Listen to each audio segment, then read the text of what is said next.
Chapter 1. Network connection interrupted. A resounding clap echoed as a finely crafted, powerful hand struck heavily upon his shoulder. Young man, you are still in your prime. Strive hard, haha. Upon hearing that familiar voice, Kyle immediately lifted his head. Disbelief etched across his features as he gazed at the figure before him. Master, they all said you. Clap, clap, clap. Michelle patted him firmly on the shoulder several times. The future belongs to you, she declared, removing a small crucifix from around her neck and placing it upon Kyle. You must learn. Forgiveness, she said, turning to depart. Master. Kyle could scarcely raise his voice, his hands tightly clutching the crucifix around his neck as he watched Michelle's retreating form. Just half a month prior, he had held a lofty position within the church. Yet now he found himself assigned to the perilous dimensional rift guard. Even his title as the son of the church had proven ineffective. Who would have thought one could traverse to the continent of Arad and still not escape the power struggles within? The church, opening his attributes panel. Kyle Drady Lee. Class, Paladin. Level, LV44. Strength, 872. Stamina, 1683. Intelligence, 1152. Spirit, 999. These attributes were undoubtedly exceptional at this level, ensuring he had not tarnished the title of son. Much of this success could be attributed to his affluent sister, Kelly Drady. Although he had often criticized her during their previous life of gaming, having a wealthy sister was indeed a blessing. With a set of gear amplifying his stamina, few could match his prowess, allowing him to focus solely on his equipment without concern. Kyle, whose real name was Lee Kai, was not originally a native of the continent of Arad. The circumstances of his arrival are best left unspoken. Who could have imagined that social embarrassment could lead to such an adventure? Upon regaining consciousness in a lavish room, the scene felt eerily familiar, though it lacked the voice behind him saying, "Today is yet another day filled with 70,000. Reborn in infant form, Lee Kai struggled mightily with his little arms and legs to push open the inn's door, stepping into the continent of Arad. He was fortuitously discovered by Kelly, descending from the celestial realm, and thus he acquired the name Kyle Drady. With the only reinforcement machine in the lower realms at her disposal, Kelly was never short on funds, allowing Kyle to enjoy a life of affluence he had never known. In a world where martial prowess reigned supreme, he inevitably found himself compelled to train, and as a seasoned victim of gaming misfortune, he was quite content. Though Kelly attempted to teach him, Kyle possessed no innate talent for marksmanship. In his heart, he yearned to become a blade master. How could one not be captivated by the legends of each generation's great heroes? Upon encountering him, GSD merely shook his head, for the reason was simple. Kyle had yet to master even the basics of the art. His magical aptitude for the sorceress was similarly mediocre, and despite following Wynn's teachings in martial arts for a time, his talent was limited, yielding only superficial understanding after a year of training. Ultimately, he discovered his true potential under the guidance of Galantis. They say a gifted horse requires a discerning rider. Shortly after joining the Paladin Church, his talents flourished. Dubbed the Chosen One, he directly apprenticed under Saint Michelle, swiftly ascending to the role of the church's son. Kyle's gifts did not disappoint the church's higher echelons. By the age of 12, he had achieved level 40, ensuring that an awakening before 18 was all but guaranteed. Alas, fortune does not last forever. Before Kyle could awaken, disaster struck Michelle. Being a mere child, he was unaware of the details, only hearing whispers within the church that spoke of Master Michelle's fall into darkness, betraying the holy light, while others claimed her actions were righteous.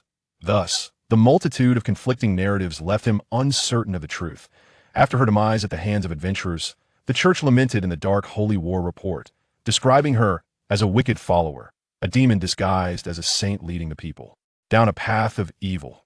Kyle, too, faced repercussions. The glory brought by his extraordinary talent vanished overnight, and his standing within the church plummeted. Though the title of son was not stripped from him, he was nearly as reviled as a pariah, with newly inducted clergy members passing by him, barely able to suppress their contempt. Kyle, however, paid little heed to their disdain, focusing instead on his training, for his lack of strength rendered such concerns moot. When the tide of public sentiment turned against him, it became impossible to ignore. Just as Kyle prepared to delve into the magma caves for intense training, a notice from the church reassigned him to guard the dimensional rift. Given his strength, he would merely serve as fodder within the rift. Even a mere morsel would be beyond his worth. Son of the church, indeed, the very thoughts he had entertained had come to fruition. The higher-ups were evidently eager to rid themselves of him. The messenger was a burly man clad in armor, his beard thick, and his expression wrought with derision as he regarded Kyle. "Son of the church, a new rift has appeared. Please proceed to quell it." His tone suggested he was speaking to a lifeless corpse. "Alas, lead the way," Kyle sighed, contemplating whether such a church was truly worthy of forgiveness. As he walked, he began to invoke his protective blessings. Honor's blessing, angelic blessing, celestial harmony, vengeance of light, guardian of the holy light, and finally, the wellspring of life. He had done all he could. May his dreams endure a few seconds longer, if only to witness the creature that would claim his life at M.Y. Lord. This is the newly emerged dimensional rift. For the sake of the citizens of Dark City, you must subdue it. Ah, so they feared for his life? How quaint. Even his level 60 apocalyptic seer dared not enter. What chance did Kyle, a mere level 44 novice, have? To ensure Kyle's entrance into the rift, they had meticulously orchestrated events, dispatching all the small teams, leaving him as the sole occupant of the camp. With a new rift appearing, there was no way to avoid it. Alas, he mused, aptly recalling the saying, "The world of martial arts is not merely one of combat. It is a tapestry of human relationships." Ha ha! As one foot crossed the threshold of the rift, Kyle glanced back and laughed heartily, a look in his eyes that sent shivers down the spines of those watching. One timid soul instinctively reached for the crucifix at his back, fearing Kyle might turn back and unleash a vengeful explosion upon them. Ouch! As Kyle stepped into the dimensional rift, he stumbled, falling through, yet the anticipated scene of monstrous creatures attacking did not materialize. Instead, he found himself in a lavishly adorned chamber, his mind swirling with confusion. He hadn't activated any special ability. How had he returned to the Syria Inn's room? Could it be that the dimensional rift connected to his special ability? What would happen if this revelation were discovered? Kyle's rapid ascension in levels relied heavily on this. While others toiled to improve their skills, he simply engaged in battle to gain experience. Contemplating his return to the continent of Arad, he pushed open the inn's door only to be met with an expanse of nothingness, a frame floating before him bearing bold letters. Network connection interrupted. What is this situation? I have never encountered anything like it before. Confirmation. Chapter 2. The Arrival of the Holy Light. The sound of pages flipping. At the S.H.I.E.L.D. orphanage in New York, a young boy, no more than 3 or 4 years old, sat in front of the window, lost in thought, with a thick English dictionary resting on his desk. Suddenly, the sound of footsteps approached, and the door swung open to reveal a mixed-race little girl, appearing to be around the same age. "Kyle, would you like to watch TV together?" Tommy and the others brought back a video we've never seen before. Her words were spoken slowly, each syllable pronounced distinctly. The little girl was considerate, knowing Kyle struggled with English, and deliberately spoke at a measured pace. "Daisy, have you finished your homework today?" Over the past few months, Kyle's English had improved significantly. The boy who once could not even memorize the 26 letters of the alphabet could now engage in conversation. "Oh no," Daisy replied, her face contorting in frustration as she scratched her head, her spirits drooping as she stepped into the room. She sat beside Kyle and opened her notebook to begin studying. A, B, C, D. While practicing, she pinched her thigh, regretting her decision to come back and tell Kyle. It would have been much better to have watched the movie in peace. Her good intentions had inadvertently led her to this predicament. "Will learning these really help me find my mother?" Daisy asked Kyle, her eyes brimming with hope. For the children in the orphanage, nothing could bring more joy than the prospect of finding their mother. Not necessarily, but the probability increases. After all, the population of the Eastern nation is larger, so the chances of your mother being from there are significantly higher. If that is the case, wouldn't your chances of finding her be much greater? "Oh, I see." Daisy frowned and continued to practice diligently. Having spent nearly 4 years in the orphanage, she longed desperately to be reunited with her parents. Kyle could only speculate based on her appearance. Daisy's parents might not necessarily be from the East. To her tender age, it was impossible to ascertain. As the saying goes, a girl undergoes many changes as she grows, and her looks might bear no resemblance to her childhood. Features: most of the children in the orphanage were black, with a small handful being white, and there were only the 2 of them with yellow skin. A few months prior, Daisy had been the only child with yellow skin, but thankfully, Kyle now accompanied her. "I'll go to the bathroom and quiz you when I return." The snowflakes danced and the north wind howled. Kyle locked the door, sat on the toilet, and clicked on an icon in the upper left corner that only he could see. In an instant, he found himself in the opulent Celia Hotel, pushing open the door to find nothing but a void outside, with a box stating network connection interrupted. Sigh. he still couldn't return to the continent of Arad. After he clicked the confirm button that day, darkness enveloped him, and when he opened his eyes again, he found himself in a dimly lit street.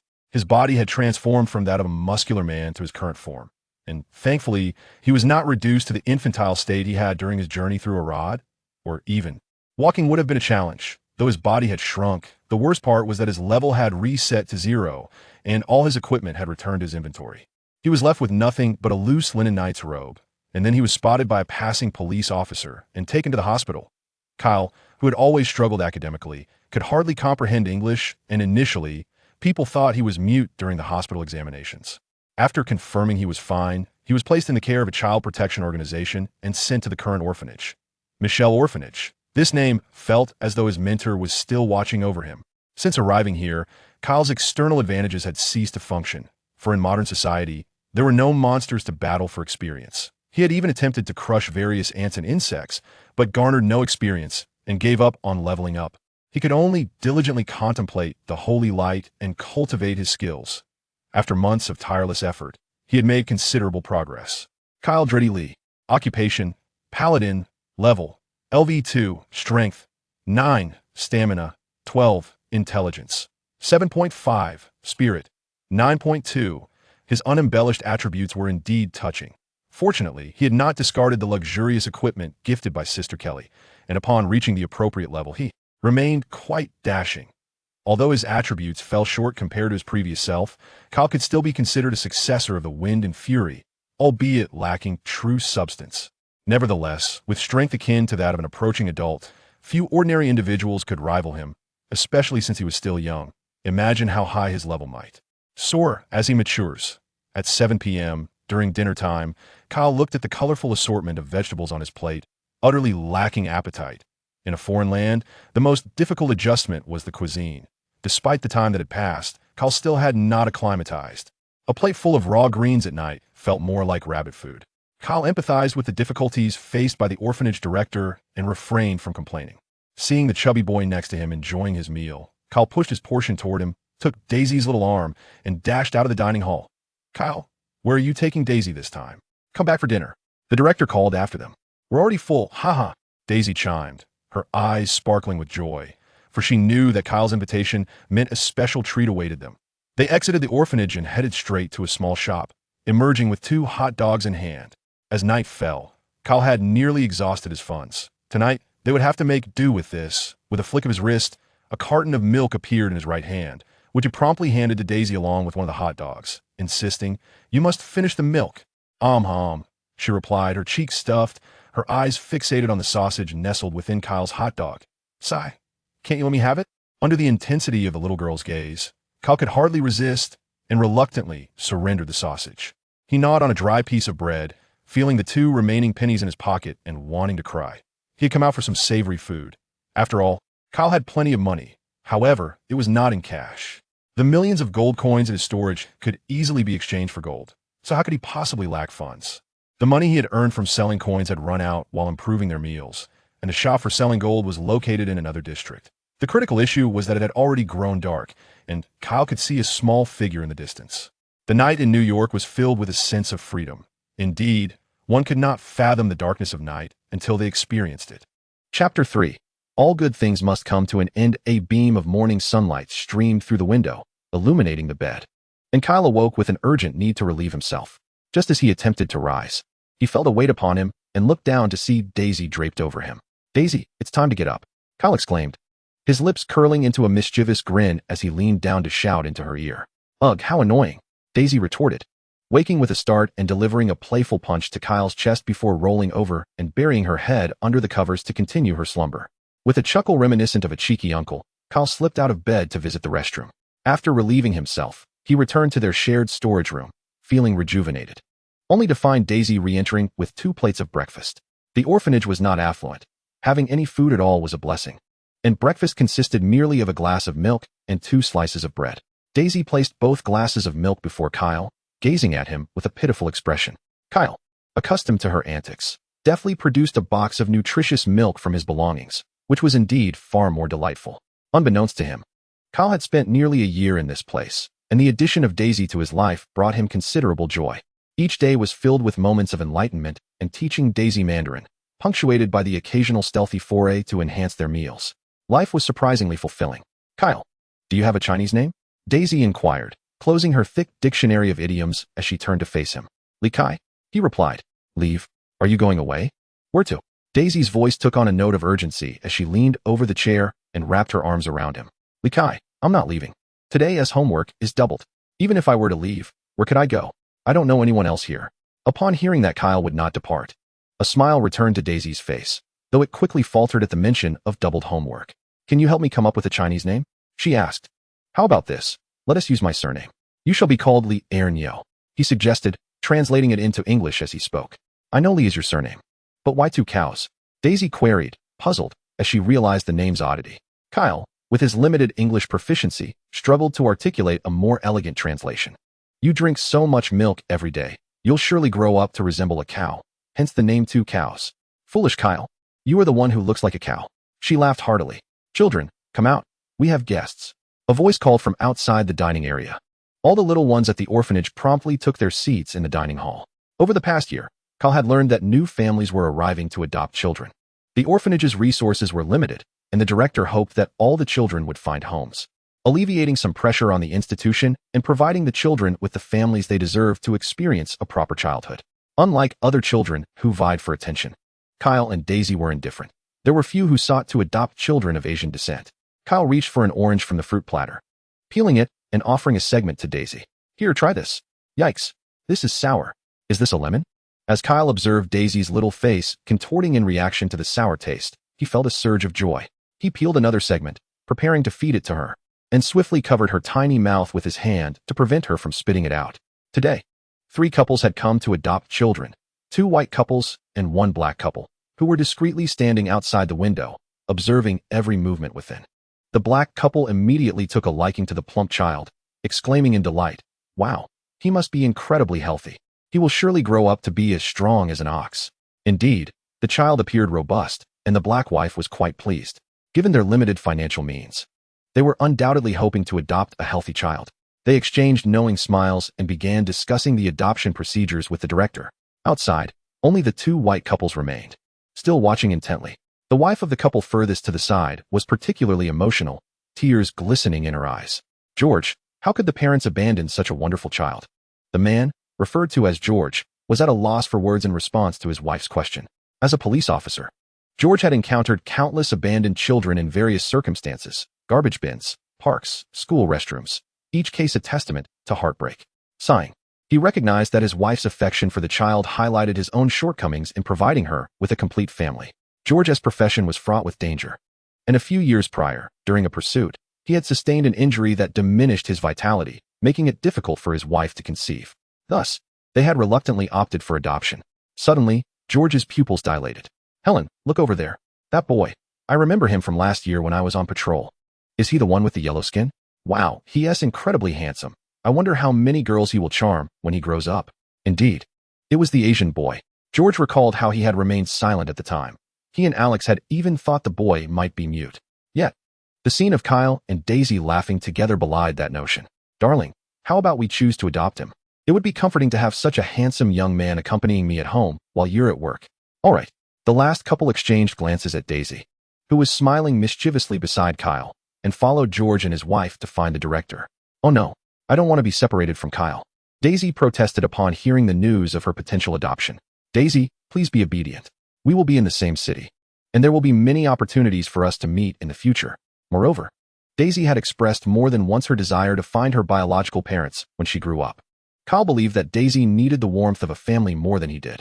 Having experienced the challenges of growing up in an orphanage, he felt it would be a good opportunity for her to experience the love of a family. Kyle took off the cross hanging around his neck and placed it around Daisy's. I gift this to you. Its name is forgiveness. Please do not lose it, as I will want it back someday. After comforting her for a considerable time, Daisy finally ceased her tears. You must come find me. Certainly, I solemnly vow, with utmost sincerity, that my commitment shall remain unwavering for a century. Before departing, Kyle meticulously noted down the home address of the couple who adopted Daisy. Once settled into a normal life at George's residence, Kyle eagerly implored George to take him to see Daisy over the weekend. Upon arriving at the address and knocking on the door, he was met not by the couple who had adopted Daisy, They have moved? Kyle inquired. Do you know where they were located? No, I am not acquainted with the previous owners of this house, came the reply. Well, thank you, sir. George reassured him. Do not fret, Kyle. Have you forgotten my profession? Leave Daisy's whereabouts to me. I shall ensure I locate her. However, by the time George utilized his authority to discover the couple's new address, several months had passed. Upon locating their residence, another dilemma arose. Daisy was nowhere to be found. It was evident that, upon encountering the couple, one could discern their addiction. They had adopted Daisy solely for the financial assistance. Upon returning home, Kyle locked himself away in his room. In the kitchen, Helen, who was preparing a meal, noticed something amiss. George, has something gone awry again? Sighing, George recounted the day's events in detail. Helen's face flushed with indignation. This is outrageous. How can such individuals exist? They deserve the harshest punishment. I wholeheartedly agree with your sentiments. After hearing their story, I shall contact the police. They will face charges of abandonment and deception. With no less than a decade behind bars, I can assure you, they will have no chance of bail. Chapter 4. The Messiah has a sister back at home. Kyle remained locked away in his room.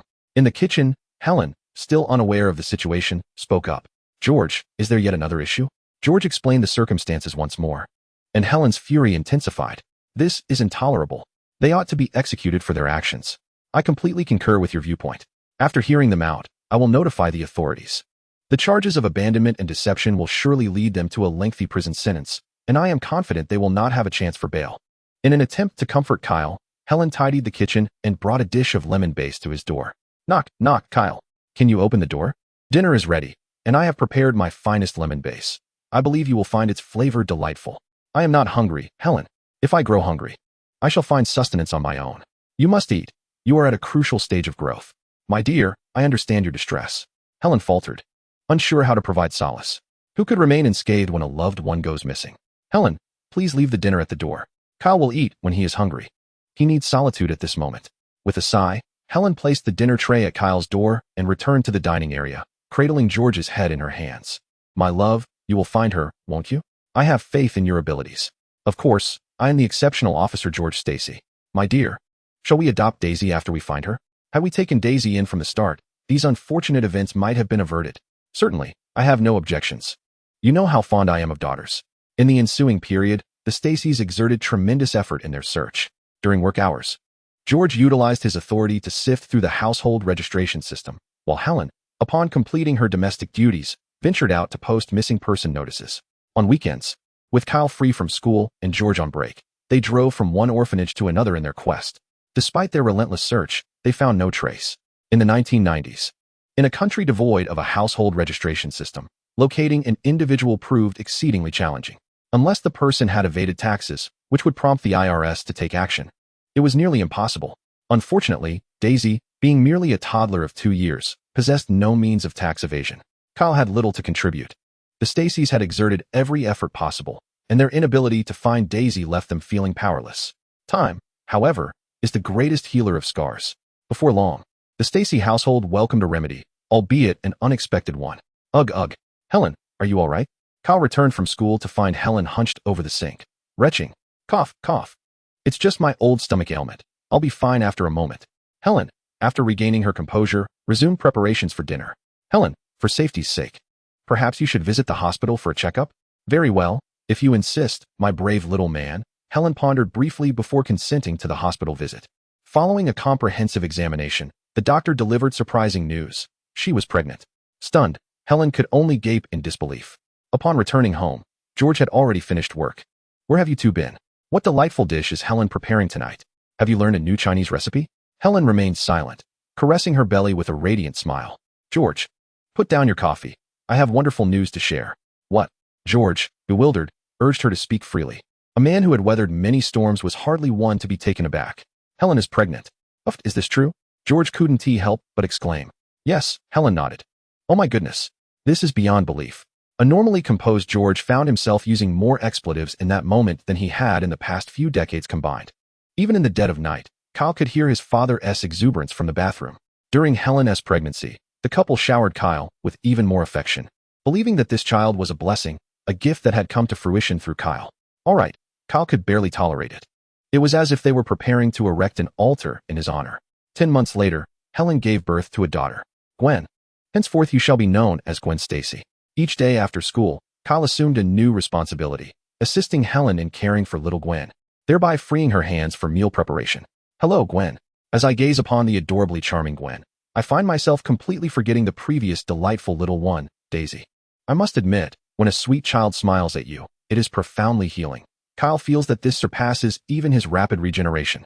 Kyle, you have a sister, George exclaimed, embracing Kyle with unrestrained enthusiasm.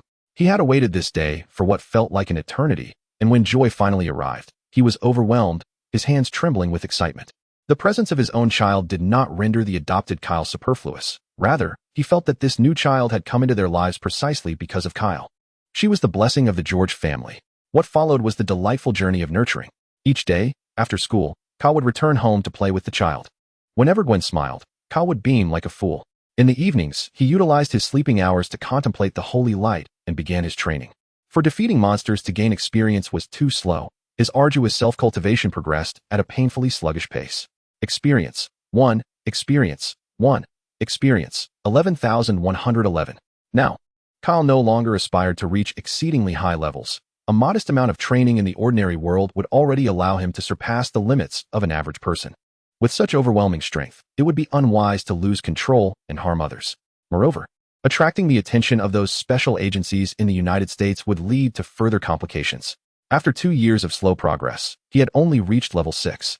Kyle Drady Stacy Lee Occupation, Paladin. Level, LV6. Strength, 23. Stamina, 26. Intelligence, 225. Spirit, 24. This was Kyle's bare statistics. Although he possessed a cheat that allowed for rapid equipment changes, unlike in games, the gear was tangible and visible to others. In modern society, Kyle could not possibly don a full suit of armor every day. Furthermore, his storage contained few low-level items, with only 2 pieces of enhanced level 10 lordly gear remaining. The goblin leather tunic and trousers, a nauseating green, were hardly appealing to wear. They were originally intended for enhancement as padding. And now he could not return to Arad to find Sister Kelly. Chapter 5. The Holy Light Descends in Marvel. Tony Stark returns as I glance at the front-page headline of today's newspaper. I silently observe the soaring stock prices of Stark Industries. Indeed, they have skyrocketed. An R8 sports car pulled up to the entrance of the Chinese embassy. From the vehicle emerged a gentleman with a kind demeanor, radiating a sanctity that instantly quelled any desire for aggression. His well-tailored suit could not conceal the muscular physique he possessed beneath. To this, Kyle could only express, "Is it surprising that I, a practitioner of physical training, have a well-built physique?" In the context of Eastern mythology, he embodies the essence of physical cultivation. Alas, such is the nature of a paladin. I cannot fathom why a profession that harnesses the holy light and wields magic must prioritize physical strength. While in the land of Arad, Kyle had heard a legend concerning the holy clerics. When they stand behind you, radiating sacred light and bestowing blessings, it is wise not to complain. For when the cross-shaped totem is firmly planted in the ground, it will be too late. Otherwise, you may find yourself confronted with either a phantom iron fist or a colossal sword concealed within the cross. With a stack of documents in hand, Kyle stepped through the doors of the embassy. "Hello, Lao Li back again," he greeted, met with smiles and nods from familiar faces. He responded in kind, feeling quite optimistic today, as his paperwork was meticulously prepared. Surely, this time his visa would be approved. Sitting in the visa office, he submitted his documents. The visa officer glanced at them, uttered not a word, and simply stamped a red mark upon them.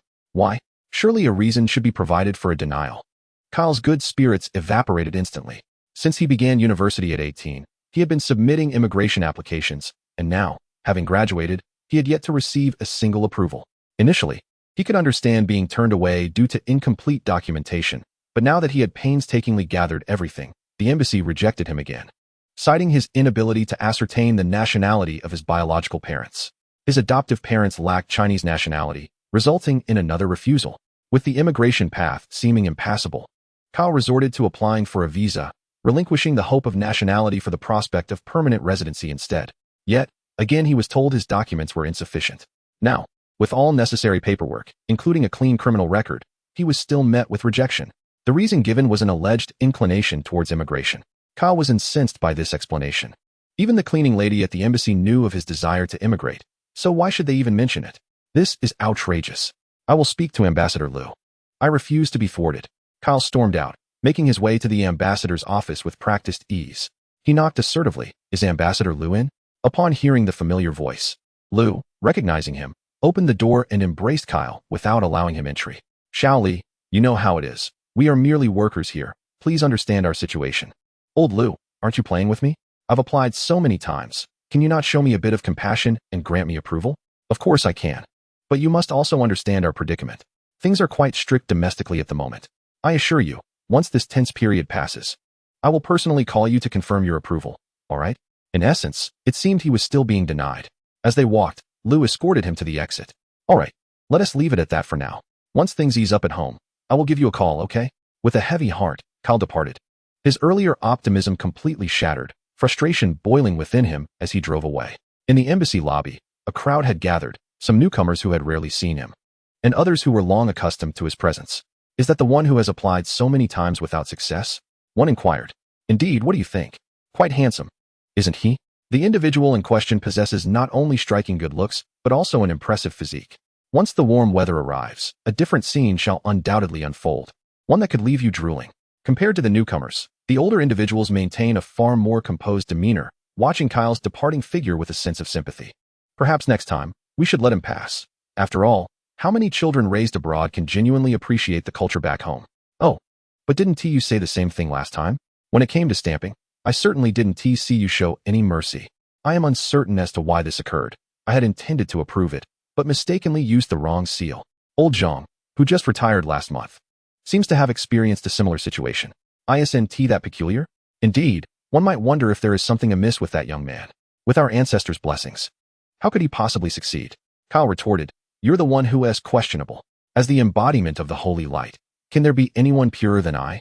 That evening, while strolling down the street with a firearm in hand, the advocates of freedom and democracy would kneel in repentance before him, offering their apologies. As the traffic signal at the intersection flickered to life, Kyle had just started walking when a muscular man burst forth from a nearby alley. Luckily, Kyle reacted swiftly and hit the brakes just in time, witnessing the muscular figure prop himself against the car hood before vaulting over the vehicle. Was he out of his mind? Kyle was already in a foul mood, and he had a belly full of frustration with nowhere to vent it. Just as he contemplated stepping out to confront the situation, a series of screeching sounds pierced the air. Several black sedans emerged from the intersection, blocking his path. And before he knew it, agents clad in black suits and sunglasses were urging him back into his vehicle. "Sir, the FBI is conducting a mission. Please return to your car. Any damages will be billed to your home address." The latter half of the statement was lost on Kyle, as his attention was captivated by the imposing figure stepping out of the front vehicle. "Nick Fury?" Nick Fury shouted at the muscular man. "Captain, you've been asleep for 70 years. Only then did Captain America pause and follow Fury into the car, and within a minute, the vehicle departed, restoring the flow of traffic. Kyle's car boasted excellent soundproofing, yet he could faintly discern the mention of Captain, though the specifics of their conversation remained unclear. The preceding scene had calmed him, awakening memories from deep within. He recognized this episode. It was reminiscent of the moment the old ice cream man had just thawed. Wasn't this a scene from a movie? Were they not within the cinematic universe? However, that couldn't be right. Why was the Ancient One depicted as a man here? Faint memories surfaced of a time when Kyle was unaware that he was in the Marvel Universe. One day, after George had been injured, Kyle stealthily approached to provide some slow recovery aid. Upon returning home, just as he was about to sleep, a sparkly portal appeared in his room. Opposite him stood an elderly man in pajamas, his bearded visage covered in foam, who asked, "May I borrow your scissors?" This startled Kyle immensely. It was then he realized he had traversed into the Marvel Universe. After the old man shaved his beard and bald head, he bore an uncanny resemblance to the Ancient One from the films. Chapter 6. The Battle of Three Old Codgers and a Young Whippersnapper. Kyle was not an aficionado of the Marvel Universe.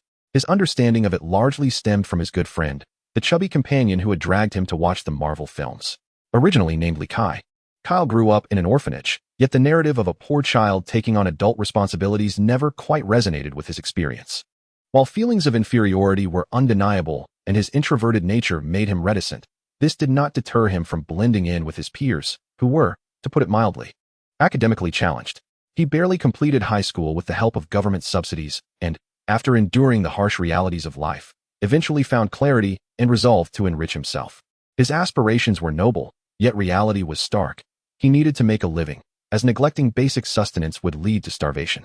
Over several years, he balanced work with self-study and programming, gradually improving his circumstances. Much of this transformation was thanks to the unwavering support of his best friend, the chubby one, whom he met through gaming. Upon learning of Kyle's situation, the friend graciously invited him to stay at his home, revealing himself to be a wealthy heir. In exchange for lodging, Kyle contributed by cleaning and occasionally preparing meals. The chubby friend was a devoted Marvel enthusiast, and his affluent background afforded him the luxury of spending his days gaming and watching films. In fact, a custom-made Iron Man 11 figurine loomed in the living room, a piece so extravagantly priced that Kyle could never dream of affording it. Countless times, Kyle found himself listening to his friend's animated analyses of Marvel storylines. Even though he had little interest, enduring the discussions with a forced attentiveness. Kyle, an ordinary cog in the corporate machine, spent his days working and often overtime. During rare moments of respite, he indulged in gaming or scrolling through short videos, watching young women dance, hoping to glean some inspiration for his own crafting endeavors. Now, he deeply regretted not paying closer attention during those discussions. Otherwise, he might have earned the title of seer in this realm. Although he had acquired a particular skill after traversing the Arad continent, he harbored no ambitions of becoming a street hero. After all, he was a disciple of the venerable Saint Michael, and engaging in those childish games felt beneath him. He had never participated in the exploits of characters like Tony Stark or Hulk, and the illustrious Ancient One had little regard for a humble paladin like him to stir the pot. The vehicle halted before 117A, Bleak Street in Manhattan. Each time Kyle saw the emblem of the temple, he was reminded of a national power grid office. Kyle the Mage, Daniel the Mage. There's no need for such formality between us. Kyle greeted with a respectful clasp of his fists. Respecting the strong is a duty every mage should uphold. The Supreme Mage awaits you upstairs. Daniel the Mage served as the guardian of the New York Temple, and over the years, Kyle had frequently borrowed the portal here to procure delicacies from Hong Kong. The rooftop? Has old Odin also made an appearance? Indeed, Kyle surmised, since he had drawn a grand magical array to upgrade the temple's defenses with holy light. The Ancient One had grown increasingly idle, often seen playing cards or mahjong with Odin. Now, only the New York Sanctum remains to be upgraded, and Kyle is not in a hurry to work. The scene of the supreme sorceress, Agamotto, and the ruler of the 9 realms, King Odin, alongside the goddess Frigga, leisurely basking in the sun while playing cards is a rare sight to behold. Frigga, why are you putting pressure on me? We are on the same side. Kyle exclaimed. I did nothing wrong. You are the landlord. How could the identities within the game compare to our genuine love? You should be supporting me instead. Agamotto silently lifted his teacup, inwardly cursing repeatedly as he observed the nonchalant demeanor of the others. What was wrong with wanting to win a little money to improve the meals for the sorcerers of Kamartaj? Odin, that old scoundrel, was shamelessly attempting to manipulate familial ties. How could someone so ancient display such a lack of dignity? Frigga, if this doesn't work out, perhaps we should consider divorce. I can take care of you, Kyle boldly declared, pushing open the wooden door to the terrace. I have no objections. As long as you don't mind me bringing along my 2 sons who are over 1,000 years old. There is nothing more delightful for Frigga than being called sister by a man in his 20s. Odin rolled his eyes in exasperation, slamming his cards down on the table. No more. With 4 of us, let us play mahjong instead. With keen eyesight, Kyle immediately noticed Odin's terrible hand. 3, 4, 5, 6 missing a 7, 8, 9, 10 lacking a jack. Only you could stoop so low, Odin. Suddenly, Agamotto's teacup fell, and the cards on the table vanished, revealing the mahjong set. Kyle took a seat and opened a drawer filled with gold coins, the clattering sound igniting a sense of envy in Agamotto. How had this young man amassed such wealth while he had merely collected artifacts? Most of Agamotto's collection consisted of magical items, with only a small portion being antiques, a few of which had been auctioned off over 50 years ago and restored in Kamartaj, leaving him with little. Otherwise, he wouldn't be resorting to such tactics to swindle coins from them. Being a man is tough. Being a leader is even tougher, especially when one must manage the sustenance and attire of a multitude. The clattering continued. Initially indifferent to mahjong, Kyle gradually grew fond of the game after spending time with Agamotto and Odin. The combination of sipping tea and chatting while playing mahjong was immensely relaxing. Come on. If I don't make you lose your trousers today, I won't bear the surnamely. Of course, that excludes you. Sister Frigga, Odin can cover for you. Mr. George, what did you just say? I didn't catch that. Odin, do you think I can't compete with you or your son? Be careful, or I might come to Asgard and challenge your son. Once you're gone, I'll marry Sister Frigga and have Thor and Loki call me dad. What do you mean? Once you're gone, an old man can't compare to a young handsome fellow. Tomorrow, I'll bring Thor and Loki to Earth to find you. Frigga, unfazed by the banter, never failed to leave Kyle speechless. Wait, I declare a calm. Ha, here comes the windfall. Pay up. The ancient Gui, gazing at the pile of gold coins on the table, seemed more like a miser than a supreme mage. The clinking of coins echoed, today, for reasons unknown. His luck seemed abysmally poor, as his drawers soon lay empty. Seizing the moment while Kyle was preoccupied with fetching money, Odin exchanged a knowing glance with Gui. With a smirk, Gui prepared to execute their plan. Still good to go, or shall we strip it down?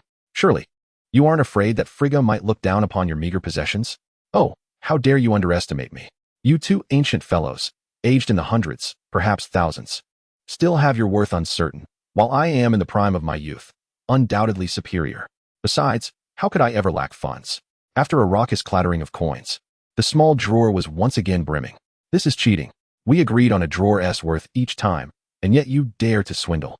Kyle waved his hand, collecting the coins as if they were gifts, and the audacity of such generosity left Gui no choice but to go all out. He yanked off his jacket, revealing a shirt stretched taut over his muscular frame. Frigga, blushing beside him, leaned weakly against Odin. Odin sensed a potential disaster looming. Perhaps you should put that back on. It's rather eye-watering. I'll let it slide today. Let us indulge in a barbecue tonight. That sounds delightful. It is indeed the season for skewers. Let us do it at my place. It's quite spacious. Also, could you have Heimdall send over some ingredients? The meat on Earth pales in comparison to the free-range delights from Asgard. Chapter 7. Next time for sure. Upon returning through a portal, Gui intended to showcase some tricks. With a flourish, he opened two portals, his hands devoid of the suspended rings. The larger portal led to Kyle's abode, while the smaller one revealed the library of Kamartaj, showcasing a round visage. Your Majesty, there's no need to prepare my dinner tonight. Very well, Supreme Mage. Your Majesty, would you care to join us for the barbecue tonight? The king's lips twitched as he swallowed hard, glancing at Gui, hesitating to reply. For the presence of his superior restrained his inclination to indulge. Thank you, Mage Kyle, but I have my own duties. What a facade. Previously, when tasked with opening a portal for Chinese takeout, he had not discreetly kept a morsel for himself. Kyle's abode was decidedly modern. A nearly 700 square meter penthouse atop the Star Tower, with a layout of 3 bedrooms and 2 living areas. Each room was generously sized, the living room transformed significantly, with a towering cross replacing the television. This space also served as his training ground, featuring a pristine area beneath the cross for meditation, while the floor was strewn with various fitness equipment. Such an environment was clearly ill-suited for a gathering. Wow, it's quite chaotic here. It seems you're in dire need of a girlfriend, Kyle. No wonder the East says men are such slobs. The scene evoked memories of her early days with Odin, when their marital abode was a chaotic mess, requiring years of her diligent efforts to instill in Odin the habit of maintaining order. Kyle watched in astonishment as Frigga effortlessly placed a 100-kilogram barbell onto the rack with one hand in each. If memory served, was Frigga not a witch of the Vanir? Was her physical prowess truly so formidable? Doubts about the hefty man's analysis began to fade. It was indeed plausible that Frigga, aware of Odin's dwindling days, had orchestrated the death of the cursed warrior. Otherwise, with such physical capabilities, a mere shoulder throw could have easily incapacitated the cursed warrior, followed by a swift strike to end him, utilizing her witchcraft to tidy up the ensuing chaos with ease. This was indeed the essence of the Asgardian queen's true potential. How about I introduce you to a girlfriend? There are plenty of wonderful girls in Asgard. Whatever your preference, we can accommodate. The 2 old men behind him gave a thumbs up in silent admiration. Gui's gaze towards Odin seemed to convey that the old man was not far from becoming a father-in-law. For the matter concerning Hela, the 3 had been plotting for days, subtly steering their conversation in that direction while playing mahjong, but had yet to find the right angle. Who would have thought that Frigga's tidying up would lead them to this? Truly, matchmaking was a task best suited for women. Yet, perhaps it was best to let things unfold naturally. Destiny would reveal itself in due time. Kyle emerged from the kitchen with seasoning in hand, and outside the glass doors of the living room lay the true essence of the residence. A garden pool larger than the house itself, complete with a trellis. The grapevines, remnants from Kyle's time in the land of Arad, bore wild grapes imbued with a hint of magic. It was said that the wine from the Moonlight Tavern was crafted from these wild grapes, and indeed, it had a delightful flavor. Otherwise, Kyle would not have retained them as a snack. Have you had any girlfriends before? Frigga quickly tidied up the living room and followed him out. Gui and Odin, seated beneath the trellis, sipped tea and cheered her on with fist pumps. Frigga assured them she would take care of it, confident that after living for several millennia, she could surely succeed in playing matchmaker at least once. Of course I have. Back in school, I was quite the charming figure, adored by all. Kyle felt a twinge of awkwardness as he recounted his past relationship, revealing the openness of the atmosphere here. Initially, He had been quite pleased to find such a pure-hearted girl during his time at an American university, feeling fortunate indeed. With his well-toned physique and impressive endowment, he had indeed captivated the young lady. However, he had underestimated the allure and temptation of wealth. At that time, S.H.I.E.L.D had been discreet, concealing his affluence, as his yellow skin already placed him in a marginalized group. Being too ostentatious could invite a multitude of troubles. With the affinity of holy light and a physique of muscular grandeur, S.H.I.E.L.D may not have many friends at school, yet everyone treats him with utmost courtesy. The reason for his breakup likely lies in his overwhelming stamina, which the young lady found somewhat burdensome. Merely a few days after their separation, his ex-girlfriend was seen in the company of a wealthy heir. Having parted ways, it was no longer within S.H.I.E.L.'s purview to dictate her choices. What truly revolted him was the fact that, after more than a month, she reached out to invite him out for a day of leisure. S.H.I.E.L.'s sensitive nose immediately detected a chaotic blend of scents, unmistakably hinting at the presence of at least 4 or 5 others. It was curious to note that during their relationship, she bore no trace of another's fragrance. Otherwise, S.H.I.E.L.D might have suspected infidelity prior to their breakup. From that moment onward, S.H.I.E.L.D adopted a more carefree attitude, steering clear of S.H.I.E.L.D, allowed him to relish life's pleasures, arranging for luxury cars and opulent residences to suit his desires. A swarm of admirers soon buzzed around him, eager to claim his attention. Regrettably, S.H.I.E.L.'s keen sense of smell revealed that these suitors were tainted with the scents of various other flowers. Having received a solid education for 9 years, and with George's upbringing being rather conservative, he resolved not to feast upon the leftovers of others, no matter how ravenous he might feel. According to the notes of his chubby friend, the Marvel Cinematic Universe offers a suitable single heroine in the form of Scarlet Witch, Miss Wanda. If it were to unfold as in the cinematic realm, S.H.I.E.L.D would certainly be on board. The current timeline should still be in Sokovia. Perhaps he ought to seize the opportunity to investigate further? The first Marvel film he traversed was Captain Marvel, although he had already witnessed Captain America: Civil War.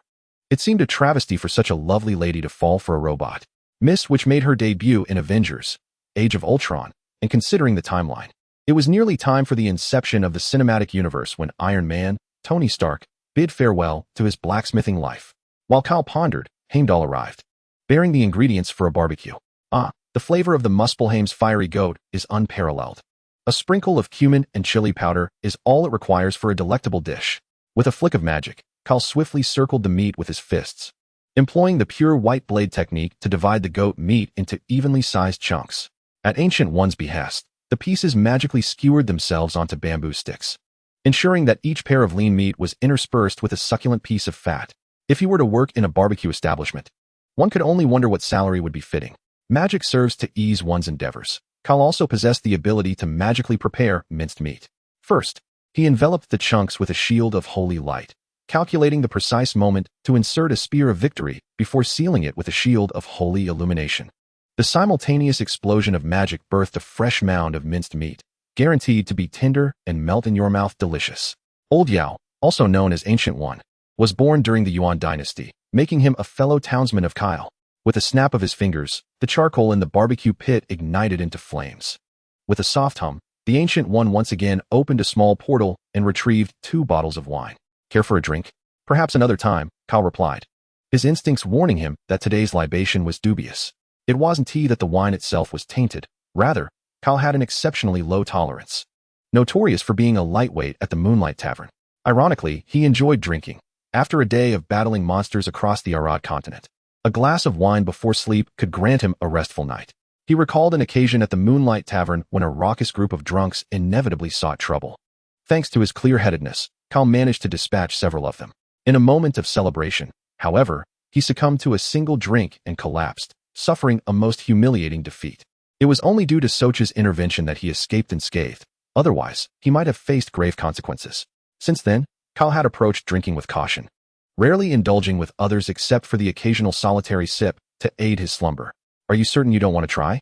This is brewed from your wild strawberries and grapes, possessing special effects. Isn't it merely for health regeneration? What more could it possibly do? There are alchemical elixirs for that. Throughout the meal, S.H.I.E.L.D was preoccupied with eating, while the 2 elders had no opportunity to ply him with drink.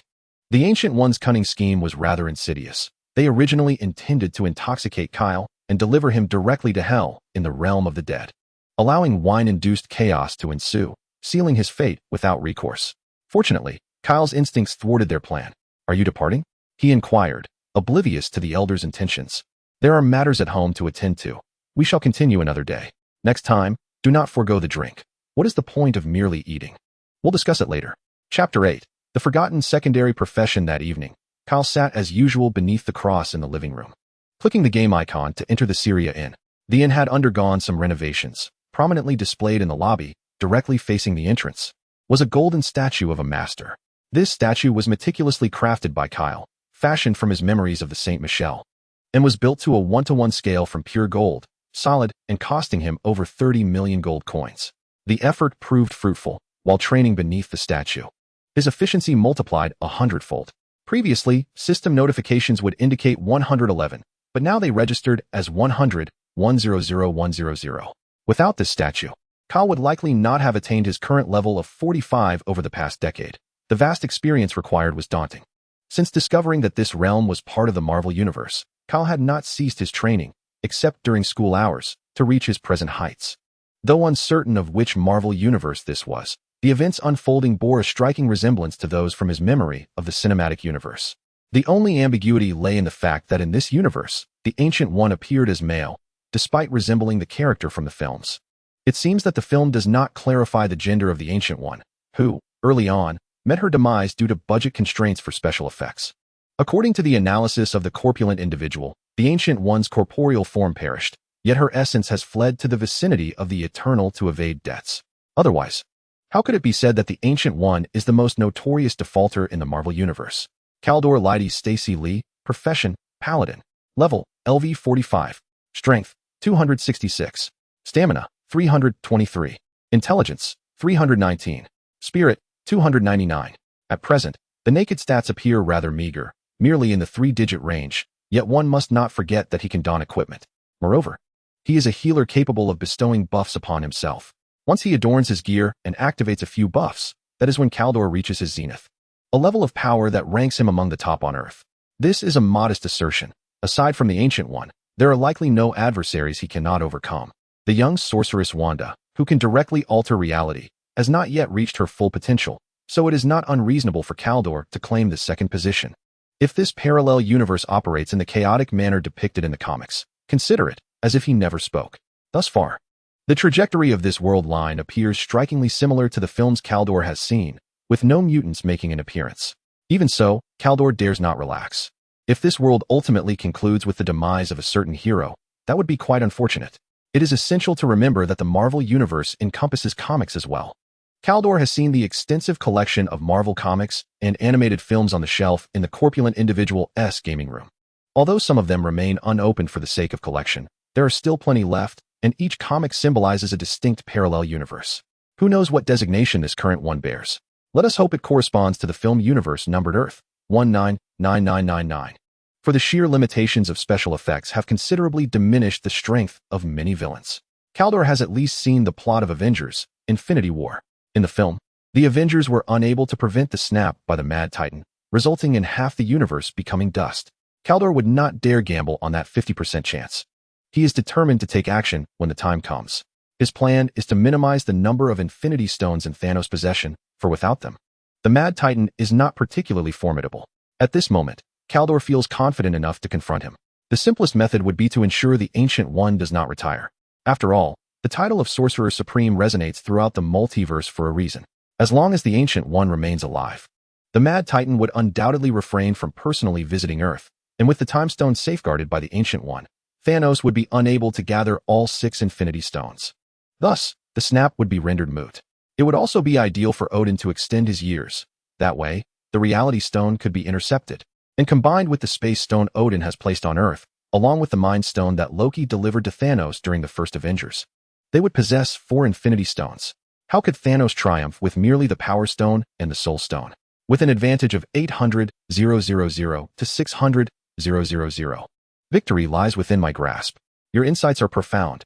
Ancient One presents no significant issue, provided he does not hasten his own demise by delaying retirement for several years, allowing Doctor Strange to mature. The crux of the matter, however, is that Odin's life is indeed nearing its end. The Asgardians grow stronger with age. Yet this immense power exerts considerable pressure on their waning bodies. Otherwise, Odin would not need to take restorative slumbers from time to time. K.H.I.E.L.D cannot fathom that Odin lacks the means to prolong his life. If the Ancient One can draw from the powers of the Dark Dimension to extend his existence, how could Odin possibly be incapable? K.H.I.E.L.D speculates that Odin has resigned himself to the inevitability of Ragnarok, and with his time already limited, he would rather retreat to the realm of the dead to reunite with Frigga. So how can one extend Odin's lifespan? It is not as simple as replenishing his health bar with potions. Rather, Odin requires an increase in his life capacity. The means to enhance such limits are rather rare. K.H.I.E.L.D possesses a skill that can augment health limits, though its effects may be time-bound. Additionally, his secondary profession as an alchemist allows him to concoct potions that increase life capacity. It seems that Sister Kelly had previously provided him with materials to enhance his expertise, which have since languished in his storage, gathering dust. Back in the land of Arad, he was preoccupied with battling monsters and leveling up, leaving little time to practice this seemingly trivial secondary profession. K.H.I.E.L.D has never practiced it, and to this day, his proficiency remains at 0. He now realizes that the significance of secondary professions exceeds his initial expectations. If he could craft those superior potions during battles when his health is nearly depleted, a single heavenly HP potion could restore him to full vitality. Opening the secondary profession panel reveals: Profession, Alchemist. Level, LV0. Proficiency, 0. Recipes, Mana Crystal, Basic HP Potion. Basic MP Potion, Lorian's Expert MP Potion, Norton's Expert HP Potion, Lower Tier Intelligence Elixir, not yet mastered. Lower Tier Strength Elixir, not yet mastered. Lower Tier Life Elixir, not yet mastered.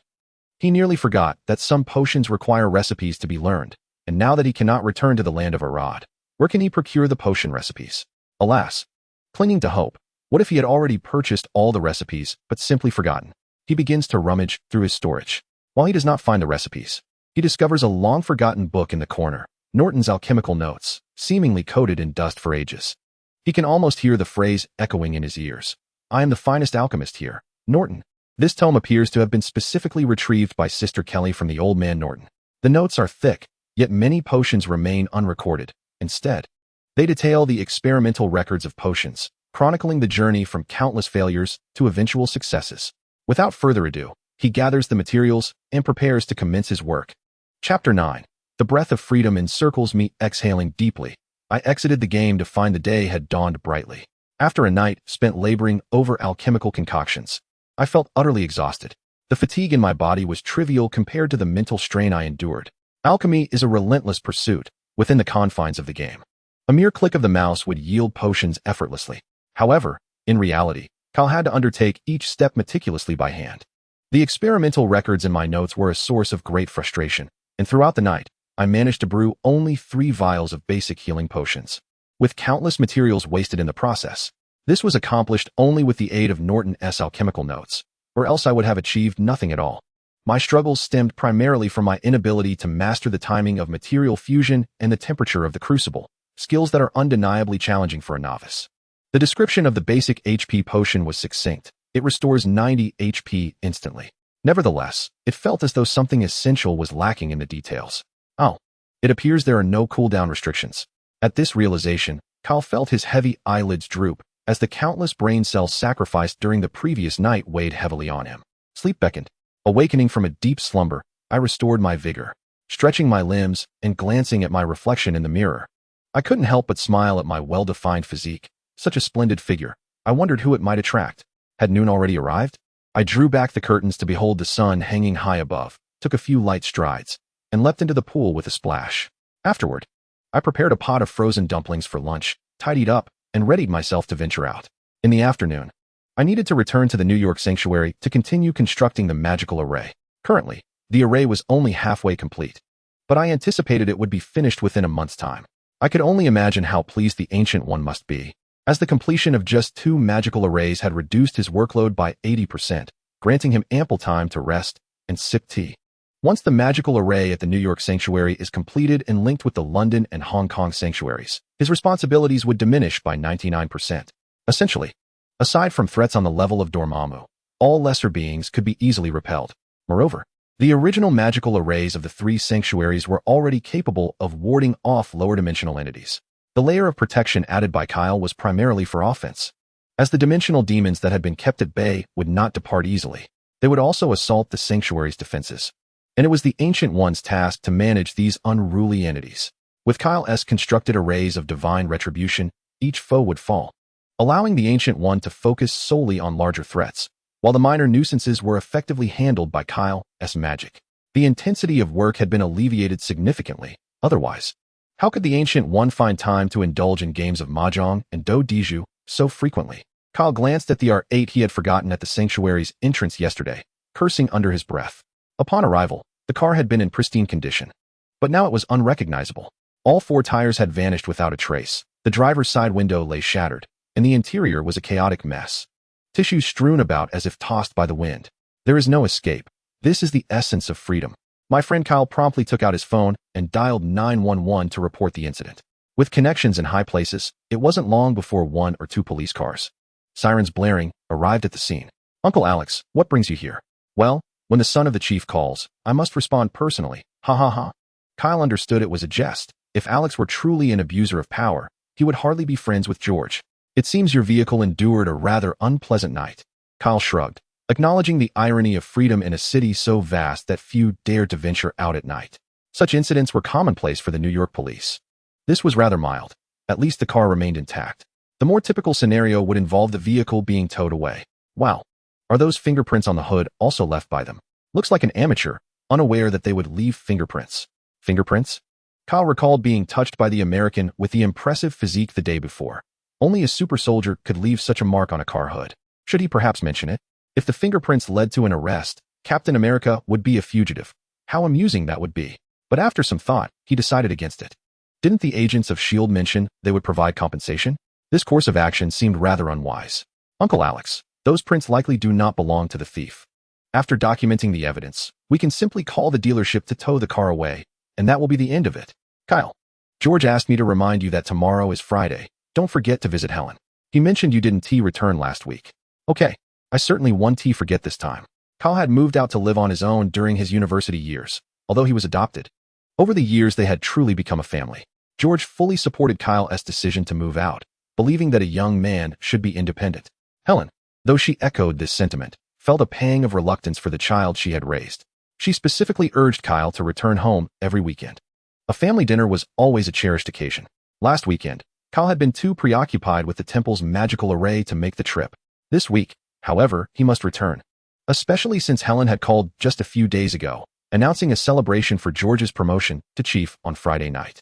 Kyle seemed to recall offering to handle dinner arrangements. It appeared he would need to prepare the menu in advance.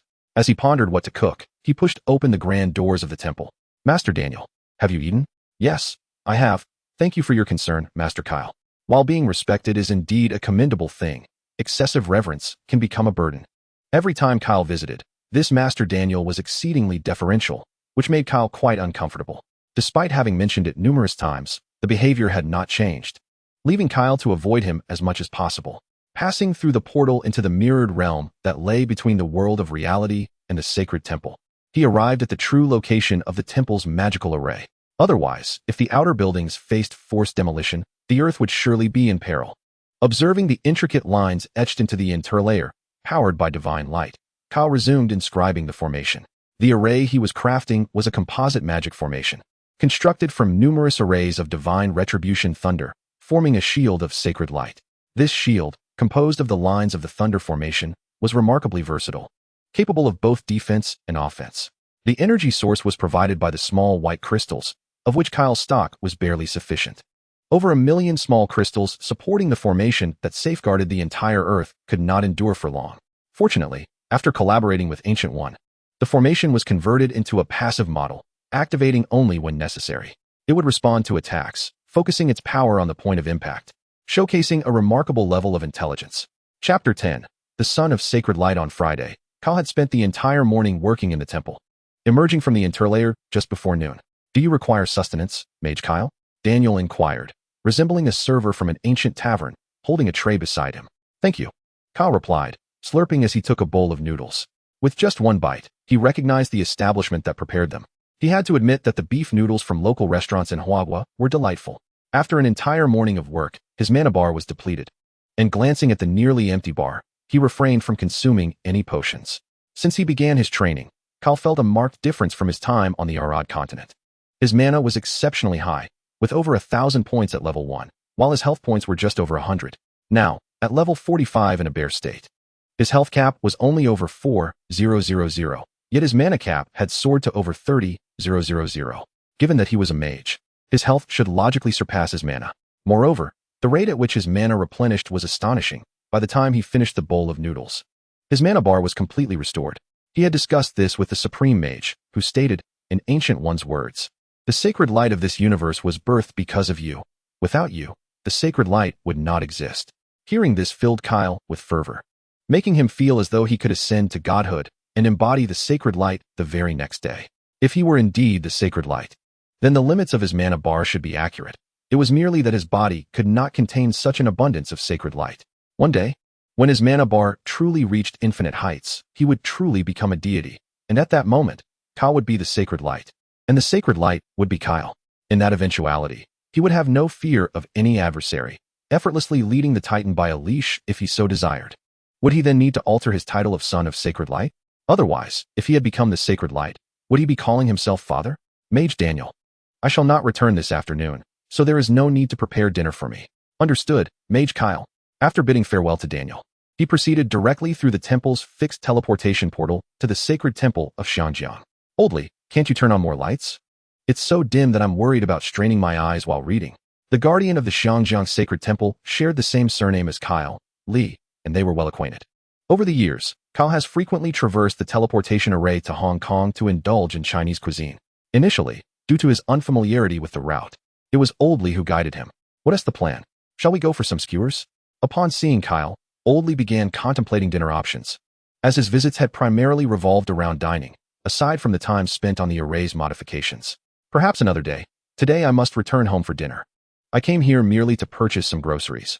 Oldly gestured for Kyle to continue with his own affairs. Kyle, with a playful gesture, exited, feeling slighted by the lack of a dinner invitation.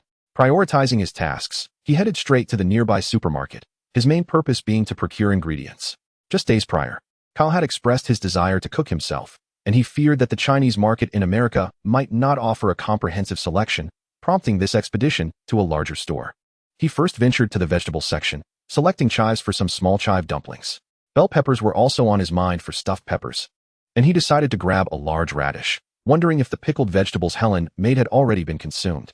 After a thorough exploration, Kyle's shopping cart brimmed with items.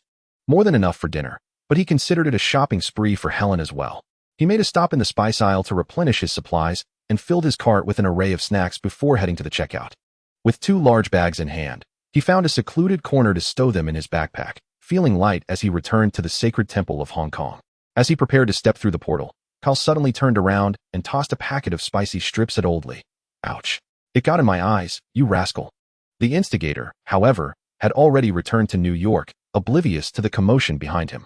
On his way home, he stopped by a gift shop to purchase a box for the promotion gift he intended for George. Upon returning to his room at the Celia Inn, Kyle found an M1911 handgun resting on the table. This was the essence of his gift. Ranger, level 1 type, automatic handgun effect, light attribute attack, Holy Light Guardian level 9. Life source level 6. Description, originally crafted by Kelly Drady as a practice firearm for her brother, wielding it makes one the heir of the celestial realm. Kyle had made some modifications, inscribing 2 spells onto it. The inherent light attribute damage was significant, complemented by the Holy Light Shield for protection, ensuring survival in the face of unexpected events, thanks to the life source ability. The skill engravings were the culmination of over a decade of studying Holy Light. In gaming, he could simply tap the keyboard to unleash skills, and even when transported to the Arad continent, he could invoke skills with mere thought. Now, in the Marvel Universe, his understanding of Holy Light deepened, leading him to comprehend its true essence.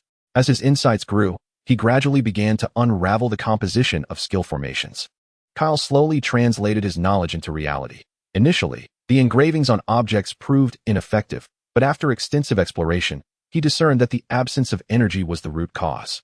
Kyle has also refined his methods, transforming the intricate symbols into illustrations. By utilizing crystal powder as ink, the magical array can now manifest the intended effects. This iteration of improvement, while not flawless, allows the skill to be deployed only once before its energy is entirely consumed. At long last, upon his university graduation, Kyle made another enhancement. After completing the skill array, he added a transmission line to the crystal itself, effectively integrating a power source. As long as the energy within the crystal remains, the skill can be activated at will. Once depleted, replacing the small crystal is a simple task. This handgun employs a white crystal, which further amplifies light attributes. After carefully placing the handgun into a gift box and securing it with a ribbon, he prepared to leave. The designated space for the R8 in the garage stood empty. The vehicle, having undergone a transformative experience, was still in repairs. However, it would soon return, as the dealership had already notified him to collect it in a couple of days. Kyle strode directly to the adjacent mini-car, retrieving his keys.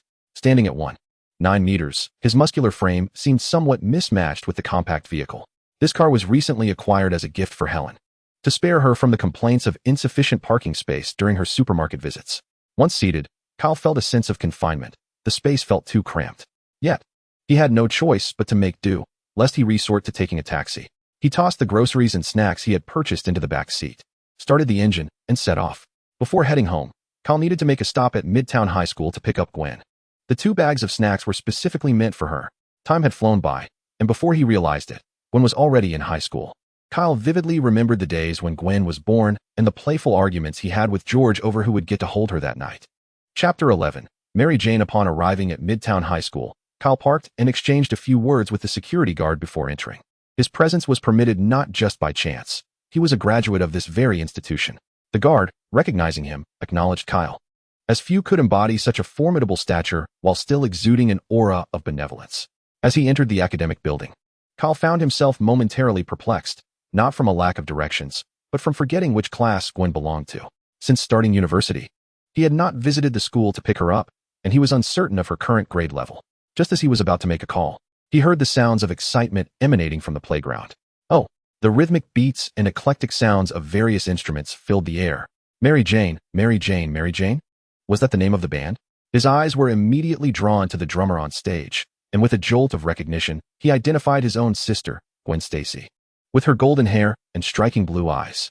At home, she appeared so demure and gentle, yet here she revealed a wild and passionate side. Gwen's performance radiated enthusiasm, her golden locks dancing in harmony with the music. As Kyle leaned against the wall, savoring the anticipation of the performance's conclusion, he noticed a scruffy young lad beside him, brandishing a camera and capturing images of the stage where Gwen and her companions were performing. Was it youthful infatuation that compelled him to surreptitiously photograph? Peter Parker, oblivious to Kyle's presence behind him, was engrossed in seeking the perfect angle for his shot. Click. But what was this? It was as dark as night. Had the camera malfunctioned? That shouldn't be the case. It had just been repaired 2 days prior. Alas, it was evident that old Jack, that charlatan, had deceived him once more, leaving him $20 poorer. Peter Parker felt utterly despondent. Was his existence merely to serve as a target for others to bully? Tormented by school bullies, harassed by criminals on his way home, and now even his camera repair had turned into a source of torment. Young man, surreptitious photography is a grave offense, and it could land you in jail. The sudden voice startled Peter, making him instinctively crouch down, fearing yet another confrontation with the lightning bolt. He merely wished to avoid any injuries to his face, for Aunt May would undoubtedly fret if she discovered any harm had befallen him. Upon realizing that the unfamiliar face was not the lightning bolt, he breathed a sigh of relief. After all, the lightning bolt was seated below, so it was improbable he would appear here. However, when he caught sight of Kyle's imposing physique, more exaggerated than that of any school bully, his heart sank. Alas, at this moment, Kyle chuckled. His reaction had become so instinctive that it was almost second nature. Bullying in schools was not a contemporary issue. Kyle had faced it during his own school days. Fortunately, his muscular build had deterred most troublemakers, though there were still a few who dared to provoke him. Who would indulge such behavior? Just because he avoided trouble did not mean he feared it. A swift resolution was always at hand. Little did he expect that the one being bullied would be on the second floor, while the other party laughed and called the police.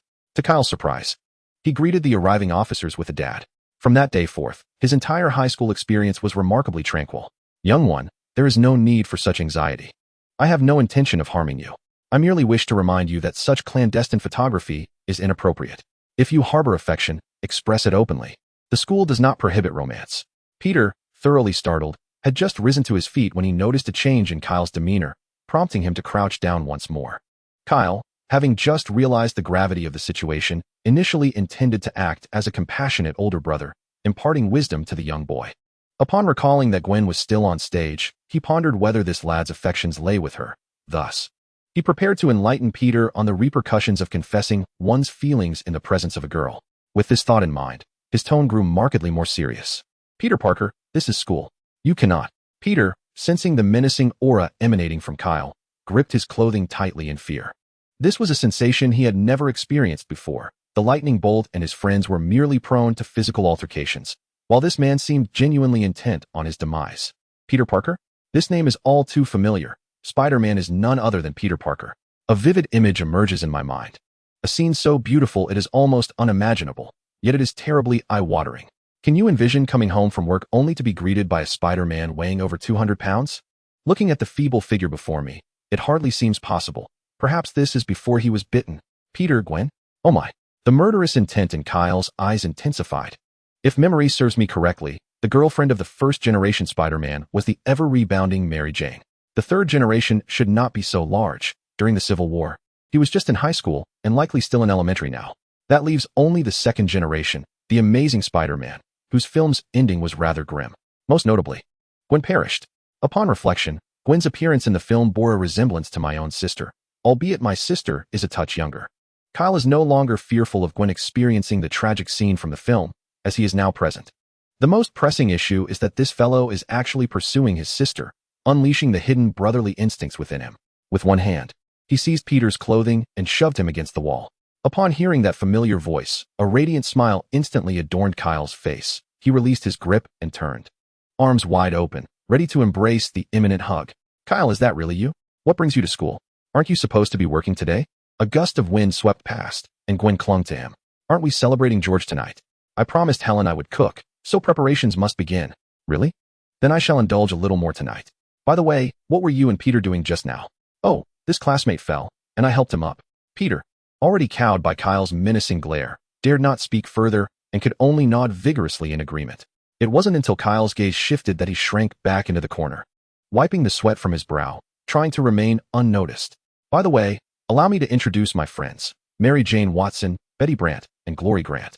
At this, Gwen jumped out of Kyle's embrace, exchanged glances with her friends, and they all chimed in unison. We are the Mary Janes. Haha, what do you think? Was our performance just now good? Indeed, it was the finest band performance I have ever witnessed. You exaggerate, but we will take him as our target, right? Absolutely. Our goal is to become the best band in the world. The three girls replied simultaneously. Hello, I am Mary Jane. Faced with the outstretched hand, Kyle hesitated, unsure whether to shake it, as her starry-eyed expression made him uneasy. Ahem, hello. I am Kyle, he said, shaking her hand lightly before quickly letting go, discreetly wiping his hands on his clothing behind his back. She carried an overwhelming scent that he found disagreeable. Shall we go, Gwen? Chapter 12. Gwen, wow. Your muscles are incredible. I absolutely adore them. Hey, just looking is enough. Why are you getting hands-on? How did an extra hand appear? In no time, Kyle found himself enveloped by soft little hands. Whoa, step back a bit. Why is there a milk bath involved? Gwen, save me. This was his escape from a throng of fluttering admirers. Ha ha ha, with such a large frame, why did you switch to such a petite vehicle? He chuckled while using both hands to measure Kyle against the car for comparison. This is a gift for Helen. What do you think? Isn't it perfect for her? Really? Helen will surely love it. She has frequently complained about how cumbersome our current car is, taking ages to park whenever we go to the supermarket. That is splendid. Gwen took a seat in the passenger side, surveying the interior of the car, which, though small, felt quite comfortable. Wow, are those snacks for me? Her eyes sparkled as she spotted 2 large bags of treats in the back seat. Of course, how could one resist indulging this little foodie they had raised? In his quest to cultivate the family's palate, Kyle often brought home various domestic snacks, frequently purchasing familiar vegetables during weekend supermarket trips with Helen. After years of bombarding her with countless Chinese cookbooks, Helen's culinary skills had improved remarkably. She could easily open a Chinese restaurant. The results of her extensive practice in preparing Chinese cuisine aligned perfectly with Kyle's expectations, and the entire family had grown fond of it. Utensils had long rusted in the cupboard from disuse. After driving for over half an hour, they finally arrived home. As soon as they parked, Gwen dashed from the back seat, clutching the 2 bags of snacks, and hurried to her room. Kyle followed closely behind, carrying 2 bags of vegetables. My dear son has finally decided to come back to see me, Helen exclaimed upon seeing Gwen return with the snacks, instantly recognizing that Kyle was also home. She awaited at the door, and as soon as it opened, she enveloped him in a warm embrace. Mom, I missed you too. Helen was an exemplary mother. caring for both Kyle and Gwen with unwavering attention from a young age. Even Kyle, the grown man, could not resist basking in the warmth provided by his mother. It could be said that Helen was Kyle's Achilles heel, with Gwen coming in a close second, while George, as the stern father, ranked third. If anyone were to threaten him with those three, he would unhesitatingly relinquish anything else. Experiencing the warmth of family for the first time, Kyle was determined to protect it from any disruption. He also remembered that in the land of S.H.I.E.L.D, there was another wealthy and generous sister mother. Kelly had raised him with the same motherly affection, albeit she insisted he call her sister, claiming that mother sounded too old. However, the maternal love Kelly provided was brief. As the land of S.H.I.E.L.D prioritized strength, Kyle had begun his journey in search of his own path alongside Kelly when he was merely 6 years old. Certainly, the profound maternal love that Helen provides is unmatched. If we were to include Kelly, Gwen would find herself in the third position. Mom, my son remains as handsome as ever. I imagine he has captivated many young ladies during this long interval. Has he found a girlfriend? Oh, so this is what it feels like to be urged into marriage. Mother, you know my work keeps me exceedingly busy, leaving little time for such matters. Besides, I am merely a 24-month-old baby. The endearing display of Kyle's childish affection is a realm solely belonging to Helen. Others cannot witness it. Helen is quite charmed by this, gently ruffling Kyle's hair and saying, "All right, you will always be my sweet baby." Now, is the over 200-month-old big baby ready to showcase his culinary skills tonight? Of course. I am well prepared. Wow, it seems I underestimated you. Do you really have to prepare so many dishes? Do you need any help? No. Dinner is solely my and Gwen's responsibility. Your only task now is to receive gifts. Kyle has placed the car keys in Helen's hands. Is this for real? Indeed. My dear Kyle knows his mother best. I won't have to drive that cumbersome vehicle anymore. Helen, like a child receiving a gift, joyfully skipped away to inspect her new ride, seemingly eager to take it for a spin. Kyle entered the kitchen with the ingredients, first laying out the seasonings and placing the unnecessary vegetables in the refrigerator.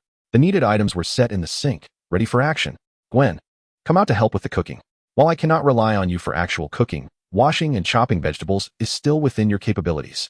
Here I come. Here I come. The sound of slippers pattering on the floor accompanied Gwen as she entered the kitchen, a spicy snack still in her mouth. Are you already snacking? No one is competing for your snacks. You can enjoy them leisurely later. How will you manage dinner after filling up on snacks now? Quickly wash that pile of vegetables. I will need them shortly. Hee hee. Gwen hastily finished her spicy treat and moved to the sink to start working. Kyle suddenly noticed that the calendar beside the television had turned to June, the month that heralded the eagerly awaited summer vacation during his school days. Summer vacation is indeed memorable, as a break of more than 3 months is a rare occurrence. Kyle has experienced the joy of education in America firsthand, and it is indeed a delightful experience. However, upon entering university, those who once chose joy often find themselves discontented. In this realm of higher education, success is often dictated by connections and financial resources, as academic performance is not regarded with utmost importance. What truly matters is the stature of the individual who writes your recommendation letter and the extracurricular skills you have cultivated. Speaking of recommendation letters, the higher the status of the writer, the better. But therein lies the question, do ordinary people truly know mayors or council members? Furthermore, those extracurricular activities, such as equestrianism and golf, certainly require financial investment. In the United States, not everyone is a millionaire. There are many impoverished individuals whose traditions of excessive consumption leave little room for savings. The school year must be nearing its summer break. Do you have any plans for the holiday? Speaking of summer, Gwen is quite exhilarated. She and a few of her close friends have been planning their holiday trip for quite some time. It is indeed a rather lamentable tale. Initially, they intended to embark on an impromptu road trip with just the 4 of them. However, someone suggested inviting her boyfriend, who in turn wanted to bring along his close friends. Those friends wished to include their girlfriends, who also wanted to invite their own friends. The chain of invitations spread like wildfire, nearly transforming the excursion into a school-wide event. How amusing. Nevertheless, having more people might provide some reassurance during the journey. Yet, I would rather not travel with such a large group. Chapter 13. Homecoming. Since I am reluctant to join such a large gathering, I might as well travel with just a few members of your band, allowing them to bring their boyfriends at most. This way, you can also invite the boy you like. Is this not the perfect opportunity to confess your feelings? This is indeed Kyle's intention, to gauge whether Gwen has any romantic inclinations. The boys at school are far too immature to pique my interest, and besides, if I were to date someone, George would undoubtedly have a strong objection to that. Phew, the weight on my heart has finally been lifted. I wholeheartedly agree with you. George would certainly take action. You can give me a call when the time comes. Haha, but you need not worry. The issue has been resolved similarly to what you mentioned. It turns out that Mary has a part-time job, leaving just Betty, Gloria, her boyfriend, and me to embark on the journey together. That is a relief. But a road trip is not a trivial endeavor. Are you all adequately prepared? In a vast country like the United States, embarking on an impromptu road trip is tantamount to courting disaster. Every route and gas station must be meticulously planned. The fundamental issue is that picturesque scenery cannot possibly reside solely by the roadside. What if we veer off the paved roads and find ourselves stuck in muddy paths? How would we extricate ourselves? We must also consider what medications to bring to prevent injuries or illnesses during our travels. A myriad of such concerns must be addressed. Otherwise, what would we do if we encountered problems in desolate areas far removed from civilization? It is essential to recognize that infrastructure in the United States is concentrated in populated regions. In the wilderness, not only is there often no phone signal, but even if we resorted to a satellite phone, it could take a considerable amount of time for rescue teams to locate us. Indeed, we are currently devising a plan and hope to finalize it before the holiday begins. That is reassuring. Kyle is contemplating how he might lend some assistance. A road trip? Surely you do not intend to drive that old Ford, do you? Gwen stared wide-eyed at Kyle, realizing he had struck a nerve. She had merely considered that driving a dilapidated vehicle would not trouble her, never pondering the other implications. Surely not. The age of that car surpasses my own. By the time you return from a journey in that vehicle, you could very well establish a repair shop, for it would hardly leave the borders of New York State in a month's time. That vintage automobile, aside from its silent horn, resonates with memories, having transformed from mere transport into a cherished reminiscence of George. Currently, it languishes in the garage, and even if George manages to revive it, it would merely serve as a vessel for him and Helen to rekindle the feelings of their youth. Allow me to handle the car's issues. Your only task is to chart the course.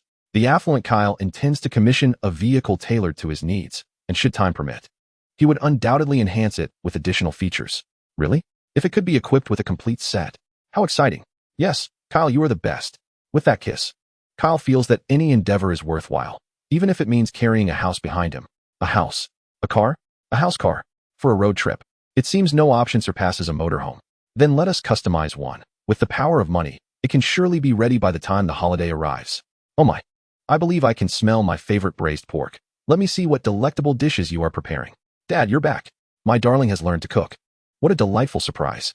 I hope to enjoy meals prepared by my daughter every evening after work.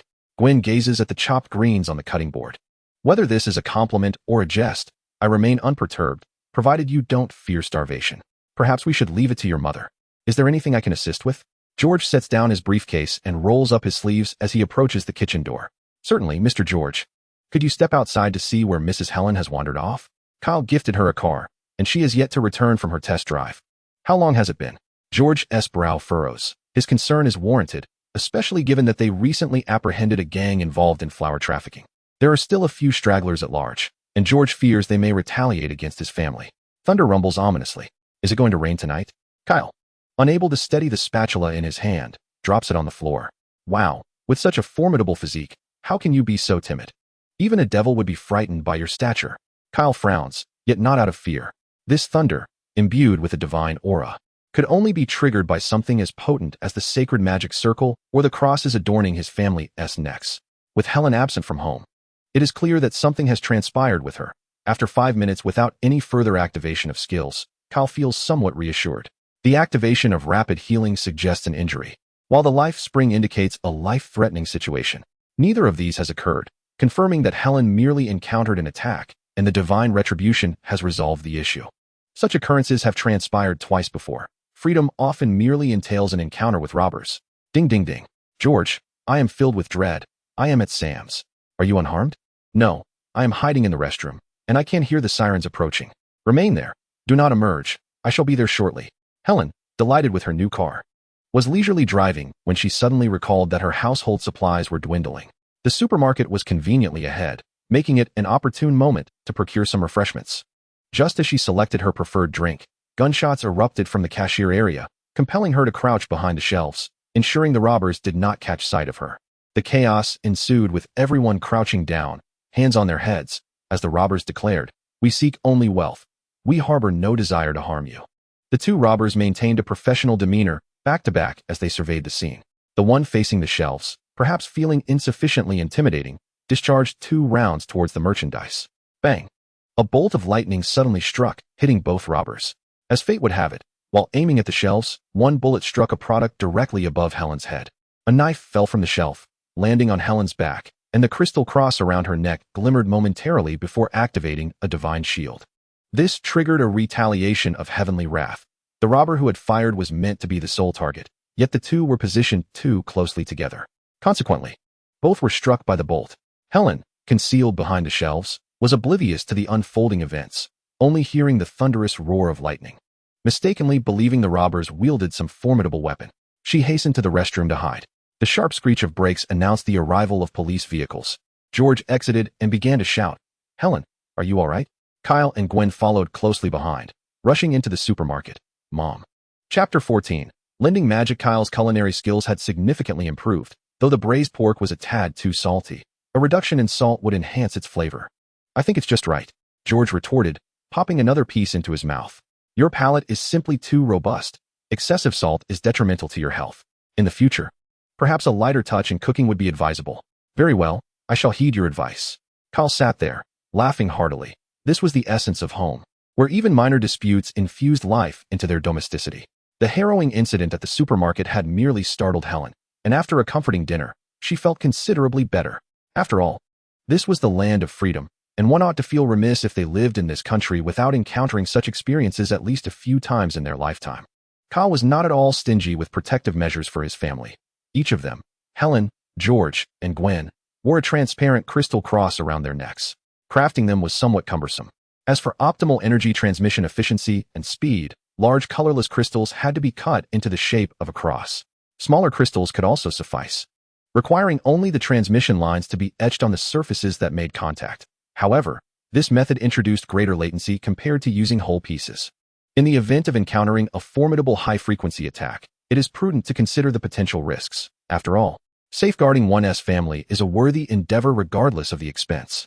Moreover, a colorless crystal can only be sculpted into a singular cross, yet no remnants are wasted.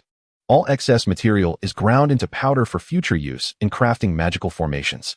Ultimately, by inscribing skill arrays with sacred light upon this foundation, the task is accomplished. The energy is abundant, sufficient to activate skills multiple times. Each time Kyle develops a new version, he promptly adopts it. With Kyle's current sensitivity to sacred light, he can detect its presence throughout the entire East Coast. Although Kyle possesses immense power, his sole limitation lies in his speed. If George and the others encounter a peril that they cannot withstand, he may not be able to reach them in time. Even at full capacity, his sprint merely approaches the speed of sound, falling short of the swiftness of a bullet and subject to the influence of the terrain. He lacks flight abilities, and although his leap is impressive, it serves little practical purpose. He has yet to make progress in researching the teleportation magic of Kamartaj. And with the recent upgrades to the temple's magical array over the past 2 years, his research has been set aside. Once the magical array at the New York temple is upgraded, Kyle intends to spend considerable time in the Kamartaj library, vowing not to depart without uncovering the necessary methods. When Kyle first encountered the Ancient One, they engaged in mutual exploration of each other's magic. It must be said that the Ancient One possesses remarkable skills. At that time, Kyle's abilities resembled merely playing a game, casting spells without full understanding. After a month of study, the Ancient One managed to construct a slow-healing magical array. However, it was not as straightforward as anticipated. The Ancient One could only sketch the array without achieving any practical effect, rendering the drawn array merely a visual art piece. Over time, it became clear that the Ancient One had only utilized Kamartaj's magic for the drawing. Devoid of the essence of sacred light, it was inherently ineffectual. The Ancient One attempted to comprehend sacred light through Kyle's insights, yet this too yielded no results, as the true nature of sacred light remained elusive. Kyle himself cannot answer this question. He is equally in the dark regarding the essence and origin of sacred light. When Kyle studied Kamartaj's magic, he encountered similar challenges, producing magical arrays that bore no effect. The Ancient One provided an explanation. Kamartaj's magic is akin to a loan, drawing upon the powers of dimensional deities. This means that the magical array serves as a key. The design of the array signifies the unlocking mechanism for that particular magic, while the contracts signed by mages function as a form of biometric identification. Individuals like Kyle, who have not signed such a contract, are akin to lacking an access card for their building's entrance. Unable to even enter the lobby, the prospect of reaching higher floors becomes an impossibility. The solution is simple: one must sign a contract. However, Kyle is reluctant to do so, for borrowed powers inevitably come with a price. And the mages of Kamartaj often bear a certain burden, their bodies supported by magic, mitigating the effects of their ailments. However, when it comes time to collect debts, one has little say in the matter. Even the formidable Ancient One, having borrowed excessively, must seek refuge under the banner of eternity to evade repayment. Kyle, undeterred by superstition, resolved to conjure a spell akin to divine light. If need be, he would simply seize the space gem in the future for greater convenience. Furthermore, upon reaching level 5 in his secondary profession, he would gain access to teleportation potions. Surely, the heavens would not allow a blind sparrow to starve. Solutions would inevitably present themselves. George, Kyle called. Did you catch what I just said? What? During your outings, please be vigilant. Beware of those lingering drug traffickers seeking revenge. Do not provoke them. No amount of muscle can shield you from bullets. Who said that? Even a heavy machine gun like the 127 cannot pierce his skin, though it would certainly hurt. Not an issue. I will be cautious. No one fears injury more than I do. That's good to hear. Helen and Gwen must also exercise caution. I will arrange for officers to provide protection. Regular police officers cannot be fully trusted. While I acknowledge that many are good people, who among them would sacrifice their life to safeguard Helen and the others in the face of mortal danger, it is far more reassuring to have them close at hand. Perhaps it would be best for Helen and Gwen to stay with me for a few days? The security at the Star Tower is quite reliable. The precinct could also allocate resources more effectively to focus on the hunt. Resolving the root of the problem is paramount. That sounds feasible. After some contemplation, George concurred with Kyle's proposal. Passive defense is inferior to proactive offense. Then quickly gather your belongings. I will drive you shortly. For the next few days, I shall reside at the police station, returning only once we capture those elusive criminals. Very well. Helen, still haunted by the recent supermarket robbery, hurriedly called Gwen to assist in packing. Meanwhile, Kyle began to tidy up the aftermath, washing the dishes. By the way, congratulations on your promotion. Almost forgetting. He quickly dried his hands and retrieved a gift box for George. What is it? It feels rather heavy, George remarked, weighing the gift box in his hands. You'll find out once you open it. Wow, the M1911 is an exceptional firearm. Upon unwrapping the gift, George recognized the model at first glance. He practiced a few aiming stances, appreciating the feel, and upon closer inspection, noticed intricate designs that piqued his curiosity. Are these characters on the grip Chinese? What do they mean? Ranger. Quite nice. If I were just a few years younger, receiving such a gift would surely make me leap for joy. Chapter 15. Old Spice still packs a punch Kamartaj. In the tea room of the Ancient One, two elderly gentlemen sipped their tea while conspiring about something. Is that young lad really coming today? Without a doubt. A roast lamb prepared by the supreme sorcerer is a delicacy not everyone gets to enjoy. Beside him, Wong was meticulously seasoning and marinating the goat from Muspelheim, careful not to make a sound, as he felt that the supreme mage and his companions were plotting something against Kyle. It was inconceivable. The supreme mage was a paragon of justice. How could he possibly betray anyone? Shaking his head vigorously, he hastily finished marinating the meat and exited the tea room, hoping to avoid overhearing anything inappropriate. If a direct approach failed, he would resort to softer tactics, perhaps sharing some sorrowful tales, and ideally, shedding a few tears. If the atmosphere softened, that lad might just be persuaded to share a drink. Alas, at my age, my tear ducts seem nearly obsolete, and it is no easy feat to summon tears. After all, I am a divine king. How could I stoop to such undignified acts? If all else fails, I would resort to forceful measures and ensure he drinks a few cups. Gul'dan sipped his tea and cast a glance at Odin. In his youth, Odin would have managed such a task effortlessly, but now, in his old age, he had grown soft-hearted and ineffective. If he were still the Odin of yore, he would have simply knocked him out and tossed him through the door. Tough love, they say. Affection is cultivated over time. Why must playing the matchmaker be so arduous? With a loud slurp, Kyle finished the porridge in his bowl, wiped his mouth with a napkin, and headed for the door. Okay, Gwen, have you packed everything? We're going to be late. Almost done, Mom. Sighing, Kyle turned back one last time to gaze at the home filled with the warmth of life. Helen and the others had been staying here for over a week now, and he had thoroughly enjoyed waking up to the breakfast Helen prepared.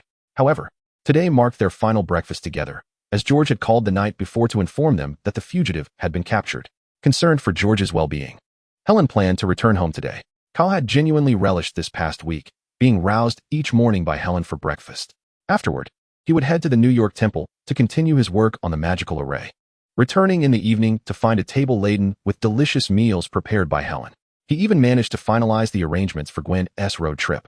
having airlifted a heavy-duty truck chassis to a modification shop to transform it into an off-road camper.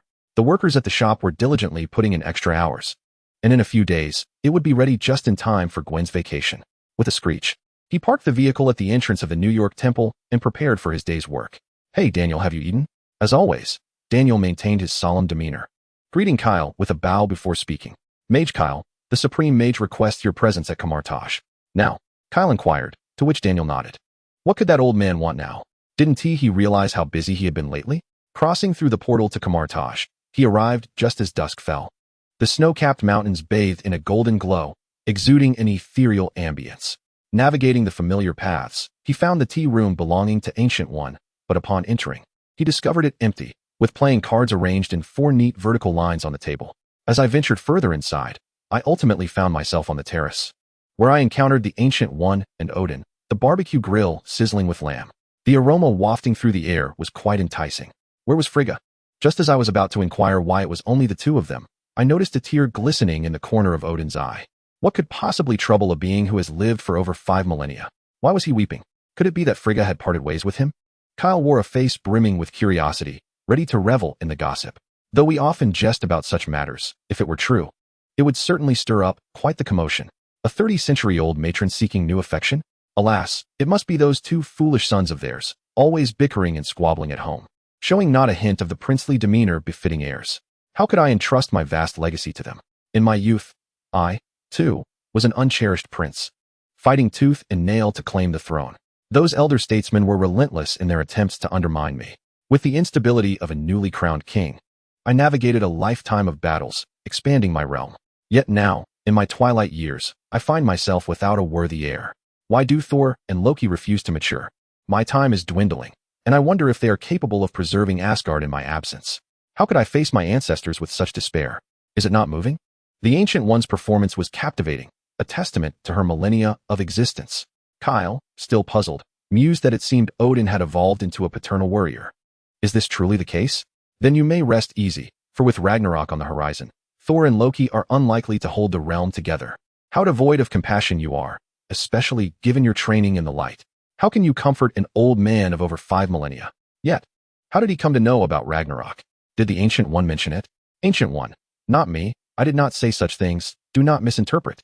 Kyle, sensing the inappropriateness of the conversation, quickly interjected. Do not be too disheartened. Thor is still quite remarkable.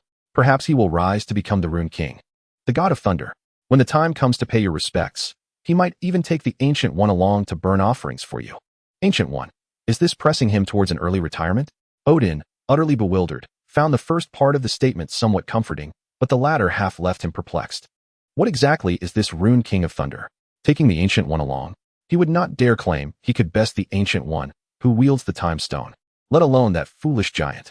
He might as well be compared to a simpleton, for he possesses not a fraction of Loki's cunning. Had he not been my blood, I shudder to think how many times his head would have rolled. Ancient One, the meat is ready. Let us not dwell on such matters. Come, let us feast, and perhaps indulge in a few drinks to drown our sorrows. Young one, do try my brew. I dare say it surpasses whatever vintage they serve at the Moonlight Tavern. With a mere wave of his hand, Gu-E conjured a whole roasted lamb, which effortlessly sliced itself into portions and flew onto the table. Before the 3 of them, wine glasses appeared, filling themselves magically. Observing the rapidly filling glasses, Kyle exclaimed, "All right, enough. You all know my limits. Just a taste will suffice." He would not have indulged in wine had it not been for the presence of the old man Odin. Aware of his own limited capacity for alcohol, he added, "Just take a sip and accompany us. That would be more than adequate." Alas, the plight of every parent is universal. Come, let us raise a glass. He then turned to Huang-Yi, signaling him to join. Unbeknownst to them, the 2 old men exchanged glances, their eyes brimming with delight. Prepare to embrace your grandchildren. Gu-E proclaimed. Chapter 16. Hela, when the time comes, you 2 must look after Asgard. Gu-E continued. After all these years of camaraderie, must we really express such sentiments? Let us drink. The 2 old men exchanged heartfelt words, toasting and drinking in turns. Watching Odin as if he were entrusting a legacy, Kyle too was swept up in the atmosphere. Although he only took small sips, the quantity soon accumulated. Before long, he had consumed half a glass of wine, and having previously claimed that 3 beers would be his limit, he was already feeling quite tipsy. With the alcohol loosening his tongue and the atmosphere encouraging him, he found himself speaking more freely. Rest assured, Frigga is like a sister to me, and Thor and Loki are my nephews, as their uncle. How could I not lend them my support? Odin replied, very well.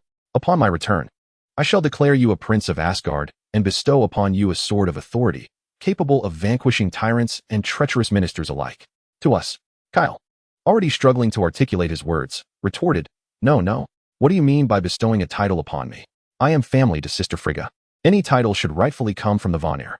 Then let the Vanir confer it. They clinked their glasses. In his inebriated state, Kyle instinctively downed the entire contents of his glass. Upon finishing, he collapsed onto the table, succumbing to sleep. Gui remarked, TSK, too weak. I had planned to pour another drink, but it seems unnecessary now. The two old men, their eyes bright and showing no signs of intoxication, wore expressions of cunning triumph. Are you certain his body can withstand it? You are aware of Hela's strength. Even sealed for so long, I can sense that she is more powerful than Thor. Fear not, this lad is sturdy enough. Perhaps due to the distance, Gui unexpectedly retrieved a floating ring and donned it. With a gentle motion of his fingers, a portal of sparks appeared beneath Kyle's feet, transporting him, chair and all, into the realm of Helheim. The plan had succeeded, and their estimation of Kyle's full strength had proven accurate. In his prime, he would have stood a chance against Hela. But they had miscalculated one crucial detail. Kyle was currently inebriated and utterly defenseless, not to mention unclothed. In Helheim, whoosh bang. Kyle landed squarely in the plaza of the underworld palace. The chair shattered, yet Kyle remained undisturbed, turning over to seek a more comfortable position and continuing his slumber. Suddenly, Hela, resting on the couch in the grand hall, opened her eyes, and the blade of night appeared in her grasp. Odin's voice was laden with fury. Since her sealing, her animosity towards Odin had only intensified. Had it not been for the limited confines of the palace, she would have long since escaped. The realm of Helheim was vast. Although devoid of life, it was a place where souls undoubtedly lingered. Apart from those who had ascended to Valhalla, all departed souls of Asgard resided within Helheim. As the goddess of death and ruler of Helheim, if she could break free from the palace and rally the spirits of the underworld, Odin's S.H.I.E.L.D would be inconsequential. However, Hela was unaware that her loyal army, the fallen souls, had also been sealed by Odin. Even if she ventured beyond the palace, the wandering souls would not heed her call, especially since many had perished at her hands. It would be more likely for them to unite against her. Men, Asgard had weakened to such an extent that it warranted your sealing? Odin, Hela chuckled, realizing that this implied a potential breakthrough of her seal. Without hesitation, she unleashed her full power against the barrier of the seal. The ensuing chaos was deafening, yet the impact on Kyle was minimal. He merely smacked his lips, as if savoring a meal, and continued to sleep. Odin, a deceiver, the seal had not weakened. His declaration resonated even on Earth. Hela's hatred for you seemed unrelenting. It appears you are indeed unfit to be a father. Odin remained silent, acknowledging his failures as a parent. As the eternal spear in his hand created a rainbow that vanished into thin air. Cursing beneath her breath, Hela slumped to the ground, gasping for breath. Her chest rising and falling with each inhalation, fury threatening to erupt from her eyes. Her attire had been reduced to tattered strips, and the only sight of beauty, Kyle, remained in deep slumber. After a prolonged moment, Hela finally rose, discarding the blade of night on the ground without a second thought. Her disheveled hair, giving her the appearance of a madwoman as she trudged toward the hall. Over a millennium of being sealed, she had endured countless failures. Her despondency was but fleeting. Youth was on her side. She had ample time. Odin must be aging considerably by now, she mused. Once he perished, wouldn't her escape be effortless? This thought lightened her spirits considerably. She would continue to regain her strength, and upon Odin's demise, she would storm into Asgard, claiming the throne with ease. Then, she would lead Asgard into further conquests, proving to her ancestors who truly deserved to be the ruler of Asgard. It was only then that Helen noticed something on the floor. As she approached, she covered her nose. Not due to the stench of alcohol emanating from Kyle. Asgardians were fond of drink, and she was no exception. In the aftermath of war, it was not uncommon for celebratory feasts to lead to inebriation, invigorating one's spirit for the ensuing battles after a restful slumber. However, the overwhelming aura of sanctity emanating from Care was decidedly unappealing. As a death goddess, her affinity lay with the shadows. It was perplexing that she found herself in the company of one so radiant. In former times, she would have swiftly dispatched such an individual with a single stroke of her sword. Yet, her capacity for tolerance had evolved significantly since then. Observing Care, who appeared relatively youthful, she pondered how he had offended Odin to be sealed in her domain. With a flick of her wrist, she raised the sword of the night sky, gently placing care upon the carpet of the grand hall. The solitude that had enveloped her for over a millennium ignited a flicker of curiosity within Hela. She settled beside him, scrutinizing Care with keen interest. He was rather handsome, with a commendable physique befitting a warrior, yet his skin bore no scars, an indication that he had not endured the trials of battle. A gentle prod against his pectorals revealed a strength surpassing that of an ordinary Asgardian. What manner of being was he? Had Odin resumed the call to war? Why then? Was he not released? Should Odin grant him the throne, Hela would not hesitate to overlook past grievances and lead her forces into battle once more. As she lifted his garment slightly to inspect, she was pleasantly surprised. 2 hands' breadth, quite acceptable. Was this what manhood entailed? Once, she too had been betrothed, an arrangement orchestrated by Odin, though Hela had never held any affection for him. History had proven her judgment astute. Her first betrothed had met his demise at the hands of the enemy. Since then, Odin had refrained from arranging further unions for her, and Hela had been engrossed in the chaos of war, leaving little room for such considerations. Now, however, an opportunity presented itself. The sword of the night sky obligingly lifted Care, accompanying Hela to the inner sanctum. Chapter 17. CPU overload. Care was roused from his slumber by the chill of the air, and upon opening his eyes, he was met with confusion. Where was he? The atmosphere was laden with an unsettling essence of death. Such opulence in a palace was a rarity on earth. How had he come to find himself here? Bewildered, he exclaimed, "Where are my clothes?" "You're awake," came a woman's voice. He turned to behold a striking figure adorned with smoky makeup, reclining with a book, draped in nothing but a sheer veil. The realization dawned upon him, without a shadow of a doubt. Care dreaded Stacy Lee had lost his virtue. In dismay, he recalled prior romantic entanglements, yet the crimson sheets and the woman's form suggested he was not at a disadvantage. However, her garish makeup left much to be desired in terms of aesthetics. What is this place? Where are my garments? He lamented, hastily retrieving the bedclothes to shield his modesty. Welcome to Helheim, the realm of the death goddess. Helheim? Only Hela would don such a visage in the underworld. Oh, you've heard of me? How does Asgard record their goddess of death? It was unmistakably Hela. One need not ponder deeply to surmise that Odin and the Ancient One had taken advantage of his inebriation to transport him here. The current denizens of Asgard are blissfully unaware of the existence of the death goddess Hela, for Odin, that old tyrant, has erased that chapter of history. They likely regard him as a benevolent king now. Ah, indeed, such is the nature of Odin. But how do you know of me? By your appearance. It seems you have not traversed my era. Did your elders enlighten you? I am not an Asgardian, but rather a being from Earth, or what you refer to as Midgard. As for my knowledge, you may call me a seer. Cal, with his peculiar sense of humor, dubbed himself a prophet without a second thought. However, he possesses insight into future events that justifies such a title. Midgard? Oh, I have visited your realm before. Back when your mightiest nation still wielded weapons forged of bronze. Who would have believed that a prophet of such potential would emerge from your midst? Odin's insecurities remain evident. Unable to tolerate the rise of potential among the 9 realms. Was she not sealed away precisely because she posed a threat to Odin's throne?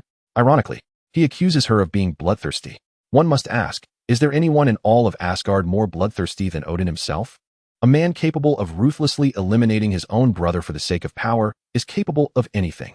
Furthermore, were not her military campaigns commanded by Odin himself? There is no need for Cal to elaborate.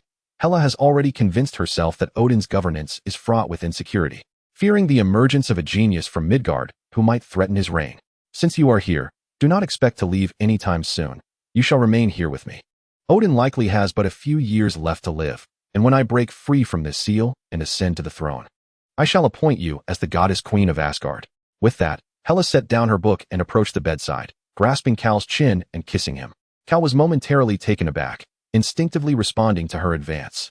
As long as you obey me, my harem shall not expand to include others. Huh. It took Cal a while to regain his senses. Had he just been courted? Would he truly be included in her harem? Could a man endure such a fate? The esteemed son of prophecy, unable to subdue a mere death goddess? He immediately resolved to assert his manhood. The following day, Cal lay in bed with vacant eyes. A naked Hela sprawled atop him. The traces of tears at the corners of his eyes revealed that he was indeed the one who had suffered defeat. What a disgrace. His dignity as a man lay in tatters. He had never anticipated such a day would come. Was the Asgardian lineage truly so formidable? Hela's strength surpassed his own considerably, rendering him immobile beneath her weight. Next time, he vowed to don armor, determined to surpass Hela. Cal's mind was in disarray. He could hardly fathom why he had been sent here by Odin. If he was meant to persuade Hela, he certainly would not have been dispatched in such a manner. He would have readily agreed if it had been made clear. Could it be that Ancient One discerned his origins? Realizing that he was not of this world and fearing his interference in the future's course, thus joining forces with Odin to seal him away? If that is indeed the case, then poor Kyle has truly been a benevolent soul feeding the hounds. He foolishly assisted in upgrading the temple's defenses, while those two cunning old foxes had already ensnared him thoroughly. Moreover, recently he had contemplated learning alchemy to extend Odin's lifespan. Is this the fate of the good-hearted? Suffering for eternity? The hearts of those ancient beings are indeed tainted. Kyle furrowed his brow, feeling that the previous reasoning was flawed. He had known Ancient One for over a decade, and based on his understanding of her character, even if she were aware of his origins, as long as he posed no threat to Earth, she would likely remain indifferent. Furthermore, she was well aware of his holy light, which undoubtedly radiated white magic devoid of any dark demonic essence. It could even be described as somewhat sanctimonious. He certainly did not appear to be a villain. Keeping him around as a mere tool would be advantageous. Why then seal him away? Additionally, the magical array of the New York Temple had yet to be fully upgraded. Even if there was intent to eliminate him, it would be more beneficial to wait until the array was completed before taking action. Since the issue does not lie with Ancient One, it must surely rest with Odin. What does Odin mean by casting him here? Why speak in riddles? If he intends to counsel Hela, he could simply state his intentions outright. Why resort to such antics? Even if he did not wish to confront her directly, he could still offer suggestions. What does it signify to just toss him over here? Is it during a drunken stupor that he is unconcerned about Hela possibly striking him down? How bold he is. Kyle felt his rapidly functioning mind nearing its limits. It seems he must accumulate some intellect. Before he could ponder further, Hela had already awakened, playfully slapping his cheeks. You're not quite ready to turn over, but I can grant you a chance. If you can defeat me, then you may rise. Otherwise, it's best you remain lying down. With a soft sigh, she nearly toppled over again, realizing why warriors often hesitated after marriage before going to battle. Indeed, there was something captivating about this place. Although the aura surrounding her was somewhat unappealing, her appearance was quite pleasing, and her physique was formidable, befitting her stature. Hela reclined with her eyes closed in the hot spring, and the slight upturn of her lips indicated her good spirits. Chapter 18. Odin even abuses his own children with a crackle and pop. Hela was roasting an unfamiliar creature over the flames with a wooden stick. The fat sizzling as it dripped onto the fire created a delectable aroma. After tasting a piece, she deemed it sufficiently cooked and removed it from the flames. Casting a glance at Kyle as she retrieved a small jar, carefully sprinkling a bit on the meat of the hind leg. Eat up. Don't be picky while you're here. Kyle, driven by hunger, took a hearty bite, realizing that engaging in laborious tasks necessitates ample sustenance. The aroma of the grilled meat was delightful, perfectly charred on the outside while remaining tender within, though it could have used a hint more seasoning. Is there any salt? I've perspired excessively and require some salt to replenish.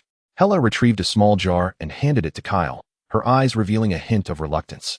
Oh, the flavor has improved significantly. It's no wonder that laborers favor meals rich in oil and salt. In just a few bites, he devoured the crispy bones and then tore off a front leg, sprinkling salt from the small jar. It's empty. Is there any more? Hela rolled her eyes in exasperation. She too yearned for salted grilled meat. The spices in the kitchen had long been exhausted a millennium ago, and the scant salt remaining was something Hela had painstakingly conserved.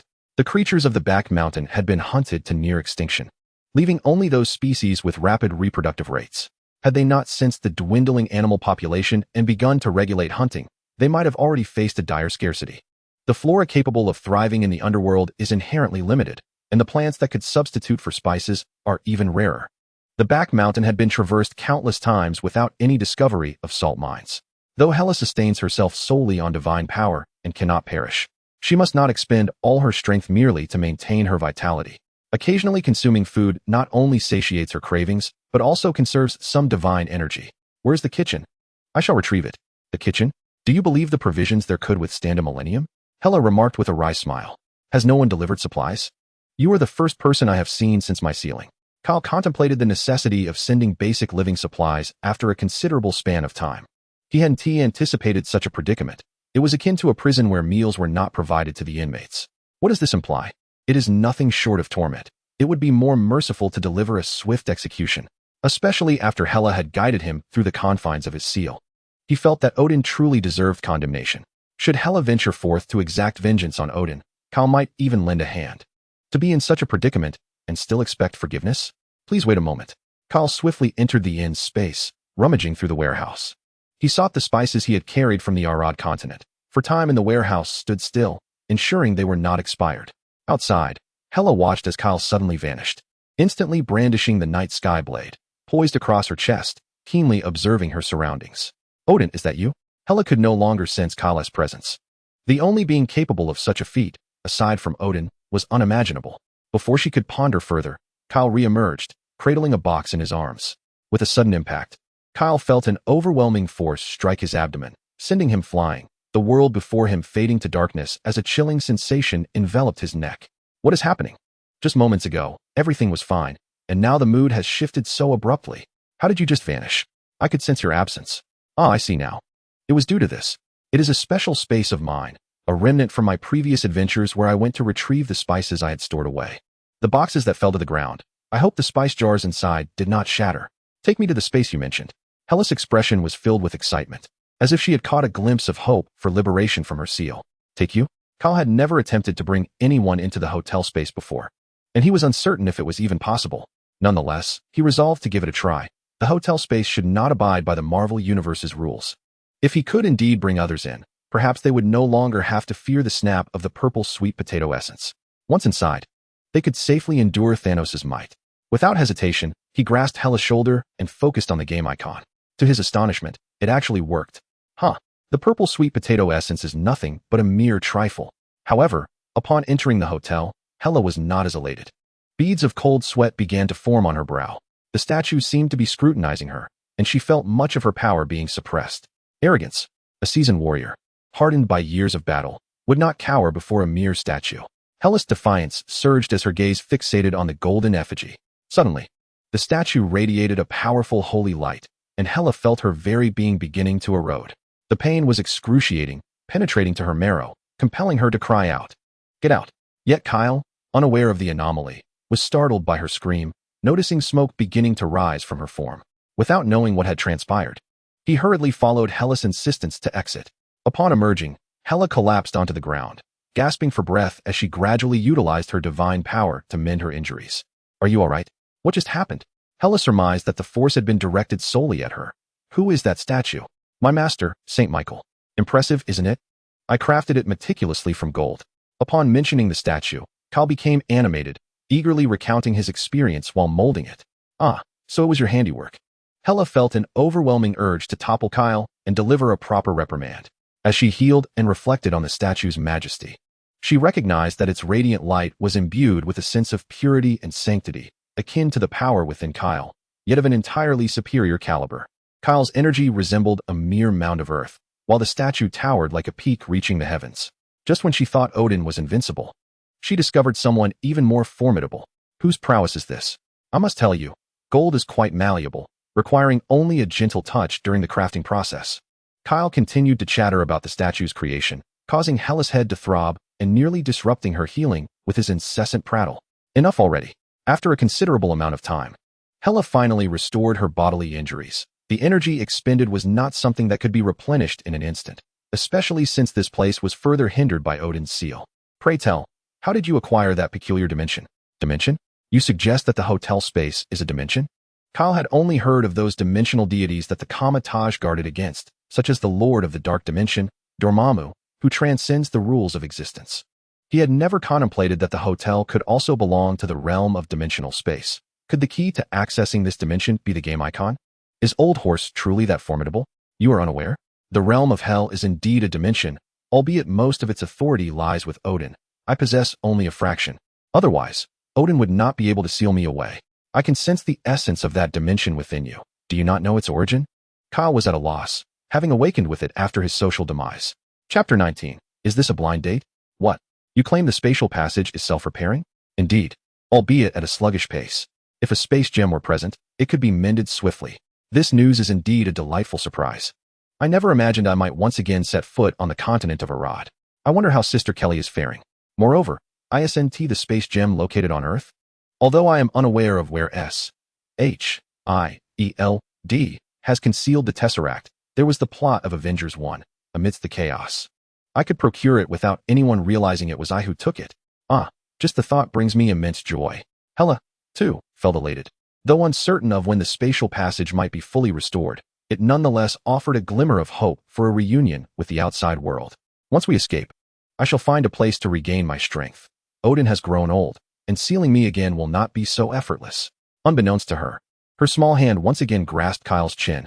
Some doors, once opened, can never be closed again, even if the damaged door is mended. That exhilarating sensation of having opened a gateway cannot be easily forgotten. Hold on. There should be no second chances. Kyle resolved to resist and reclaim his agency. With a mere thought, he adorned himself in a suit of crimson armor. Kyle Dredis Stacy Lee, profession, Paladin. Level, LV 45. Strength, 1127. Stamina, 1823. Intelligence, 1352. Spirit, 1233. Equipment, Legacy, War Goddess's Titanium Steel Set 55. Legacy, War Goddess's Titanium Steel Chest Plate, Enhancement 10. Category, Armor, Plate. Level, 45. Quality, Legacy. Weight, 5 kilograms. Durability, 5560. Attributes, Physical Defense, 3000. 10 Enhancement reduces physical damage by 29. 10 Enhancement grants otherworldly stamina 20. Strength, 34. Intelligence, 34. Strength, 23. Set attributes, 55. Strength, 66. Intelligence, 66. Stamina, 66. Spirit, 20. HP maximum, 385. MP maximum, 385. MP recovery per minute, 18. Attack speed, 2. Movement speed, 2. Casting speed, 2. Evasion rate, 2. Item weight limit, 5 kilograms. Physical critical rate, 2. Magic critical rate, 2. Skills, Wind of Holy Healing level 1. Frenzied Hammer Strike level 1. Ah, splendid. There is indeed a semblance of a warrior here. However, relying solely on external equipment is unwise. True strength lies within oneself. Should one's gear be damaged in the future, would they not become mere lambs for slaughter? Enough of this idle chatter, let us proceed. Kyle, brimming with determination, is resolute in reclaiming his manly dignity.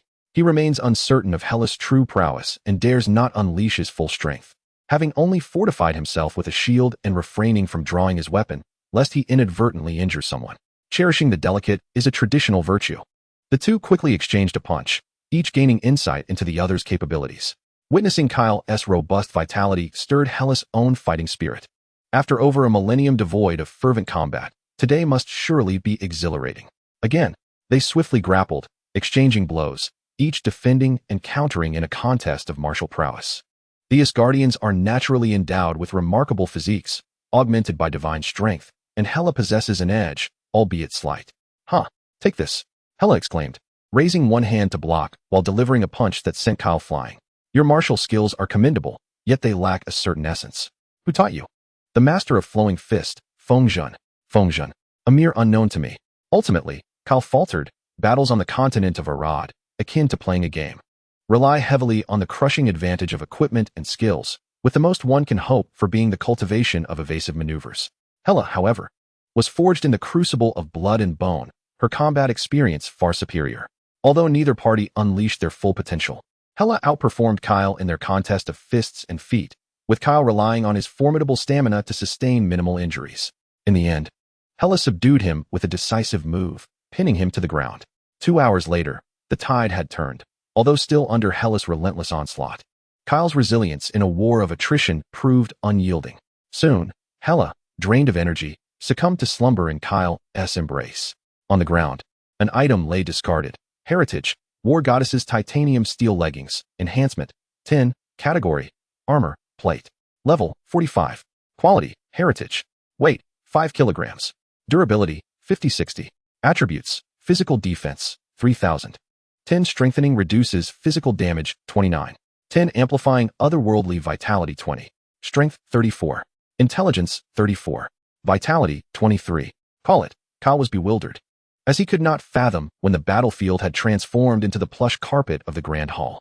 Gazing so closely at Hela's countenance was indeed a delight, far surpassing the beauty portrayed in films. However, her smoky makeup somewhat detracted from her allure. What a dreadful sensation of infatuation. Thus, Kyle finally comprehended why he had been brought here. It was no wonder that recently, Frigg had persistently hinted at introducing him to a potential girlfriend. Apparently, he had been awaited here. Speaking of which, is this how you arrange blind dates? Simply tossing a drunken suitor onto the bed of the prospective partner? Without a doubt, such a scheme must have originated from those two ancient fellows, Odin and Gui, Who would have thought he would walk into a den of lions? Left with naught but crumbs? Yet, he found no disadvantage in this predicament.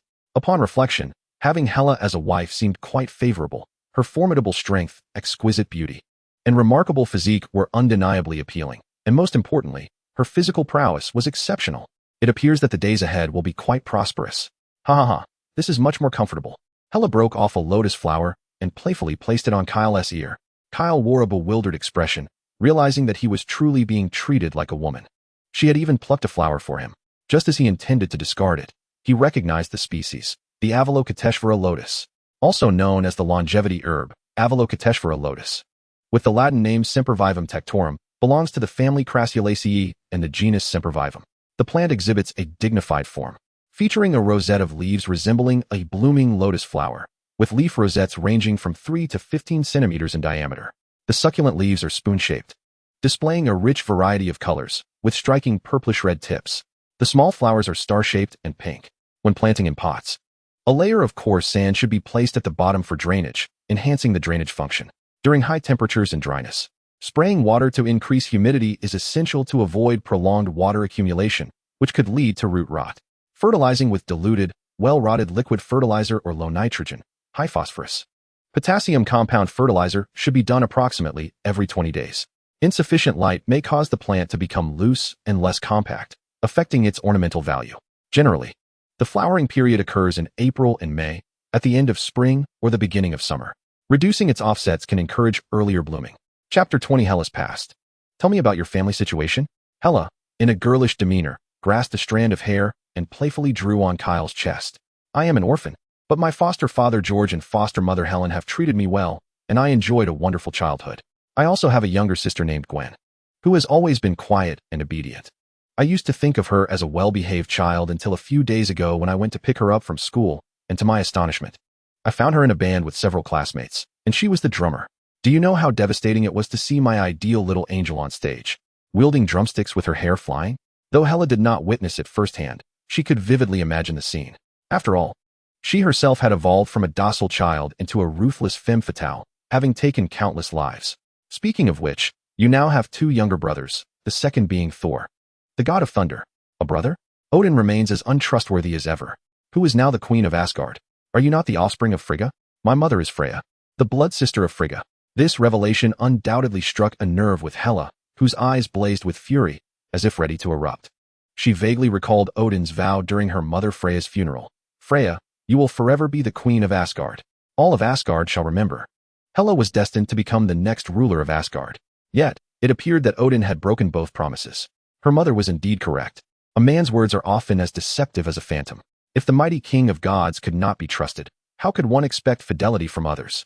Her mother, too, was a tragic figure, a casualty of the truce between the Aesir and Vanir. Although a political pawn, Odin had shown great affection for Freya, and Hela's birth had only deepened their bond. However, this bliss was fleeting, as Odin's ambitions resurfaced, igniting wars to conquer the 9 realms. Midgard, the realm of humanity, was the weakest among them. Odin merely rode back on his 8-legged steed, Sleipnir, proclaiming Midgard had fallen under Asgard's dominion. Alfheim, the realm of the light elves, possessed exceptional magical prowess, yet they were not inclined toward violence, preferring to nurture flora. To avert war, they unwittingly signed a series of unequal treaties proposed by Odin, thus succumbing to Asgard's rule. Consequently, Odin effortlessly gained dominion over Alfheim and Midgard. The remaining realms, however, proved far more formidable. Nidavellir, home to powerful artifacts, Jotunheim with its frost giants, and Muspelheim, inhabited by fire giants, were not easily subdued. As the flames of war reached Helheim, Odin encountered resistance when the goddess Hel attempted to assassinate him. Though Odin ultimately vanquished Hel, Freya perished in the ambush. Helheim, devoid of leadership, was subsequently conquered by Odin and became Hela's domain, giving rise to her title as the goddess of death. As time passed, Hela matured and exhibited unparalleled combat prowess, becoming a formidable weapon in Odin's conquests. Together, they launched their first campaign against Nidavellir, where the dwarves' powerful artifacts could not withstand their onslaught for more than a few years. Odin and Hela seized formidable weapons and armor from the dwarves, simplifying their future endeavors. Under their blades, the fiercely resistant fire giants were nearly driven to extinction. Odin, in an unexpected display of compassion, withdrew his forces after extracting the eternal flame from Surtr. The dark elves of Svartalf fame, having been hunted since the reign of Odin's father, Buri, remained concealed in the shadows, too fearful to emerge. Subsequently, the entirety of Asgard's military might descended upon Jotunheim to confront the frost giants. Faced with such overwhelming power, victory seemed an unattainable dream. Failure was merely a matter of time. Laufey, gravely wounded, sacrificed the ice winter coffin to save his own life. In Vanaheim, the prolonged conflict between the two races had depleted much of their living strength, significantly reducing their population, yet their combat prowess should not be underestimated. Should they fight with all their might, Asgard might not necessarily emerge victorious, and even the mighty Odin found himself compelled to yield in submission. Thus, all 9 realms fell under Asgard's dominion. The years of relentless warfare had drained Asgard's resources, ushering in a period of recuperation. However, Hel's war was only just beginning. As dissent against Asgard's rule began to surface across the 9 realms, leading her armies, Hela commenced a campaign to suppress the insurrections, adopting a ruthless stance of execution against any rebels until none dared to oppose her. The fearsome reputation of the goddess of death spread like wildfire. For nearly 2 centuries, rebellions had largely ceased. Even the occasional unrest was trivial and easily quelled with a couple of squads. Most of the high-ranking insurgents had been eradicated by Hela, leaving only a handful of formidable foes who now lurked in the shadows, biding their time to regain strength. During this time, Asgard's military gradually regained its former glory. Hela, intent on conquering worlds beyond the 9 realms, was unexpectedly met with Odin's outright refusal. Frustrated, she resolved to lead her army independently, unaware that Odin would label her actions as treason and dispatch the Valkyries, the mightiest guardians of the realm, to suppress her. Hela, displaying her characteristic defiance, marched forth unabashedly. That battle would become a significant chapter in Asgard's history, with all of Hela's loyal generals perishing in the fray. Ultimately, Hela herself was sealed away in the royal palace of Helheim, unable to take a single step outside. Listening to Hela's lament, Kale felt a surge of compassion, wrapping his arms tightly around her. Odin was indeed ill-suited for fatherhood. His daughter's penchant for battle was a reflection of his own training. And now he renounced her as having veered off course. Why hadn't he voiced his concerns sooner? Kale could only scoff at Odin's hypocrisy. If he no longer wished for Hela to engage in warfare, he should have articulated his reasoning clearly. There was no need for such drastic measures against his own daughter. There were no grand narratives of princely encouragement. If Odin did not want Hela to inherit the throne, he could have simply stated so instead of resorting to suppression and imprisonment. Moreover, leaving her sealed without a care, neglecting to provide for her, and forcing her to survive on mere scraps was unconscionable. Kale, in his exasperation, felt a strong urge to rid the world of Odin's presence entirely. The more I observe, the more I feel pity for Hela. Having followed Odin into battle since her youth, her entire upbringing has been steeped in warfare. It would indeed be strange if she harbored no fondness for combat. Thus, it is only natural for Kyle to allow Hela to vent her pent-up fury in his own peculiar manner. Chapter 21. Combat and Conflict under Odin's Tutelage. Thor has become a muscle-bound warrior, wielding his mighty hammer with little finesse. Without Mjolnir, he cannot even summon a spark of electricity. Perhaps we should simply call him the god of hammers. Mjolnir? You mean that was once my weapon? The successor chosen by Odin possesses such mediocre skills? It seems the list of those I must confront upon my return has just grown longer. I wonder how competent that foolish brother of mine truly is. Hela, however, remains unperturbed, confident in her own prowess. A mere 500-year-old child hardly warrants her concern. As long as she stands upon the soil of Asgard, her strength knows no bounds. Odin, indeed, lacks the gift of nurturing his offspring. Even an ordinary couple on Earth might surpass him in this regard.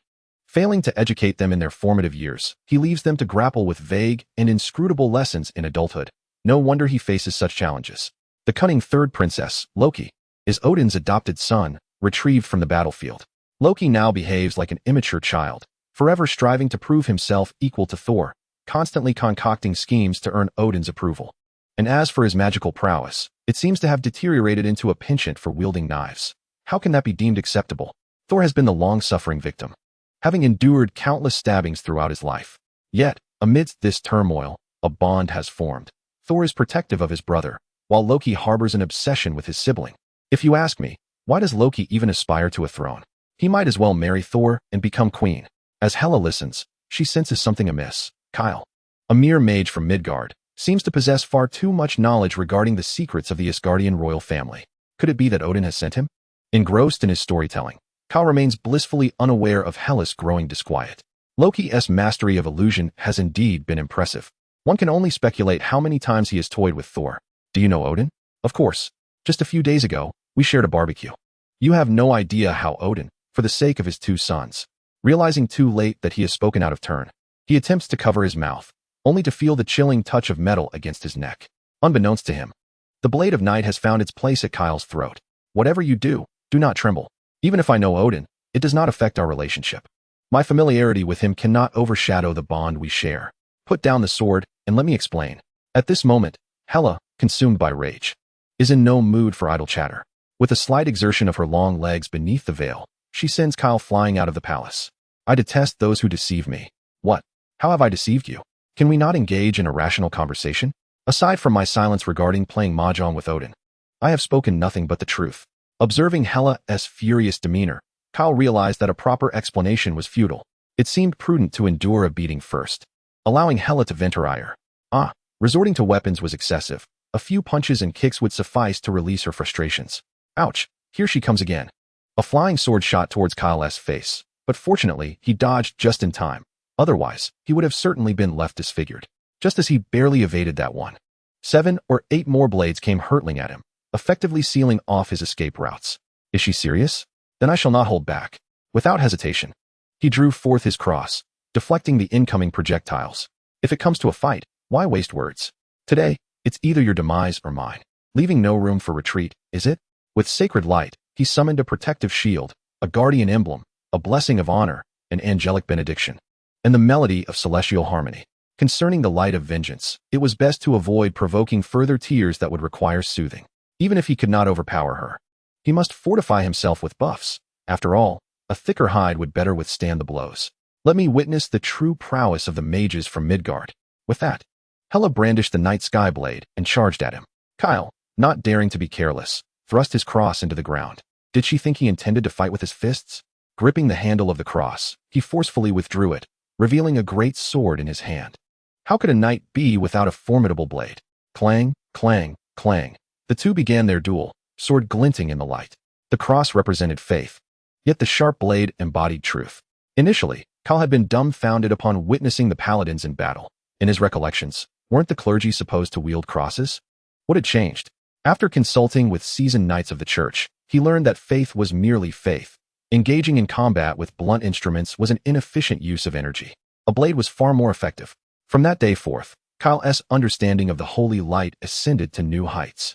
Had it not been for the celestial technology requiring innate talent, the battles might have been even more spectacular. As a quartet embarked on dungeon raids, the healer would finish applying buffs before pulling out laser cannons or Gatling guns. Are you a turtle? If you have the capability, why not drop the shield and engage me in a fair fight? With the holy light shield activated, Kyle grew lazy even in evading skills. When Hela finally shattered his shield, he promptly reactivated another. Ever since Kyle truly comprehended the skill matrix, he had been free from the woes of cooldowns. With sufficient mana, even the infinite evoker was no issue. He chuckled. What true knight would forsake their shield? If you tire from this, we can sit and have a proper discussion. In your dreams, your shield requires energy, and I refuse to believe I cannot drain it dry. Let us put that to the test, Kyle thought, casting a sidelong glance at his barely diminished mana bar. With a loud crack, the shield shattered, and Hela seized the opportunity to strike swiftly. Hiss! Kyle raised his shield just in time and hastily cast a slow healing spell upon himself. The damage was minor, but it truly stung. Hela, not foolish, recognized the gaps in his shield and aimed her assaults precisely during those moments. The sound of clashing echoed as Hela, exerting her strength, skillfully avoided any vital wounds. And her injuries were shallow, healing gradually over time. Eventually, the battle between the two descended into a childish game. Kyle sat on the ground, waiting for his shield to shatter to refill his energy. Hela, seated opposite him, intermittently hurled flying blades at Kyle.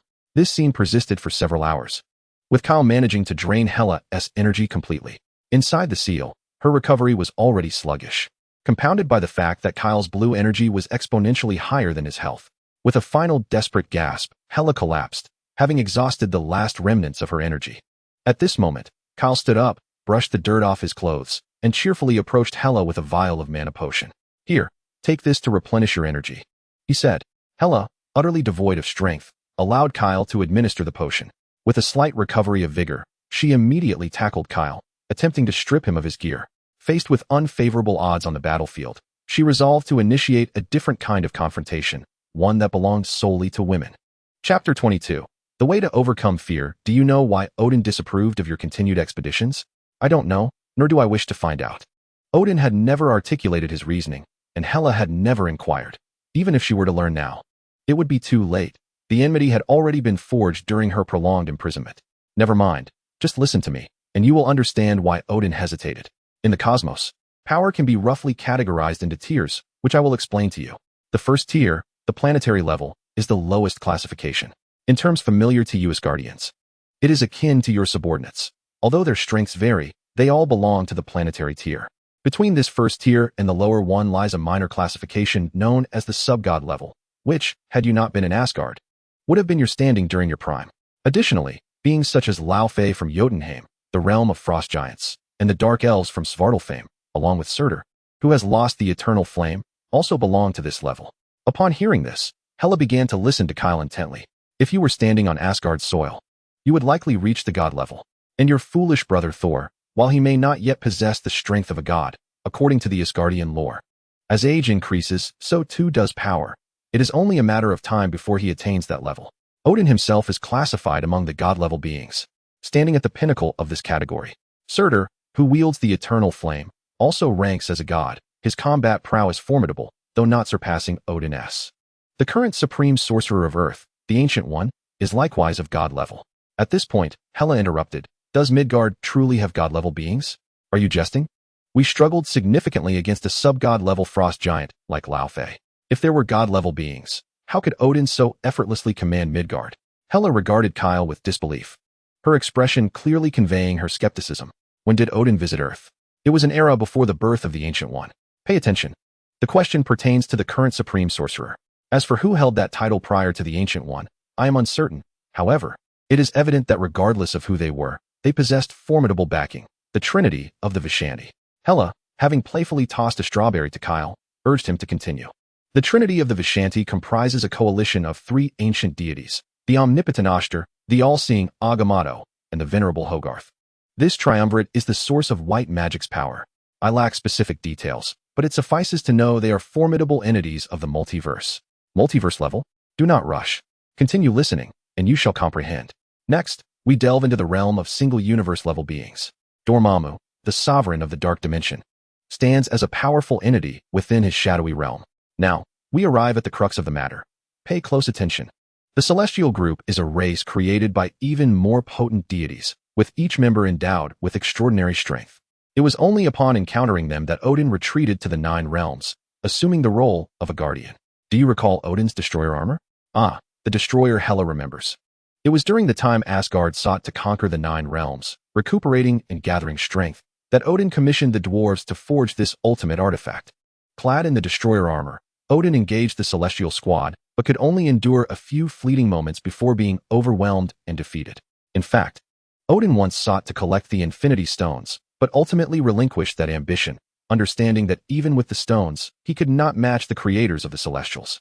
It was during this period of hubris that Odin aged overnight, choosing to cease his expansionist pursuits and instead focus on safeguarding the Nine Realms. At this juncture, Hela's mind was tumultuous. Even without the destroyer armor, Odin could effortlessly suppress her. Yet, clad in that very armor, he could barely withstand the Celestials' might for mere seconds. What unfathomable power was this? It is almost beyond comprehension. Furthermore, these formidable Celestials were themselves creations of even higher beings. Hela felt an encroaching darkness regarding her future. With her limited abilities, it would be wise to remain at home. Nonetheless, Hela would not forgive Odin simply because he faced insurmountable foes. Why seal her away for over 1,000 years? In Hela's eyes, Odin transformed from a coward into a heartless ruler who, having passed the throne to his son, ruthlessly suppressed his daughter by any means necessary. Now we turn to the pinnacle of multiverse-level power. The Vishanti need no further elaboration. Then there is Sidorak, the sovereign of the Crimson Cosmos, the god of the underworld. Shathan is another source of dark magic, emerging from the primordial deities present at the dawn of Earth. Additionally, there are the five most potent gods, Annihilation, who governs the totality of non-existence within the universe and the retaliatory forces of the ever-expanding cosmos. He is nearly omniscient and omnipotent. Eternity, a deity among the five gods, governs the realm of time and embodies the collective consciousness of all life, serving as an abstract entity of the universe. Death, the master of all mortal demise, the ultimate refuge for every soul within the cosmos, bestowed with boundless power and wisdom, often manifests as a young girl cloaked in black or as a skeletal figure. Infinity symbolizes the tangible manifestation of the entire expanse of the universe, wielding the ability to manipulate all dimensions within 110 realms. Together with eternity, the embodiment of time, they signify the unity of space and time, as well as the vitality of the cosmos, capable of orchestrating the universe to achieve any desired outcome.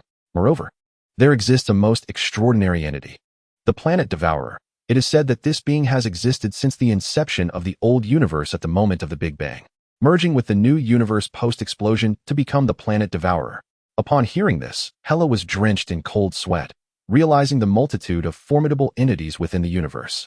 She had once fancied herself a deity, yet the Asgardian pantheon was merely a name, insignificant in comparison to true gods. Above the multiverse, are there even more powerful beings? Indeed, consider the Infinity Stones. Do you know their origin?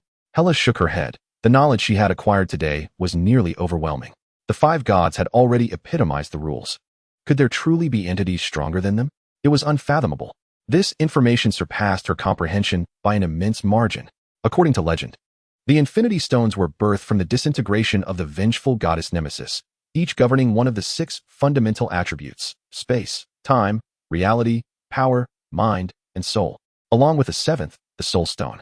It is said that upon gathering all 7 stones, the vengeful goddess shall return, yet the last Soul Stone was destroyed, leaving the world devoid of her presence. Above them reigns the Life Tribunal, a supreme entity tasked with overseeing and maintaining the balance of all realities within the universe. Enough. Do not speak further, Hela interjected. The most pressing matter now is to dispel the fear you have instilled in me, and with that, she began to bounce on a trampoline. Although Kyle had no objections and found amusement in her antics, he couldn't shake the feeling of being watched. Could it be that speaking too freely has drawn the attention of those powerful beings? He pondered.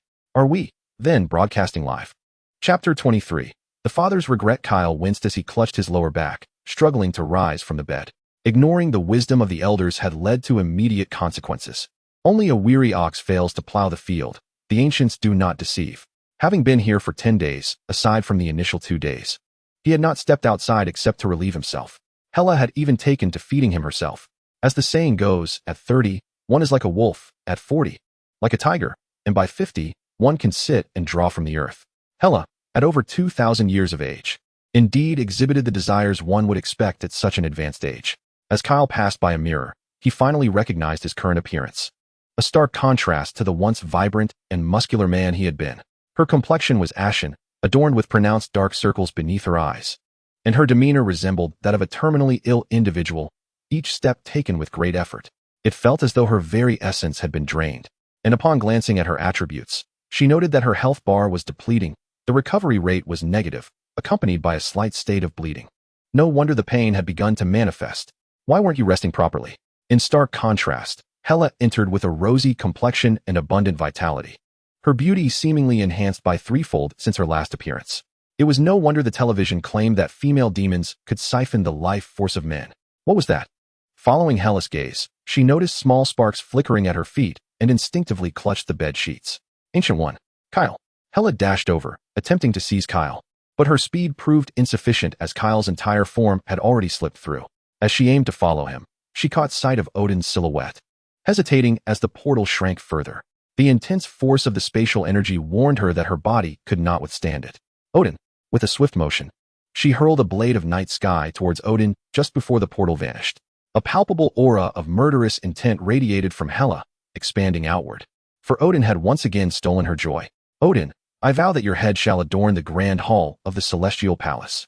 With a thud, Kyle fell to the ground, feeling as though his entire being were on the verge of disintegration, tightly wrapping himself in the sheets and lying still. Odin sensed the intensity of Hela's animosity towards him had intensified, effortlessly deflecting her attack with a wave of his hand. Clang! The bronze cauldron of the Shang and Zhou dynasties. Ancient One's heart ached, yet a sense of satisfaction blossomed within at the prospect of extorting Odin. As an old acquaintance, Odin immediately grasped the implication, turning to Frigg and rubbing his fingers together. Frigg, with great generosity, produced a substantial pouch of gold coins. Placing it upon the table and sliding it towards Ancient One. What did you do to provoke S.H.I.E.L.D? Why is she in such a rage? Me? Did you not hear her calling your name? Why am I being blamed? You must have spoken ill of me. You never yelled so fiercely in the past. What? I haven't even settled the score with you, and yet you're already playing the victim? Turning to Frigg, he began to lodge a complaint. Sister Frigg, you ought to distance yourself. This old man is insidiously wicked, even mistreating his own daughter. He abandoned her in the underworld for over 1,000 years, neglecting her entirely. Not even providing sustenance. Who knows how he will torment Thor and Loki in the future? You are aware of how he was in his youth. There is a chance he may possess tendencies towards domestic violence that could erupt at any moment. What? Odin, did you truly not provide Hela with supplies? Frigg expressed concern for Hela, her sister's daughter, initially intending to visit her. However, Odin had stopped her, fearing Hela might harm her, for indeed, Hela was quite volatile. And Frigg harbored some trepidation. Not wanting to provoke Odin further, she eventually ceased mentioning the matter after the arrival of Thor. Little did Odin anticipate that after sealing Hela, he would neglect her entirely, even failing to provide her with basic provisions. The truth is, Odin could not refute this. The lack of supplies was indeed his fault. Initially, he intended to engage in a cordial dialogue with Hela, but every time he gazed towards Helheim, her wrathful presence would unleash a torrent of invective. Odin thought to leave Hela in solitude for a while, hoping that she would relent and he could subsequently release her. However, he did not foresee her stubborn nature. Even a clay figurine possesses a modicum of temper, let alone a deity of his stature as the ruler of the 9 realms. Each time he sought to calm himself for a serious conversation, he was met with a barrage of vitriol. Thus, he had left her in isolation until now. And in truth, he had forgotten about her basic needs. After all, how could one associate such vehement curses with hunger? Hela, do you still harbor hatred for me? Whether she hated him or not remained uncertain. Over the past days, she had uttered his name 327 times, with 143 of those expressing a desire to kill him, 76 to sever his head, and 108 to dismember him. Odin could only smile wryly. It was evident that she still harbored animosity. He needed to reflect on his own actions. It was unreasonable to expect her to be devoid of resentment. Why not address the matter openly? If he did not express himself, how could she comprehend the reasons behind his actions? Simply confining her was not the solution, especially considering his prolonged silence. Upon learning of her plight, he felt compelled to strike himself. Alas, why lament when it is not he who suffers? He ought to take action instead of parading his divine authority before his own daughter. Why not lower himself to apologize and clarify the misunderstandings? At his age, one would expect wisdom to accompany his strength. Indeed, she is his daughter. Had he earlier taken the time to explain himself, he could have avoided this troubling situation. Years ago, beyond his trepidation regarding the formidable powers of the Aesir, Odin had foreseen Ragnarok, the twilight of the gods. On that battlefield, amidst the flames of Surtur that threatened to annihilate Asgard, he also envisioned Hela's figure, which compelled him to seal her away. Reflecting deeply, he recognized that every step he took was misguided. He had forced Hela into her current state. Sacrificing one daughter to avert Ragnarok may not have been a misstep for a king, but it certainly did not exemplify the qualities of a worthy father. What value is a throne when one has lost their daughter? With this realization, Odin felt a sense of relief and resolved to return to Hela for a sincere conversation. Let Ragnarok come as it may. Frigga, noticing the relaxation of Odin's brow, understood that good news was imminent. The Grand Princess of Asgard was soon to return. Casting a glance at Kull, she smiled slightly. How have you been faring with Hela? Is it not evident from my current state? Only then did the others notice Kull's unusual attire, prompting Frigga to stifle a laugh. Ah, it seems Asgard is soon to welcome a prince. Old man, open the door and send me home, or I shall accuse you of employee mistreatment. How shameless of you. Without my assistance, would you even have tasted meat? As soon as Ancient One finished speaking, he waved his hand to open the door, sending Kyle back home. Chapter 24. The proud father. Do as you wish. After all, ever since this lad appeared, the future has become increasingly elusive. Odin nodded heavily, as if he had made a resolute decision. He took Frigga's hand, raising his gaze as the rainbow bridge appeared and then vanished into thin air. Ancient One, feeling weary of intervening, recognized the exhausting endeavor of maintaining an optimal outcome for the future. After centuries as the supreme sorcerer, the desire for retirement had become overwhelmingly strong. It was time for the younger generation to grapple with the uncertainties of the future.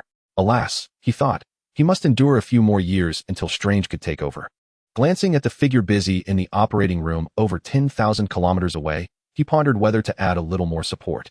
Ancient One had indeed contemplated allowing Kyle to inherit the title of Supreme Sorcerer, for Kyle's potential with the Holy Light was extraordinarily high.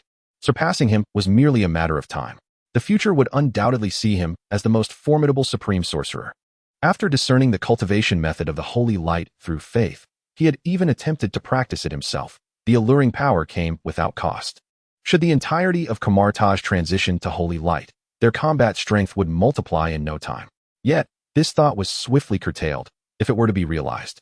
Retirement would be the least of his concerns, as his very existence would be in jeopardy. Agamotto would certainly be the first to come after him. Those who had signed the contract were all formidable figures, and Kamartaj would likely vanish from the multiverse. As Odin and Frigga returned from Ancient One, they exchanged silent glances, each staring at the other without uttering a word. Have you made up your mind? Finally, Frigga broke the silence. Odin's lips twitched as if he were about to speak. Yet he held back. The idea seemed splendid, but when it came to action, he found himself gripped by fear. How could he face Hela? A glance towards the realm of Hell revealed Hela's furious tirades, her power undiminished over the years. After thousands of years as king of the gods, he found it difficult to humble himself and apologize to Hela. Odin understood well that her anger could not be quelled by mere words of apology. What did an apology even mean? As the ruler of the 9 realms, who dared demand his contrition? An emperor's words and deeds, even if flawed, were still deemed correct. He was bewildered by the concept of sorry, embodying a mindset that preferred to bear the weight of the world rather than have the world bear any weight against him. Yet, memories of Hela as a child in his embrace softened his heart. My dear daughter, how shall I navigate this? Perhaps I should visit Hela first to gauge her sentiments? No, Hela would not kill me. Although we have hardly met, our bond as aunt and niece is enough. She would not harm me. Kyle could go without concern. I shall contemplate how to apologize to Hela properly. I shall make a brief excursion to the kitchen. What does Hela enjoy eating? At that moment, he realized how profoundly inadequate he was as a father, utterly oblivious to his daughter's preferences. It was not merely Hela. He was equally ignorant of what Loki favored. Very well, I comprehend. It is time for some earnest introspection.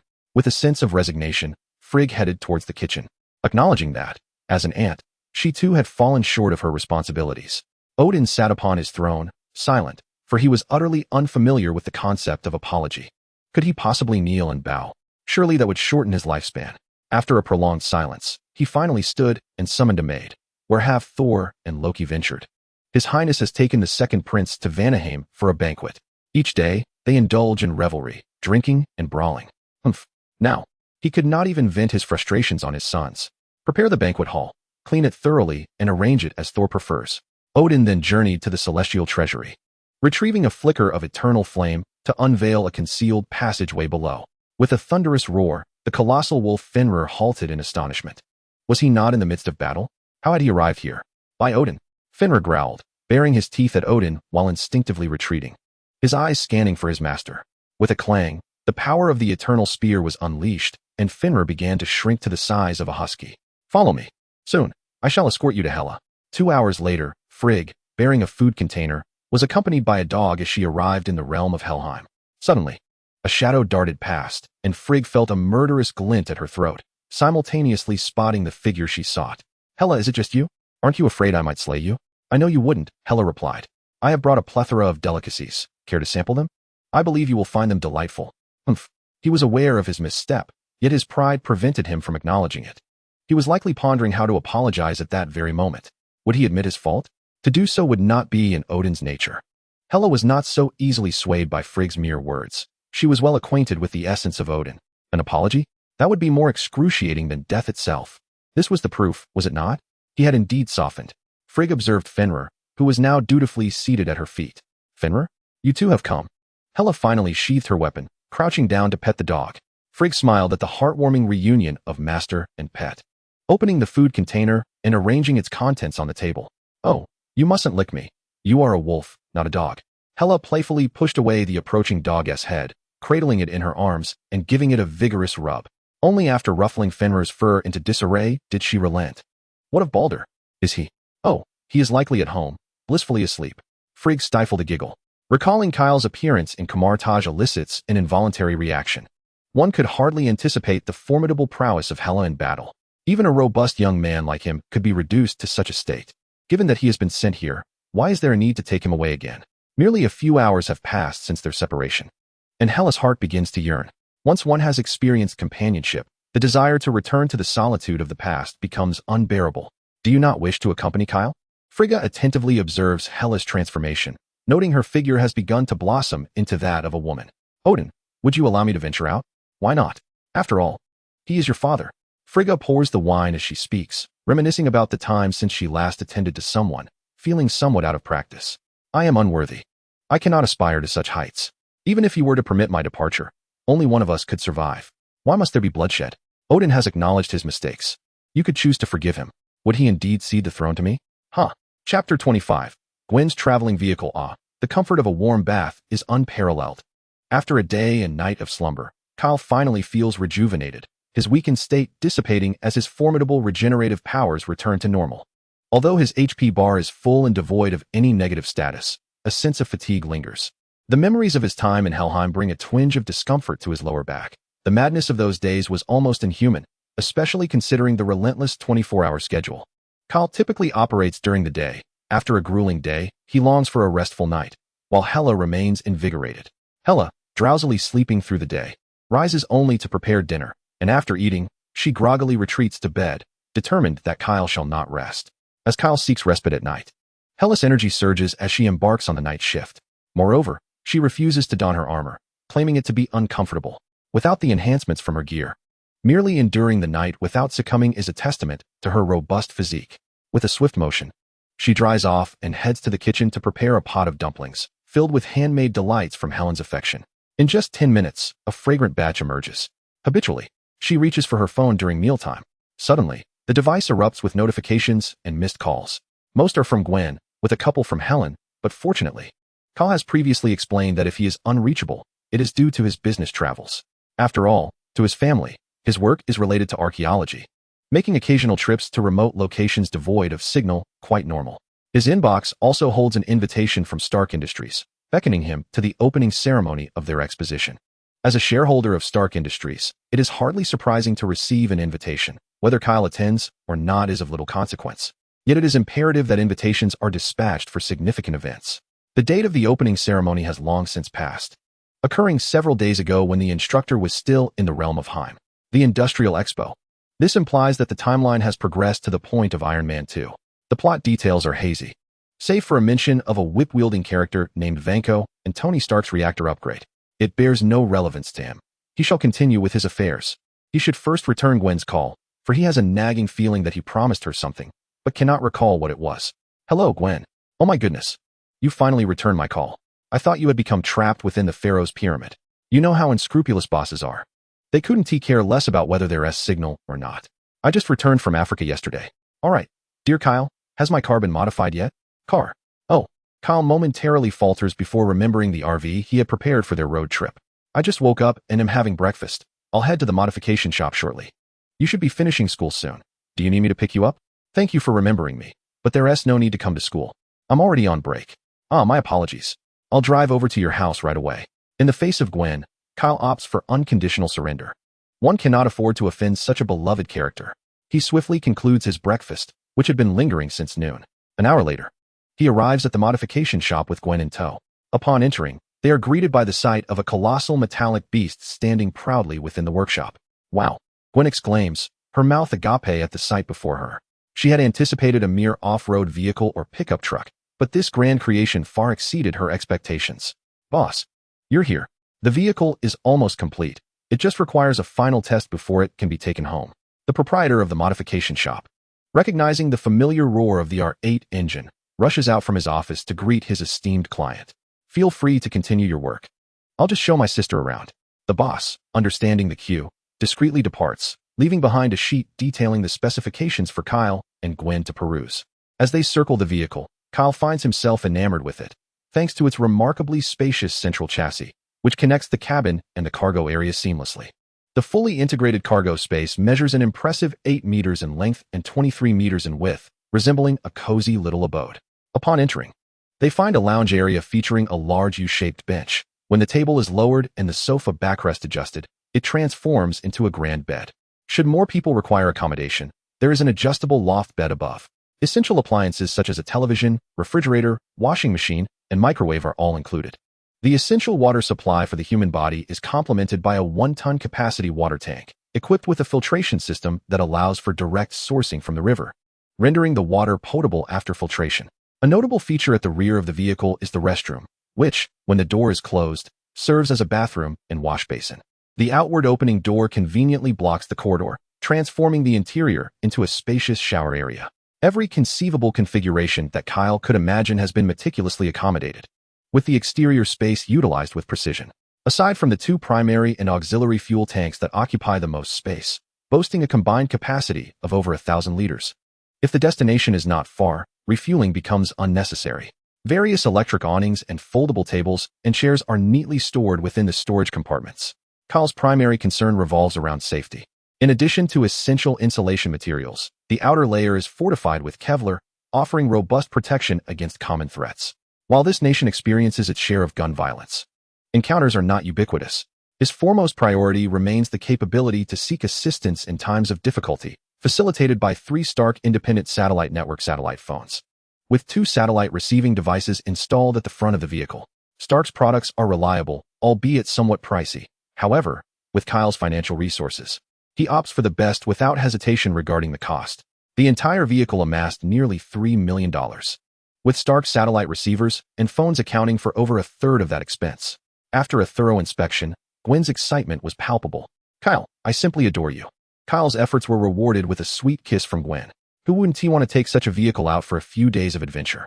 To be honest, Kyle found himself tempted as well. Why not embark on a little journey together? It would be a perfect opportunity to take a break, especially after being unceremoniously cast aside by the ancient Odin without his consent, suffering through those days. They could not be left unattended for long. "Would you mind if I brought along a dedicated driver?" "Oh, really? You genuinely want to join us, Kyle? With you around, we can avoid many hassles." Chapter 26. The first encounter with Tony Stark. Woohoo! What a delight. Just emerging from the supermarket, with the vehicle packed to the brim, Gwen eagerly climbed into the driver's seat, ready to start the engine. "Aren't you waiting for your friends? We agreed to meet at the beach. They departed this morning and should have arrived by now." "All right, but drive slowly. We are still in the city." Gwen was at the wheel, with Kyle seated in the passenger seat, directing the journey. After reviewing the extensive route map Gwen had prepared yesterday, he decided against accompanying her. The route was excessively long. The first leg extends from New York all the way to the eastern Yellowstone National Park, then southward to the California coastline, passing through Arizona and New Mexico, and finally returning to New York along the coastal route after experiencing SARS. Having nearly circumnavigated the United States, Kyle harbors doubts about completing such an extensive journey within the holiday's duration. This prolonged endeavor is bound to impact his training. Thus, he has opted to accompany the group for a few days, primarily to instruct Gwen in driving. Maneuvering this hefty vehicle is far from the simplicity of handling a compact car. Once a dreamer, yearning to traverse the world and behold its splendor, the youthful heart often dances on the edge of recklessness. Now, having made the world his home, the young woman who once stirred his heart has silently vanished from his life. Love, a relentless source of both desire and distress, has left him battered and bruised. Kyle abruptly silenced the music, aware that prolonging the experience would lead him back to a place he wished to avoid. The resignation anthems were indeed overpowering. Wow, what a colossal donut.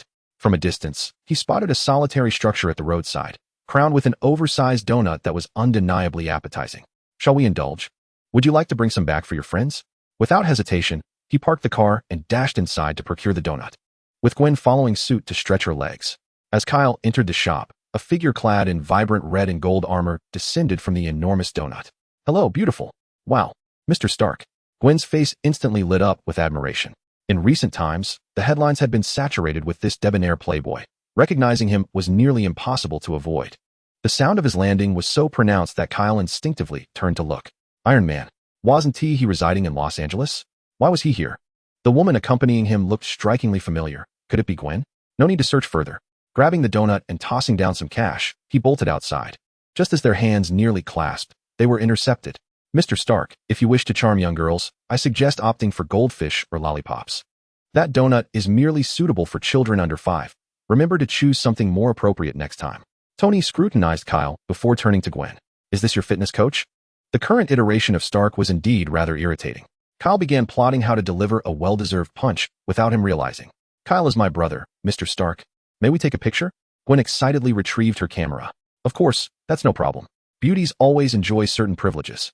As Kyle took the camera, he leaned in close to Stark, whispering a warning. If you wish to keep your hands, I suggest you refrain from any sudden movements. What? Jarvis, is he threatening me? Yes, sir. Shall I alert the authorities? I have already recorded the incident. According to the law. Meanwhile, Kyle's background was being thoroughly investigated by the ever-diligent Jarvis, and the otherwise unremarkable resume elicited an involuntary expletive from the AI. To my astonishment, this individual is indeed a shareholder of Stark Industries, with a 36% stake. He must be eligible to join the board, correct? Jarvis, why have I never encountered him? Jarvis replied, Sir, Mr. Stacy has never attended a board meeting, and his shares are held in trust by Ms. Potts. What? Does Pepper know him? My immediate thought was that he had been compromised. Jarvis continued, No, Mr. Stacy and Ms. Potts have only met 3 times. As for why Mr. Stacy trusts Ms. Potts, I cannot ascertain, sir. You cannot comprehend, and neither can I. To entrust shares of Stark Industries after merely a few encounters, who would believe that they were previously unacquainted? Snap. Mr. Stark, perhaps it would be prudent to take a shower. Did those cover models not mention your scent while in bed? Kyle remarked, pinching his nose and maintaining his distance from Stark. Stark's palladium poisoning emitted an odor that, under Kyle's sensitive perception, was indeed quite unpleasant. It was the first time in Wang Defa's life that someone dared to mock him to his face. Is there really an odor? Surely, not just from not showering last night. Upon reflecting on the events of the previous evening, his expression changed. It seemed he had indeed engaged in something odorous within the armor. It appears the filtration system requires an upgrade to eliminate such scents. Excuse me for interrupting your moment with fans, but may we have a word? Upon spotting the black-clad figure and the red-haired woman in a tight suit alighting from the vehicle, Kyle immediately recognized who they were. Oh, is that not Nick Fury and Black Widow? The Widow's figure is quite impressive. Melancia esta noite, Portuguese for tonight, there is watermelon. After the jest, Kyle regretted his words. Had he invited trouble upon himself? What if he drew the ire of Fury? Meanwhile, Fury realized that Kyle had already left with Gwen. Watermelon? Damn it. Such blatant racial discrimination. Stark, Tony had no time to entertain them. His foremost priority was to return home for a shower. Damn it. Lock onto Stark's flight path and ascertain his destination. Black Widow promptly retrieved her phone to contact the containment team. Director. The radar station has determined that Stark's route leads to his villa. He is returning home. Damn it. They had just flown in from Los Angeles and drove straight to find Stark, only to discover he was headed back. Stark hovered above the villa, surveying the chaos below. It was a dismal conclusion to what should have been a celebratory birthday. He turned and entered the workshop through the garage exit, finding a blanket carelessly thrown across the sofa. Sir, Miss Potts waited for you here all night and only departed this morning. Shall I notify her to return? Jarvis inquired. No need. Assist me in removing the armor. The bathtub is filled with water, and I require a shower. Meanwhile, a black convoy approached the villa, coming to a halt not far from the premises. A man in a black suit, with a rather unfortunate hairline, disembarked from the leading vehicle. Coulson commanded, First, sever the network connection. Surround the villa. Not a single bird must escape. Chapter 27. Tony's discovery. A Quinjet descended beside the villa, and the pilot, with a pallid complexion, stepped out, his face ashen, though his dark skin concealed much of it. Director, Stark has yet to emerge. He reported. Take what's inside and accompany us. As Coulson entered the aircraft, he noticed cardboard boxes strewn about, filled with an assortment of notes and videotapes, all labeled Howard S. private property. Inside the villa, Stark had just indulged in a hot bath. After a sleepless night and the soothing warmth, he had dozed off in the tub, only just awakening now. Sir, my network was severed 1 hour and 46 minutes ago. The external surveillance has also been compromised. Jarvis informed him. What? Why didn't you wake me? Stark exclaimed. I would have preferred to, but you were enjoying a bath. Would you have liked me to electrocute you while you relaxed? That would likely necessitate a change of ownership. Tony's first instinct was that he had been ambushed. After months of forging iron, his vigilance had not waned. He rushed toward his armor. Mr. Stark, I prefer not to converse with undressed individuals, especially men. Upon turning, he found 3 individuals seated on the studio couch. 2 men, 1 woman, 2 Caucasian, and 1 African American. Wang Defa, how did you get in here? Quickly, let me don a bathrobe before I emerge. Didn't your mother teach you to knock when entering someone else's home? Do members of your agency often invade others' privacy while they bathe? Is it customary in Mr. Stark's etiquette class to turn your back when someone wishes to speak with you? Observing the trio on the couch, Nick Fury, the affable Coulson, and Natasha, Tony realized the situation was dire. Stark Industries had been raided by agents. You're fired, he declared. You lack the authority to say so, MS. Potts is now the CEO, and she is the one who pays me. Natasha nonchalantly served her boss a cup of coffee. What do you want from me? Let me clarify. I will not be joining your superhero team. It is not about what I want you to do. It's about you recklessly distributing your assets and allowing friends to abscond with a suit of armor. Your current actions are perilous, rendering you a target we must address. We merely wish for you to return to work. Natasha, still feeling the aftereffects of a hangover, was slow to grasp the situation until she realized she had already been injected. What have you injected me with? Are you attempting to kidnap me? I hope there's a machine shop in that cave rather than just a hammer. Oh, I initially presumed it to be something akin to a sedative, yet post-injection. I found it quite pleasant. It felt as though a great weight had been lifted from my body, rendering me utterly unburdened. As I unfastened my shirt, the dark lines wrought by palladium poisoning receded back to the reactor. What splendid news. It appears I shall not miss next year's birthday celebration. Is there more? I feel I could endure another injection. Nick Fury remarked that lithium dioxide is not an antidote, but merely alleviates the symptoms. To achieve a complete resolution, one must rely on oneself. The flickering flame of hope was immediately extinguished by a deluge of cold reality. In his quest to resolve the palladium poisoning, he had experimented with every conceivable elemental combination, yet to no avail. Very well, at least I can relish this momentary joy. I yearn to live fully, to marry Peppa and have children, but time is not on my side. I have tried every elemental combination. All of them. Perhaps not entirely. Coulson stepped forward, placing the box he had been holding before Tony. What is this? Items left by Howard. I believe you may find your answers within. How could my father's belongings be in your possession? The precursor to S.H.I.E.L.D. was the Strategic Scientific Reserve, and your father, Mr. Howard, along with Miss Peggy, were among its founders. Given his background, a man who knew only of the nation and scientific endeavor, devoid of familial ties, this revelation does not seem particularly astonishing. Peggy, is she the formidable woman from London who made even him retreat? Just as Egghead departed with Natasha, Tony retrieved his phone, only to discover there was no signal. Coulson, may I borrow your phone to make a call? Certainly. Is it to assure Ms. Peppa of your safety? The phone retreated as he input a number. Aunt Peggy, do you know someone named Nick Fury? 1,000 miles away. Nick Fury descended from the Quinjet, cursing under his breath. Goodness, how is it that a grown man still seeks solace in adult intervention like a child? Damn it, Peppa. The first name to escape Tony's lips upon awakening was hers. He was blissfully unaware of how integral she had become to his existence. It took him a moment to register that he was under confinement. After Egghead's departure, he realized he was trapped within his home. The villa was encircled by armed agents. The internet severed, and his phone rendered incommunicado. He was utterly isolated from the world. Powerless, his gaze fixated on the box Egghead had delivered. Inside were only Howard's experimental records, which Tony had already perused, the sole takeaway being, my greatest creation in this lifetime has always been you. This segment of the videotape imbued him with an unprecedented sense of paternal love. After all, he had never heard such sentiments from Howard, not even a semblance of them, since the dawn of his memories. Throughout history, every invention has been constrained by the limitations of its era, and it seems that, in his view, aside from technological advancements, nothing else holds significance. Ludan mentioned that within this context lies the solution to palladium poisoning. However, he failed to discover it, as those experimental notes have long become relics of a bygone age. Alas, if it is beyond comprehension, let it be. Let us first address a pressing matter. Jarvis. Do not slumber. Prepare for work. Jarvis replied, Hello, sir. Activate the Mark IV filtration system. We require an upgrade. He certainly did not wish to remain ensconced in a suit reeking of unpleasant odors. Gazing at the unfolding filtration system, he furrowed his brow, increasingly sensing something amiss. It was not that his invention harbored flaws. Rather, it was flawless. The filtration system was designed to eradicate odors, expelling toxic gases directly from the suit. Recalling Kyle's enigmatic smile, he reviewed the footage, noticing that his gaze fell precisely upon the neck area, which he was all too familiar with. Just before bathing, he had taken a moment to examine himself in the mirror. The effects of palladium poisoning had already extended to his neck. This shareholder undoubtedly harbored secrets. Furthermore, he distinctly sensed a wave of comfort emanating from Kyle at that moment, akin to the relaxation felt after yesterday's lithium injection.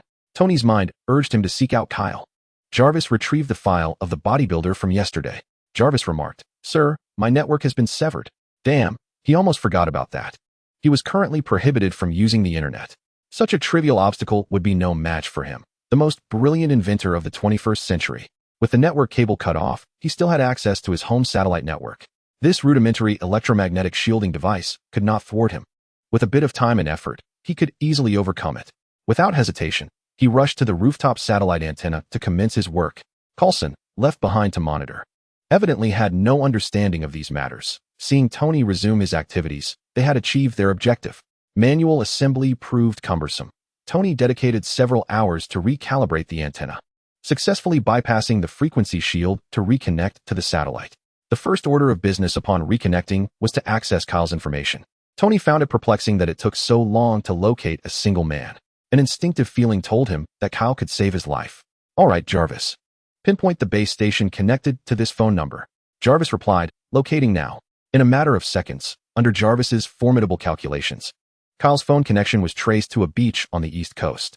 Jarvis added, "Signal lost, sir. My program may have encountered an error, Mr. Kyle's phone has appeared in Kathmandu, Nepal. In a heartbeat, traversing over 10,000 kilometers. Even the machine began to doubt itself. Tony, however, did not believe there was an issue with his code. He was on the right track. Chapter 28, an upcoming spectacle in Asgard. In recent days, my conversations with Hela have been quite delightful. When do you plan to pay her a visit? Frigga has been diligently delivering meals to Hela 3 times a day, allowing them to dine together and share a few moments before returning. The results have been remarkably positive. It won't be long before she is affectionately referred to as Andy. Let us discuss this further after Thor's coronation ceremony. Hela's imminent return has Odin eager to solidify the airship with a decisive stroke to prevent any future complications. I have an inkling that this coronation ceremony may hold unexpected surprises. While he possesses the gift of prophecy, he cannot observe the future at will like the Ancient One. The price he paid for foreseeing Ragnarok was steep, and his aging body no longer permits him to wield the power of prediction. Should we invite Kyle to witness the ceremony? After all, he is the future prince of Asgard. The decision rests with you. Frigga produced a new invitation, inscribing Kyle's name. Before glancing at the time and stepping into the kitchen, "Kyle, would you care to join us for dinner?" Frigga? Kyle, who had been preparing a meal for Gwen and the others, was startled by her voice. "Gwen, it seems my journey is drawing to a close." "Ah, is it work?" "Indeed, my unscrupulous employer has summoned me once more."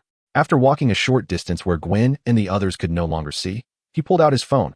"Old Yao, please open the door." As soon as he finished speaking, a circle of sparks appeared beneath his feet. "Damn it, why must the door always open beneath me? Can't it just allow me to pass through normally?"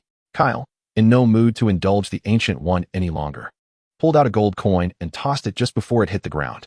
With a clatter, the coin shattered a vase and ricocheted off a painting on the wall. Kyle's stance shifted as he smashed the Ancient One's ancient Wangwali chair to pieces. "Ouch. Old Yao, your chair is far too old and fragile. Could it be that Kamar Taj has been invaded by termites? You should check it before your house collapses while you sleep. Have you ever seen termites that can thrive in the Himalayas? The chair is merely a relic from the Ming dynasty, and the vase is merely from the Tang era. The real treasure is that painting, which depicts the first supreme sorcerer, Agamotto." Before the Ancient One could finish, Kyle leaped to the painting, bowing deeply with hands together at a 90-degree angle. "Forgive me, esteemed one. It was unintentional." The Ancient One replied, "Oh, I cannot remedy you. The youth is so inexperienced."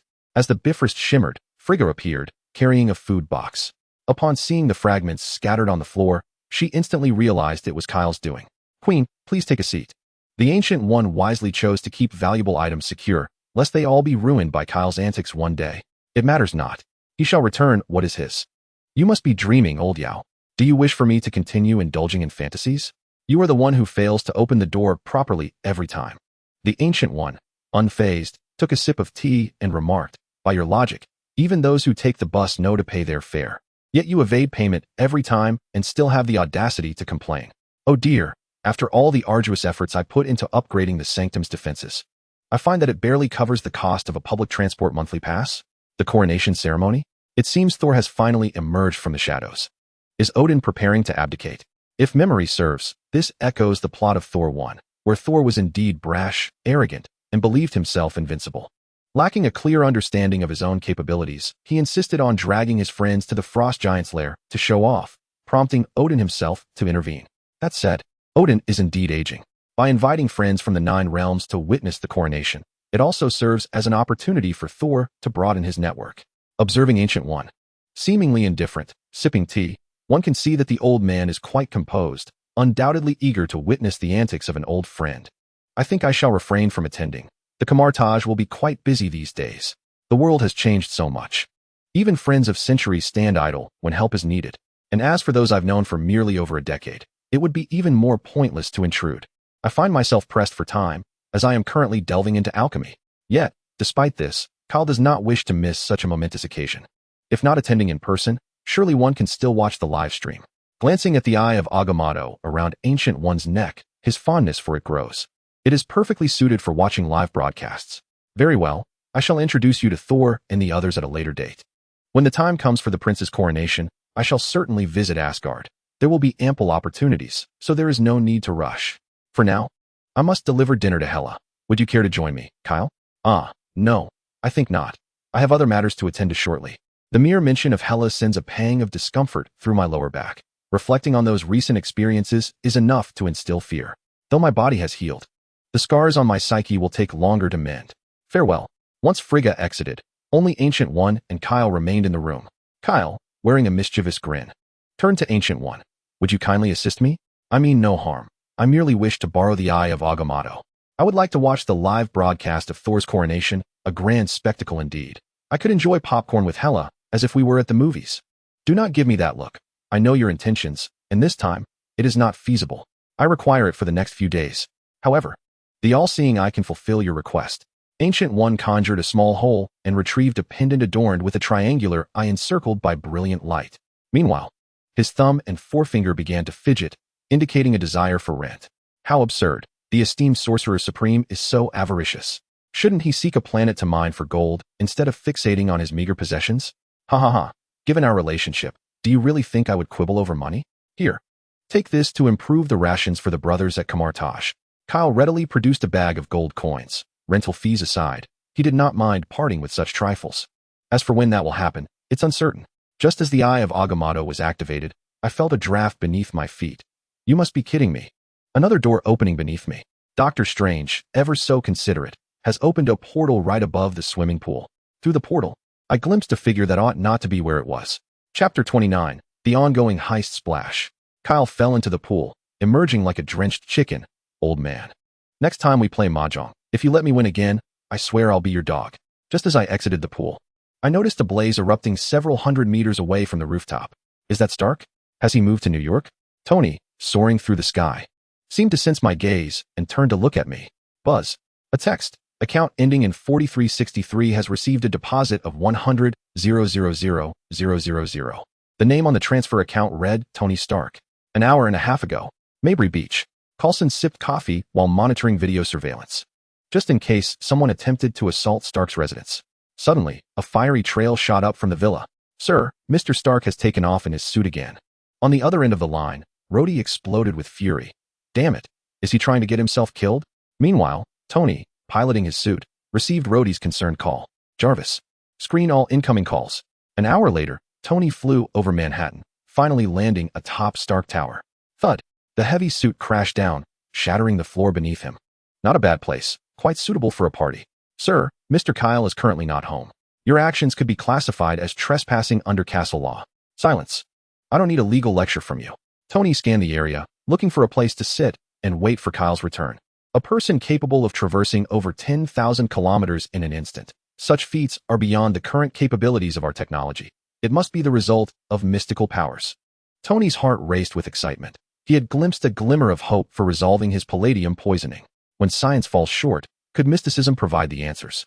This presented a new avenue for problem solving, one he had never dared to explore before.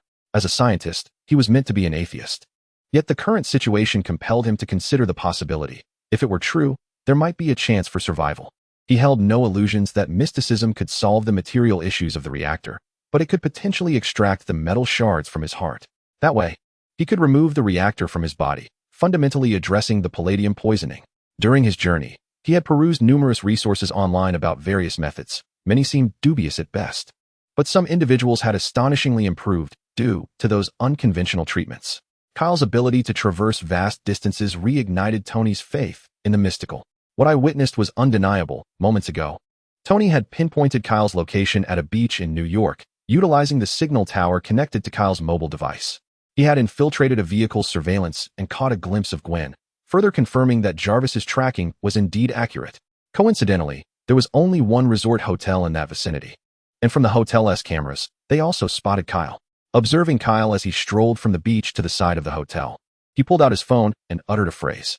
Suddenly, a ring of fire materialized beneath him, and he stepped into it.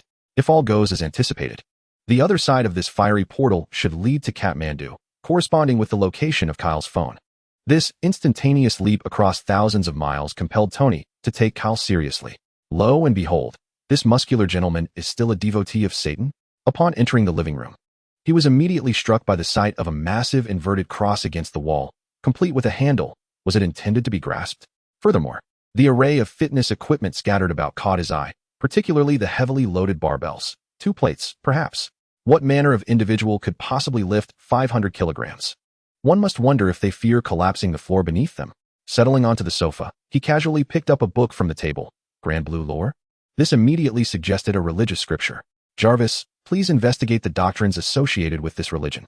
Naturally, there would be no leads on the GBL faith, which exists solely in the realm of Arad. What? Jarvis, am I imagining things? Just as Tony opened the book, the blue scripture vanished from his grasp. The blue scripture, strength 20, evasion rate 20, effect duration 60 seconds. Jarvis, sir, I have detected a surge of energy emanating from you. No need for your reminder. I can feel it.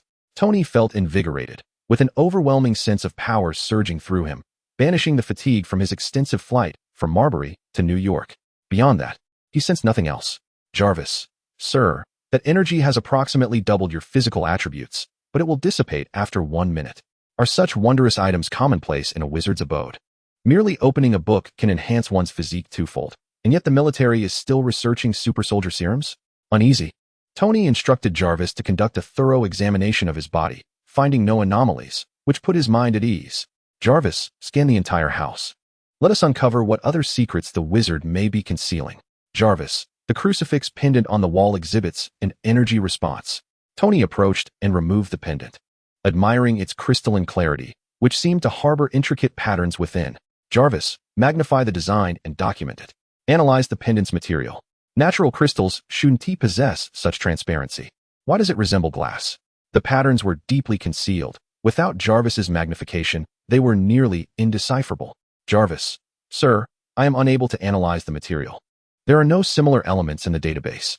Suspected to be composed entirely of energy, it appears that the tales were not misleading. Indeed, every sorcerer possesses treasures within their abode. Surprises often arrive unannounced, and Jarvis's database meticulously catalogs all known elements, lacking any evidence to substantiate the existence of an unknown material.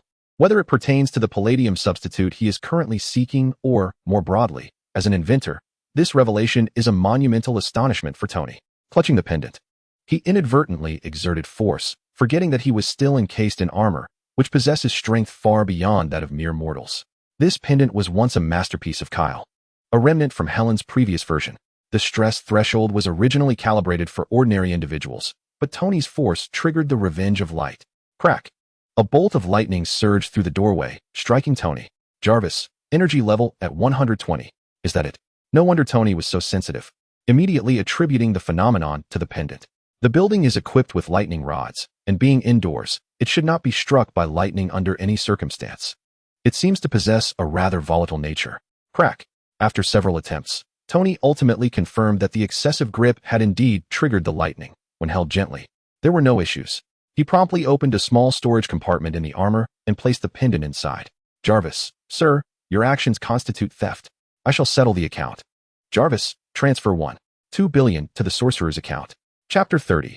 A donkey seeking a donkey. Is this the reason for your return? Kyle, with his legs crossed, toyed with the cross pendant while observing Tony Stark seated across from him. Indeed, the Stark lineage lacks the gene of thievery.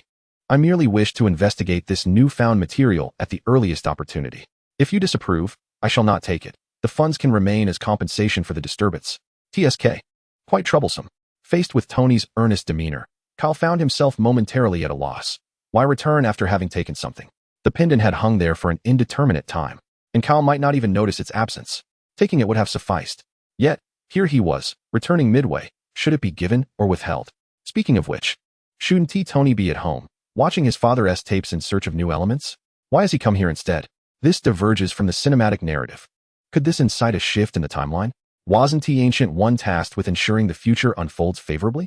Why has she not intervened to rectify the chaos? Perhaps she is being lax. For years, she has remained hidden, fearing the disruption of future events and the ire of Ancient One. Were it not for the lack of experience gained from killing here, he might have already wielded a blade, traversing Hell's Kitchen countless times. In the current circumstances, the absence of intervention from Gu-E suggests that this trajectory may indeed be the most favorable. If that is the case, then there is no harm in proceeding. With a flourish, Kyle conjured a large crystal composed of 6 colors: red, white, blue, black, gold, and transparent. In truth, it was merely a stacking of large crystals, each in its respective hue. Adding a 0, he declared, "Take all of this away." 3939, no problem, I shall transfer the amount immediately. Jarvis was taken aback by how effortlessly it all came to fruition, and there was an unexpected bonus.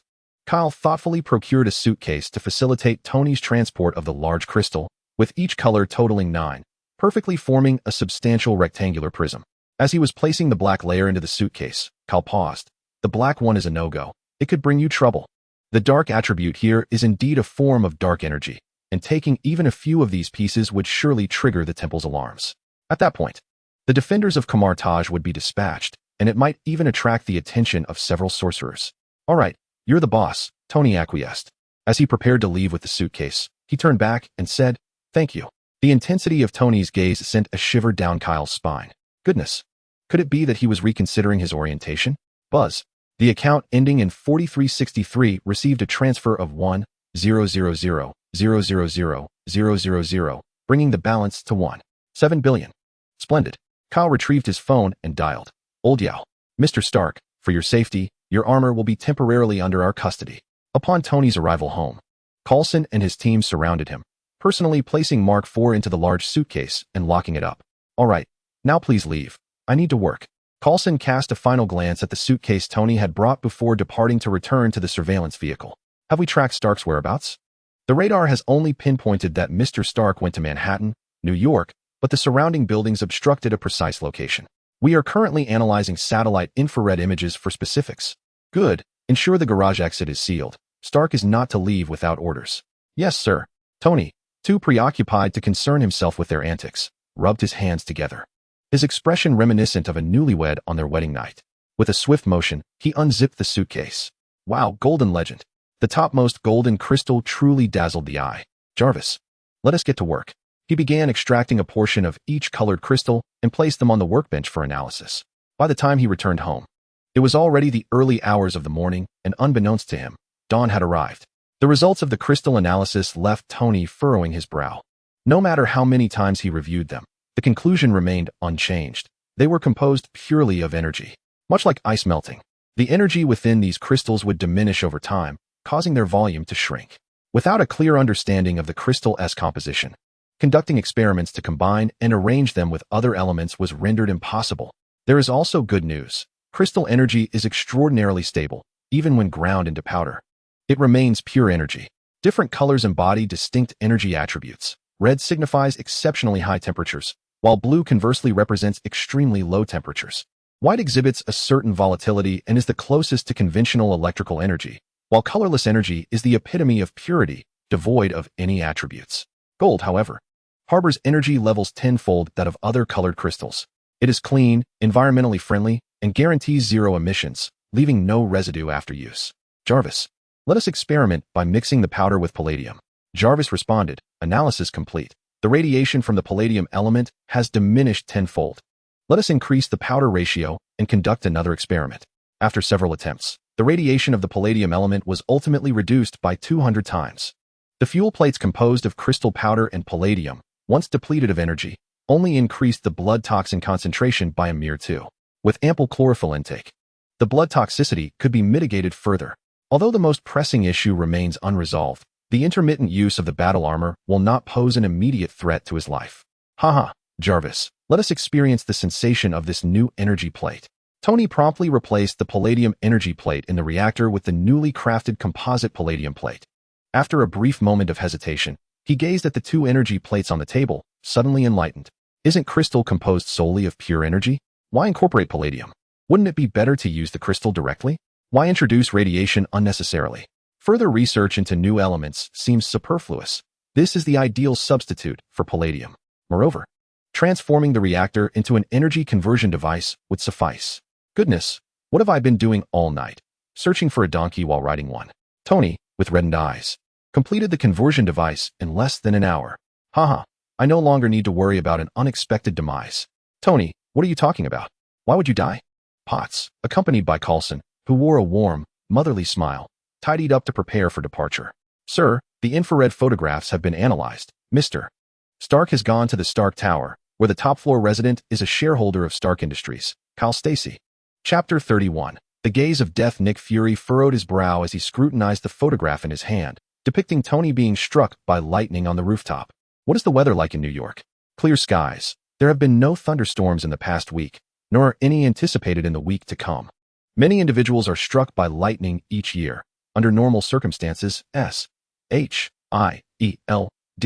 would not concern itself with such trivial matters.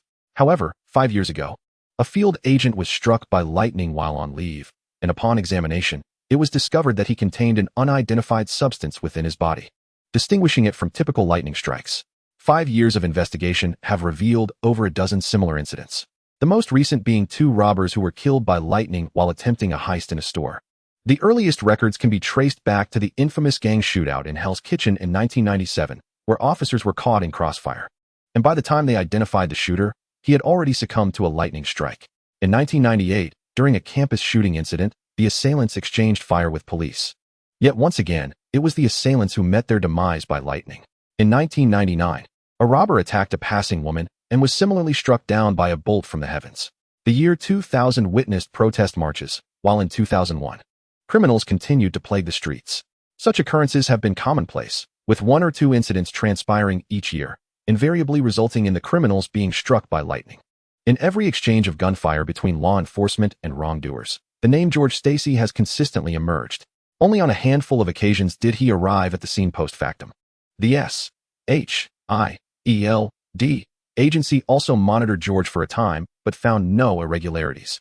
In a recent incident involving a robbery at a store, although George Stacy was not present, his wife, Helen Stacy, was shopping at that very establishment.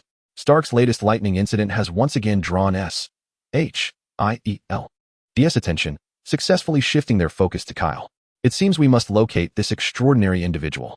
Each event has seen a member of the Stacy family appear, and this time, it transpired within Kyle's own home. Coulson, I leave this matter in your capable hands. Understood, sir.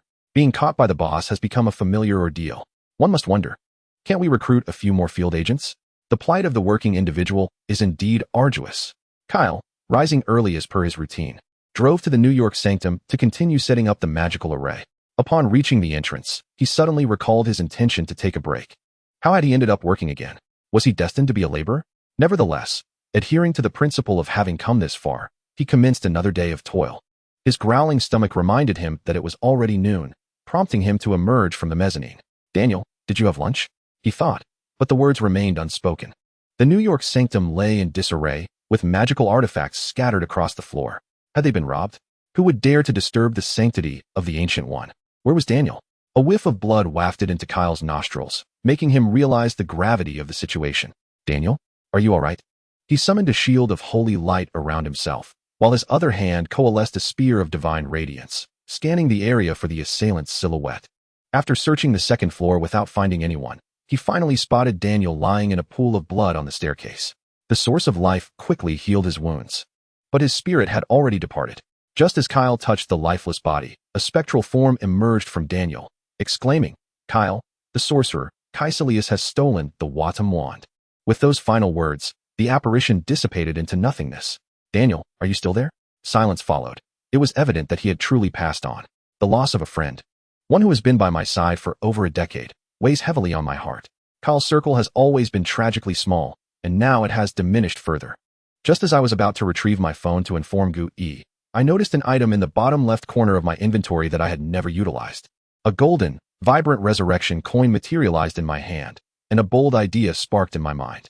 Having never dared to use the resurrection coin, fearing its potential ineffectiveness, I was apprehensive. What if it failed and my friend was lost forever? Yet, now I had an excellent opportunity for experimentation right before me. If it worked, it could grant us more lives. With that thought, I placed the coin into Daniel's mouth. Could a solid object, harder than gold, truly be swallowed by a deceased individual? As soon as the coin touched Daniel, it transformed into a green light and entered his body. Before Daniel could react, darkness enveloped me, and I collapsed. Upon awakening, I found myself in an expanse of nothingness, with the atmosphere of distant planets visible in the far reaches. From this void emerged a figure cloaked in black, a graceful silhouette unmistakably feminine. Upon death, a sorceress from Kamartaj would have her soul return to the S.H.I.E.L.D. Could it be that the resurrection coin had indeed worked? Had I inadvertently stolen Daniel's soul from the grasp of the S.H.I.E.L.D., and now this entity had come to reclaim it? Surely this lady must be the only female deity among the Trinity, the magnificent Ashtar. As she approached, I steeled myself for the revelation of her visage. To my astonishment, her face bore an uncanny resemblance to a well-known actress from Huagua, the illustrious Demimi. But the transformations did not cease. Golina Jia, Dili Reba, Malzahar, and even the likes of Tsong, Mari Rika, Shinfujin Yomi, and Akiyama Tsubasa. The myriad of appearances she assumed before me was astonishing, nearly causing my eyes to widen in disbelief. Ultimately, the shifting forms coalesced into a mere skeletal figure devoid of flesh.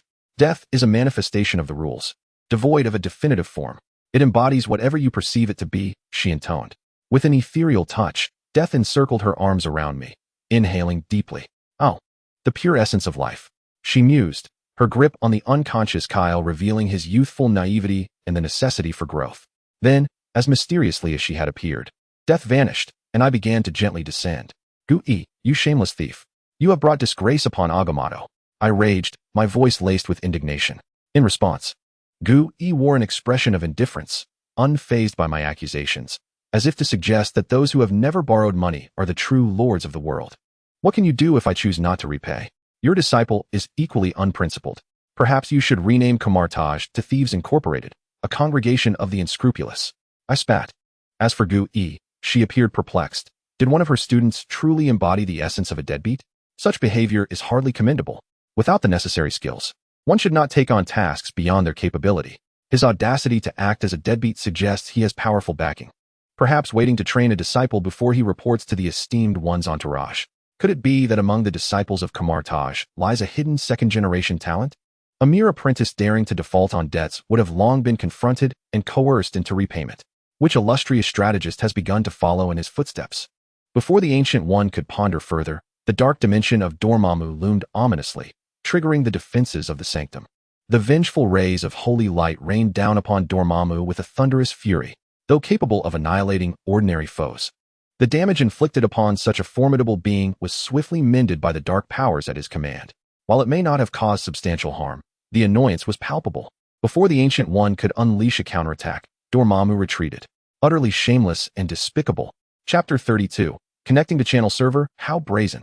Dormammu gazed in bewilderment at the figure descending from the heavens. What was this? An attempt to mediate? The way the figure floated down suggested something ominous. Just as he intended to consume this being as nourishment for the dark dimension, he sensed a powerful aura emanating from them. In an instant, he sealed the gates to the dark dimension, dismissing any thoughts of debt collection. The Ancient One, furrowing his brow, caught the falling Kale, whose overwhelming aura of death was nearly tangible. Were it not for Kale's labored breathing, one might have presumed he was lifeless. The essence of death began to coalesce, ultimately forming a skeletal ring-like tattoo on his left ring finger. The Ancient One instantly recognized the handiwork behind this. Time to go home. Kale opened his eyes to see the familiar bald figure, seizing the Ancient One's collar in excitement. Old man, do you know who I just encountered? It was none other than S.H.I.E.L.D. Kale panted, striving to calm his exhilaration. The moment he met a top-tier figure felt akin to receiving unexpected praise from the principal on the way to school. It imbued him with a sense of empowerment, elevating him above the mundane crowd. That was a figure of great stature. How could he not be thrilled? The aura of death surrounding this entity far surpassed that of Hela, the goddess of death. What transpired afterward remained unclear. He seemed to lose consciousness without understanding why. When that figure approached, it felt as if his energy was completely drained, rendering him unconscious. He wondered if he had been cursed in some manner.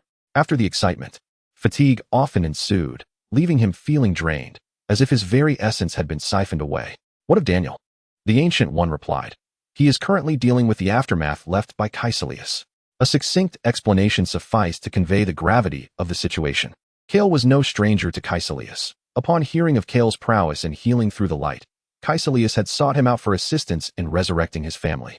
At that time, Kyle was still unaware of the efficacy of the resurrection coin. Restoring individuals who had been deceased for many years was certainly beyond his capabilities, as his skill level was far too low to transform a pile of ashes back into human form. Even if restoration were possible, it would be futile, for the soul would have long since returned to the abyss. Perhaps, with audacity, it had even embraced the finality of death once more. Kyle lacked the strength to reclaim such souls and could only decline the notion. Not even the Ancient One might stand a chance against Mephisto in the infernal dimension. After hearing Kyle's explanation, Caecilius ceased to bother him and began to focus intently on his spellcasting. Last year, Caecilius had stealthily assaulted the library, slaying the Guardian and absconding with a few pages of dark magic from Camartage. Although he had similarly yielded to Dormammu, this time he had learned from the cinematic portrayals, specifically targeting the Sanctum in New York to seize the Watum wand, utilizing it to enhance his mind against Dormammu's control. Caecilius had transformed into a formidable beast, the Old Robe Beast. He awaited the day when his training would culminate in the retrieval of his wife and child's souls from Mephisto's grasp. To this, Kyle could only applaud, expressing, "Bravo, admirable spirit. I am genuinely curious about how you managed to rescue Master Daniel." Well, how should I put it? Kyle was at a loss for words and simply produced a resurrection coin. The Ancient One felt the vibrant aura emanating from it, her mouth agape in astonishment. She could faintly sense a thread of regulatory power. No wonder it had caught the attention of that esteemed individual. Glancing enviously at Kyle's left hand, she remarked, once awakened, "Return swiftly. Master Daniel awaits your revival to express his gratitude."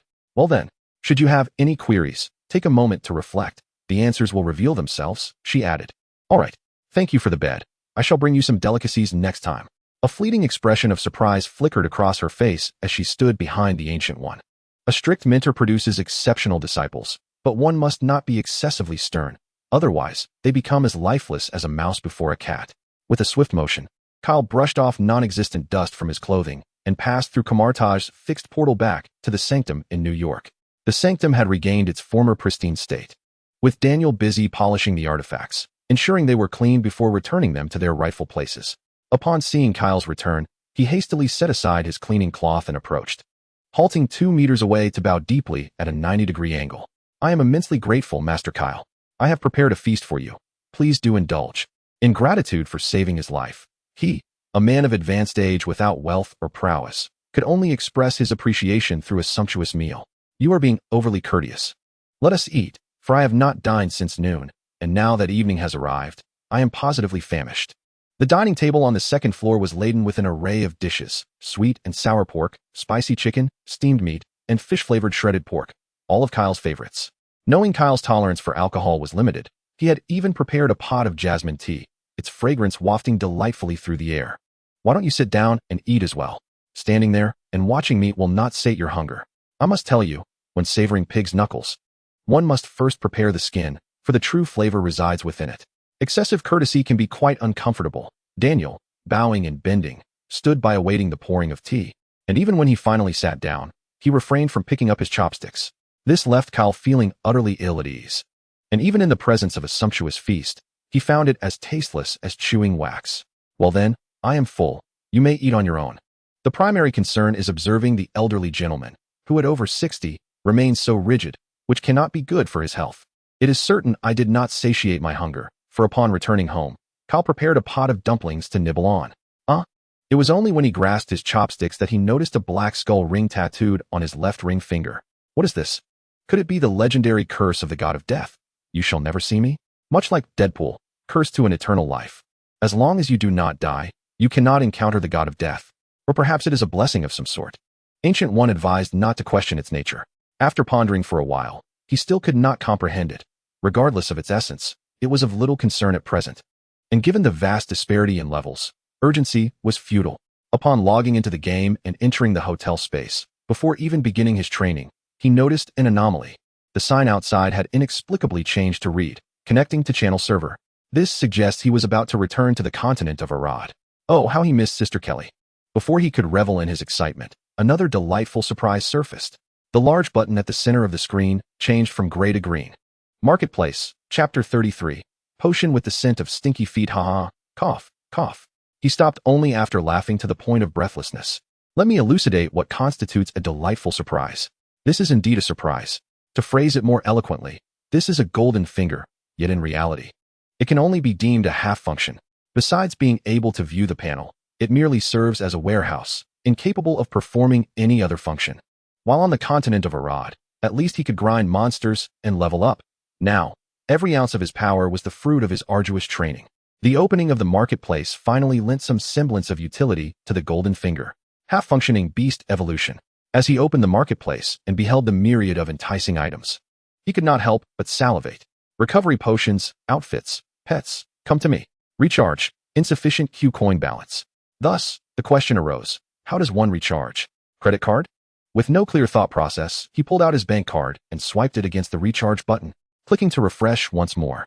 Points, 1,700,000,000. Goodness gracious.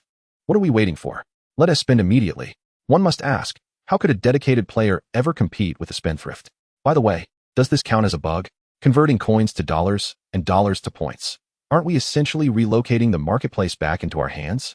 First, let us peruse the items available in the marketplace. The very first item on the first page of props is the grand commodity, the Fiery Star Magic Box. Priced at 300 tokens each, I shall procure a few to savor the experience. Acquired, Fiery Star Magic Box 1008611. However, something feels amiss. Does purchasing the box not include a magic hammer? Observing the adjacent icon reveals the magic hammer is also available for 300 tokens. Could this be a private server notorious for fleecing its players? They are not even sparing the magic hammer's cost. Fortunately, I am not short on funds. If they wish to exploit me, so be it. Magic hammer. As I begin to input the quantity for purchase, I remain blissfully unaware that all item icons in the marketplace have turned a dull gray. Confirm. Server maintenance in progress. What does this signify? Upon closing the interface, I discover that the marketplace button has reverted to its original gray state, and clicking it again yields the same maintenance message. Am I being toyed with? An additional system message appears in the information bar. Marketplace system maintenance announcement. Fixing known bugs. Bugs. When did our beloved milk powder become so diligent in fixing bugs? I am merely trying to purchase a magic hammer before the maintenance. Surely, it cannot be addressing issues with my card recharge. Soon, my apprehensions are alleviated as the marketplace button regains its vibrant color. A new email awaits in my inbox. Administrator, the recharge system has been restored. Thank you for your prompt feedback. Attachment, 139-741-6700 token vouchers. Gazing at my now depleted token count, I ponder the long string of numbers associated with the vouchers. Is there a distinction between token vouchers and tokens? Opening the marketplace interface reveals it unchanged, allowing me to embark on my shopping spree once more. Lucky Magic Hammer, 1008611. Confirm purchase. Notification, insufficient tokens. What? Is this the bug they fixed? Are tokens and token vouchers not interchangeable? My goodness. As I scrutinize the token prices of the items, despair washes over me. How can I ascend to the pinnacle of life as a CEO and marry a wealthy heiress under these circumstances? I tremble as I click on the newly appeared token voucher shop. Lo and behold, the entire token voucher store offers but a single item for sale. The Lucky Magic Hammer, priced at 800,000 token vouchers each. Are they treating token vouchers as if they were mere gold coins? Whose cunning scheme is this? Even the legendary strategist Liu Bei would possess more integrity. In disbelief, I close the marketplace, yet upon reopening it, I am greeted by yet another lengthy system message. Announcement, Marketplace System Update. Token Marketplace remains unchanged. New token voucher shop added. Click to enter the marketplace for details. I also attempted recharging with a different card, which was successful, albeit the conversion of card recharges into token vouchers remains at an 11-to-1 ratio. Thus, the price of a single magic hammer amounts to a staggering $800,000. What a blatant act of extortion. Oh, what a marvel. Is this magical box crafted from gold, or is it the treasures within that are golden? It would be acceptable if the token vouchers could procure the magic hammer. But alas, they cannot be used to purchase the magic box. If I exhaust the magic boxes in my inventory, would I not revert to my former half-diminished state? Blazing Star Magic Box, 1008611. It is beyond my means. I shall let it go. $1 million for the magic box necessitates $4 million for the magic hammer, with each hammer priced at $800,000, culminating in a staggering total of $32 trillion. Even selling my Master S several hundred tons of pure gold statues would barely scratch the surface. For the first time, Kyle felt profoundly impoverished. What is money but a fleeting resource? Once spent, one must find a way to earn again. Who knows? Perhaps one day I might stumble upon a planet of pure gold whilst traveling through outer space. Is it not merely 800,000? I shall buy it. Lucky Magic Hammer, 758,759. After all, the token vouchers can only purchase this one item. I might as well spend them all at once. Acquired Lucky Magic Hammer, 40. It was then that I noticed a small note. A daily purchase limit of 40. How vexing. Even when one offers money, they are reluctant to profit. 40 it is. At least I can open 10 boxes. Let me try one. Ding. Acquired. Maiden's Footwear 1, Lucky Magic Hammer 1. I almost forgot that opening a box guarantees a magic hammer. I have earned another 800,000. Maiden's Footwear restores 35 HP, MP, with a certain chance of stunning. For a paladin like me, who does not lack mana, it is rather trivial. It is less useful than rapid healing. With quick reflexes, I can restore my health in no time. However, it looks quite enticing. The purple potion resembling grape juice. Thud thud thud. Cough cough cough. Ugh. What is this foul odor reminiscent of stinky feet? Ding. Overlord's Contract. 3 days. Ding ding. Without further ado, I opened them all at once, and with each magic box, I opened another 10. Acquired. Maiden's Footwear 1. 5. Overlord's Contract 3 days. 2. Costume Synthesizer 1. Ordinary Costume Exchange Voucher 1. Divine Protection 1. The Invisibility Potion, also known as the Invincibility Potion, holds great significance. Invisibility? A journey into transparency. TSK, 30 seconds is hardly sufficient for anything. The Costume Exchange Voucher and Synthesizer certainly hold promise, for costumes not only enhance attributes, but also transform the appearance of clothing. This means that in the future, I can don my equipment at will. Acquired. White Shirt 1. White Shirt. Honor Blessing LV1. Description. Wearing it overrides the appearance of equipped gear while maintaining the equipment bonuses. After lingering over the other items in the token voucher shop, I reluctantly exited the marketplace, gazing at the unassuming golden question mark for a while. It dawned on me that this is a quest. Quest. Path of Awakening 1. Quest Introduction. Obtain the elusive treasure. Is there still garbled text? Why didn't they fix this while repairing the store? One can only say that it is truly a product of the Ma family. They play with your money. Chapter 34. Please call me Teacher Tony. Kyle stared at the garbled task description all night without deciphering it. Compared to the opening of the store, the emergence of awakening quests is far more significant, as they genuinely enhance one's strength. Why ponder so much? It's past 6. It's time to open the boxes. Since there were 2 magic hammers left from yesterday, today I can open a total of 13 boxes. Ding. Obtained. Girl S Footwear 12, Magic Juice 14, Outfit Synthesizer 51, Overlord Contract, 7 days. 1. Kaku S Dagger 1, Equipment Grade Adjustment Box 52, Super Diamond Coin 2. It seems something peculiar has appeared. I've heard of black diamond coins, but what is this Super Diamond Coin? The name sounds rather grand. Super Diamond Coin, a necessary item to activate the Super Lottery Machine. Quickly try your luck. A lottery machine? Now that's intriguing. Kyle considers himself somewhat lucky. Upon using the Super Coin, a traditional spinning wheel lottery machine appeared before him, and seeing the prizes in the pool indicated that these were indeed valuable. Rare Clone Outfit Set, Rare Outfit Exchange Voucher 8, Equipment Enhancer, Equipment Strengthening Voucher 13. Now this is what one calls an external aid. What were those previous items? Inserting the coin and pressing the start button, the lottery wheel began to spin. Goodness, what kind of motor is this? Its speed is astonishing. Even Kyle's physique couldn't keep up. Almost dizzy from watching, he finally managed to hit the stop button, and with a swift motion, it came to a halt, offering no suspense of slowing down. Ding. Obtained. 1 Equipment Strengthening Voucher. Just 1 voucher? Are you kidding me? Give me more. Upon closer inspection, the description is remarkable. 1 Equipment Strengthening Voucher. After use, equipment can be strengthened to level 1 without restrictions. The without restrictions in parentheses is intriguing, if I'm not mistaken. It means that regardless of how high the equipment's enhancement level, it will be guaranteed to upgrade to level 1. I understand that correctly, don't I? Taking out his weapon with a level of 12, he applied it. Ding. The soul binding strengthening of Kahlua succeeded at level 13. This is truly a divine artifact. This item is the real deal. If I accumulate more, 1T levels 21 or 31 be a walk in the park. And what about that level 13 voucher? Equipment Strengthening Voucher 13 can enhance rare level equipment to level 13,100. Oh, it's for enhancement, not for just reaching level 1. I also directly drew another Super Diamond Coin. Wishing, 1 voucher. Ding. Obtained. Abyssal Light Feather Memory Synthesizer, Chest 1. Not bad at all. Contentment brings happiness. In the realm of reminiscence.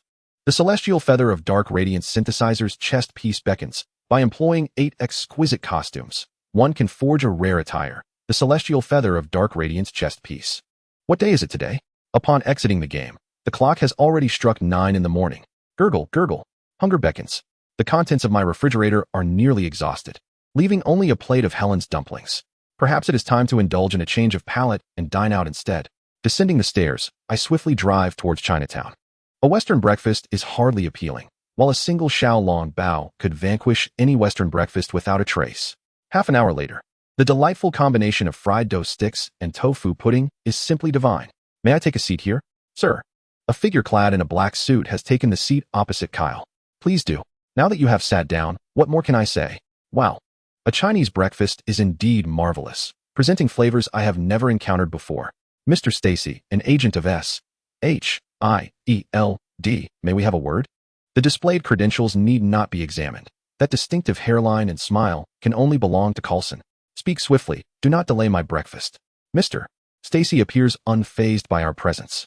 Ever since Kyle entered, several burly men with crew cuts have followed suit, sitting silently with menus concealing their faces as if playing hide-and-seek.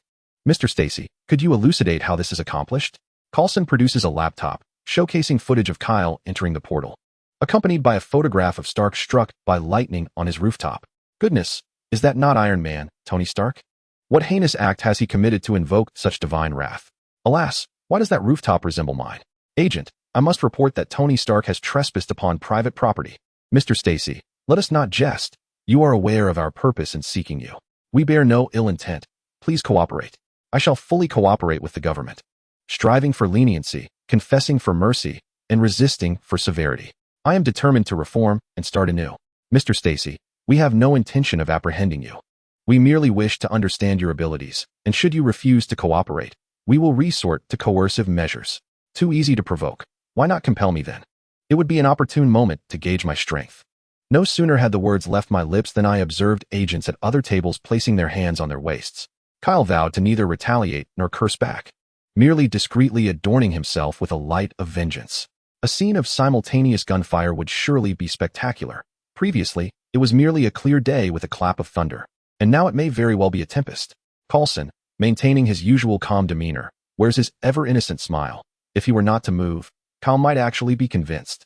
Your father, Mr. George, was an exemplary police officer. I trust that a child raised under his guidance would not turn out to be a rogue. Am I correct?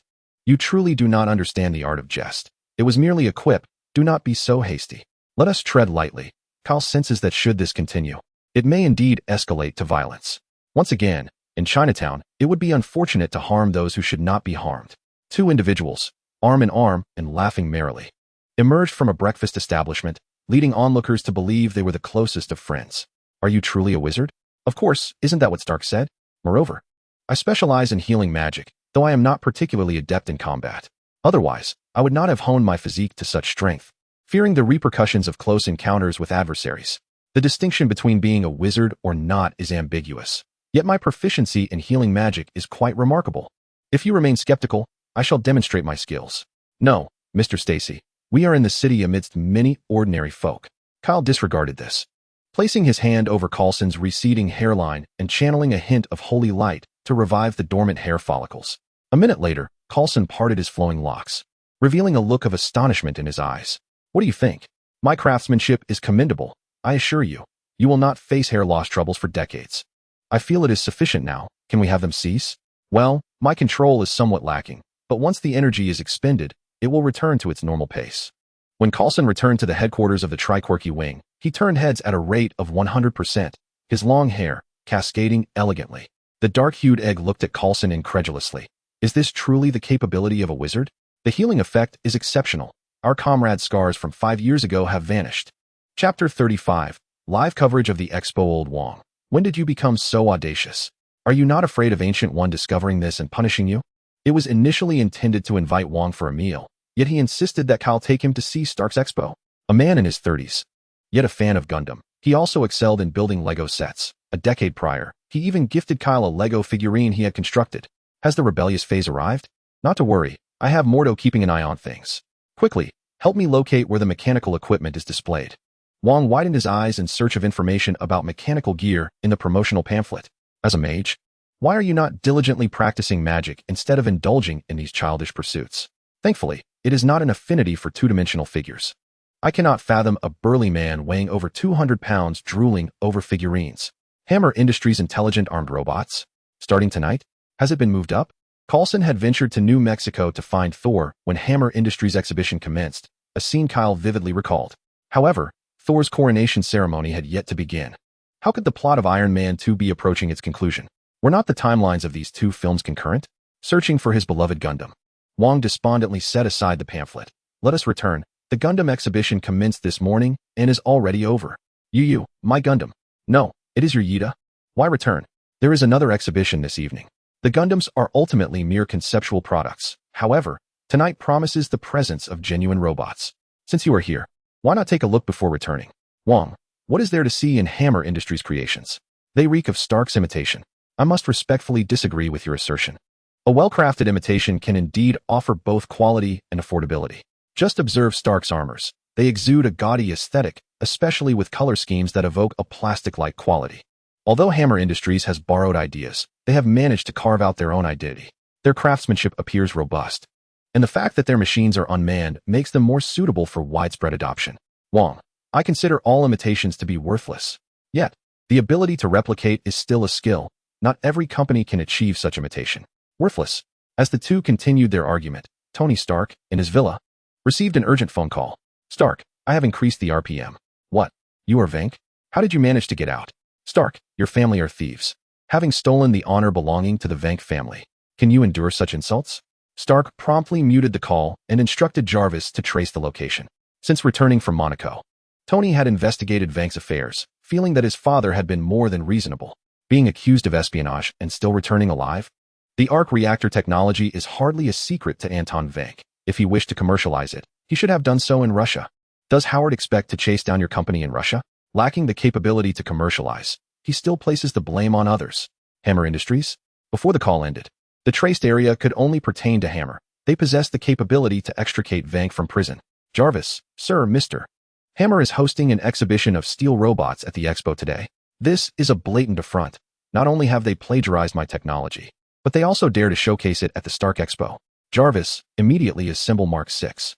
Jarvis, the combat system for Mark 6 has yet to undergo validation. Isn't this the perfect opportunity for validation? The robots exhibited by Hammer undoubtedly bear Vank's fingerprints. Hammer Industries lacks the prowess to manage the power systems. The Mark II that Rhodes took was also modified by Hammer Industries. They have again replicated my technology. It seems a fierce battle awaits tonight. Nevertheless, Tony harbors utmost confidence in his Mark 6. The upgrades have been monumental. Most notably, the energy system has been enhanced with a crystal reactor, dramatically increasing its endurance. Just soaring through the skies would exhaust Hammer's robots. The offensive capabilities have also seen significant improvement. The energy crystals with special attributes are exceptionally effective.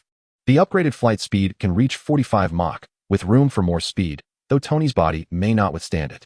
Tony donned Mark 6 and soared into the high sky, breaking the sound barrier as he headed straight for the Stark Expo grounds. At the exhibition, Kyle and Wong sat in a corner, ignoring Justin Hammer's ostentatious display. Engrossed in conversation about the robots behind him, I must express my disdain for this contraption. Its design fails to adhere to ergonomic principles. Its top-heavy structure suggests that even a mere stone could trip it, let alone the complexities of a battlefield environment. Upon observing the finished product, I must concede that I overestimated its capabilities. What a mere facade it is, wholly ineffectual. Particularly, the Army model equipped with a 20mm cannon serves little purpose. Even if it possesses the agility to evade a tank's 120mm shell, can it withstand the impact of a 127mm anti-material sniper rifle? It would take no effort at all to eliminate its camera with a single shot, not to mention the simplicity of dispatching it with a single anti-radiation missile. Ultimately, it is nothing more than a hollow shell. Suddenly, a flamboyant figure, resplendent in gold and crimson, descends from the heavens. The charisma of Tony Stark is undeniable. The audience erupts into fervor upon his entrance. What a spectacle we are about to witness. Without needing a response from Kyle, the situation becomes abundantly clear. The mech suits on stage, including the war machine piloted by Rhodes, have all aimed their weapons at Tony Stark. Justin Hammer is left in a state of bewilderment. He lacks the formidable backing that Tony possesses. And any mishap in such a public setting is a risk he cannot afford. Not only would his defense contracts be jeopardized, But several influential figures in the audience would also be incensed. In a hurry, he retreats backstage to consult with the control technician. What is happening? The technician, equally perplexed, responds, "We cannot override the system. Someone possesses higher authority than us." At this moment, if Justin cannot deduce that Vank is behind this, he may as well resign from rational thought. Damn it. Reboot the system and cut the power. We must prevent any harm to the legislators in the audience. Just as Tony takes flight from the exhibition hall, the robots open fire. The glass overhead shatters under a barrage of bullets. For a demonstration, why employ live ammunition? Kyle silently retrieves 2 umbrellas. He had intended to offer one to Wong, but notices the blonde beauty ahead has already raised her umbrella above her head. Kyle, what are you doing here? Oh my God, we need to get out of here. Indeed, as the audience witnesses the grounded robots advancing towards them, they erupt into chaos, desperately fleeing for their lives. Chapter 36. Vank's Plan B. While pandemonium reigns as everyone scrambles for safety, a professionally attired woman with curly hair strides towards the backstage area. Who are you? You need to leave immediately. This is not a place for you. Natasha, without wasting a moment, swiftly incapacitates Hammer, seizing him by the throat. Where is he? Cough, cough, my factory. Natasha relinquishes Hammer and departs, reporting back to S.H.I.E.L.D. while commandeering Tony's vehicle and driver. Happy, Kyle and Peppo follow the throng, escaping the venue. Mr. Kyle, how did you end up here? I came to enjoy Lego with friends. This is Wong, who is rather rotund. Hello, Wong. Hello. Wong nods in acknowledgement. Now is clearly not the opportune moment for reminiscing. She is burdened with a plethora of troubles to address, and the security team has also arrived. I must tend to these issues, Kyle. You and your friend should depart swiftly. The situation here is perilous. Very well, you attend to your matters. Farewell. Departing is out of the question. Such a dazzling display of fireworks is a rare sight. The robots are pursuing Stark without indiscriminately harming the fleeing civilians. However, their image recognition systems are rather inflexible. One military-grade robot has its weapon aimed at a child wearing an Iron Man helmet. Subsequently, just as in the movies, Iron Man descends from the sky and obliterates the robot with a single blast. The clatter of the robot fragments rolling to Kyle's feet emanated a chill. With moisture in the air condensing into a layer of ice on their surface, the essence of blue crystalline matter. Has an ice attribute attack been developed? Indeed, quite impressive. One could only commend you, Tony Stark. The fireworks display is about to commence. Let us find a prime vantage point. Wong, unable to comprehend the implications, follows closely behind Kyle and perches upon the railing of the flower bed. Following the direction of Kyle's finger, they observe the grand globe at the center of the industrial park erupting with vibrant sparks. I told you these counterfeit models were inadequate. They crumble like paper. Tony's battle has only just begun, as he employs his crystal energy-enhanced armor to dispatch these replicas with effortless ease. With his left hand freezing and his right hand ablaze, he revels in the chaos. Witnessing the increasing number of robots, Tony activates his skills. His left hand deploys a blue crystal energy cannon, unleashing a continuous stream of low-temperature cutting rays. Any robot caught in the beam finds its cold fusion reactor frozen and rendered inoperative. Jarvis, sir. The temperature of the freezing ray has surpassed liquid nitrogen, reaching 213. Meanwhile, Vank, soaring through the air, observes the unfolding situation through the robot's cameras. What manner of black technology is this? Why doesn't his reactor exhibit such effects? The self-destruct mechanism of the reactor has malfunctioned in this low-temperature state. It appears that Plan B must be enacted. He promptly seeks a secluded corner to descend, exiting the armor, which then ascends once more, programmed to pursue Stark. Vank himself blends into the crowd of fleeing individuals, moving against the tide towards the exhibition hall. Since he cannot contend with Stark in armor, he intends to force him to disengage, confident that in a close-quarters brawl, 2 Starks bound together could easily overpower him. Would you care for a cola? Kyle smacks his lips, feeling a twinge of thirst. Is there a shop nearby? Indeed, just ahead, and there's no need to spend any money. Kyle strides towards the nearby food cart, where the proprietor has also fled amidst the chaos, leaving no one to collect payment. However, Kyle has no intention of taking advantage. He produces a banknote and places it upon the food cart. A burly man clad in leather shared a knowing smile upon witnessing Kyle's actions. Initially, Kyle felt a kinship with him, but that sentiment swiftly dissipated as he discerned the face beneath the hood of the leather-clad figure. Banqua? Wasn't he supposed to be at the park seeking Stark and the others, ultimately meeting his demise at the hands of the twins? What was he doing here? Twins? That seemed implausible. There had been no mention of Whiplash having siblings. Before Kyle could ponder further, Van Qua inadvertently revealed his intentions as a small metallic object appeared in his right hand. What is this? Has the electric whip shrunk? Following him stealthily to the steps of the exhibition hall, Kyle surmised Van Qua's purpose as he watched him conceal himself behind a pillar at the entrance. Several officers escorted Justin Hammer out from within, with Peppa closely trailing behind. This was hardly honorable. Isn't there an unspoken code among those in their line of work that families should remain untouched? Hey, what are you looking at? Weren't you supposed to be getting water? How did you end up here? Shoo, there's a spectacle unfolding. Wong, perplexed, questioned what was so entertaining about Hammer's capture. Are you waiting for Miss Peppa? You'll understand soon enough. As the officers led Hammer away, Van Qua sprang forth from his hiding place behind the pillar. With a swift motion of his small rod, he unleashed a rope that ensnared Potts by the neck. Should we intervene? Wong, witnessing Potts being abducted, felt a surge of urgency. Although Kamartaj had strict regulations against revealing magic to ordinary folk, this was a personal acquaintance in peril. Surely, he could lend a hand with his physical prowess. Kamartaj mages excelled in close combat. Furthermore, Stark was nearby and would arrive shortly. Van Qua had no intention of killing anyone just yet. His objective was Stark. Eliminating Potts would serve no purpose. For good measure, Kyle cast a protective layer of life essence around Potts. Van Qua, reveling in the success of his initial maneuver, felt a surge of triumph. Stark would never have anticipated this tactic. Contact Stark. Ugh, you're choking me. Enough chatter. Quickly grab your phone and call him. All right, ease up. I'll do it right away. Meanwhile, Tony pondered the remains of the large Mark I robot that had just been destroyed, noting the gaping hole in its chest. The interior space was clearly designed for a pilot, yet it remained empty. Peppa.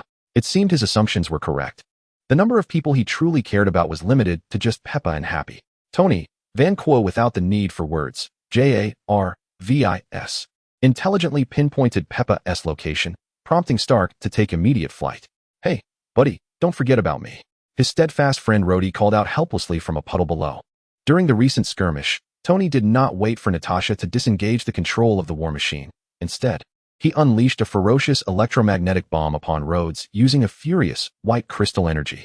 The strike obliterated the circuitry of the entire armor, and the weight of Mark II rendered it immobile, pressed firmly into the ground, though he could muster the strength to rise. The effort of navigating out of this small park might lead to exhaustion. It was far wiser to remain prone and await rescue. Chapter 37, An Unexpected Demise Clang. The Iron Man made a dazzling entrance. Tun. Two onlookers stood aside, one clutching a bottle of cola, their eyes fixated on the unfolding drama at the entrance. As Stark touched down, he aimed the shoulder-mounted launcher at Wank, intent on swiftly concluding the confrontation. Wank was no fool. He was well aware of Stark's strategy and waved the rope in his hand. You are a clever man. Wank's rope was not without its own capabilities. It possessed a tightening mechanism, especially now as it coiled around Pepper's neck. Should Wank perish, the weight of his corpse would further constrict the rope, likely strangling her. Can she be released? This matter lies solely between us. You know what must be done next. Wank's left hand, concealed within his sleeve, subtly glinted with a metallic sheen. In the Arctic, there exists a bear named Ku, adept with dual whips, seeking vengeance for his father, galloping forth to capture his foe. With assistance from the Silent, he emerged from his cage, forging armor to hide his schemes, yet he was overpowered. A new plan was devised. He would threaten his daughter, strip her of her armor, conceal the weapon, and prepare to take her life. Tun. Kyle's eyes widened in astonishment. The live spectacle was far more riveting than any film. Witnessing scenes not depicted in movies, he was astounded to see Stark's armor now capable of being donned unaided. In the first Avengers film, he required mechanical assistance, but by Mark VII, he could manage it alone. This current suit evidently possessed that functionality, with the chest reactor shaped as a square, presumably crafted to match the large crystal's form. Truly a genius, it seems you reign supreme. What does it mean that he gestures toward us? Have we been detected? In this position, it would be strange if we weren't noticed. Stark descended from the heavens, spotting the two of us, one plump, the other slender, sneaking a peek. Kyle, help me. This is awkward. Wank too appeared bewildered. Was this not the lad who pilfered cola? Observing their differing physiques, one a muscular man, the other a hefty fellow weighing over 200 pounds, one could hardly expect them to engage in combat. Greetings to you both. Kyle, as Wank approached closer. Sensing the looming threat, the rope tightened around Pepper's neck. Calm down, let us converse civilly. We are all civilized beings. Why resort to violence? With a grunt, he spat out a toothpick, visibly distressed. Vank, I have heard of you. How about this? Listen to my advice. You are aware of the rule that those who engage in conflicts should not bring harm to their families. Release Pepper first, and I shall grant you an opportunity to duel with Stark. What do you say? Vank appeared to be amused, asking if he should really release Pepper, claiming Stark would simply defeat him with a single blow in his armor. Kyle, understanding Vank's concerns, interjected with a flair for drama. I assure you Stark will not wear his armor. Neither of you shall wield weapons, and the match will be determined through hand-to-hand combat. Fair. Isn't it? Kyle was primarily curious to witness Stark's proficiency in Wing Chun, and he exchanged a knowing glance with Wong. Wong, silently, enveloped the group in a mirrored space, leaving others unaware of any alterations in their surroundings. Stark, Haven T, you trained in Wing Chun? I shall serve as the referee. First, no acting on impulse. Second, no overlooking any misdeeds. Third, the judgment must be fair and splendid. Upon hearing this, Vank genuinely released Pepper, compelled by the sincerity in Kyle's words. Let us commence. Vank discarded the ropes and assumed a combat stance. If technology could not triumph, surely fists could. Excellent. How forthright. Kyle transformed into Captain Dragonfly, and with a grand gesture, for crosses soared through the air, embedding themselves into the ground, forming a makeshift arena. The competitors took their positions. Ready, go? Stark was bewildered, caught off guard by the sudden start of the match. In a moment of distraction, Vank delivered a punch that sent Stark crashing to the ground. The descendants of the Stark lineage appeared feeble. I hardly exerted myself, and you've already fallen. Tony and Pepper watched in anguish, nearly brought to tears by Stark's predicament. Observing Kyle's gleeful anticipation, they knew pleading with him was futile. Kyle recognized the familiar red string around Stark's neck. Stop. Vank, heeding Kyle's command, directed all his strength into a kick aimed at Stark's abdomen. Crack. A bolt of lightning descended from the heavens, striking Vank and scorching him. I told you to stop. Why do you not listen? Look at the mess you've created. The very pendant Stark wore around his neck was the cross he had purchased from Kyle. It was the original version Kyle had crafted, requiring immense force to activate its abilities. Stark, struck in the abdomen, turned pale and clutched his stomach on the ground, paralyzed by pain. Tony and Pepper rushed to his side, preparing to call for an ambulance. Rapid healing. Oh, Stark felt a warm sensation enveloping him, and the pain dissipated entirely. Pepper, I am fine now. Kiss, cough, cough. How could you kiss in front of the children? After inspecting Vank, it was clear he was beyond saving, completely lifeless, exuding a scent reminiscent of charred meat. TSK, TSK, TSK. Ignoring the wisdom of the elders leads to regret in the present. Stark gazed solemnly at Kyle and expressed his gratitude. Thank you. Thank you for saving Pepper. Without your guidance, I truly would have been at a loss on how to rescue her. She is the only woman I care about now. When the time comes to celebrate, do remember to inform me, Kyle. Suddenly, Stark recalled that his dear friend was still resting in the park and vowed to express his gratitude properly on another day. Pepper, please excuse me. I must go check on road. With that, he donned his armor and prepared to depart. Alas, with a resounding crash, Stark was propelled upward with immense force, reminiscent of Newton's law of reciprocal action. The Mark VI's acceleration was astonishing, with thrust measured in tons. As Stark ascended, his gaze remained fixed upon the heavens, yet in this mirrored dimension, the space was finite due to the king's magical influence. The sudden thrust of several tons collided with the spatial barrier, causing Stark to fall awkwardly, his head nearly colliding with his spine. Encased within his helmet, he could see nothing, and upon his descent, he lay motionless. Could it be? Could the illustrious Iron Man meet his end so easily? Tony? Pepper cried out, racing to Stark's side to lift his visor, trembling as she checked for any signs of life. No. Kyle and the king exchanged glances, each silently questioning whom to blame. Kyle pondered, should we fault the mirrored space or Stark for crashing into it? The king retorted, why not place the blame on you? You instigated the duel and summoned the mirrored space, so how can the responsibility fall upon me? Indeed, Kyle silently retrieved a resurrection coin, approaching Stark's lifeless form. By the way, why has the magic box never produced a resurrection coin? Chapter 38, The Acting Skills of an Old Performer. Ding. Acquired, Divine Protection, 1.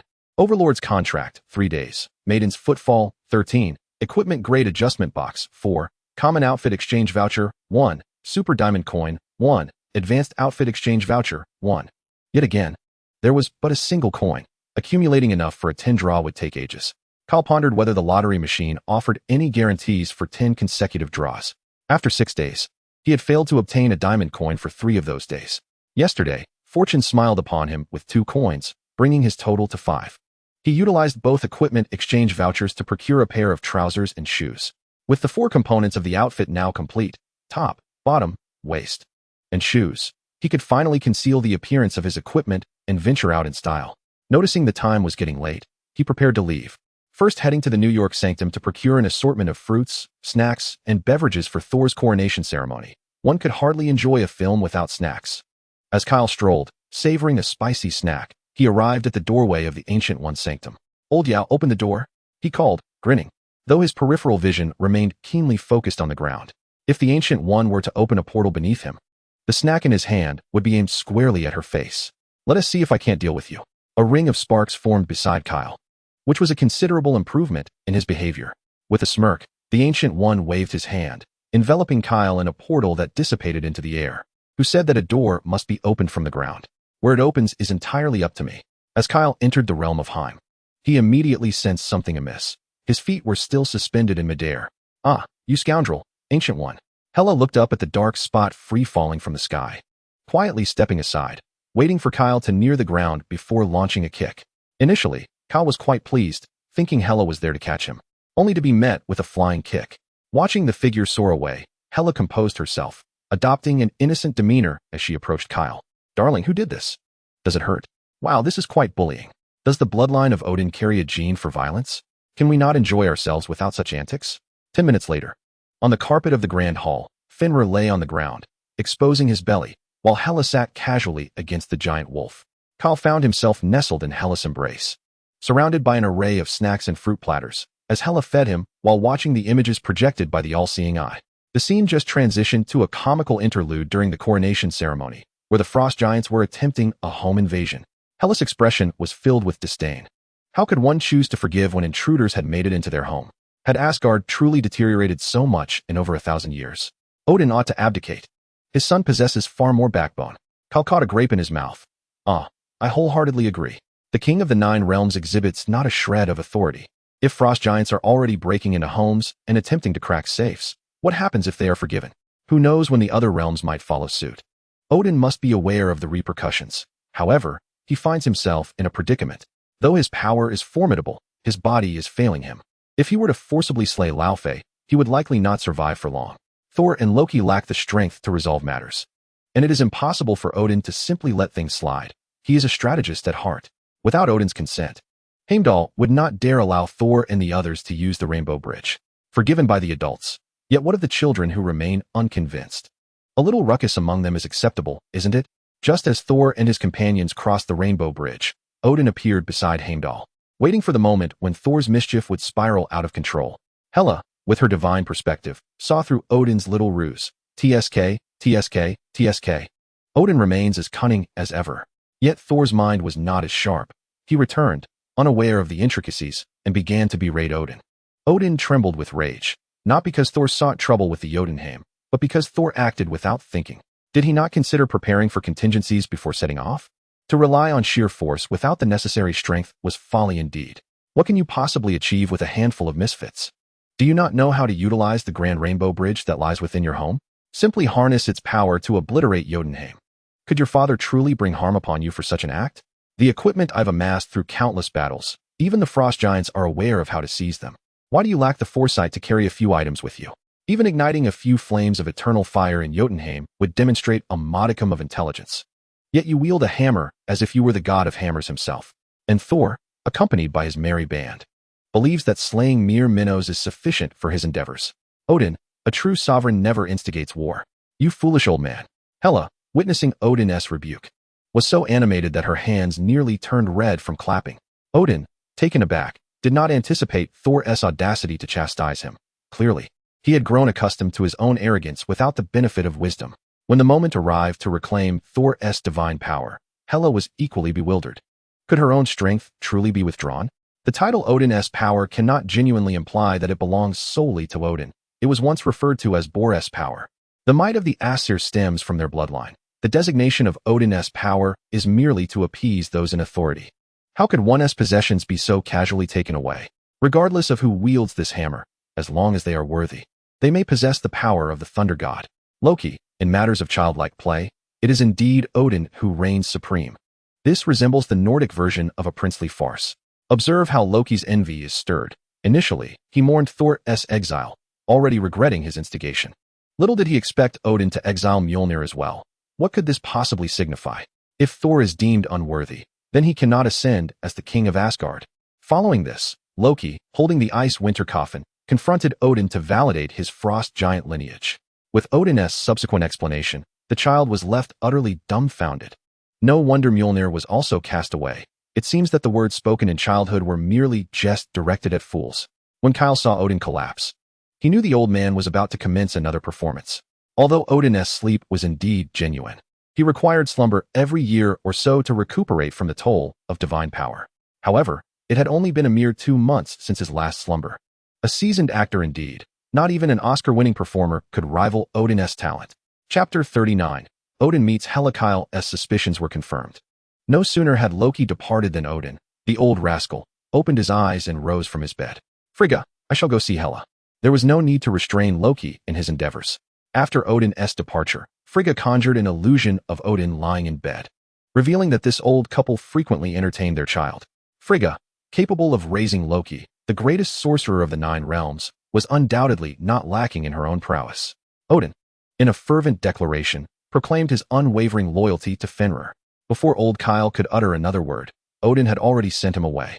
Hyla, my child, are you sending Kyle away to shield him from witnessing your plight? Rising, she dusts off the non-existent dirt and brandishes the blade of the night sky. Although Hyla's malevolence from her past slaughters has been purged by Kyle's holy light, the resentment forged during years of captivity remains largely intact. Hyla, I have erred. In the face of her assault, Odin refrains from retaliating, having left the eternal spear with Loki, opting instead for evasion. Perhaps this is a father's penance, for he has come here to mend the frigid rift between them. It is astonishing that the All-Father would admit fault. You are unworthy of reigning over the 9 realms. Behold, Hyla unleashes a relentless barrage of the blade of the night sky from her weapon, yet despite Odin's refusal to strike back, the might of the All-Father far surpasses the current weakened state of Hyla. It is only when Odin fails to evade in time that a blade severs his left arm, causing Hyla to tremble slightly as she retracts her weapon. You could have evaded that. If sacrificing an arm would bring my daughter back, I would gladly do so. If you still harbor anger, sever my right hand as well. Odin declares resolutely, showing no concern for the wound on his left arm. At this juncture, how could Hyla not be moved? After all, Odin is her father. What of Kyle? Bring him back. His magical healing is quite effective. I am glad you are no longer angry.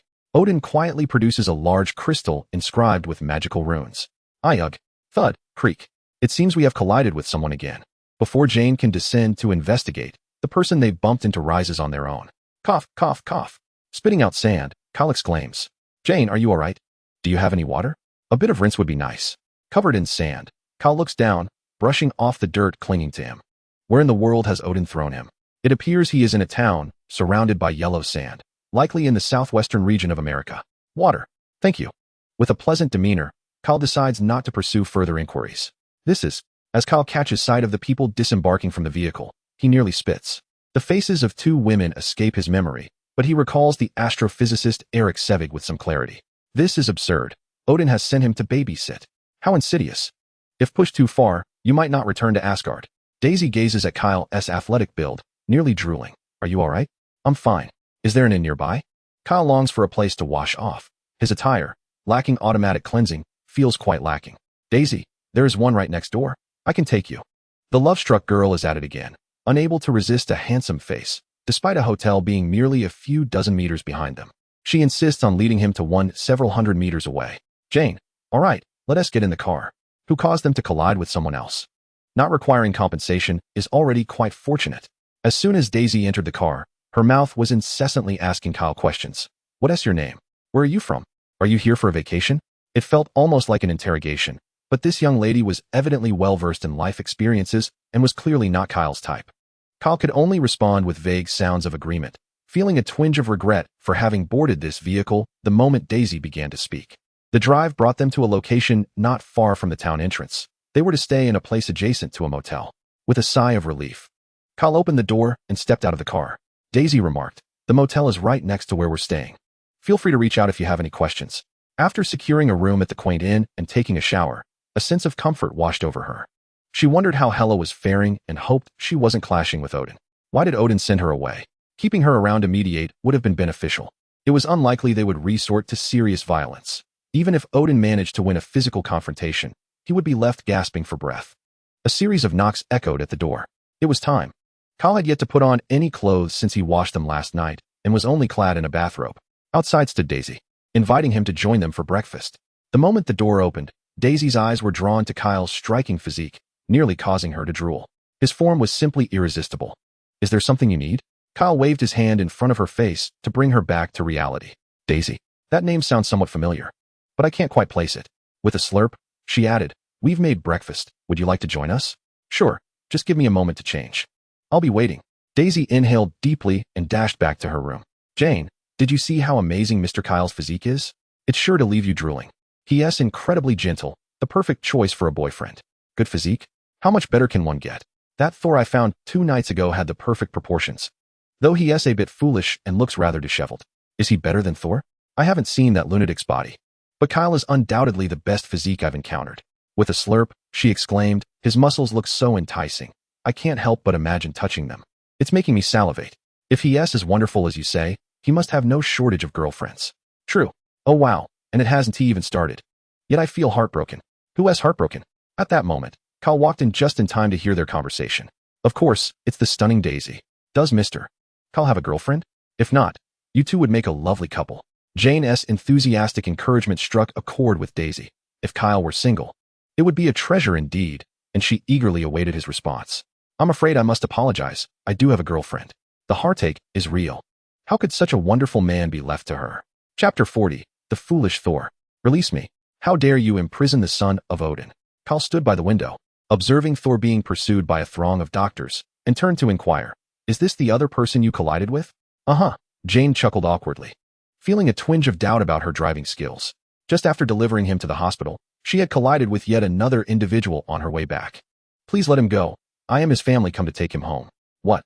Thor appeared utterly bewildered. Where in Midgard would he have family? Just as he was about to protest, Kyle leaned in and whispered, let us discuss this outside. Thor considered this. Being restrained by a group of burly men was rather absurd, especially now that his divine powers had vanished, leaving him unable to fight back. Half an hour later, they emerged from the hospital and brought Thor directly to Jane Foster's base. While enjoying the heartfelt breakfast prepared by Jane, Thor recounted his experiences of exile. And that is how I found myself in Midgard, encountering all of you. Upon hearing his tale, both Jane and Daisy felt the hospital's diagnosis was indeed accurate. This man was truly unhinged. Could it be that he sustained a head injury during the collision that led to his current state? Daisy pondered. Surely, we won't have to care for him for a lifetime, will we? Lacking any form of identification, Thor's incoherent ramblings left them no choice but to take responsibility for him. How did a research endeavor turn into adopting a man? Jane sighed, though she couldn't help but find him quite handsome, at least a feast for the eyes. Have you never considered why your father exiled you? Upon hearing this, both Jane and Daisy turned their gazes towards Kyle with incredulity, as if to say, you actually believe the words of a madman? Thor replied, I instigated a war and defied my father. I am unworthy of being the heir to Asgard. Have you not pondered further? Why did the frost giants dare to invade Asgard's treasury now when they previously did not? With such a simplistic mindset, even in ancient times, he would have been nothing more than a mere general, never even reaching the rank of marshal. Thor too was baffled as to why the frost giants felt emboldened to invade Asgard, a land they once feared. After Jotunheim was conquered by Asgard, there had been little unrest, yet they had never dared to invade Asgard itself. They simply lacked the audacity. Why, then, did they no longer fear? Was it because his father had grown old? Thor was uncertain. Although Odin was aging, the Aesir grew stronger with age, far more formidable than during the conquest of Jotunheim. There was some truth to this. As you mentioned, your father once conquered the 9 realms through sheer strength. Observing the perplexity etched upon Thor's face was rather exasperating. How could a being over 1,000 years old possess such a muscular intellect, neglecting to peruse a few books? The frost giants' audacity to invade stemmed from their belief that Odin had grown weak, and his lineage lacked the strength to succeed him. Suddenly, the blaring of car horns jolted the group from their conversation. Jane halted a passing vehicle, asking, where are you all headed? Haven't you heard? A hammer-shaped satellite has fallen, seemingly too heavy for anyone to lift. A hammer? Thor immediately perked up. The weight that no one could bear was precisely the effect of Mjolnir. He rushed over and grasped the driver's clothing. Where is it? With a swift motion, Kyle slapped Thor's hand away. Release me. Has Asgard failed to teach you the principles of decorum? You exhibit no courtesy at all. Mortal, you are insulting none other than Odin's son, the god of thunder, Thor. Not anymore. He has a point. Despite the indignation that welled within him, even stripped of his divine power, he remained a warrior. What? Do you wish to engage me in combat? Then let it be so. Asgardians do not suffer humiliation. It was the perfect outlet for his pent-up frustration. Even without his powers, his years of combat experience would make it trivial to defeat an ordinary Midgardian. With that thought, Thor swung his fist towards Kyle's head. While the intention was noble, reality proved harsh. Others would have been no match for him. But Kyle was a practicing paladin. Kyle swiftly caught Thor's incoming fist, gripping it tightly and giving it a slight twist. Daisy, witnessing the confrontation between the two muscular men, trembled and hurried back to her room to change clothes.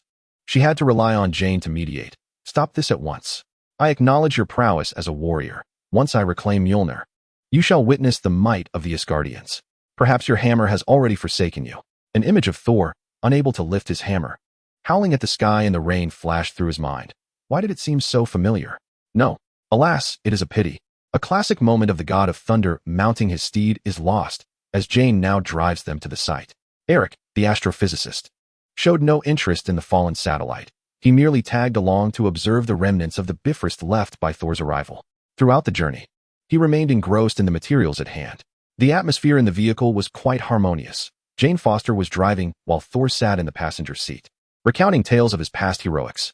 Kyle leaned back, resting his eyes, with Daisy beside him, drooling at the sight of the unattainable man. Although he was beyond her reach, could she not indulge in the view a little longer? Suddenly, Eric, engrossed in his research, noticed something unusual. The photograph revealed a vague silhouette. Thinking he was imagining things, he rubbed his eyes, yet the figure remained. Daisy, come over and take a look at this photo. Huh. Slurpo. She tucked away her drool and took the photo from Eric. As someone outside of the field, she had only come to earn credits, possessing little knowledge of astrophysics. Though Eric had spoken, she felt compelled to heed his request. Upon observing, Daisy also discerned the outline of the figure. When combined with Thor's earlier description of the incident, it was easy to draw connections. You, he, and you gestured at Eric and Thor for quite some time, unable to utter a word. If what Thor spoke was indeed true, then had they not witnessed the legendary figures of myth and lore firsthand? The god of thunder, a prince indeed. Ultimately, your gaze settled on Kyle. Did you already know that Thor's words were genuine? My university studies in history have made me somewhat acquainted with myths and legends. Whether they are true, I remain uncertain, but it is all rather entertaining to ponder. At that moment, Jane, having overheard the voices behind her, inquired, "What do you mean by true or not?" Jane, observe the shadows here. After a cacophony of screeching brakes, the car came to a halt. What? Are those things you mentioned true? Thor replied, of course. The Asgardians never lie. Loki interjected, whom are you hinting at? So, does this imply that the tales from mythology are indeed factual, and these gods are extraterrestrial beings? Chapter 41. The Cat's Hammer and Romantic Diversions. Oh dear, oh dear. Pulling up carrots. A group of muscular men appeared to be playing a game as they took turns attempting to lift Mjolnir. Is that your enchanting hammer? The moment Thor spotted the hammer, he rushed into the pit to greet his beloved Mjolnir. Hey, brothers, mind forming a line? Step aside, Mjolnir is mine. Thor forcefully shoved aside a burly man attempting to lift the hammer. The scene resembled a pair of affectionate lovers being forcibly separated by an unyielding father. Feeling dejected until the girlfriend awaited him at the corner, Thor perceived the sight as his girlfriend, surrounded by a throng of ruffians, being bullied beneath the lamplight. Mjolnir is unclean. Well, since you're so muscular, you must have the final say. Mjolnir? Despite a renewed effort, it remained unattainable. No way. Brothers, there's no need for this. None of us can lift it. The previously dismissed strongman continually reassured Thor. Kyle stealthily approached, eager to see if he could lift Mjolnir as well. Recalling that Hela could shatter it in Thor, Ragnarok. As long as one possesses sufficient strength, any claim to worthiness becomes a mere jest. Thor gazed at Mjolnir, now elevated off the ground, utterly dumbfounded. What could this possibly signify? A direct affront? The nearby strongman wielding a chain was equally bewildered, remaining silent for quite some time. The strongman, the strongman. The crowd erupted in cheers. Far away in Asgard, Loki wore a perplexed expression, which quickly morphed into fury. How dare a mortal lift a divine weapon? Armed with the eternal spear, he advanced toward the treasury of the celestial palace.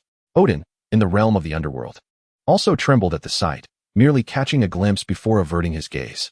What is it? Hela inquired.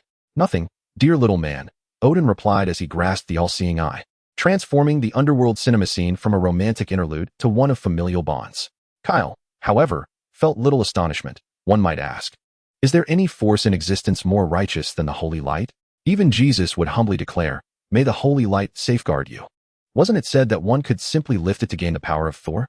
Why is there not the slightest reaction? How did you manage that? Thor hastily rose from the ground, clinging to Kyle's leg. Isn't it light? I lifted it effortlessly. This hammer must weigh no more than 30 or 40 pounds. Can't you lift this? Isn't that a bit pathetic? The old professor, Eric, produced a magnifying glass, nearly pressing his head against Mjolnir. Alas, as soon as Kyle loosened his grip, the hammer tumbled back to the ground. Thud! By the heavens, Eric exerted all his strength, but could not budge it. Is it truly this remarkable? Daisy exclaimed, astonished that Kyle had lifted it with such ease. Thor remarked, "None of you are worthy. Mjolnir is forged from the core of a dying planet." Coulson arrived, observing the excited crowd in the pit as he retrieved his phone. "Director, I have arrived." In the distance, a black convoy approached amidst swirling yellow dust, while helicopters hovered overhead, transporting temporary construction materials. "Clint, how has your vacation been? You appear quite refreshed." Hawkeye, stepping out of the vehicle, looked exasperated. "I slept quite well last night. As a working man, one has no rights. This is my first vacation since joining S.H.I.E.L.D, and it spans a week, yet today is Monday, which means I've only truly had a single night's rest. Experiencing these peculiar artifacts is far more exhilarating than a holiday. Time to get to work. Clint will handle security while Sitwell sets up the camp." Just as Coulson began organizing the subsequent tasks, dark storm clouds gathered overhead, and a bolt of lightning struck the pit. What on earth just happened? Everyone in the pit, including Kyle, was left bewildered. Goodness, is this the legendary goddess of thunder? Did I pick up the wrong script? This scene wasn't in the Thor movie. Looking again at Thor, Mjolnir lay still. Now it's hopeless. It seems the Meow Meow hammer has found a new suitor. Coulson, noticing the anomaly, rushed to the pit to investigate. "FBI, what transpired here?" Coulson was reluctant to invoke the FBI's name, primarily because few knew of S.H.I.E.L.D. In the eyes of the average citizen, the authority of S.H.I.E.L.D. might be less effective than that of a small-town sheriff.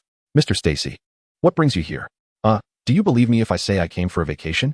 Kyle's unexpected presence astonished Coulson. Just the day before, he had spoken with Kyle over the phone, citing the need for an evaluation of the danger level concerning extraordinary individuals. Today he was dispatched to the S.H.I.E.L.D. New York branch for assessment. It was rather peculiar for someone who had never ventured beyond New York State to suddenly find themselves over 3,000 kilometers away in New Mexico. Observing the individuals around Kyle was equally strange. A blonde, muscular man behind him wore a look of utter despair, seemingly on the verge of collapsing, evidently having overindulged. The woman beside him, wearing glasses, continued to stare intently at Kyle, while the elderly gentleman on the far right, quite peculiar, was peering down at something through a magnifying glass. Furthermore, there was a woman dressed as a Viking, clutching a hammer in her hand. A hammer? How familiar it looks. Wait a moment, isn't that the very object of interest in this incident documented in the files? Wasn't it said that no one could lift it? Yet here it is, in her grasp. He was prepared to set up camp right there, with materials already delivered by helicopter, and now, wasting resources without cause would surely draw criticism. Fortunately, the target object was not lost. "Madam in the cloak, please set the hammer down. We must conduct an inspection." "Oh," Jane exclaimed, startled by the unexpected situation. But after Coulson's reminder, she finally recalled the hammer in her hand. Obediently, she released the Meow Meow hammer. Coulson sighed in relief and turned to the officer, saying, "Retrieve the target and return to base." "Understood." As he turned back, he donned that harmless smile once more. "Mr. Stacy, could you enlighten me about what transpired here?" Kyle remained silent, a mischievous grin plastered on his face as he watched how they would manage to take the Meow Meow hammer away. The narrative had veered off course, and he could no longer predict what would unfold next. In his understanding, the hammer should not be liftable by anyone else with Odin watching. Yet now appeared the female Thor, Jane Foster. "Sir, the target cannot be lifted." Coulson attempted to lift it himself, but found it utterly immovable. Regardless of the strength he exerted, his gaze shifted to Jane, who had just held it. "Madam, may I inquire how you managed to lift it?" Jane replied, "I simply picked it up. The hammer isn't heavy. Not heavy. Yet several of my agents, all men, cannot lift it? Surely, they possess more strength than you? Okay. Madam with the hammer, please proceed over there to verify your identities." "Mr. Stacy, could you recount the events that transpired prior to my arrival?" Chapter 42, The Destroyer Cell. "You are a prince of an extraterrestrial civilization?" Thor replied, "Not anymore. I have been exiled." Coulson found himself in a predicament. Initially, He believed it to be merely an incident involving an object of interest, but he had not anticipated it evolving into a diplomatic affair with extraterrestrials. Miss Foster, could you clarify your situation? Jane responded, I don't know. I just picked up the hammer, and it became like this. Thor explained, that is the power of Thor. Henceforth, you shall be the thunder god of Asgard. Thor felt a sense of despair enveloping him. The coronation ceremony had been ruined by frost giants. He had failed in his quest for vengeance and returned only to face exile. It was a struggle to even comprehend that Mjolnir had followed him, only to discover that the power of Thor had been lost. Now, he was utterly devoid of hope for returning to Asgard, and the current predicament left him too ashamed to go back. The tumultuous roar outside the small town drew the attention of all to the sky, where a peculiar disturbance was unfolding. A radiant rainbow descended from the eye of the tornado, stirring up clouds of golden sand. Emerging from the dust was a colossal figure, the Destroyer, dispatched by Loki. Sylvie exclaimed, is this Stark's technology? The Destroyer, the guardian of Asgard's treasury, must have been sent by my father to retrieve me. He has forgiven me at last. Kyle, rubbing his face in disbelief, wondered how the narrative had shifted so abruptly. Shouldn't the three warriors have first sought out Thor before Loki sent the Destroyer? Such impropriety. At that moment, for ice sculptures appeared at the entrance of the Bifrost in Asgard. The three warriors had run into Loki while searching for Heimdall, and were inadvertently encased in a frigid winter tomb. Loki, witnessing Jane wielding Mjolnir and inheriting the power of the thunder god, was incensed. How could a mere mortal be deemed worthy of such honor? Did he not care for the dignity of Asgard's prince? He immediately dispatched the Destroyer, shifting his target from Thor to Jane Foster. He was determined to reclaim Asgard's former glory. Father, I am here. Thor, under the impression he was the one being summoned, charged towards the Destroyer. He was certainly faster than Coulson and his crew, who were caught off guard as several vehicles obstructed the Destroyer's path. Coulson exited his vehicle, addressing the visitor with utmost courtesy. Greetings, esteemed guest from Asgard.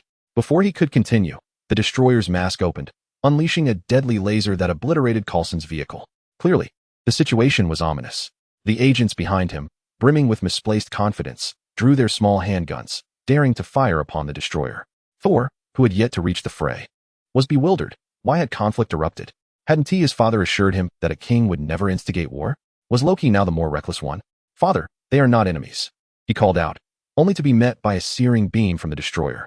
Loki, is that you? Thor's mind stirred, recognizing the familiar tone of his dear brother. It was time to display his prowess. The Destroyer ceased its assault, and Loki's furious voice echoed, your recklessness has led to our father's demise. Father is dead? Thor faltered, grappling with disbelief. Surely a mere argument could not have caused such a tragedy. He felt utterly crumpled by the weight of his failure as a son. I have been left to deal with the mess you created. The Frost Giant's terms for peace are your eternal exile. There was no returning now.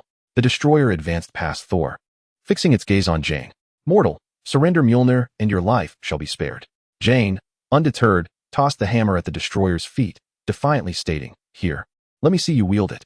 Loki, observing this unexpected cooperation, retracted his aggressive stance, commanding the Destroyer to bend down and retrieve the hammer. Yet, it appeared the Destroyer was on the verge of disintegration and could barely lift it. It is hard to believe that he has already ascended to the role of Regent King of Asgard, yet remains incapable of wielding Mjolnir. His fury quickly shifted towards Jane, who had garnered the power of the Thunder God. Surely, this mortal has sullied Mjolnir. The Destroyer's mask opened, unleashing a laser beam directed at Jane. Fortunately, Kyle's quick reflexes saved her from the onslaught. Jane, taken aback by the sudden attack, felt a surge of indignation. Even a clay figurine would have its temper. How could one demand the return of a hammer that they themselves cannot lift? Kyle had already pulled Professor Eric aside, ready to witness the clash between the goddess of thunder and the Destroyer. Regaining his composure, Thor rushed over to Loki, urging him not to harm others indiscriminately. With a resounding thud, the Destroyer delivered a powerful blow, sending Thor flying, leaving him with multiple fractures. The scene where Mjolnir would rescue its master, as depicted in the films, did not manifest. Jane observed the chaos unfolding with seething anger. How dare they harm the man she cherished? With a swift motion, she summoned Mjolnir back to her grasp. In a furious display, the enraged goddess of thunder struck the Destroyer, sending it reeling before rushing to Thor's side to assess his injuries. Thor, are you all right? She inquired anxiously. Blood trickled from Thor's lips as he trembled, whispering, Jane, if I ever see my mother again, please tell her I love her. A thunderous roar resonated through the skies, echoing the wrath of the new goddess of thunder. With eyes alight with lightning, she grasped Mjolnir and approached the Destroyer, which had just risen from the ground. At that moment, Coulson hurriedly called for medical assistance to examine Thor's condition. He is breathing but has lost consciousness. He needs to be transported to the hospital immediately. Should Thor perish here, it would escalate beyond a mere diplomatic incident, exposing Asgard's vulnerabilities. Even in his banishment, caution was paramount. If Thor were to die on Earth, it could serve as a pretext for war.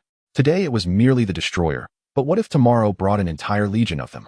Noticing Kyle in the corner, casually snacking while watching the spectacle, Jane intended to advise him to keep his distance from the battlefield to avoid injury. Suddenly, she recalled that he was a specialist in healing. "Mr. Kyle, I remember you mentioned your expertise in healing. Could you attend to the prince?" With a confident grin, he responded, "Fear not, witness my healing prowess." A magnificent sphere of radiant light coalesced in his hands. Those nearby felt the sacred warmth of the holy light, reminiscent of a mother's embrace. Meanwhile, Jane unleashed a torrent of furious strikes upon the destroyer, reducing it to mere fragments. Loki's control over the destroyer proved inadequate. It was no match for Jane's might. Odin, observing from the throne in the celestial palace, sighed in exasperation, profligate. Chapter 43. Rolling up the carpets and leaving Odin gazed at Hela with a fond expression, saying, "It is time to return home, my daughter." Asgard was witnessing an elaborate performance orchestrated by Loki. A legion of frost giants emerged from the Rainbow Bridge, advancing unimpeded toward the slumbering realm of Odin, leaving behind 2 of their kind to guard the bridge, accompanied by 4 icy sculptures. At that moment, Frigga sat by Odin's bedside, engrossed in a tome. Having been instructed by Odin not to concern herself with Loki's antics, she remained there, savoring a recipe book, eagerly anticipating Hel's return to prepare a feast in her honor. Suddenly, a chill swept through the air, and she turned to see frost forming upon the chamber door. Frost giants? During the last coronation ceremony, she was perplexed at how they had evaded Heimdall's vigilant gaze. Even if the frost giants managed to infiltrate once more, it was logical they would target the treasury. What audacity possessed them to approach the royal quarters directly? They must have known of Odin's slumber. Was there a traitor in Asgard? Who could it be? Frigga's thoughts raced as footsteps drew nearer. Swiftly, she unsheathed the sword beside the bed, concealing her form and leaving behind an illusion in her place. The door swung open, and she immediately struck down the frost giant who had entered, though her expertise lay in sorcery rather than combat. With sheer force, she managed to fell several minions, but soon fell victim to Laufey, the leader of the frost giants, who captured her effortlessly. Laufey proclaimed, "Princess of the Vanir, I advise you to comply. Do you seek to rekindle the war between Asgard and Jotunheim?" Frigga retorted, "Is it not your son who instigated this conflict?" Laufey's gaze fixated on the sleeping Odin. He understood that the frost giants were no match for Asgard, yet he believed that by slaying Odin and retrieving the ice winter coffin, he could alter the balance of power. Odin had held dominion over the 9 realms for far too long. Perhaps it was time for a change. Has the All-Father grown so frail? Laufey mused. I have heard that even in slumber, your eyes can behold the 9 realms. Let us see how you meet your demise. He stepped forward, eager to witness the fall of the ancient titan who had overshadowed him for millennia. The collapse of Odin would herald the frost giant's reign over the realms. A breathtaking spectacle of crystalline snow blanketing the 9 realms. In the shadows, Loki gripped his eternal spear, poised to intervene at a moment's notice. As Laufey's hand brushed against Odin's form, he sensed something amiss. Loki had deceived him. This was a trap designed to lure him in. Laufey recoiled, realizing the Odin family are indeed all deceivers. Loki, perplexed, could only question, what?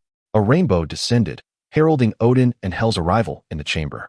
Laufey could hardly believe his ears at the sound of the woman's voice. If Odin was an insurmountable mountain, then Hel, the goddess of death, represented the frost giant's worst nightmare. Negotiation might have been possible with Odin, but with Hel, there was only one outcome: annihilation. Over 1,000 years ago, each confrontation with the frost giants in Shanghai resulted in devastating casualties, forcing their formidable army to resort to guerrilla tactics. Those small squads that encountered Hela never returned alive. Even the surrendered captives were not spared by her wrath. You still breathe? The news of Hela's rebellion in Asgard, quelled by Odin, once seemed implausible to Laufey. However, after a millennium of her absence, he was compelled to accept the grim reality of her demise. With her reappearance, he could only muse that the Odin family excelled in deception. With excessive banter, Hela flickered into motion, delivering a swift kick that sent Laufey flying. Drawing the blade of the night sky, she severed Laufey's head with a single stroke. Afterward, she disdainfully brushed her foot against the ground, as if she had stepped upon something unclean. Odin could only watch in speechless awe at Hela's efficient execution. The seal had been broken. Even if Hela retained her former self, he could no longer restrain her. Any attempt to forcibly contain her would drain him of the last remnants of his strength. The most bewildered of all was Loki, who found Laufey's head rolling to rest at his feet. Staring wide-eyed at Hela beside Odin, he pondered who could possess such ferocity. In his astonishment, he forgot to maintain his cloaked form, revealing himself. Frigga called out, "Loki, come forth and meet your sister, Hela." "Sister?" Frigga led Loki to Hela, explaining, "Indeed, she is your sister, Hela, the eldest daughter of your father, and the progeny of my sister, Freya." This was utterly intolerable. Loki cared little for the identity of Hela's parents. What struck him was the title of eldest daughter. After finally exiling Thor, another contender for the throne had emerged. Not only was Hela female, but she also appeared to possess strength surpassing his own, having effortlessly dispatched Laufey. All his aspirations crumbled to dust. He had barely warmed the throne as king before losing everything. Loki knelt, presenting the eternal spear with reverence. "Father, mother, sister, I shall ensure there are no remaining threats." "Go," Odin replied curtly, accepting the spear. As Frigga and Hela debated their next meal, Loki exited the royal chamber, exhaling a sigh of relief. Yet, the thought that Odin might learn of his recent actions turned his countenance pale. Loki was aware of the number of frost giants that had arrived. Aside from a few in the royal chamber, 2 remained on the Rainbow Bridge, having not followed. It was paramount to deal with those 2, if Odin remained oblivious. They could not be captured and betrayed. Hastening to the entrance of the Rainbow Bridge, he observed the 3 warriors and Heimdall, who had freed themselves from their icy prison and slain the remaining frost giants. This was disastrous. He had forgotten about them. Even if they were unaware of his dealings with Laufey, they would know he had used the Winter's Tomb to encase them. Furthermore, they had witnessed the frost giants traversing the Rainbow Bridge to Asgard. Withdrawing the Frostmourne, he concealed his form as he advanced towards the depths of the Rainbow Bridge. Having just emerged from his ice statue state, Heimdall was already in a weakened condition, and the 3 warriors were in an even more dire state, barely able to move.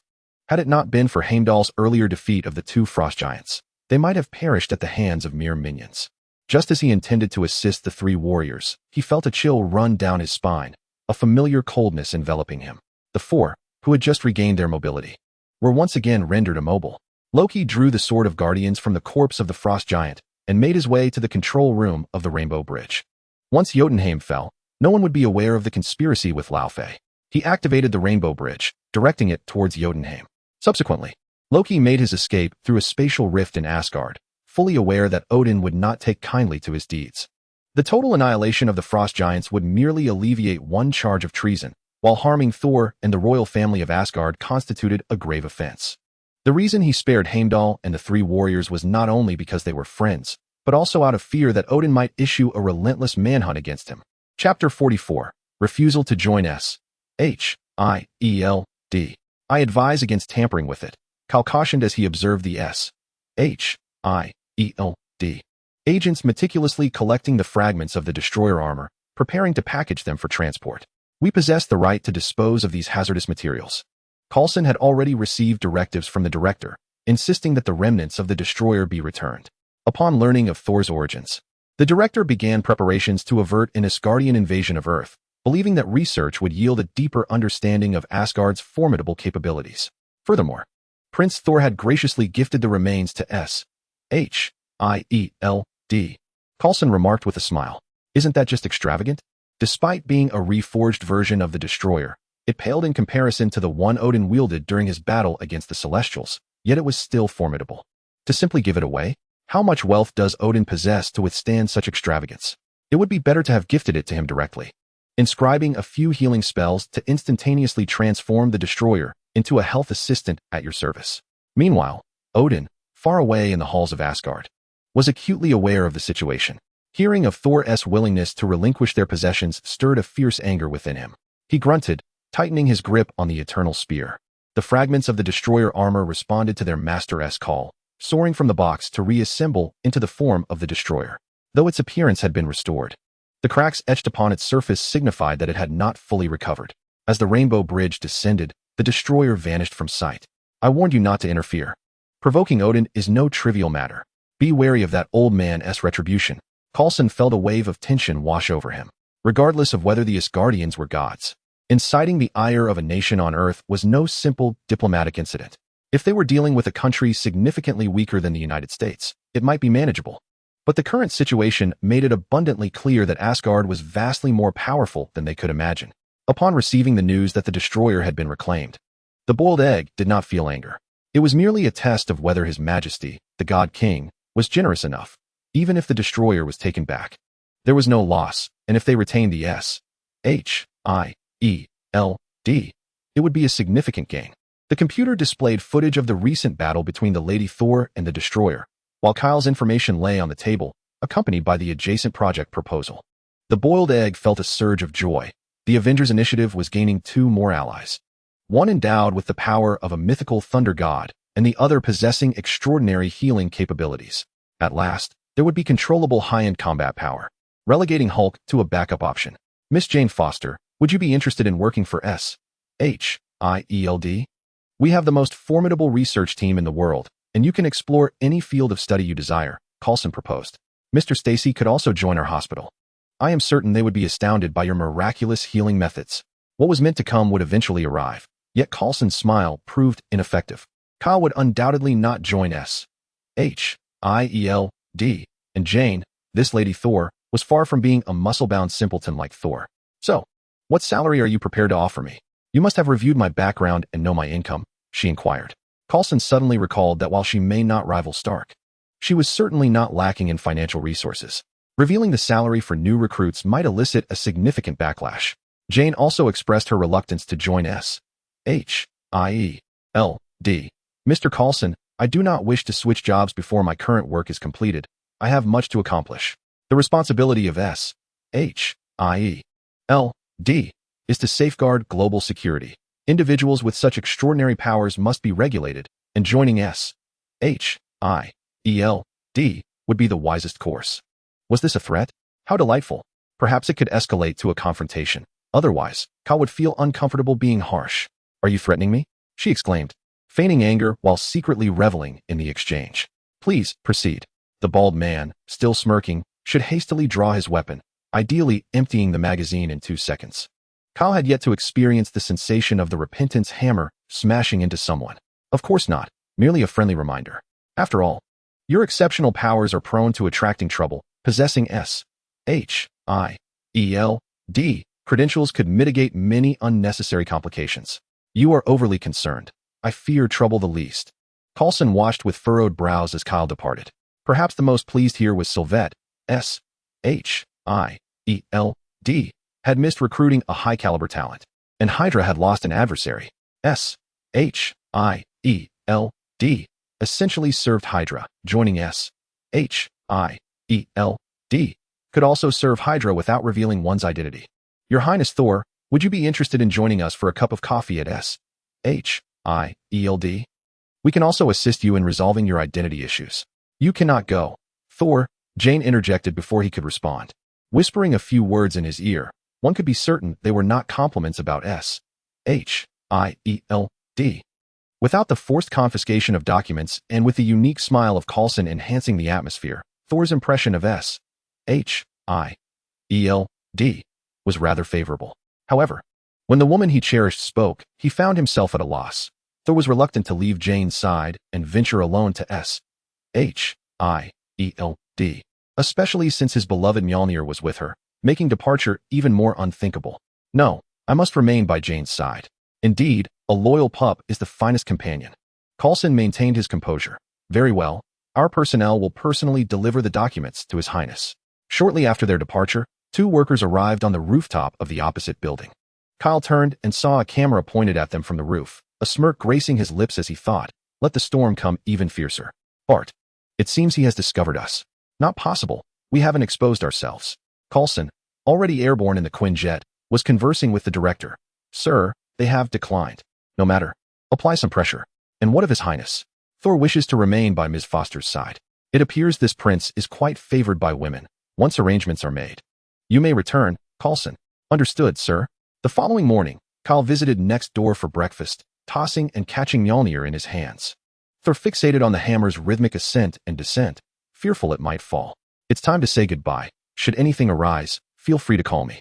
Kyle produced a gold ingot and a business card from his pocket, placing them before Thor. After all, he was the younger brother-in-law. Though reluctant to play the role of Odin's caretaker, He felt compelled to assist in times of need. Chapter 45. Sister meets brother awoke. The Fenrir clock chimed early, beckoning its master to rise. Hela awakened from her slumber, running her fingers over her wolf's head, staring blankly at the ceiling. She could hardly believe she had emerged from her seal. The familiar surroundings of her room assured her that Odin had not forgotten her.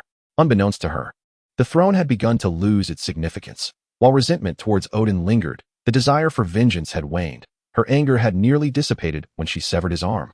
Vandal, do it. Come on. Lays, do not fear him. The commotion outside piqued Hela's curiosity. Upon stepping onto the balcony, she observed a crowd gathered in the square, where two burly men were engaged in a weapon duel. How weak. Their skills are scarce, relying solely on brute strength. In the past, Hela might have intervened personally to provide guidance. However, the laughter of the spectators stirred something within her. During the preparation for war, Asgard's troops trained daily, their fierce demeanor a stark contrast to the current joviality. If warriors were to engage in such frivolity daily, they would have long perished on the battlefield. Did witnessing them evoke a different sentiment? At some point, Odin had appeared on the neighboring balcony. I can empathize with your desire to expand your horizons. I too felt the same fervor in my youth. Not everyone embraces the chaos of war. Peace is a hard-won treasure that we must cherish. Yet, Loki did indeed lay waste to Jotunheim, and do not claim that you could have thwarted him. The highest authority over the Bifrost does not rest with the Sword of Guardians. The eternal spear was not in Loki's possession at the outset. Odin can effortlessly seal the Bifrost whenever he desires. Those who err must face consequences. Perhaps some have forgotten the sharp edge of the Aesir's blade after years of tranquility in Asgard. The majesty of the rulers of the 9 realms cannot be casually trampled upon. It is our royal duty to safeguard the peace of Asgard. Heimdall does not quite grasp the essence of peace. Throughout her upbringing, she has only heard the echoes of war, with adults discussing strategies for battle. In such an environment, she has grown oblivious to the concept of tranquility. However, Hela does not resent this existence. On the contrary, she secretly wishes for it to persist. Unconsciously, she places her hand upon her abdomen, caressing it gently. Returning indoors, she retrieves the all-seeing eye. As she activates it, a wave of steam envelopes her, revealing the silhouette of a man within. Hela's complexion flushes slightly, her eyes widening at the sight of Kale inside. A series of knocks at the door interrupts her reverie. Your Highness, the goddess requests your presence to finalize the guest list for the banquet.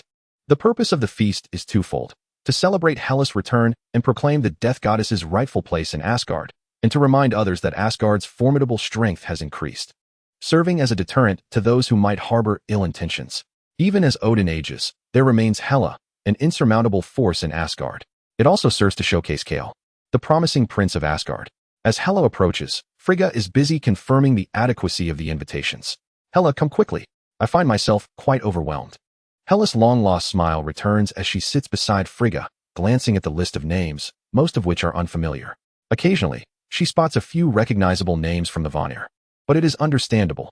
In her era, most of those she knew were adversaries, now fallen beneath her blade. Her gaze ultimately rests upon the only 2 names from Midgard. Are there only these 2 from Midgard? Are you planning to deliver the invitations? Do you miss your little prince so soon?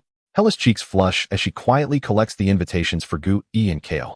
Let us wait until after lunch. Your brother Thor is also in Midgard, and it would be an opportune moment to visit him.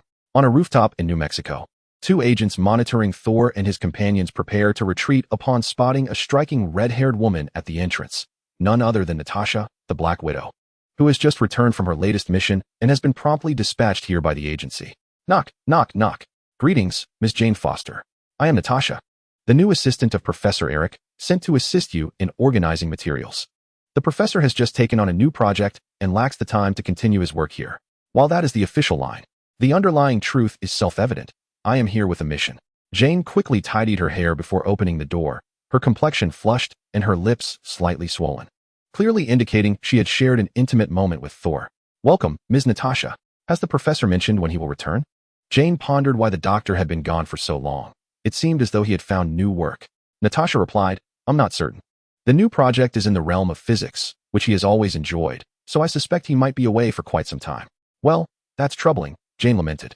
Eric had left for a new position, and the critical issue was that she had just begun her doctoral thesis without guidance, unsure of how long the revisions would take. Before my arrival, the professor instructed me that you would have full authority over the work here. My role is merely to assist you and relay messages to the professor. Thor, on the other hand, was enjoying a rather comfortable existence in the past few days, with Jane bringing him meals and even warming his bed at night. It was a rather blissful state, reminiscent of a newlywed couple. Just moments after Jane had stepped out, Thor began to miss her. He couldn't concentrate on the television, glancing repeatedly towards the door. Restless, he checked the time only to realize a mere 2 minutes had elapsed. After waiting another couple of minutes, he could no longer contain himself and pushed the door open. "Who are you?" Natasha initially thought he was addressing her. "I am Professor Eric." However, upon speaking, she realized Thor's gaze was not upon her. Following his line of sight, she turned to see a striking woman clad in black, with raven hair. Thor's eyes were fixated on Hela, who held the enchanted hammer, Mjolnir, feeling as though his beliefs were crumbling. "Why is there another who can wield the hammer?"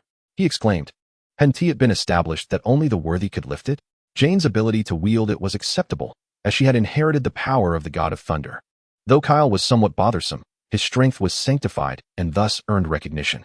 Yet Hela, standing before him, bore no semblance of a just and benevolent being. How could she wield the hammer with such ease? Thor shouted, "Put down Mjolnir." Natasha began to retreat slowly, her hand instinctively reaching for the pistol at her waist. Puzzled by the notion that the hammer could be lifted by another, Hela replied, "Strictly speaking, I am the true master of Mjolnir." "What?" Thor exclaimed. "I am Hela, the eldest daughter of Odin and the goddess of death. You should address me as sister. I have never heard of such a sister. Are you not afraid of retribution for impersonating Asgardians?" Thor retorted. "Though I have been exiled, Heimdall's eyes can see anywhere across the 9 realms. And you will face the vengeance of the Asgardians." "Oh, is that so?" Hela responded nonchalantly, her fingers toying with Mjolnir, beginning to spin it like a windmill. The atmosphere in the room crackled with tension. Jen extended her hand to summon Mjolnir, which quivered momentarily before obediently returning. "Mjolnir, this is troublesome. It has endured centuries of bloodshed at Hela's hands, far more than the 1,000 years spent alongside Thor." Natasha took a couple of steps back, her dual heads already transmitting a message. A suspected Asgardian goddess has appeared, her combat capabilities unknown. The overwhelming aura emanating from Hela nearly rendered Natasha breathless. Jen, having just inherited divine powers, could effortlessly shatter a destroyer. With the arrival of a genuine Asgardian goddess, it felt as if the entire S.H.I.E.L.D. was merely delivering provisions. Hela's gaze shifted to Jen, appraising her before returning to Thor. "You so readily bestow Asgard's power upon this Midgardian? Jen deserves Mjolnir more than I do." Thor spoke these words with pride, for Mjolnir had been conquered by Jen, and in turn, he had conquered Jen. Weak and inept. "Is this how Odin has instructed you? You dare to insult my father?" In Thor's heart, Odin was sacrosanct, unassailable by any tongue. Moreover, Thor believed himself responsible for Odin's demise. The dead deserve reverence, and he was incensed, raising his fists in anger. Hela was left speechless. What manner of thoughts occupied his mind? Her previous recklessness had been grounded in strength. Now, Thor was but an ordinary man, yet still so obstinate. Unable to perceive the situation clearly. Initially, she had harbored hope for Thor's secret venture to Jotunheim, but it now seemed Odin had been right. He was merely a fool. With a single slap, she sent him sprawling, affectionately pinning Mjolnir atop him, finding it quite useful. "Ah, let me go?" Ignoring Thor's struggles, she swiftly appeared before Jen. "I shall reclaim Asgard's power." Her right hand shimmered with divine energy as it rested upon Jen, severing the connection between her and Mjolnir. The divine energy dissipated from Jen, reverting her to her former self. The powerful physique, once sustained by divine might, suddenly transformed back, appearing as if she had just emerged from a fierce battle, utterly weakened and gasping for breath on the ground. The sudden and overwhelming turn of events left Natasha dumbfounded. How could she call for reinforcements now? Should they simply launch a nuclear bomb? "Release Jen, or else you shall be pursued by Asgard for eternity," unyielding and relentless. As Thor threatened, he suddenly felt a lightness in his body. Mjolnir, which had weighed him down, was no longer present. The food prepared by Frigga herself awaits. The 2 food containers on the table were all too familiar to Thor, adorned with Asgard's insignia. "Is this truly my sister?" It must be, for she wouldn't have gone to the celestial palace merely to pilfer 2 containers to curry favor here. "You are really my sister?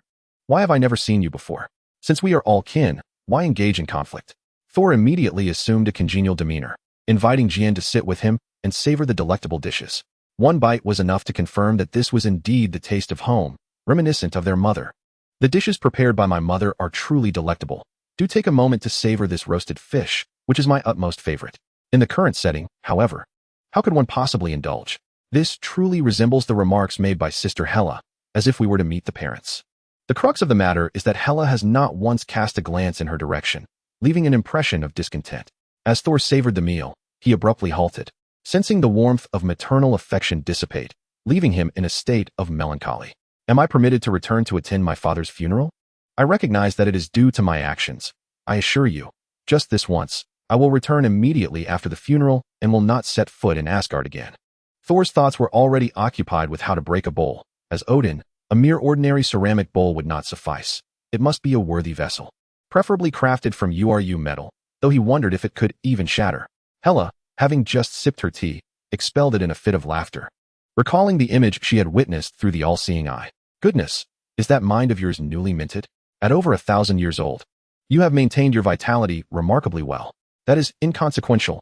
We can hold the funeral upon your return, she replied. The sight of Thor, adorned in mourning attire and balancing a bowl, being escorted back by Heimdall when he regained his powers, would undoubtedly be a grand spectacle. Really? That is splendid. When may I return? Thor's heart soared at the prospect of being allowed to bid his father farewell. When you regain your powers, Hela clarified. In an instant, Thor felt a surge of frustration. If he could not return, why taunt him further? It was clear that Odin had reclaimed his divine abilities. And now that Odin was deceased, how could he ever hope to restore them? Could she not simply state that he was forbidden to return for the rest of his life? Observing Thor's furrowed brow, Hela could likely surmise the reason behind his distress. Your power is inherently yours. It cannot be so easily taken by others. I have matters to attend to, so I shall take my leave. Fearing that she might succumb to the urge to strike Thor, she hastily departed. As Hela exited, Natasha felt the chill around her neck dissipate and rubbed her arms. Do you all feel a chill? Natasha's remark prompted everyone in the room to suddenly become aware of the icy sensation enveloping them. Though it was merely autumn, New Mexico, being a desert region, was typically warm, and they were presently in an open garage devoid of air conditioning. Perhaps it is due to her presence. Did you not hear her introduce herself as the goddess of death? Thor inquired. Thor, do you truly not recognize her? I do not. I have but one brother and have never heard of another sister, he replied. How can you be so certain she is your sister?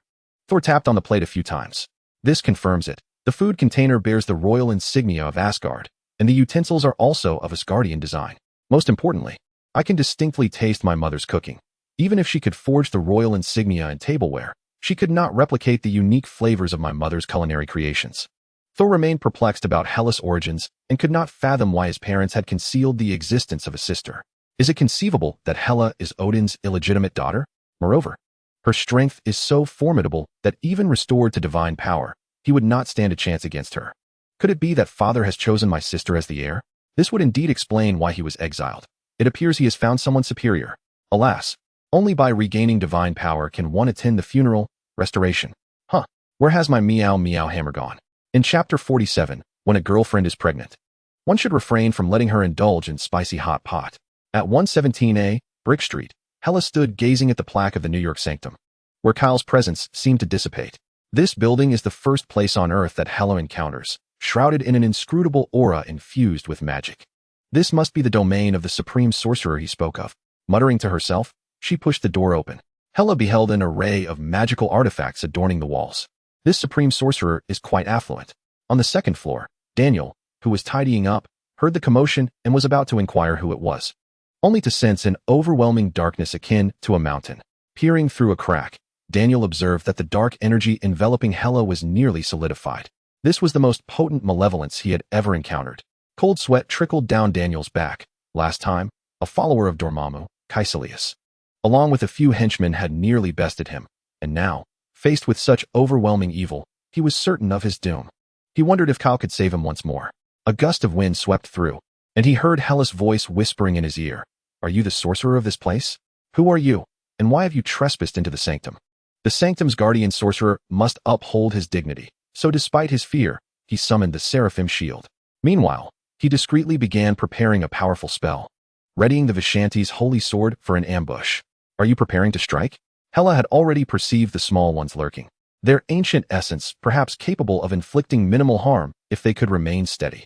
After over a millennium of absence, have people become so audacious? Always so eager to resort to violence, without considering their own limitations. Just as Daniel resolved to take the initiative, preparing to strike first with the Vishanti's holy sword, the Ancient One intervened. Sparks flew, revealing the silhouette of the Ancient One. Your Highness, do not jest with a mere apprentice sorcerer. Daniel, sheath your magic. This is not your adversary. This is Lady Hela, the goddess of death and the eldest daughter of Odin, spouse of sorcerer Kyle. Daniel hastily retracted his magic and bowed. Your Highness Hela, please forgive my rudeness. It is indeed Kyle, who finds his companions among the deities of Asgard. Yet, how could such a righteous sorcerer choose a partner who practices dark magic? Could this be the balance of yin and yang that Kyle spoke of? No wonder he reached the status of master sorcerer at such an advanced age. It seems he lacked a dual practice partner skilled in dark magic. Dark magic? Ancient One, Your Highness, come and enjoy a cup of tea. Kyle will not emerge for another hour or so. Hela seated herself across from Ancient One, her gaze fixated on the eye of Agamotto nestled beneath his neck. The time stone, no wonder you are the sorcerer supreme. Ancient One smiled, remaining silent. To be candid, he too was puzzled as to why the original sorcerer supreme, Agamotto, chose to fashion an artifact for storing the time stone into a necklace. Was it merely to flaunt his wealth, wearing it around his neck every day? He summoned tea to refill Hela's cup automatically.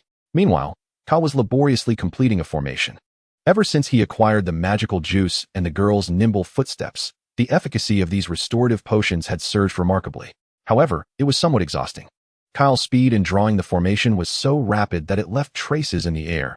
Even the famed hand seals of Naruto paled in comparison. Panting, Kyle wiped the sweat from his brow and downed a bottle of magical juice, instantly recovering a third of his energy. Who would have thought that one day crafting formations could be transformed into a form of exercise? Success was within reach. Upon completing the final piece of the puzzle, Kyle collapsed onto the ground, limbs sprawled out. What a tremendous effort.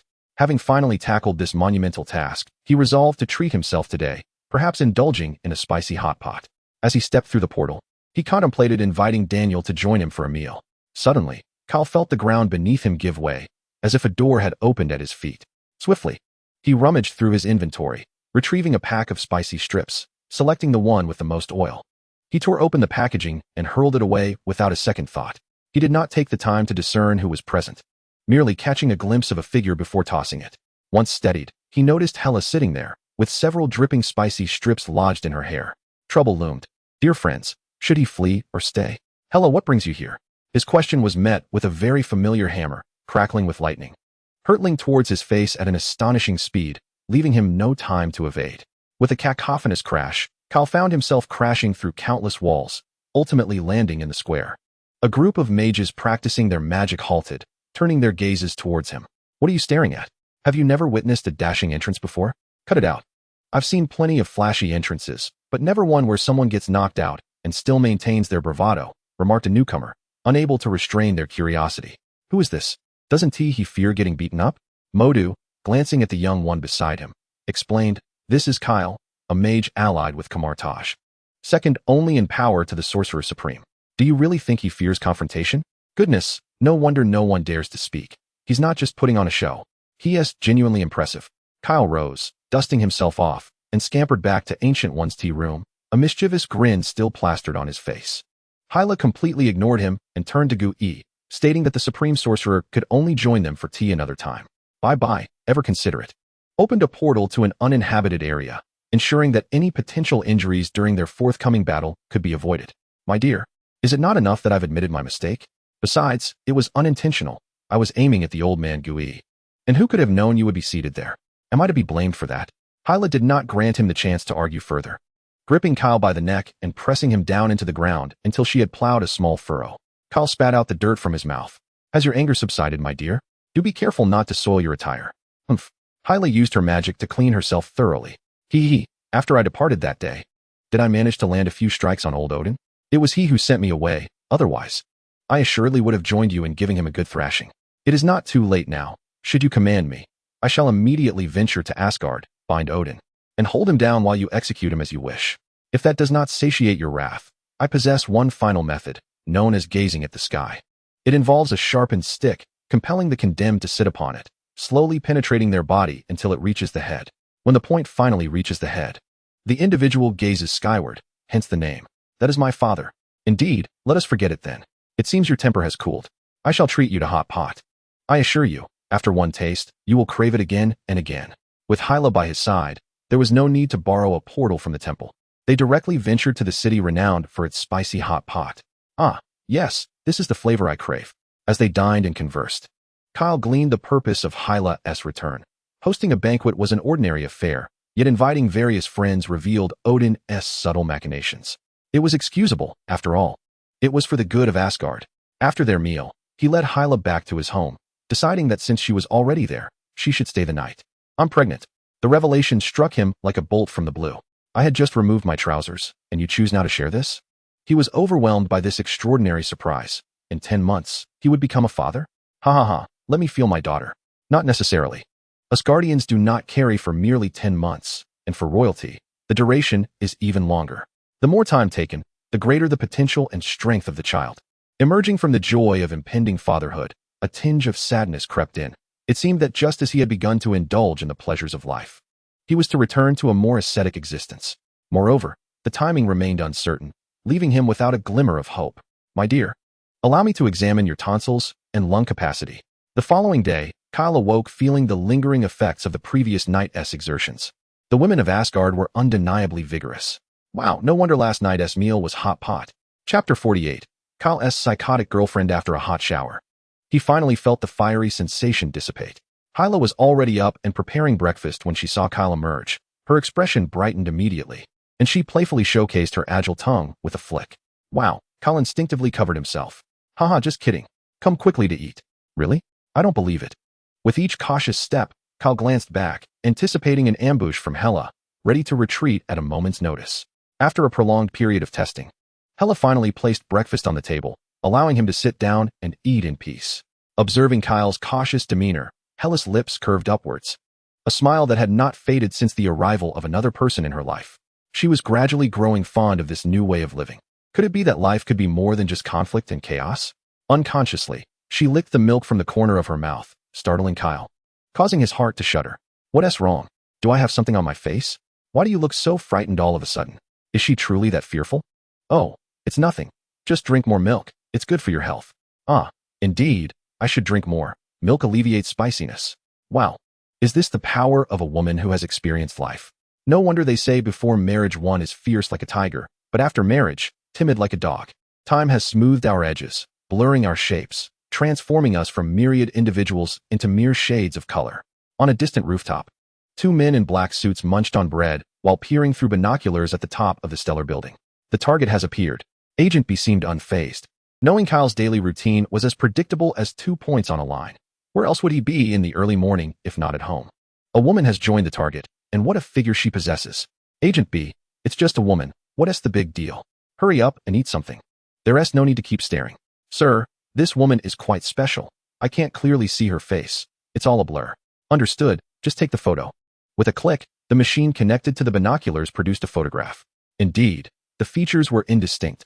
The 1080p image seemed to have a mosaic effect over her head. Sir, she must be an extraordinary individual. Agent B, yes, the files clearly state that the target is a sorcerer. Otherwise, why would we need to monitor them in person? We could simply install a few cameras while the target is away and comfortably watch the footage in air conditioning. Isn't it normal for a sorcerer to have an extraordinary friend? We just need to document everything and pass it up the chain. There's no need for further consideration. Agent A, why does it feel like his mission manual is fake? It doesn't even mention that the target is an extraordinary being. Are interns treated this poorly? Hela, it seems someone is watching us from that direction. Just 2 little mice. There's no need to worry about them. They were spotted by Kyle when S.H.I.E.L.D first sent someone to monitor. Kyle paid them no mind, waiting patiently for that day when the boiled egg would act out against him. After all, he is the embodiment of civilized justice. How could he strike without provocation? At the very least, the other party must make the first move for him to retaliate. This way, he could strike with a clear conscience. Regrettably, the surveillance on Kyle was rather lackluster, with only a few individuals monitoring him and no cameras installed at his residence. Otherwise, he would have already taken the hammer of repentance to the Tricurve Wing building to inspect the engineering quality. Sigh, the culinary creations of my girlfriend possess an unparalleled flavor. I must return. Will you accompany me now, or shall we venture to Asgard in a few days? Departing so soon? Kyle had assumed Hela intended to join him in a harmonious escapade, yet here she was, ready to leave less than a day after her arrival. Wasn't the banquet still several days away? If we linger on Earth a little longer, I could show you around, and we could return the day before the festivities commence. Play? Play with whom? My strength is derived from Asgard. Only by remaining there can I optimally restore my powers, and our child can cultivate greater potential. It seems we may need to reside in Asgard until our offspring is born. Must he truly become a part of her family? What does it even mean to stay at her maternal home? For the sake of the child, I cannot forcibly keep Hela on Earth. To meet her, I must journey to Asgard. Alas, Kyle gently caressed Hela's abdomen, where their unborn child resided, hoping fervently for a daughter. He truly found it hard to believe that Odin's lineage could produce any son of worth. Before departing, why not visit my home to meet Helen? Hela felt her cheeks flush. She never anticipated that the once fearsome goddess of death could exhibit such shyness. She had never experienced anything like this before. What if Kyle's family disapproved of her? With her formidable prowess, she could certainly bring Kyle back to Asgard against his family's wishes. But she knew how much he valued familial approval. Especially given the warmth she felt from him, it was evident that familial bonds mattered deeply to him.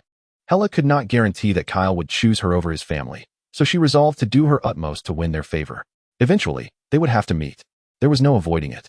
There was no need for excessive anxiety. Helen was a wonderful mother. Although I am adopted, I have never felt out of place in my home. As Kyle drove, he shared insights about his family's dynamics with Hela. Hela sat in the passenger seat, her gaze vacant as memories of a regal figure began to surface from the depths of her mind. As she turned, the visage was but a blur.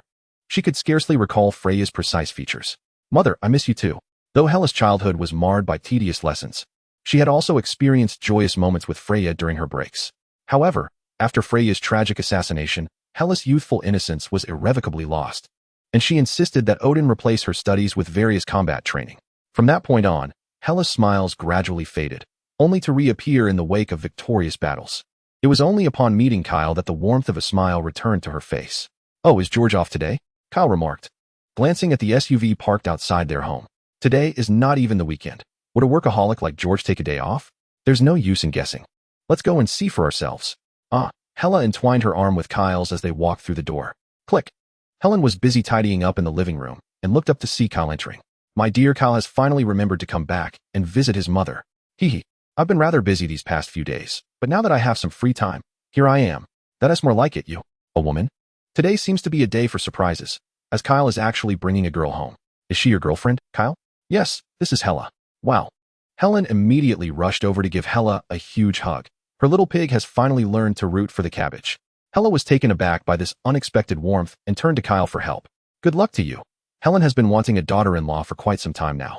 Under Kyle's years of nurturing, Helen had not only adopted the lifestyle and tastes of Easterners, but had also mastered about 80% of the marriage-prompting script. George, come out.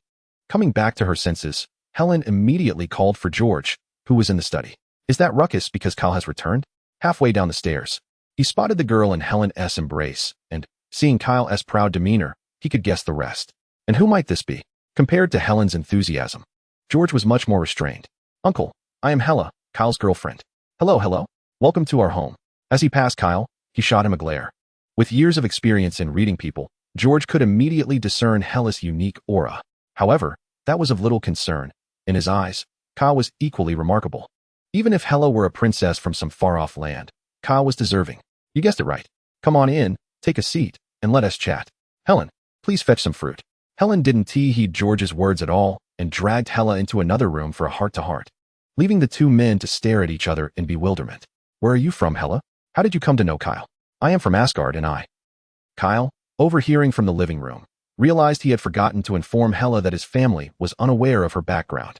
After hearing Hela's introduction, Helen was left dumbfounded. What kind of girlfriend has Kyle found? Not a lunatic, I hope. Surely Kyle isn't that desperate.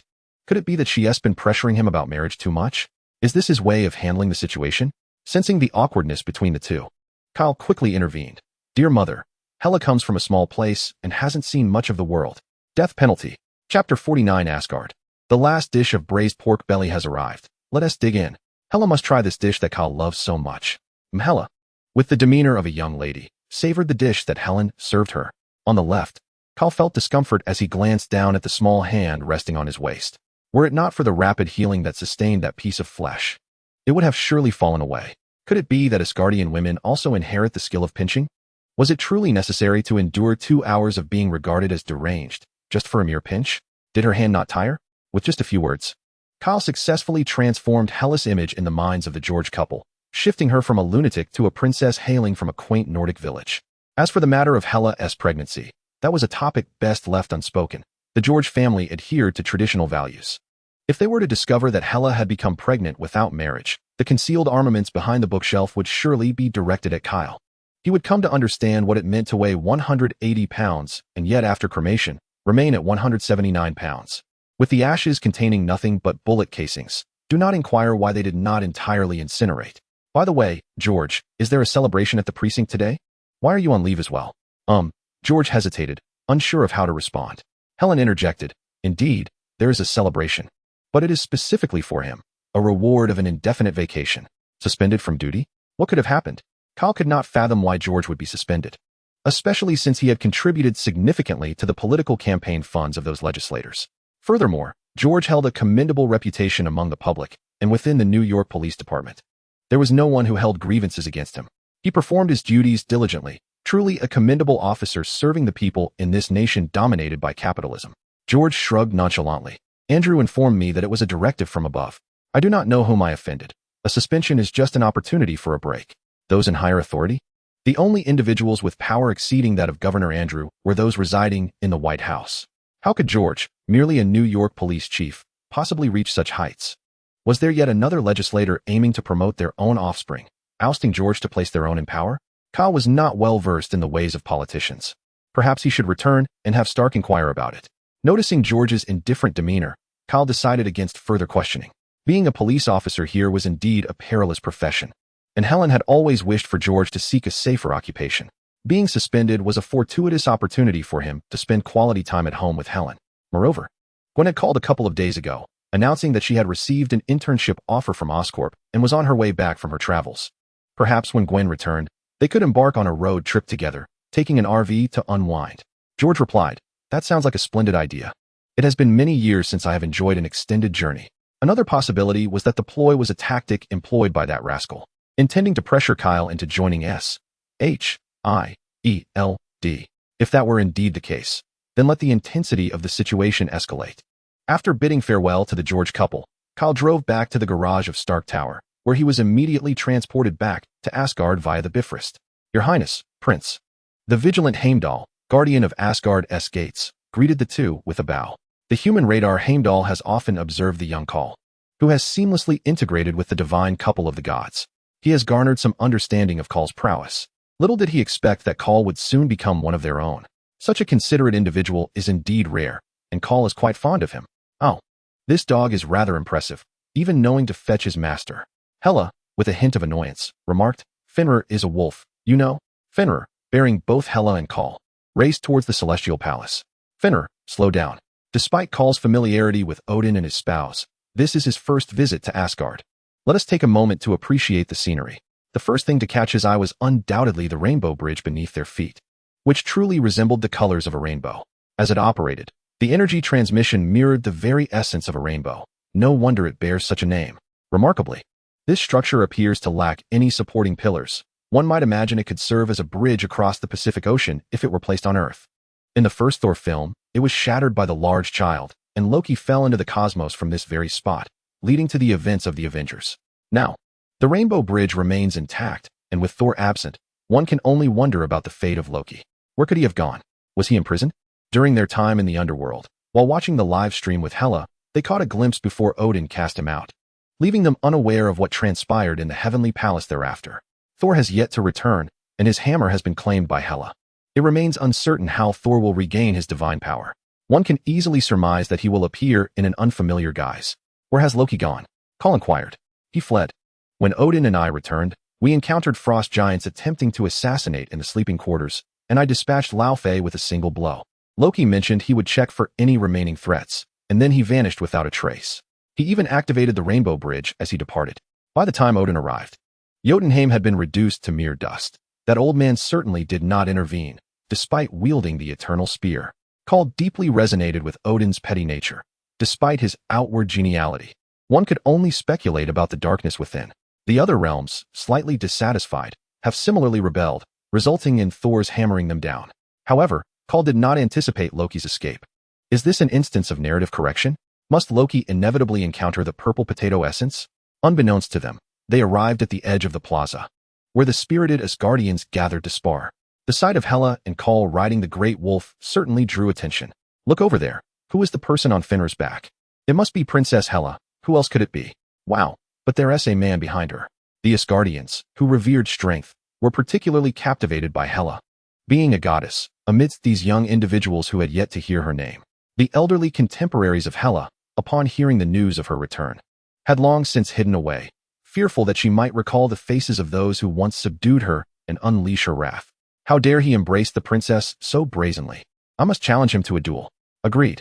What right does a mere pretty boy have to claim Hela? She belongs to me. You are delusional. The princess is mine.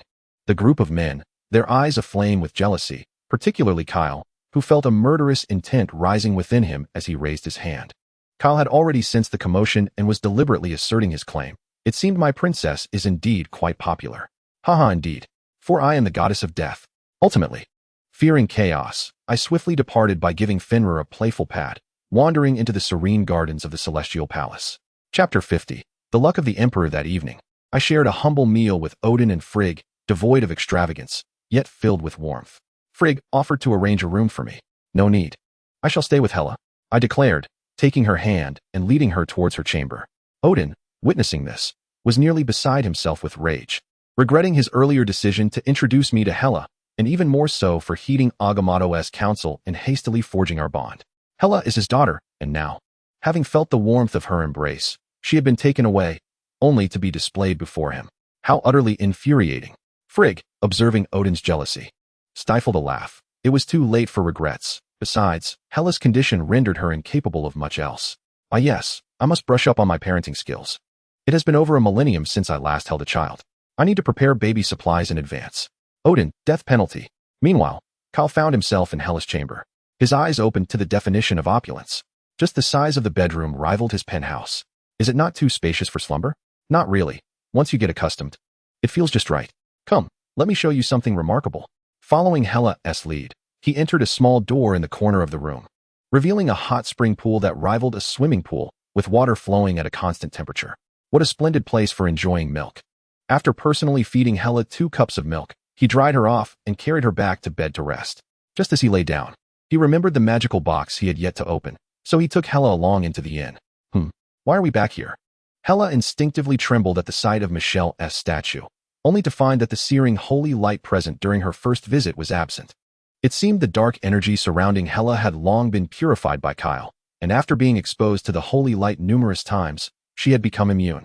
Even finding it somewhat comforting, Kyle spread out a collection of magical boxes on the floor, retrieving the lucky magic hammer and presenting it to Hela. Darling, use this hammer to break open the box. What for? Confusion enveloped Hela as she pondered the significance of Kyle's words.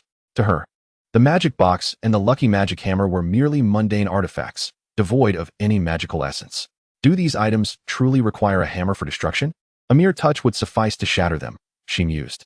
With that thought, Hela grasped a magic box, preparing to crush it with her strength. Why is this object so resilient? Despite exerting nearly half of her strength, the box remained unyielding. Indeed, it is remarkably tough. A gentle strike from a hammer would suffice to open it, she was informed. Undeterred, Hela summoned her full strength, yet the box remained impervious. Reluctantly, she reached for the lucky magic hammer. Very well. What treasures lie within? Ah, indeed, there are treasures. Let us see what you can unearth. Following the guidance, Hela raised the hammer and struck down with fervor, eager to discover the box's fortitude. To her surprise, rather than shards scattering in every direction, both the hammer and the box vanished, leaving behind 5 potion vials. Acquired, Maiden's Footwear 5. Hela picked up a glass vial shaped like a boot, observing the violet liquid inside with distaste. What is this? It appears rather unappealing. An alchemical potion. You may open it and sample its essence. As she uncorked the vial, a surge of vitality and magical energy enveloped her senses. Upon consumption, she felt an overwhelming power coursing through her, only to be followed by a dizzying sensation. Alas, how unfortunate. The first potion has induced dizziness. After a brief span of disorientation, Hela regained her composure. What was that? The magical energy was abundant. It likely restored 1/3 of my strength. Precisely. Do you require more? I possess an abundance. Just these few vials suffice. Should I need more, I shall request them from you. Hela swiftly stowed away the remaining 4 potions. Now let us continue. With another strike, she obtained, Magic Power Juice 5. A potion for restoring magical energy. Onward. With a flurry of strikes, she acquired High-Grade Outfit Exchange Voucher 3, Equipment Grade Adjustment Box X5, Blood of the Burning Cross 2. Overlord Contract 7 Days 2, Outfit Synthesis Tool 10, Super Diamond Coin 5. At last, it has emerged. I have not merely 10, but 12 Super Diamond Coins. Hella's fortune was indeed formidable. Each box yielded at least double the expected treasures. Kyle seized the diamond coin, pulling Hella along. Come, there's more over here. Just as Hella anticipated Kyle's explanation of the newfound treasures, she found herself before a spinning wheel lottery machine. With a clatter, Kyle remarked, Inserting one coin prevents the insertion of a second. The coin slot has closed. So there is no option for a tenfold draw. Not a concern. With Hella, the fortunate one, the mere 13 coins will be easily acquired. Now, press this yellow button to commence, and press again to halt. Hella, thoroughly bewildered, struggled to comprehend Kyle's intentions. Acquired, rare transparent costume top. What a pity it isn't a complete set. Seeing the attributes of Kale would have pleased me even more. Rare transparent costume top gift box. Upon opening, one can obtain a rare transparent costume top of the respective class. Skill, Abakriel Level 1. Set effect, freedom to change appearance without costume restrictions. Special effect, dustless. Quite splendid indeed. Let's continue. There are still 11 more to draw. Clink. Acquired, Ancient Heroes Pocket Canister. Cleric Weapon 1, One-Time Equipment Enhancer 2, Equipment Enhancement Voucher 1, Rare Transparent Costume Bottom Gift Box 1, 7 Equipment Enhancement Scrolls 1, 13 Equipment Enhancement Vouchers 1. Rare Costume Exchange Voucher 1, Chaos Ace. Magic Sword Apophis 1, Unique Time Space Gate, Stamina Stone 5, Spirit Stone 5. Kale now feels as though he is soaring. Is this the realm of the fortunate? The first draw yielded a delightful surprise, and soon he would wield an epic weapon. 2 transparent pieces have already emerged. The complete 8-piece set is within reach. Let us open the canister and see what it contains. Ding. Acquired, Titan's Gale Battle Axe 1. What on earth is this? This item seems to belong to an entirely different version, and the axe is utterly useless. It pales in comparison to the blood cross obtained from the magic box. Chapter 51, Time-Space Gate. Kale laid out his acquisitions on the ground to examine them closely. Hella sat quietly, legs crossed, resting her head on her hands, observing Kale and the peculiar assortment of items before them. The one-time enhancer serves the same function as in the game, merely saving a few conflict crystals. The current situation is rather precious. Without Krent present, the only means to enhance equipment are the one-time enhancers or enhancement scrolls. It is not entirely absolute, as the red letter equipment can also be utilized. He had experimented with it upon acquiring the first scroll. This item is a treasure. Best saved for when he possesses a graduation weapon, allowing him to accumulate several and enhance directly to maximum level. Furthermore, he has acquired a rare, transparent costume bottom, bringing him one step closer to assembling the elusive 8-piece set. The 7 enhancement vouchers are somewhat superfluous, since Kale's red letter equipment is at least 10. Lacking the strong enhancement scroll means they shall simply gather dust in the warehouse. As for the 13 enhancement scroll, it elicits laughter. Kale's previous attempts at obtaining such an item have always failed, yet it seems so effortlessly acquired by Hella. The Sky Scroll is a nice addition as well. Upon perusing the costume interface in the shop, he noted that this set is the Heavenly 4 Infernal Light Feather. The Infernal Light set? If memory serves, he had previously drawn a synthesizer for that set. What could possibly be synthesized from it? Could it be that the shop is still in the Heavenly 4 era while the lottery machine has surpassed its version? It indeed seems to be the case. The 4th set, released in 2012, should still reflect the 70 version, a time before the advent of those golden and jade scrolls. The Chaos Ace below serves as a nostalgic relic of an era. Upon seeing it, Kyle is reminded of the countless nights spent grinding for a chance to obtain the magic sword Apophis. Just as he would become numb from the repetitive tasks, a sudden flash of pink light would appear, and upon closer inspection, it would be the Chaos Ace, stirring emotions akin to watching a national football match. Summoning a replica of the magic sword for a limited duration, it could potentially serve as a weapon in the real world. However, Kyle refrains from utilizing it. For it is indeed a magic sword. Its very name suggests a malevolent nature, and Apophis possesses attributes that inflict debuffs. It is best to conceal it, storing it away for safekeeping. If necessary, it could be released for amusement, perhaps to tease the boiled egg, creating a delightful spectacle for the sorcerers of Kamartaj to clean up. The Time-Space Gate, unique in its existence, raises an intriguing question. Is it not merely a dungeon? How can it be drawn forth? Does this imply that dungeons can now be farmed for experience points? The description is remarkably unadorned, upon usage. One gains access to the time-space gate. What to do? Simply use it. 20 seconds later, nothing transpires within the space. Is it in the inventory? After scouring the warehouse and quick access slots, Kyle finally spots an icon in the upper right corner of the skill bar. Time-space gate LV max. Consumes magical energy to open a portal with mana costs depending on distance. A warning from a traveler, it will drain you. Such ominous final remarks. This is akin to a mother opening the door for her child, as Kyle finds himself at home. Currently, he is not lacking in mana. Having resolved the defenses of the Kamartaj Sanctuary and seeking a place to utilize his resources.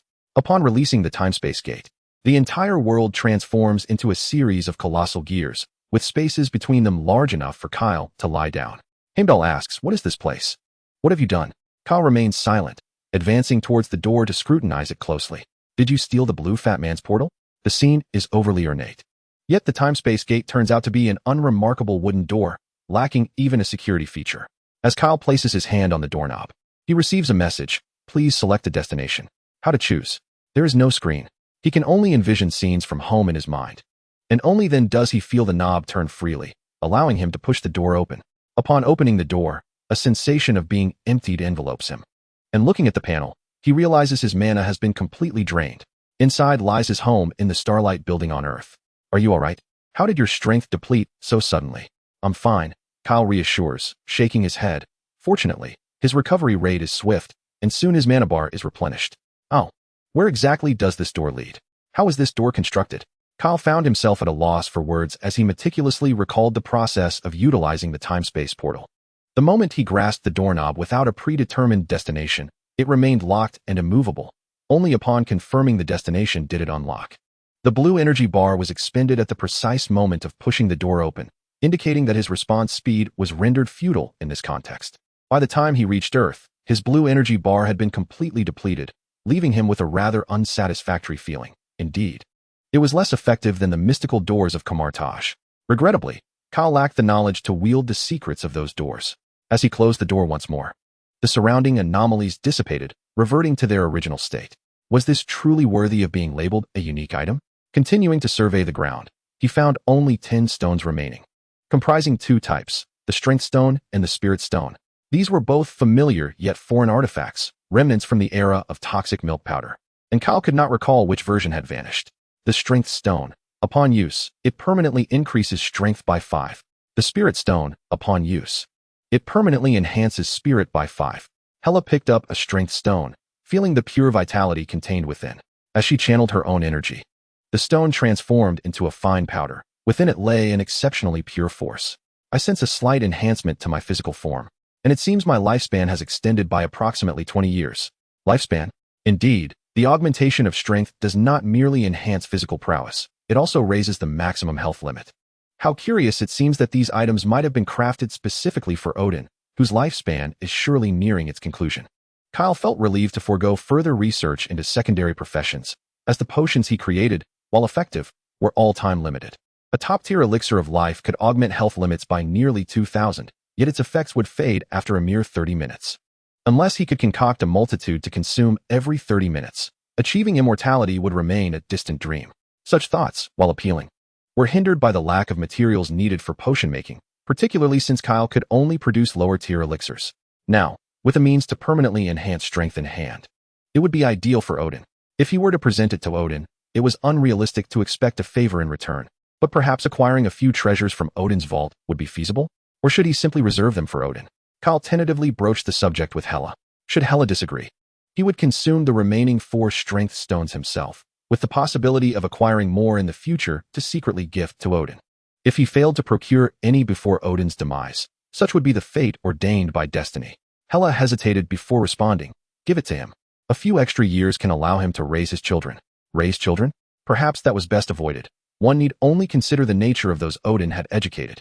Instantly, the desire to bestow the stones upon Odin waned. What if, by extending his life, he were to lead his children astray?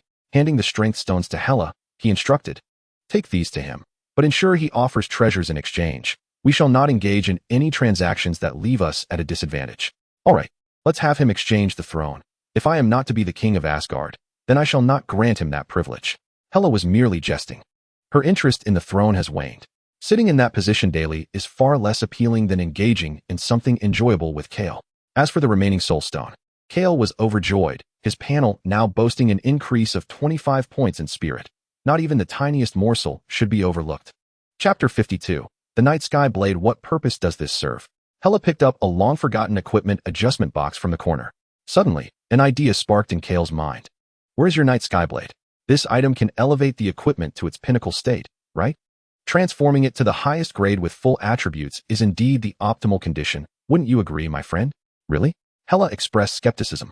Can such a trivial box truly elevate a weapon to its zenith? Nevertheless, she retrieved her weapon, having witnessed numerous extraordinary items. The emergence of this one was hardly surprising. Why would I deceive you? Just place the weapon inside. Ding, how does it feel? Is it stronger than before? Kale, lacking the eye of insight, could only discern the introduction of items from the Arad continent. For other items, he was as clueless as anyone else. The transformation of the Night Sky Blade could only be confirmed by Hela, its rightful owner. Hela furrowed her brow, sensing something amiss. Her finger traced the blade, now speckled with crimson rust. What do you think? Hela's anger flared. The Night Sky Blade, once pristine, now bore the scars of battle. Fortune, mere fortune. It is all about luck. The outcome is random. It may improve or decline. But fret not. I possess many more that will assuredly enhance to the highest grade.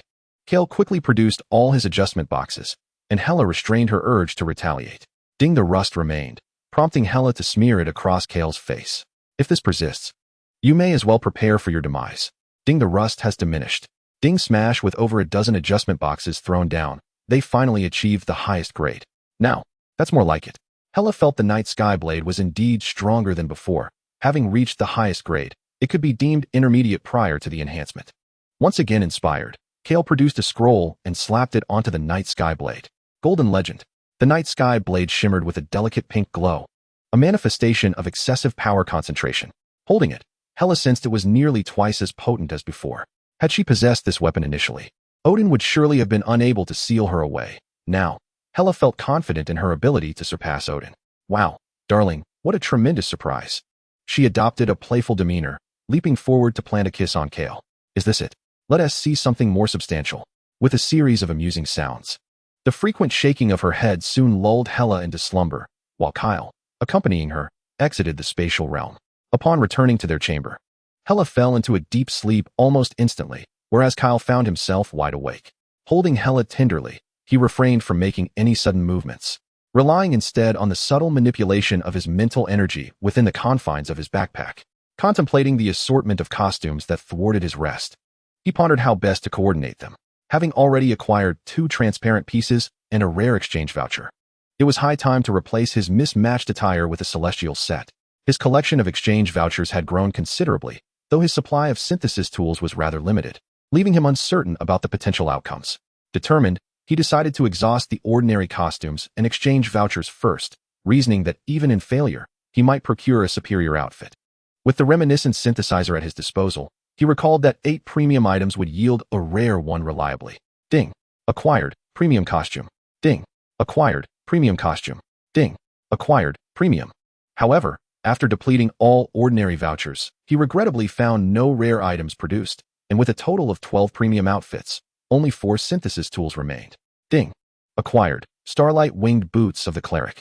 To his surprise, premium outfits seemed to emerge with ease. Yet, Kyle soon realized that his luck had not entirely shifted. Fortunately, he had precisely 8 premium costumes left, prompting him to utilize the reminiscent synthesizer. This tool required him to select the specific body part, and with his upper body, trousers, and shoes in place, he opted for the chest piece to enhance his attack speed. The majestic white wings were once a coveted display in the marketplace. Ultimately, he was left with a single rare exchange voucher, and after much deliberation, he decided to redeem it for hair, as the other body parts appeared somewhat extravagant.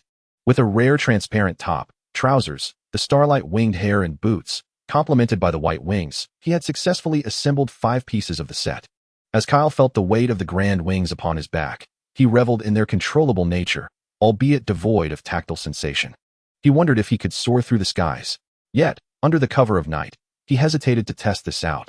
The risk of being intercepted by guards was too great. The transparent attire was particularly convenient, allowing for seamless changes in appearance without the need for replication. Anything he could envision was within reach. choosing to rest and delay his winged flight until the morrow. He wrapped himself and Hela in the comforting embrace of his wings, albeit finding the shoes a tad cumbersome. He promptly removed them, placing them in his quick access bar. Thud. Upon awakening, Hela instinctively kicked out her leg upon noticing the wings enveloping her. What on earth is happening? She exclaimed, bewildered. Kyle, dazed, felt a powerful force propel him to the corner of the room. Where did your wings come from? Hela probed, her mind racing with questions as she beheld the transformation of her companion from a man into a being with wings. It's merely an outfit, akin to gear forged by the dwarven race, Kyle explained. I used it as a blanket last night, and it was quite comfortable. Soon, we'll venture out to see if I can indeed fly. The Asgardians, after all, could not soar without assistance. Who wouldn't envy the ability to take flight?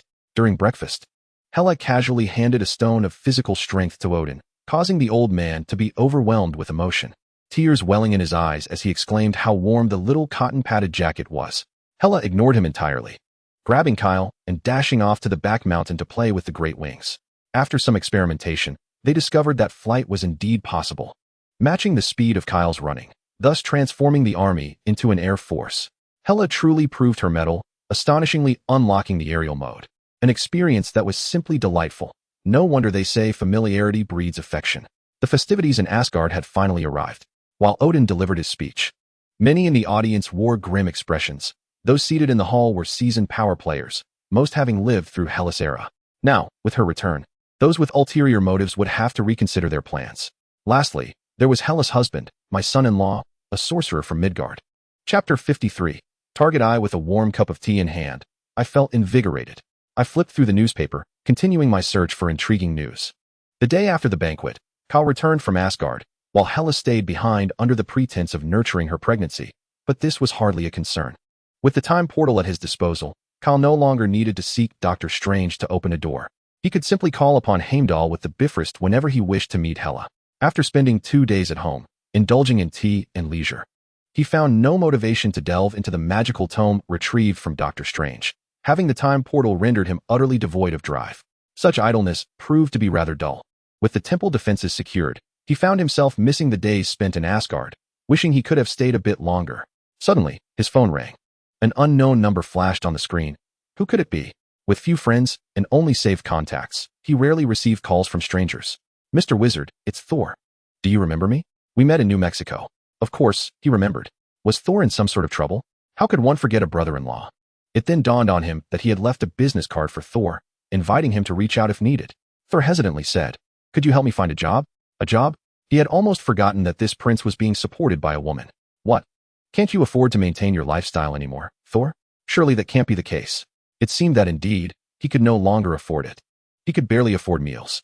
After returning from New Mexico, Jane had entered a state of idleness, and since she was still a student, she and Thor could not stay in the dorms and had to rent a place instead. Her income came from assisting Professor Eric with research, but now Eric had seemingly vanished. Whenever other professors sought help, Jane found that she was always overlooked. Gradually, she began to sense something amiss. She wondered if she or Eric had offended someone, leading to her being ostracized at the university. Seeing Thor's appetite diminished, she had no choice but to seek employment outside the school, yet the results remained the same. Others had already reached their limit. At this juncture, it became evident to her that such machinations were beyond the capabilities of the professors at the institution. A modicum of reflection led her thoughts to the S.H.I.E.L.D. organization. Was it not excessive to resort to such ruthless measures simply because she had declined their recruitment? Moreover, she was no longer the god of thunder. What purpose could they have in tormenting her further? Reluctantly, she decided to call Kyle, reasoning that he, too, had rejected their offer and, being a sorcerer, should not fear S.H.I.E.L.D. Upon hearing her plight, Kyle was taken aback. The tactics employed by S.H.I.E.L.D. were indeed despicable, though they aligned perfectly with Egg's and scrupulous approach to crises. "All right, let us meet at noon," he agreed.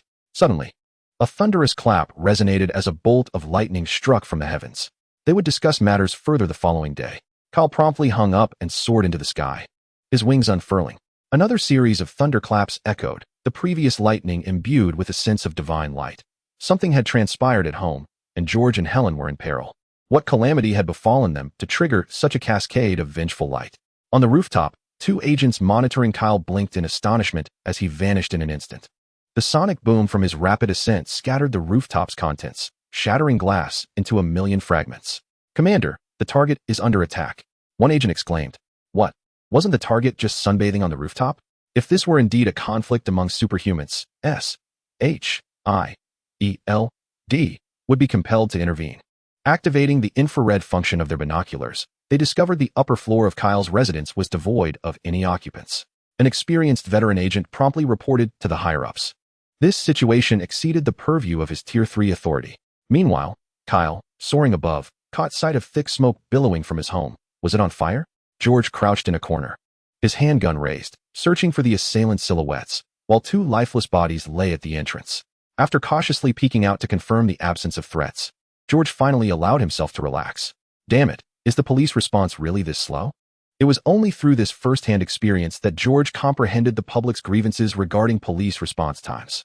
Coughing amidst the acrid smoke, he realized the gravity of the situation. "Damn it, Helen, are you all right?"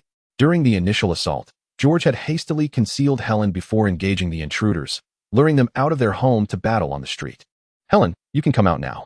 Upon hearing George's voice, Helen cautiously opened a door, ensuring safety before rushing to his side to check for injuries. "George, you're not hurt, are you?" "I heard several loud explosions. Did the assailants employ heavy firepower?" "Don't worry, Helen, I'm fine. Our home is ablaze, and we need to evacuate immediately. The police are on their way. They must have fled by now." Given the elapsed time, George was confident that the authorities had arrived. The assassins would be reluctant to confront the NYPD directly. After all, the police operated under a doctrine of overwhelming firepower. Should one wield a handgun, they would respond with rifles. Should one utilize rifles, the police would deploy armored vehicles. You possess armored vehicles, and thus the National Guard should be summoned with their tanks. With an army at their disposal, the congressional gentlemen might even contemplate utilizing nuclear weaponry. George found himself puzzled. How could the assailant fall silent after a few resounding blasts, only to see the perpetrator collapse as if struck by lightning? Throughout his years in law enforcement, he had encountered numerous such incidents, and it seemed that fate had a peculiar way of intervening on his behalf. Each time a corpse was struck by lightning, the relevant authorities whisked it away, leaving the police unable to conduct a thorough investigation. George hastily guided Helen away from the burning domicile. Crouching in a secure location as they awaited the arrival of the police, Kyle chose a deserted alley to land, assuring that George and Helen's safety was not in jeopardy. "George, Helen, we are here," Kyle called out from the doorway, feigning ignorance. The police and fire trucks arrived, albeit belatedly, following in Kyle's wake. What transpired? Why is there a fire at home, and who is the corpse at the entrance? George queried. "I am equally perplexed. You should comfort Helen, for she is understandably shaken." He replied. "Mom," Kyle exclaimed, enveloping Helen in his arms. "How did you come to be here?" "I passed by and noticed the flames, so I came to investigate." "Only to discover it was our home," Kyle said, patting Helen's back while his eyes scanned for clues left by the assailant. The attire of the corpse at the entrance indicated a professional, distinctly unlike the tattooed street thugs. "Sir, look at this." Two officers searching the alley emerged, having made a discovery.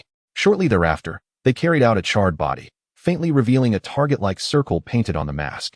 George instantly recognized the figure, an infamous wanted criminal for whom the precinct had issued a heavy bounty.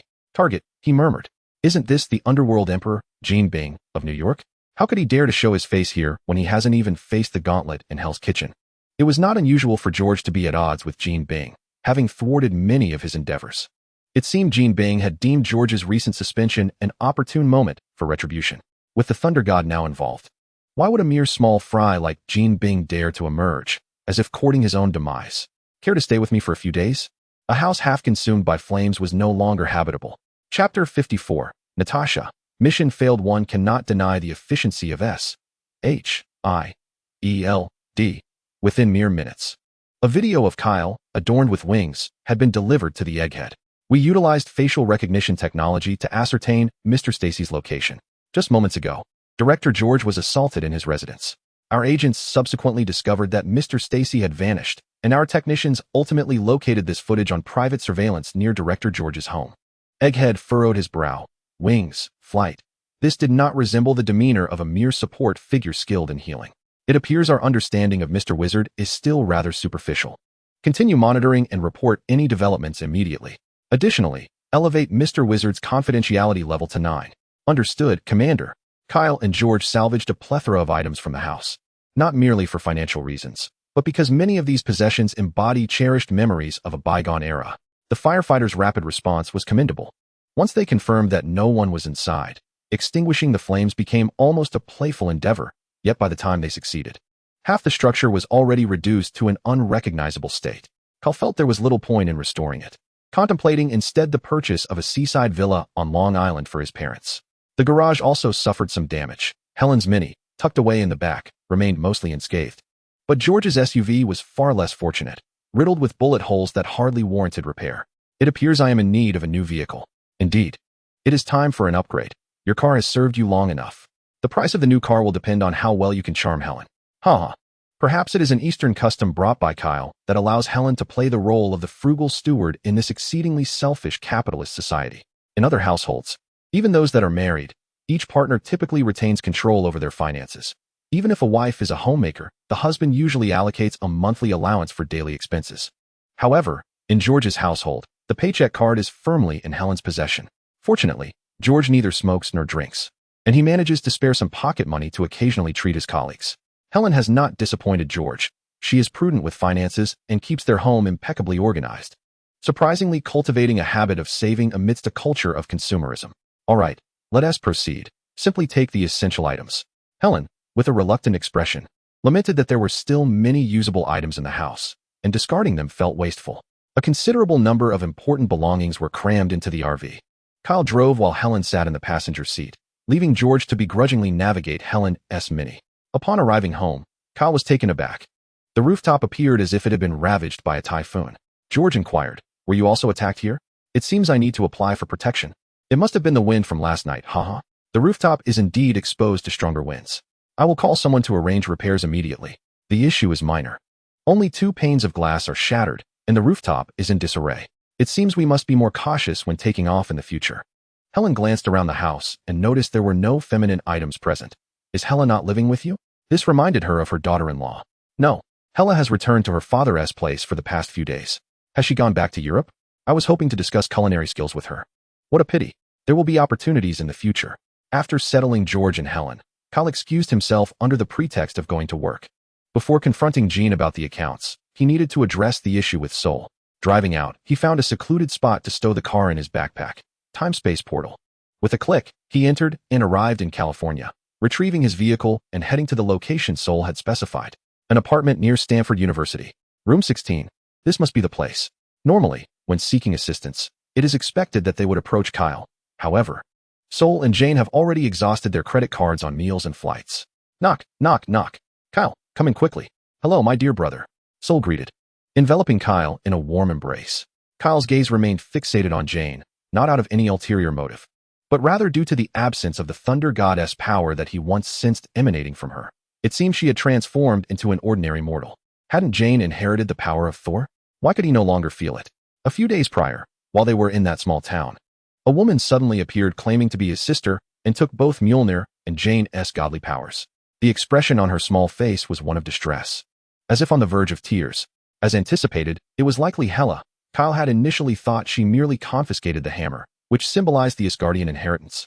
But he never imagined she would also strip away the power of the thunder god. "Well then, let us discuss your situation," S.H.I.E.L.D. said, somewhat bashfully. "You see, life requires finances, and for reasons unbeknownst to us, we seem unable to secure employment. Otherwise, we wouldn't trouble you." The actions of S.H.I.E.L.D. were rather unscrupulous. Did they truly wish to drive this natural ally of Asgard into opposition? Knock, knock, knock. "Jane, do you have a visitor? I found you a promising job." Natasha entered, momentarily taken aback at the sight of Kyle. "Oh no, the mission has failed." After so many days of waiting for Jane and S.H.I.E.L.D. to reach a breaking point, she had anticipated S.H.I.E.L.D. would come to their aid, only to have Kyle appear unexpectedly. "Agent Romanoff has arrived as well." "Agent." As soon as Kyle spoke, Jane's expression shifted dramatically. Even she, in her naivety, could deduce the implications. No wonder her job applications had been met with rejection. They had a spy lurking in their midst. "You're also an agent of that organization, aren't you?" "I should have suspected as much. You witnessed my powers being taken from me, yet you continue to involve yourselves with us?" "Jane." Natasha struggled to find her words, ultimately deciding to leave. "Sir, the mission has failed. The wizard has intervened." "Wait, wasn't he just in New York? How did he arrive in California so swiftly? A note was silently added to Kyle's dossier. Possesses the ability to move rapidly, oblivious to the unfolding drama. The straightforward soul was perplexed. What is wrong with Natasha? Why did she leave? For the first time, Jane perceived Soul's innocence. Do you not understand? She too is an agent of S.H.I.E.L.D. My inability to find work is their doing, aimed at coercing us into joining them. It was indeed within their capabilities. Even her father had been suspended. Chapter 55. The origin of Tony's anxiety disorders. Soul's temper flared, and he seized a cup with the intention of smashing it, but after a moment's contemplation, he set it back down. They not only dared, but they have already acted.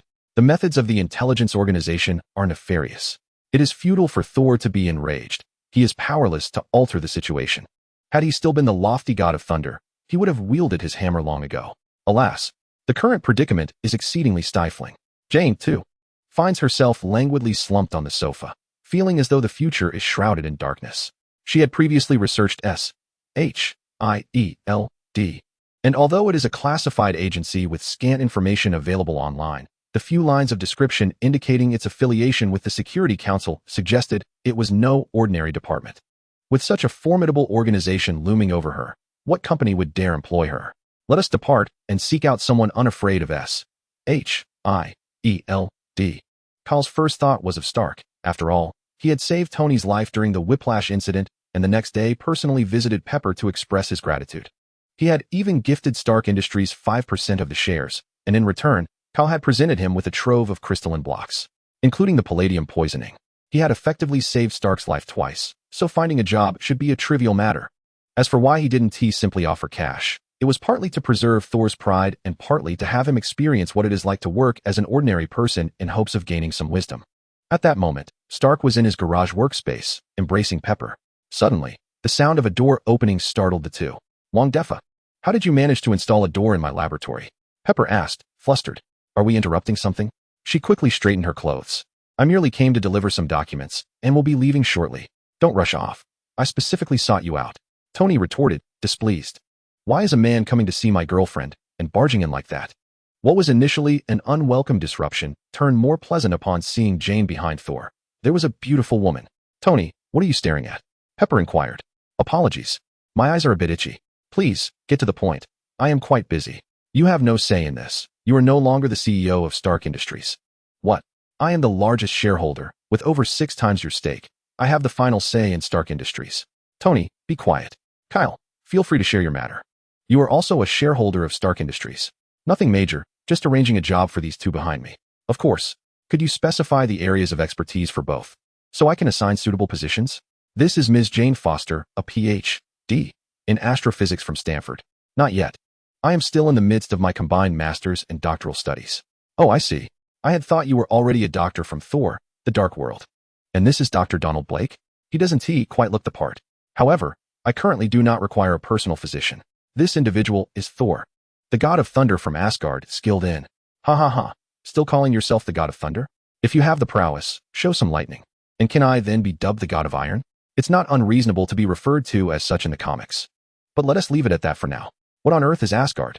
A tribe from the primordial forests of Africa? Thor, how dare you insult Asgard? Tony, startled, thought, does this brother really have to react so dramatically? Be cautious. Odin is rather petty. Watch out for that old man's potential retribution. Pepper, Asgard? That name sounds familiar, as if it belongs to the realm of Norse mythology. Indeed, just as you surmised. This prince has erred and has been stripped of his divine powers by Odin, exiled to Earth. Tony, meow meow meow. Are those myths actually true? Yes. Tony, goodness. Shouldn't he apologize? What if Odin truly comes to retaliate? Pepper, I leave those two in your capable hands, regardless of Thor's identity. He is now merely an ordinary man. Whatever job you assign him, ensure he learns to fulfill that role competently. Should Odin cast blame, I'll take the heat for you. So fear not. Stark Industries does not harbor idlers. Turning to pat Thor on the shoulder. I trust you will earn your keep, correct? Thor, feeling a bit apprehensive, harbored an unsettling sense that failure to perform could lead to dire consequences. Pepper, Stark's headquarters is relocating. Can you both make it to New York? If not, that's fine. The California branch is still operational. Jane, we can go to New York. We just need to pack our bags. No problem. I can take you both on my flight tomorrow afternoon. Tony, that's my private jet. Now that both Thor and Jane have secured their jobs, they hurried back to gather their belongings, while Pepper departed to oversee the relocation of the headquarters. You are quite brave. Are you not afraid of the petty old man's retribution? Not in the least. If Odin dares to stir trouble, I could easily whisk his wife away and take Frigg on a year-and-a-half-long holiday to Earth. Let us see how he reacts then. Tony, such bold tastes. Odin's wife is of considerable age, given that his son is already grown. Odin has aged and lacks the vigor of his youth. As long as I don't slay Thor, he won't do anything to me. Furthermore, I will be calling him father-in-law, as a son-in-law. He wouldn't dare harm me. In a state of bewilderment, one might ponder the tales of these gods. I am quite intrigued. At this moment, Tony recalled a saying from Eastern internet lore: the end of science is metaphysics. Instantly, he found his mark armor lacking in appeal. According to the Asgardian system, the universe resembles a tree, known as the World Tree. This World Tree encompasses 9 realms, with Asgard being the abode of the Aesir gods, the very deities of Norse mythology.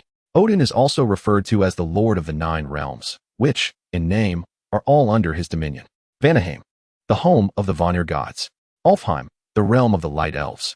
Midgard, the very ground beneath our feet, is the realm of the frost giants of Jotunheim, which was recently obliterated by Odin's adopted son using the Rainbow Bridge. Tony remarked, Wong Defa, is it truly possible for such a place to be destroyed? Is the Rainbow Bridge a weapon of planetary annihilation? One might assert that the Rainbow Bridge indeed possesses the capacity to effortlessly obliterate a planet. Damn. The last realm of hell, the domain of the deceased, as its name implies, is a place one goes after death. It is currently under the rule of the goddess of death, Hela, Odin's eldest daughter, my wife. Tony quipped, hey, I didn't realize I was in the company of someone living off their spouse. Is the universe truly this small? Is there no paradise? Certainly, it cannot be this limited. Beyond the 9 realms exists a vast universe teeming with extraterrestrial beings. As for paradise, my knowledge is scant, but there is a tale that once, upon the World Tree, there existed 10 realms. Aside from the aforementioned 9 realms, the 10th realm is said to be paradise. Legends speak of angels from the heavenly dimension who incurred Odin's wrath, leading him to sever paradise from the World Tree and cast it into exile. Its current whereabouts remain a mystery to me. As Tony absorbed this information, a sense of dread enveloped him. If Odin could exile an entire paradise, his power must be immense. It made Tony's marked suits seem like mere toys, and his heart raced. Well then, I thought I might discover paradise. My mother was so wonderful, she surely deserves to be there. Not necessarily. The souls of the departed are quite coveted and are likely stolen by Mephisto. However, the ultimate fate of all souls lies with the god of death. Having encountered him once, mentioning his name should not be too troublesome, right? Death, your wife is that formidable? Do not speak foolishly. Pay attention to the context. Hela is the goddess of death, whereas the god of death is the manifestation of the cosmic essence of mortality. Even someone like Odin would be no match for him. Tony exclaimed, how terrifying. After Kyle departed, Tony felt an unsettling discomfort in his heart, its rhythm quickening. J-A-R-V-I-S.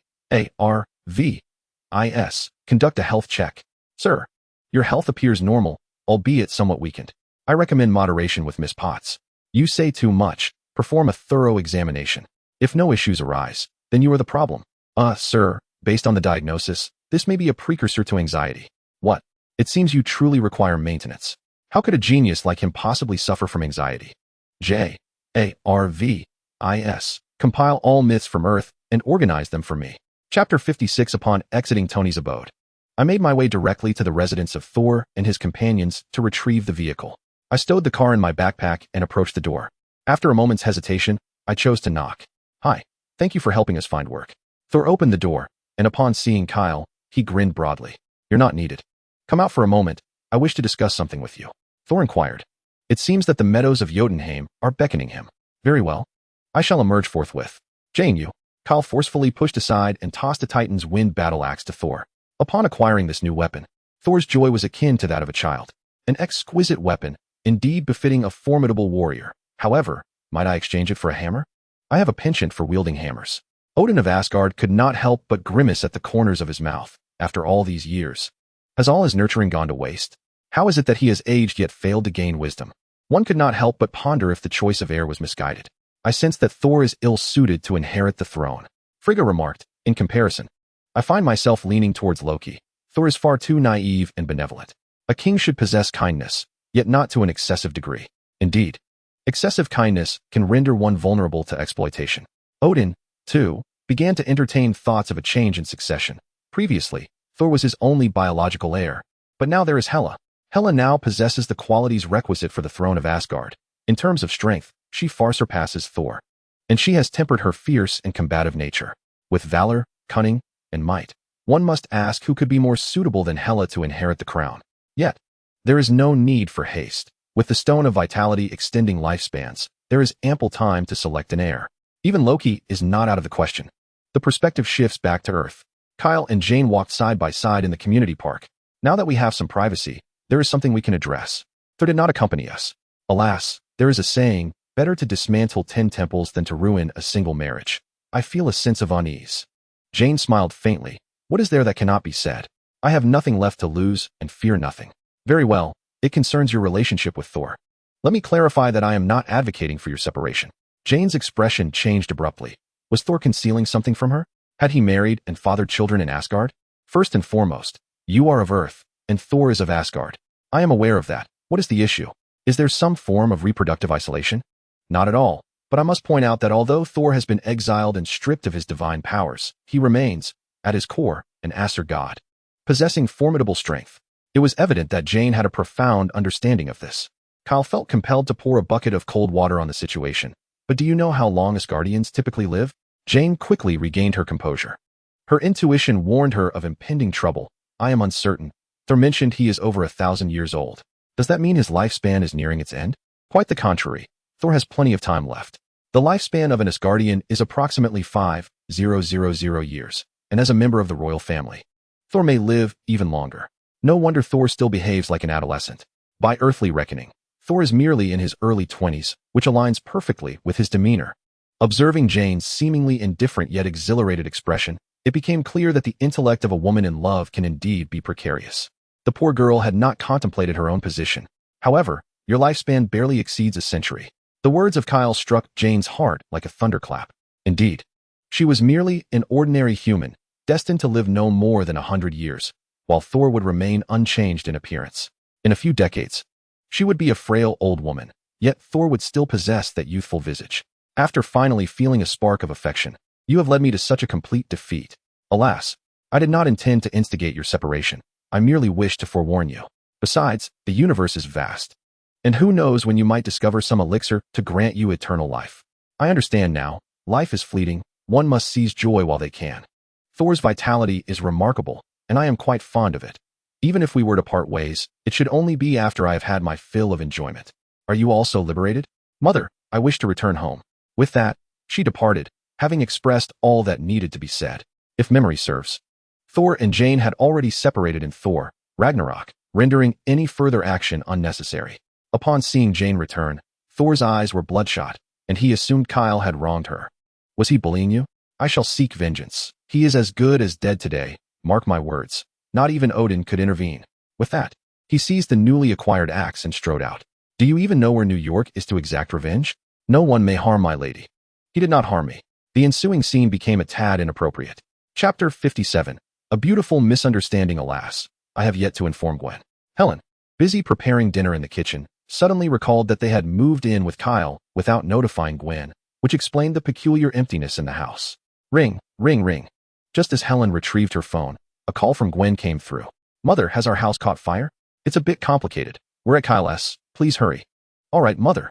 Gwen hung up, casting a final glance at the house she had grown up in before driving away. George suddenly remembered that his vintage car had been lent to Gwen for work, narrowly avoiding disaster. It seemed he would not need to spend money after all. Perhaps he should ask Gwen what kind of car she desires. Upon returning and hearing the events unfold, Gwen was drenched in cold sweat. Had she not left for work early, she too might have been caught in the turmoil. Thankfully, both George and Helen had remained unscathed. Father, do you know who did this? George replied, I have a fair idea. It's a notorious criminal the police have been after for years. This is a source of frustration for George. While he knows the identity of the perpetrator, capturing him proves elusive. Kingpin is quite enigmatic. Although he is reputed to be a criminal overlord, he has never made an appearance, making it impossible to issue a wanted poster. Indeed, who would have imagined that New York's most powerful mobster is, in fact, a benevolent philanthropist, Wilson Fisk? Kyle reassured, there is no need for undue concern. I have connections within the FBI. Leave this to me. For the next few days, it would be wise for you to avoid venturing outside. especially when she'd take a few days to rest at home and postpone her internship at Osborne for now. It seems rather premature to request leave so soon into the internship. One can't help but wonder if this might lead to her dismissal. However, it should not pose significant issues, as Norman personally welcomed her on her first day and appears to have an acquaintance with Kyle. I have had my fill and must step out for a moment. Do not wait up for me. Helen expressed her concern. Is there anything that cannot wait until tomorrow? It is best to avoid venturing out at night in America. Even in a bustling metropolis like New York, the more one traverses the darkened streets here, the more likely one is to encounter spirits. Meeting a friend is hardly a problem. Wiping his mouth with a tissue, Kyle exited the elevator, bypassing the garage and heading straight out of the community gate. At home, he felt the gaze of surveillance shift from 1 to 4, indicating S.H.I.E.L.D.'s growing unease. As he stood by the roadside lighting a cigarette, a black car came to a halt before him. "Mr. Stacy, what brings you out so late?" Coulson inquired. Kyle exhaled smoke and shot him a sidelong glance, questioning the need for such indirectness. Was there any point in playing riddles? He blew a puff of smoke directly into Coulson's face. Cough, cough. Smoking is detrimental to health. It's better to cut back. Is it amusing?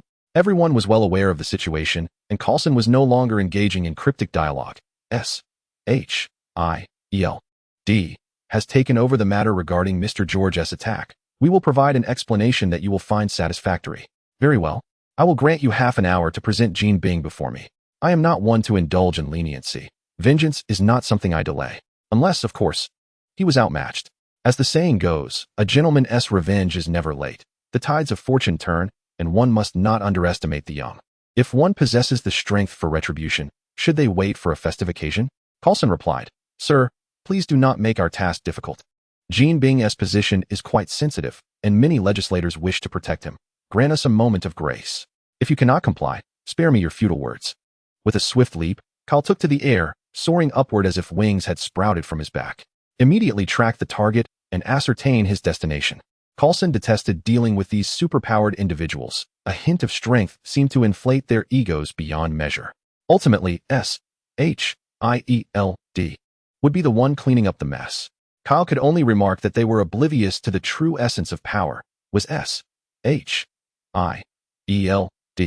not also stirring the pot under the banner of the Security Council? Kyle eventually hovered above a towering edifice, retrieving his phone to open a navigation app and confirm his location. Fisk Tower. This was indeed the place. Uncertain of Jean Bing's whereabouts, he had no choice but to come here.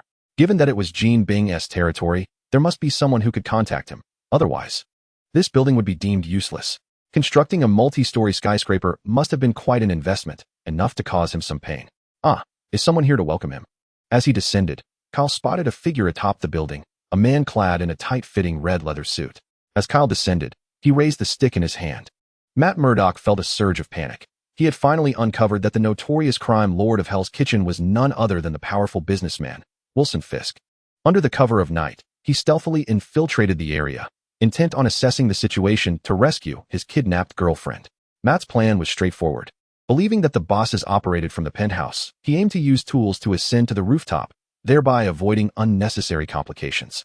Little did he expect that shortly after reaching the summit, he would sense a brilliant light above, momentarily mistaking it for daylight. Though blind, Matt possessed an extraordinary perception that allowed him to comprehend his surroundings, rendering him far from the helplessness typically associated with blindness.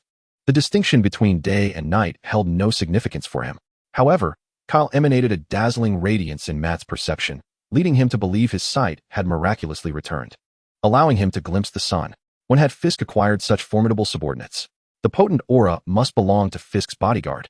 As Kyle approached, Matt instinctively tightened his grip on his cane, preparing to strike first and resolve the encounter swiftly, lest he attract unwanted attention. In an instant, he lunged toward Kyle, aiming the cane at his head. A sharp crack echoed as Matt experienced the futility of his years of martial training against overwhelming strength. With a slight sidestep, Kyle delivered a punch that sent Matt hurtling off the rooftop. The fall was catastrophic, his body shattered upon impact from several stories above. How lamentable. After all, Fisk, a mere gang leader, could hardly employ anyone truly formidable. But something felt amiss. That tight-fitting leather suit resembled the garb of street-level heroes. What was the name of this red-suited figure wielding a stick? Wasn't his vision impaired as well? It seemed he too sought trouble with Fisk. Why hadn't his brother spoken up sooner? Kyle felt a twinge of guilt for a fleeting moment, but quickly dismissed it. With a resurrection coin in hand, He hesitated to expend it on such a foe. My apologies. Perhaps I shall greet old mechs and send you 2 succubi. After all, enjoyment can be found anywhere. Chapter 58. The architect of the plaza as Daredevil. Matt Murdock plummeted from the rooftop. He was spotted by patrolling security personnel. Upon reviewing the surveillance footage, they naturally caught sight of Kyle's bold silhouette. Kyle, having no intention of concealing himself, drew everyone towards him, eliminating the need for a search. This must be the chairman's office. Grasping the doorknob, he yanked it forcefully, only to have it come loose in his grasp. The quality was rather subpar. Who goes there? The arriving security guard drew his weapon, aiming it at Kyle. With a swift kick, Kyle flung open the office door. Call Fisk here. I await him. You've come to the wrong place. This is Fisk Tower. The security chief felt a jolt of surprise. How was it that everyone knew the boss's identity? How had this Avenger managed to track him down to this very location? With a subtle gesture of his left hand behind his back, he signaled a few minions to take action. The sound of gunfire erupted as bullets flew towards Kyle with reckless abandon. Fortunately, Kyle had not succumbed to the vengeance of the light. Had all been struck down, who would inform Kingpin? The individual at the back was alarmingly slow, taking 5 seconds to empty a single magazine. Perhaps a refresher course at the NYPD would do him well. Why is nothing happening? He thought, incredulously glancing at his firearm. Was it a counterfeit? At this moment, the legendary duo was expected to emerge. One of the subordinates checked the magazine and found it still loaded, then aimed and fired at his own left hand. Ah, how familiar that cry sounds. One wouldn't dare utter such a name while splitting a tree. The absurdity of the situation elicited laughter. This brother ought to lend his voice to animation instead of pursuing this line of work. Reacting quickly, the crowd resumed their assault on Kyle, but curiously, the more they fired, the further away he seemed. The wise adapt to circumstances. It seemed the villains possessed some wit after all, understanding when to retreat. Cease this futile endeavor and summon Kingpin at once. You have 10 minutes. After that, it will be too late.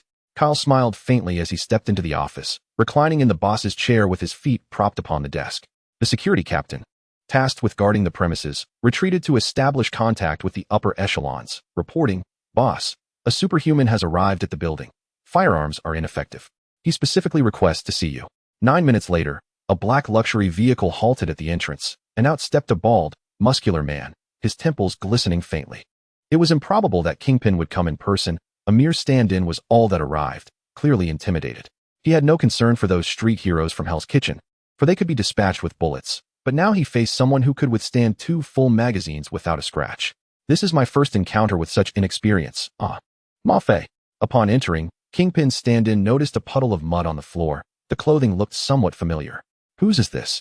Boss, it's Daredevil. Oh, my mood instantly lifted. The figure above wasn't here to cause trouble, having already eliminated a significant threat upon arrival. This was a declaration of allegiance. What business do you have with me, sir? Kyle scrutinized him carefully. Kingpin wasn't as terrifying as anticipated, though his stature was indeed formidable. By the way, if your body is 90 muscle, won't you dehydrate? One might think that question should be posed to you instead. The stand-in racked his brain, unable to recall any memory of someone who matched Kyle's description. He should have known the opponents of his original self. Sir, I believe we have no conflict, correct? My subordinates acted impulsively and should not have fired. They will face appropriate consequences. Not at all. Our conflict is quite significant. Allow me to offer a hint. Target eye. Target eye?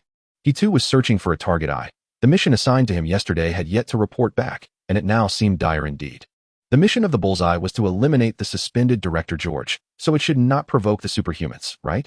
Could it be that this bushy-browed, big-eyed George has also learned to call for help since coming from the mainland hotel? How much did George spend?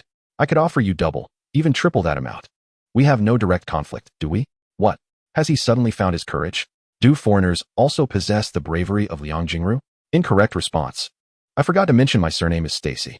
At this point, Jean Bing was taken aback. Being a substitute indeed carries some weight. Reacting swiftly, the henchman behind him pulled the pin from a grenade and tossed it into the office. Boom. Jean Bing commanded, "Keep going, do not stop." As soon as he finished speaking, another henchman emerged, wielding a heavy machine gun, and opened fire indiscriminately into the office. A 9mm handgun wouldn't suffice. With a 127 heavy machine gun, do you really think you can withstand an RPG? Hurry up. Boom. Kyle leisurely approached the shattered floor-to-ceiling window, spread his wings, and floated in midair, with radiant holy light shimmering in his hands. An angel, glowing with golden light, appeared in the air, continuously hurling golden spears at the building. The ordinary reinforced concrete was effortlessly pierced by the spears. The skyscraper was riddled with countless holes, and after throwing the spears, the golden angel dove towards the building. Boom! The resounding explosion lit up the surroundings of the Fisk Tower for several kilometers. This maneuver is commonly referred to as the Judgment of Justice. Crash! The already battered building could not withstand such an assault and crumbled into ruins. What a remarkable fate! Just as Kyle intended to leave, he noticed an arm, as thick as a human thigh, protruding from the rubble. Someone with a name truly has luck on their side. This demands a finishing blow. Kyle soared into the sky, conjuring a holy light shield that perfectly covered the debris, and pushed down.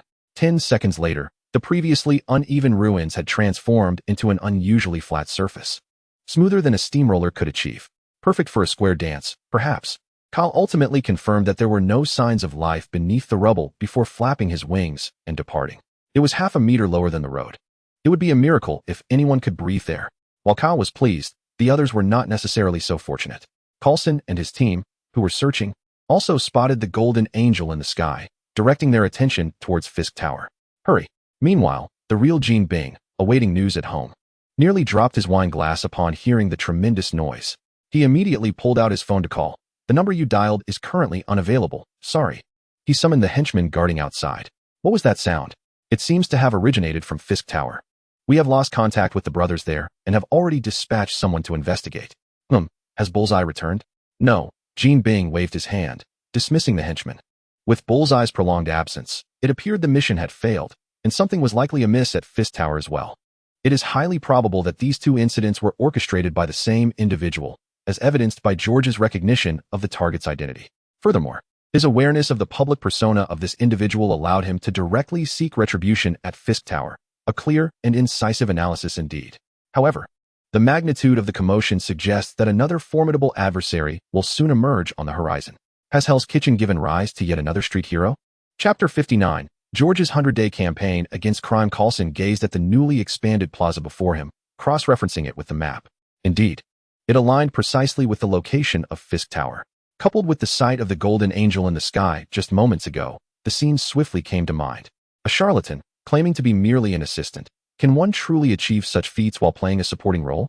There was no need to cordon off the area. One must commend Kyle's control, as the vicinity surrounding Fisk Tower remained unscathed, save for the unfortunate bloodstains from Daredevil's fall onto the street. Poor Matt, whose body had just been carried into the building, now found himself without even the need for a burial plot. At least he had company. He wouldn't be lonely on this road. Though Coulson felt the weight of duty compelling him to clean up the mess, he swiftly ordered the information department to gather surveillance footage, create backups, and obliterate all traces of the recent events from the internet. The uproar had indeed been too substantial. Numerous cameras had captured the building's collapse under the weight of the holy light shield. Gold subordinates were equally swift, acquiring several surveillance clips from that time. Just as they copied the videos onto a USB drive, the server storing Fisk Tower's footage was compromised by S.H.I.E.L.D. Fortunately, the files on the USB remained intact, ensuring they could provide an account. Otherwise, with the dawn of the next day, all evidence would vanish. To prevent further complications, the subordinate promptly delivered the USB to Gold. "Boss, here are the surveillance records. Our server has also been breached." Gold merely grunted, dismissing the subordinate. As he opened the video, his astonishment grew, and his brow furrowed tighter. The recordings from the office ignited a desire for vengeance. How could he have chosen such a blind substitute? Did he not comprehend the gravity of the situation, allowing others to act? What began as a mere breach of the door had escalated to the complete obliteration of the tower. Only upon witnessing the familiar figure in the red leather jacket plummet to the ground did his spirits lift slightly. With Daredevil out of the way, another individual capable of collapsing buildings had emerged, clearly someone not to be trifled with. The office surveillance included audio, leading to a firm conclusion that the assassination attempt on George had incited this calamity. The paramount concern now was to devise a way to mitigate the fallout. Meanwhile, the three-legged egg, upon viewing the video, felt a surge of excitement. The Avengers team was in dire need of such talent. Possessing formidable combat abilities, he could also heal. And most importantly, he was an aerial unit, adhering to principles by limiting destruction to the confines of Fisk Tower, sparing others from harm. "Daredevil, what did you say?" Having confirmed the look in his eyes, it was clear he was the individual they required. The recruitment strategy must be revised. The policy of intimidation is inappropriate. Should it provoke them, transforming the three-curve wing into a plaza would be unfortunate. Fury felt both elated and conflicted. The prospect of recruiting high-level combatants brought joy. Yet the apparent inability of S.H.I.E.L.D. to subdue Kyle was concerning. It was not merely a matter of control. Should Kyle succumb to darkness, no one would be able to intervene. The wizard files have officially been upgraded to a level 10 classification, now renamed Angel. Fury retrieved an old pager from his drawer. Lost in contemplation, a sleepless night awaited him. Kyle, on the other hand, enjoyed a comfortable slumber, only to be abruptly awakened by Helen, who dragged him from bed to partake in a heartfelt breakfast. Suddenly, George's phone rang. What? All right. After hanging up, George excitedly embraced Helen, planting a kiss on her cheek. What are you doing? The children are still here. Helen blushed, feeling shy. After all these years, such displays were still somewhat embarrassing in front of the kids. My vacation has ended. Isn't it wonderful that my position has been restored? Restored, indeed, Helen replied, clearly a bit discontented, as her carefully planned trip had been dashed. I'm full. I'm heading back to the precinct to resume my duties. Shortly after George departed, Helen received a phone call that brought her joy. It was from the insurance company, informing her of compensation for the burned house. Despite her happiness, a thread of worry lingered. The representative offered a staggering compensation of $20 million. The house itself was valued at less than $400,000, and even with the loss of possessions, the total would hardly exceed $1 million. The insurance company simply stated that her policy had a high payout ratio. Yet, such a payout seemed implausible. If they compensated like this, the company would be bankrupt, devoid of any legal disputes. Initially, Helen suspected it was a scam and hung up, but the insurance company persisted, calling several times and waiting at the cafe beneath the Star building. Only then did Helen descend to meet them with Gwen. Meanwhile, Kyle glanced at the rooftop, noting the absence of any magpies. George, reinstated to his former position, surmised this was S.H.I.E.L.D.'s doing. Given the destruction he witnessed last night, it was only natural to seek favor. However, the $20 million compensation seemed far beyond what the corrupt egg could orchestrate. After much contemplation, he found it difficult to comprehend, especially since Kyle was, in his eyes, effectively deceased. He could not fathom him as the orchestrator. Ultimately, he decided to let it be. After all, apart from the Ancient One, who could threaten him? The illustrious embodiment of the light in the Marvel Universe should not be intimidated. When challenges arise, he would confront them head-on. If faced with formidable adversaries, they could simply unite as one. Meanwhile, George hurried back to the precinct, swiftly organizing personnel to patrol Hell's Kitchen. Unbeknownst to him, Kyle had avenged himself, but as the chief of the New York Police Department, George was no stranger to grudges. After all, isn't combating crime the very duty of the police? However, Hell's Kitchen has lost much of its former joy, as police patrols and armored vehicles now roam the area around the clock. Once regarded as the most crime-ridden neighborhood, Hell's Kitchen has transformed into one of the safest districts in all of New York City. After all, even the most brazen gangsters would not dare to engage in gunfights in the presence of law enforcement. What was once possible is now unthinkable, especially with the concentrated firepower of the entire NYPD focused here. How could the gangsters, armed with mere handguns and AK-47s, hope to contend with the police's armed helicopters and armored vehicles? Any minor disturbances are swiftly dealt with, and the precinct chief of Hell's Kitchen has been replaced by George, who now personally oversees the station. George is resolute in his mission to eradicate this malignant tumor from New York. He firmly believes that a small gang cannot outmatch the entirety of the NYPD.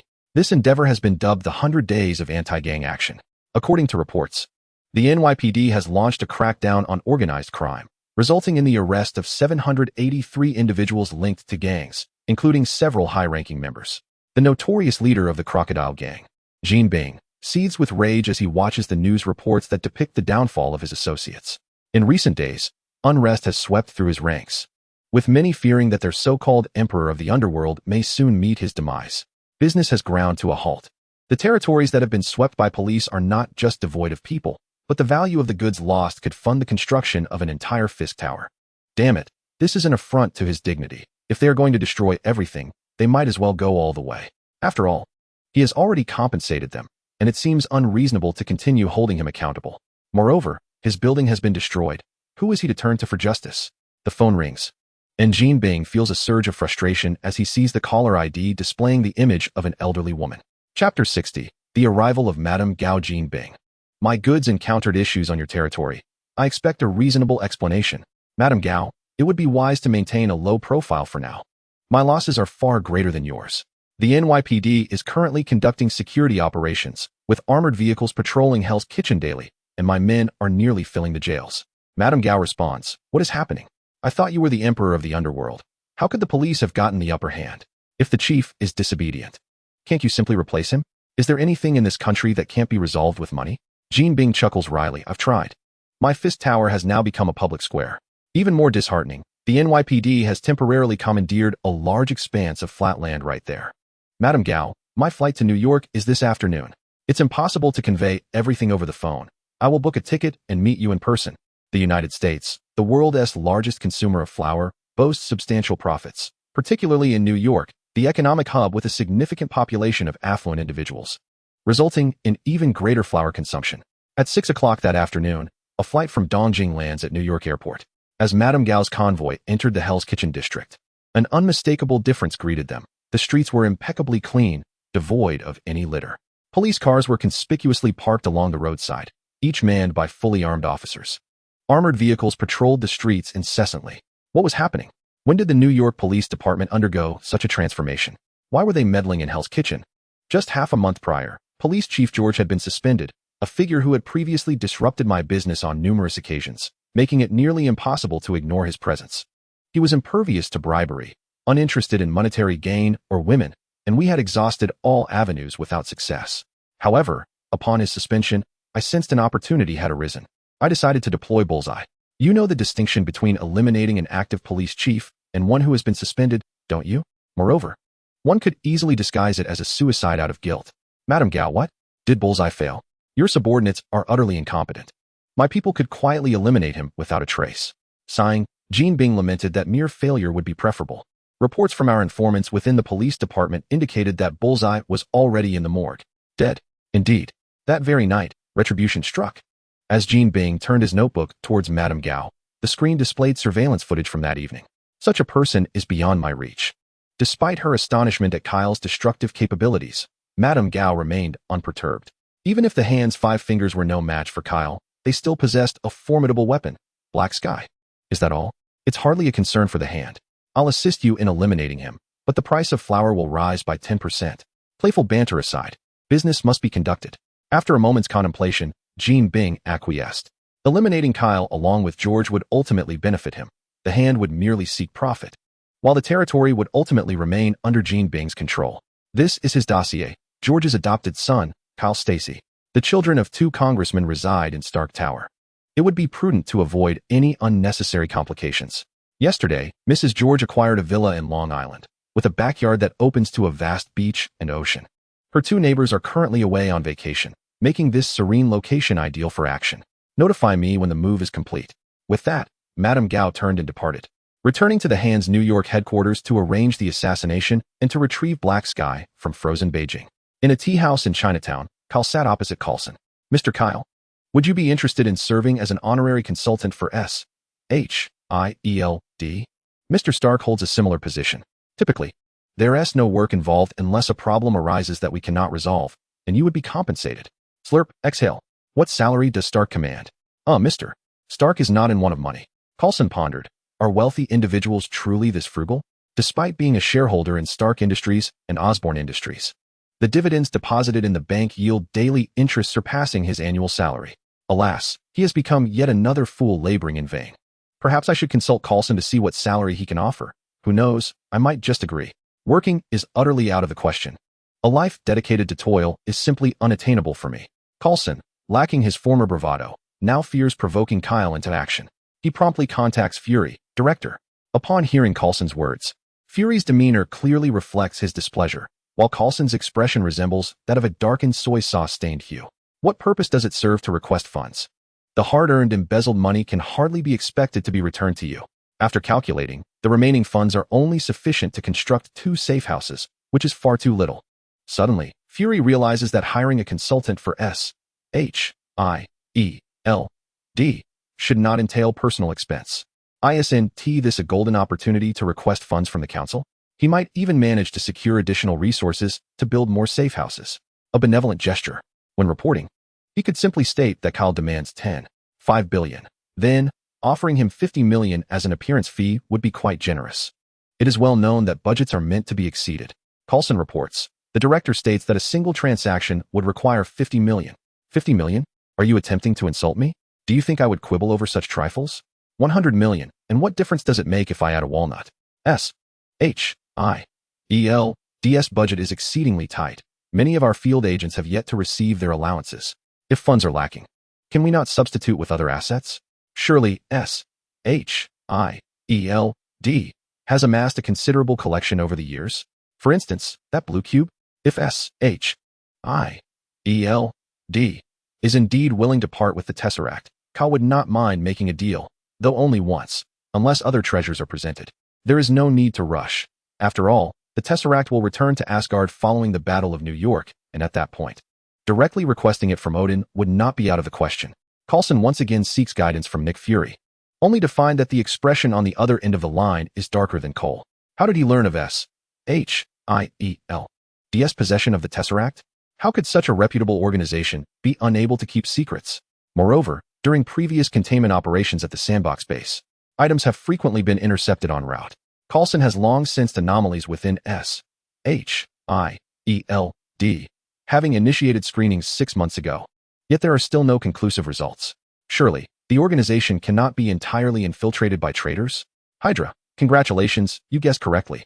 Chapter 61. The Assault. Have you located it? We can roughly ascertain that it lies within Hell's Kitchen, though the exact location remains undetermined. Madame Gao has come to New York not only to address business matters, but also for a significantly more pressing concern: the search for the resting place of the dragon bones. The existing dragon bones in the hand cannot sustain themselves for much longer. If we fail to find them, even the resurrection of 5 fingers will pose a tremendous challenge. Continue the search. A ninja has departed, and another enters the room. Madam, Jean Bing has sent word. The target is relocating today. Gather the personnel. After waiting for several days, they are on the verge of rusting. They have finally emerged from the Star Building. Jean Bing is quite timid. How convenient it would have been to strike directly at the Star Building. After all, it is merely the child of a politician. If they perish, so be it. Madame Gao approached the entrance of a secret chamber and respectfully knocked. Knock, knock, knock. A woman's voice emerged from within, and the door opened to reveal several pallid, perspiring men emerging in a line. You humans truly know how to indulge yourselves. Please, come in. Madame Gao cautiously stepped into the room, keeping her gaze lowered to avoid witnessing anything inappropriate. What is it? My lord, you may commence. Understood. It is hardly worth my personal involvement for a mere fish or shrimp. It only wastes my leisure time. Once Madame Gao departed, the room was left with the woman referred to as my lord, characterized by her golden hair and azure eyes, embodying a quintessential Western appearance. Had Daredevil still been alive, he would undoubtedly recognize this as his long-sought beloved, Erica. However, she had now transformed into a vessel of beasts, what the Hand Association referred to as the Black Void. As the Hand gathered its forces to initiate action, Ka was indeed in the midst of moving. Mom, aren't you coming with me? Helen replied. I still need to purchase many appliances. There are numerous items yet to be acquired for the new home. All right, I shall prepare dinner and await your return. Bye, Mom. George was preoccupied with a crackdown on crime, while Gwen resumed her internship, leaving only Kyle and Helen engaged in the moving process. Fortunately, there wasn't much to transport, as the RV could accommodate it all. Upon exiting the garage, Kyle and Helen separated. Helen drove her Mini to the supermarket for appliances, while Kyle steered the RV toward their new abode. Though the Long Island residence was merely a townhouse, the environment was truly delightful, facing the sea where spring flourished. For the first time, Kyle found his penthouse less appealing. Enjoying the sea breeze and living as a fisherman seemed quite agreeable. It appeared he would need to spend more time with Helen, certainly not for the sake of fishing. After about 40 minutes, Kyle arrived at the new home, 3 stories high, with the garage on the first floor and living spaces on the second and third. Moving was more convenient for Kyle. He simply transferred his belongings from the RV to his backpack and then into the house. He placed the luggage into their respective rooms. Upon entering Gwen's room to put away clothes, he couldn't help but reflect, the little girl has grown up. After depositing the items, Kyle exited and headed straight to the supermarket. Upon seeing the prices inside the affluent Area S store, he understood why Helen refrained from purchasing large appliances here. In the parking area at the supermarket entrance, a black sedan parked beside Kyle's RV. Madame Gao lowered her window, glanced over, and dialed a number on her phone. Commenced the operation. Madame Gao and Jean Bing, having joined forces, devised a plan. She had enlisted the Black Void to eliminate Kyle. Jean Bing and his associates devised a plan to confront George, dispatching 2 squads to abduct Gwen and Helen. Even if one side faltered, They could leverage the kidnapping of Helen and Gwen as a means to distract George and Kyle. At that moment, George was stationed at the command post, intently monitoring the surveillance from various patrol vehicles. The officers, brimming with enthusiasm and confidence, basked in the glory of having subdued the entirety of Hell's Kitchen. Glancing at the time, George picked up the radio. Squad 1, prepare to return to base for rest. Squad 2, check weapons and vehicles, prepare to depart. Haha, finally. A hot meal and a shower. My old back. I doubt your back is sore from driving, Katie. The tension that had gripped them throughout the day finally began to ease as they exchanged banter, though the honor of conquering Hell's Kitchen did little to alleviate their fatigue. Just as the two were settling into a moment of relaxation, a head peeked cautiously from a nearby alley, only to retreat swiftly. When it emerged again, it bore a rocket launcher, aiming it at the patrolling police car and pulling the trigger. Boom. George, fixated on the monitors, instantly recognized the unfolding crisis and calmly issued commands. Squad 1 is under attack. Squad 1 is under attack. Rescue teams, follow Squad 2 for support. As the convoy exited the base, several figures armed with rocket launchers appeared atop the two 5-story buildings ahead. With a thunderous explosion, the lead-armored vehicle was overturned. Almost immediately, various firearms revealed themselves from surrounding rooftops, while gang members emerged from alleys and storefronts, armed to the teeth. Enemy attack. Enemy attack. The officers at the camp swiftly initiated a counterattack, and helicopters from various precincts began to ascend into the sky. George took cover in a secure location and began contacting the National Guard. Given the enemy's heavy firepower, it was time to call for tanks to enter the city.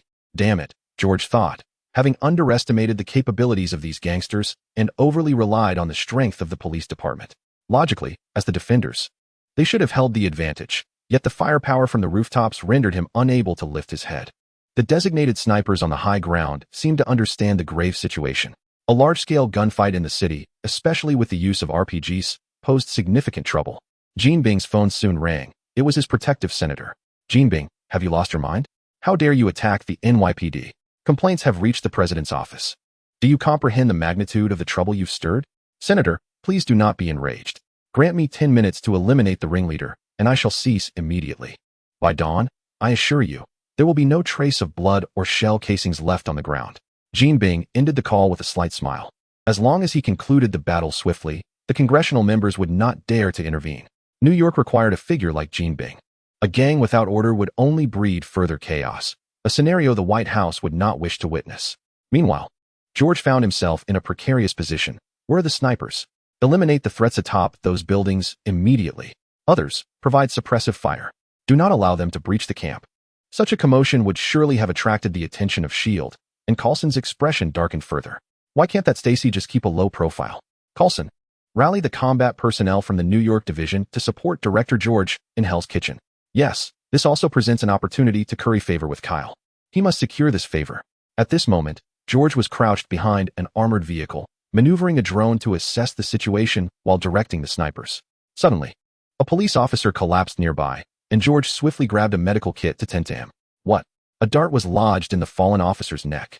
Chapter 62. The first user of the Hammer of Repentance. Kyle had just finished his grocery shopping and was on his way back, feeling as though someone was watching him. Turning around yielded no sight of anyone, but his keen instincts confirmed the presence of an observer. A faint crackle of lightning reached Kyle's ears. The aura of holy light allowed him to quickly pinpoint the source to George in Hell's Kitchen. Suddenly, Kyle felt something strike his back and glanced down to find a shuriken at his feet. No need to worry about George for the moment. After all, the pendant was there for protection. Yet, he too was under attack. It seemed trouble was brewing on both fronts. Why was there so much chaos lately? Hadn't they found something better to do? Kyle rapidly enhanced his defenses. Whoosh. 2 shurikens struck him, but merely bounced off harmlessly. Vengeance of light. Let us see if they dare to strike again. Crack. Crack. Indeed, this was extraordinary. From ahead emerged several figures. 2 women, 1 elderly, and 1 young, followed by a cadre of black-clad ninjas. Would you be interested in joining the Hand? Ninjas? The Hand. That name sounded vaguely familiar, perhaps from a television series. Though the hefty individuals at home had watched it, Kyle had hardly paid attention. Most of his knowledge came from their recounting, vaguely recalling them as associates of Kingpin, seemingly in pursuit of something called a dragon bone, which purportedly had the power to resurrect the dead. Yet, no matter how impressive the dragon bone, it could not compare to his resurrection coins. And those Japanese fellows? Wasn't he that so-called Hand and Ninja organization? Seeking death, indeed. Madame Gao had initially intended to recruit Kyle, but upon hearing his response, she deemed it unnecessary. The ninjas behind her immediately sprang into action, launching a barrage of shurikens while vanishing from sight to prepare for an ambush. Snap, snap, snap. Unfortunately for them, the lightning of vengeance of light was homing. They could not escape its pursuit. The newly invisible ninja lay lifeless, their dark garb betraying no signs of having been struck by lightning, save for a faint scent of charred flesh upon approach. As Madame Gao attempted to launch her own surprise attack, Kyle turned to see her aged face contorted in disbelief. A dagger embedded in her lower back, having penetrated only slightly before being halted by muscle. What an extraordinary stroke of luck that the vengeance of light had not been triggered. In a moment of recklessness, overconfidence led to neglecting to raise a shield. Do you dare to stab me in the back? With a resounding crash, Kyle unleashed a punch that sent Lady Gao flying, crashing through several low walls before finally coming to a halt. This was Kyle's first encounter with such intensity, and coupled with the injury he sustained, the force behind his furious blow was formidable. Had the distance not been so close, limiting his power, Lady Gao certainly would not have remained on the ground. Capable of spitting blood, Lord Black Void, Erica, the Black Void, began to approach Kyle, saying, "Little brother, you've got a sturdy build. Come to sister for a treat." The chaotic stench emanating from her nearly made Kyle retch. Goodness, the smell is unbearable. Clean yourself up before speaking next time. Erica's expression darkened. Who doesn't enjoy a bit of pleasure? Drawing her katana, she charged at Kyle. Even with a shield, Kyle was undeterred, swinging his cross to meet her. The moment the katana clashed with the cross, Kyle felt the weight of her strength. Facing off against a dark attribute with his holy knight prowess, there was no way he could lose. With a thud, he plunged the cross into the ground, pressing a button to reveal a great sword. Is the cross capable of such a feat? Erica exclaimed. Heaven must have lost its way to have a follower like you. Heaven is of no concern to me. I believe in the holy light, Kyle declared, swinging the great sword down upon her, forcing Erica to block with her katana. Her strength paled in comparison to his, and after just a few strikes, the asphalt road bore several new craters. Be careful, he can summon angels. Lady Gao, having regained her breath, cautioned. Angels? Erica smirked, adjusting her power. While she might not win in a contest of strength, she was indeed a sorceress. What a coincidence, I am also a sorcerer, Kyle proclaimed, as dark magic enveloped him with a crackling sound. Dark magic? Aren't you afraid of the sorcerers of Kamartaj? Before she could finish her thought, her expression changed upon seeing a golden warhammer materialize behind Kyle. The overwhelming power of holy light instinctively unsettled her as a dark sorceress. It was a force she could not withstand. Hadn't the inhabitants of heaven already fled? How could there still be such a formidable light mage on earth? Repent. With a single strike, Erica found herself on the ground, unable to move. Impossible. Lady Gao's face was filled with disbelief. Others who had encountered the Black Void had merely gained immense power, but Erica was a vessel directly occupied by the Black Void. Her formidable strength was evident, which explained her utmost respect. Could even a divine being descending from above falter against this man? Lady Gao's resentment toward Jean deepened. What kind of trouble had he stirred to attract such a powerful entity? Gathering holy light in her hand, she examined Erica's identity, logically. Since Ancient One was still on Earth, there shouldn't be such a potent dark sorceress. Beyond the Earth lies the protective barrier of Kamartaj, guarded by the sorcerers of ancient times who have diligently maintained its sanctity for centuries. Dark magic has nearly become extinct on Earth, with only a few remnants left for the practitioners of Kamartaj to hone their skills. It is highly probable that these remnants have concealed themselves within ordinary individuals, evading detection by the temple's enchantments. Indeed, upon tracing that faint connection to the source, Ka was nearly overwhelmed by disgust at the sight. It was grotesquely hideous, resembling a dark toad. Purification. Let go of Elika. Suddenly, an elderly man wielding a staff appeared, nonchalantly wearing sunglasses in the dead of night, seemingly oblivious to the dangers around him. Before Kyle could utter a word, the old man swung his staff at him. Crack. Hey, stop. A fresh bolt of lightning struck him anew. Madame Gao laughed. Do you recognize this old man? The leader of the Purity Society, the staff elder. I do not. Kyle replied. Let us focus on the matter at hand. He dragged the half-conscious Elika before Madame Gao. Now, tell me, why are you troubling me? I do not believe I have crossed paths with your ilk. Will speaking save your life? That remains to be seen. Madame Gao's expression darkened, as if she could foresee life and death.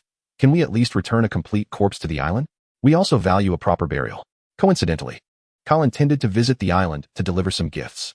Indeed, Madame Gao remarked, shifting the blame onto Jean Bing without hesitation.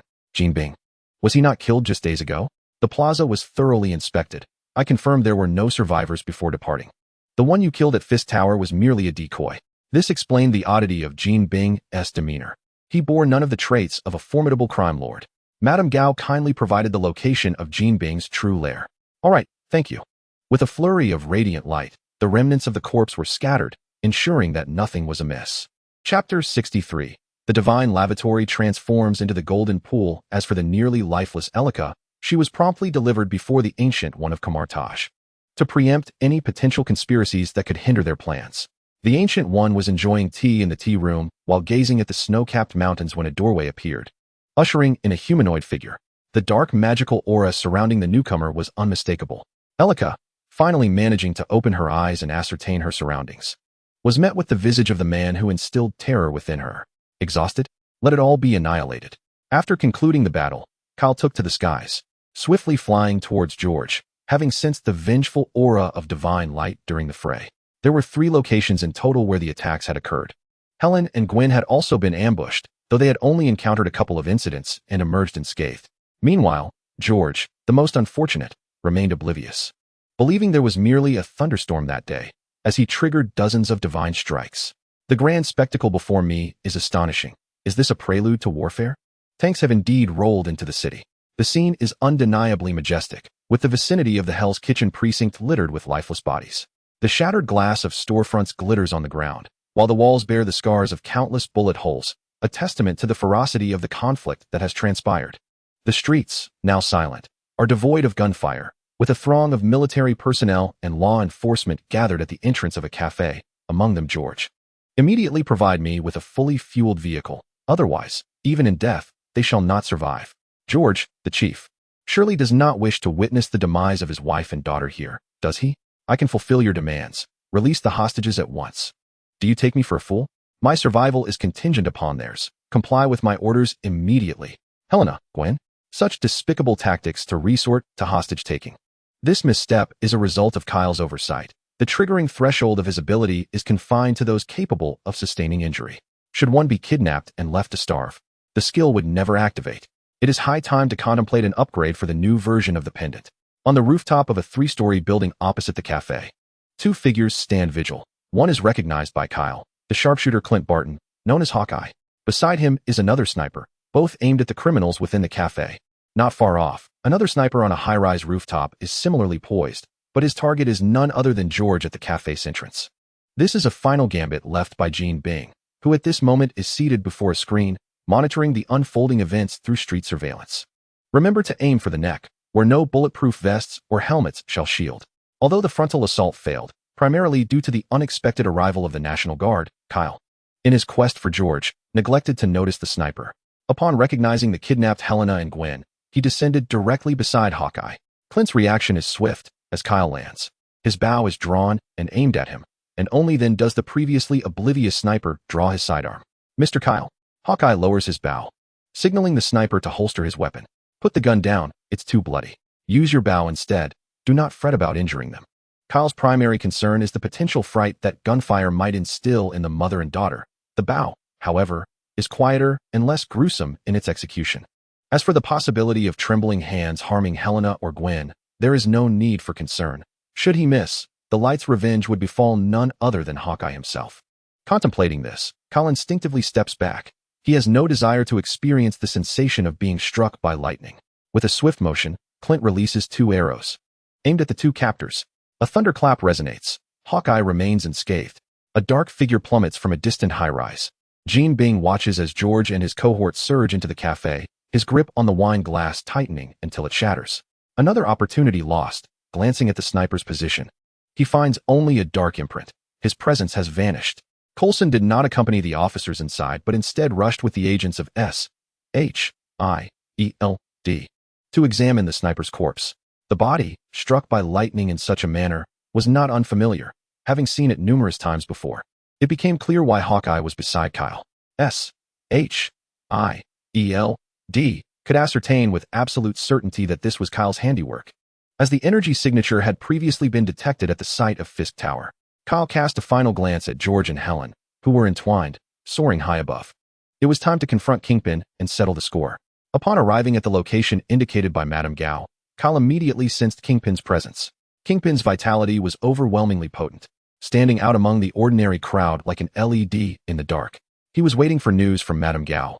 And the unresolved matter with George could be attributed solely to Kyle. It was not uncommon for individuals with extraordinary abilities to leave contingency plans for their loved ones.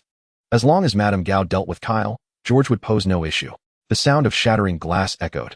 Turning around, Kyle beheld the sight of wings on his back. He had lost. The hand had failed. He had indeed been bested justly. Kingpin was proving to be elusive. Is this what angels are like? Surely, I shall not ascend to heaven after my demise. Kingpin was acutely aware of his fate today. Ever since Vanessa and Richard perished, this world had lost its allure. Wishing to descend into hell, consider it fulfilled. From the depths of darkness, a rift in space materialized, and a colossal hand emerged, seizing Kingpin and pulling him back. Kyle produced a small black crystal and tossed it in, instructing, "Old Mex, take good care of this gentleman and let him experience the delights of your hellish offerings." The demon's hand, a low-level skill, proved to be an extraordinary anomaly here. The summoned giant hand was none other than the physical manifestation of Mephisto, the Lord of Hell. During its first use, both Mephisto and Kyle were taken aback. Kyle had not anticipated such immense power, while Mephisto could hardly believe that even he, the mightiest of infernal lords, could one day lose control of his own hand. After eliminating Kingpin, Kyle returned home to await the return of George and the others for a hearty hot pot meal. The two frightened women had gone to bed early. Under the cover of night, Kyle spread his wings and soared westward at full speed, traversing over 10,000 kilometers. To avoid radar detection, he was forced to skim low over the sea. The task he intended to undertake was not one meant for prying eyes. A promise had been made to return someone home. A promise must be fulfilled. While Kyle did not know the precise location of the hand's headquarters, he was aware of a suitably fitting place, the Yasukuni Shrine, which was indeed rather foul. Initially, he contemplated deploying 2 nuclear bombs to remind the little devils of the warmth of August 6, 1945, but alas, he had no means to do so. Furthermore, many overseas Chinese worked in the area. It would be unfortunate to involve innocents. Just as his judgment fell, Kyle was uncertain how many times he had employed that skill, but certainly, a multitude of golden-hued angels now drifted above. The radiance of holy light enveloped him, and anyone would feel the warmth it bestowed. As the clock approached noon, a remarkable phenomenon unfolded in the sky, captivating many passers-by, who hastily retrieved their mobile devices to capture the moment. Suddenly, an angelic spear descended, igniting chaos in the streets. The air was filled with an array of piercing screams that assailed the ears, followed by a thunderous explosion that left onlookers in a state of shock. Divine retribution, indeed. It seemed the heavens could no longer bear witness to the unfolding events. Amongst the cacophony, a few phrases in a language comprehensible to Kyle reached his ears. As the dust settled, a vast crater spanning over 100 acres emerged, revealing fractured pipelines gushing with golden liquid. Kyle approached the edge of the crater and quietly extracted a burlap sack containing the precious pieces of Mrs. Gao he intended to return. Resolutely, he cast the bag into the pit, fortuitously landing it right in the stream of the golden liquid. Could this be the fabled baptism? After completing this act, Kyle retreated to a secluded corner, consumed a vial of divine protection, and took flight. To his astonishment, he spotted an airport in midair, complete with an elongated runway, yet devoid of any aircraft. What an uncanny coincidence. Seizing the moment before the effects of the transparency potion waned, he descended to procure 2 planes, stowing them in his backpack before making a swift exit. His next destination was a nearby supermarket to buy snacks for Gwen. After flying westward for over half an hour, he caught sight of a fleet at sea, the largest vessel bearing the designation 16.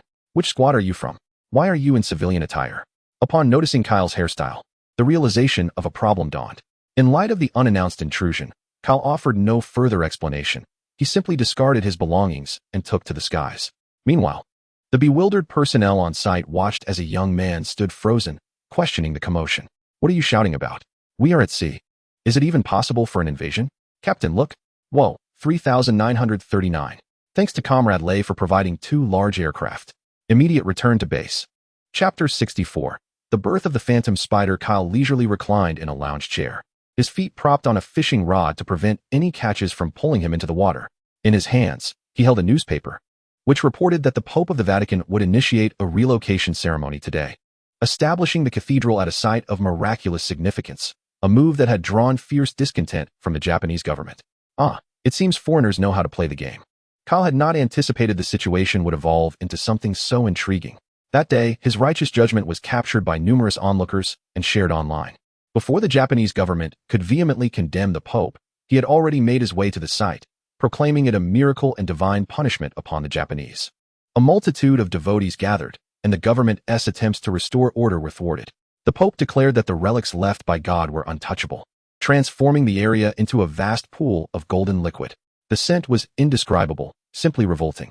Yet, the Pope continued to lead thousands of devout followers in scripture readings at the site, even announcing plans to relocate the cathedral there. It is said that one must seek divine miracles to purify the soul. How sincerely devout. Kyle, the instigator, now spends his days fishing and sunbathing on the rocky shores. Meanwhile, the remaining 4 fingers of the Hand Association are in a state of frantic disarray, and Lady Gao has gone missing. Most troubling is the absence of the formidable weapon, the Black Void. They are only aware that Lady Gao went to negotiate business matters with Jean, yet upon arriving in New York, they discovered that Jean was also nowhere to be found. They only know that Jean faced defeat against the NYPD and assumed he had fled. Now they are preoccupied with searching for him. Kyle, it is time to pick up Gwen. Immediately responding to Helen's call, Kyle realized that dusk was approaching, and the workday was nearly at its end. He packed up his fishing gear and set off. Tomorrow he would no longer serve as a full-time chauffeur. For the car he had ordered for Gwen finally arrived at noon today. On his return with Gwen, he would conveniently retrieve the vehicle. At the 45th floor of the Osborne building, in the biological laboratory. Gwen, please ensure that today's experimental records are completed and sent to me. Certainly, Professor Connors.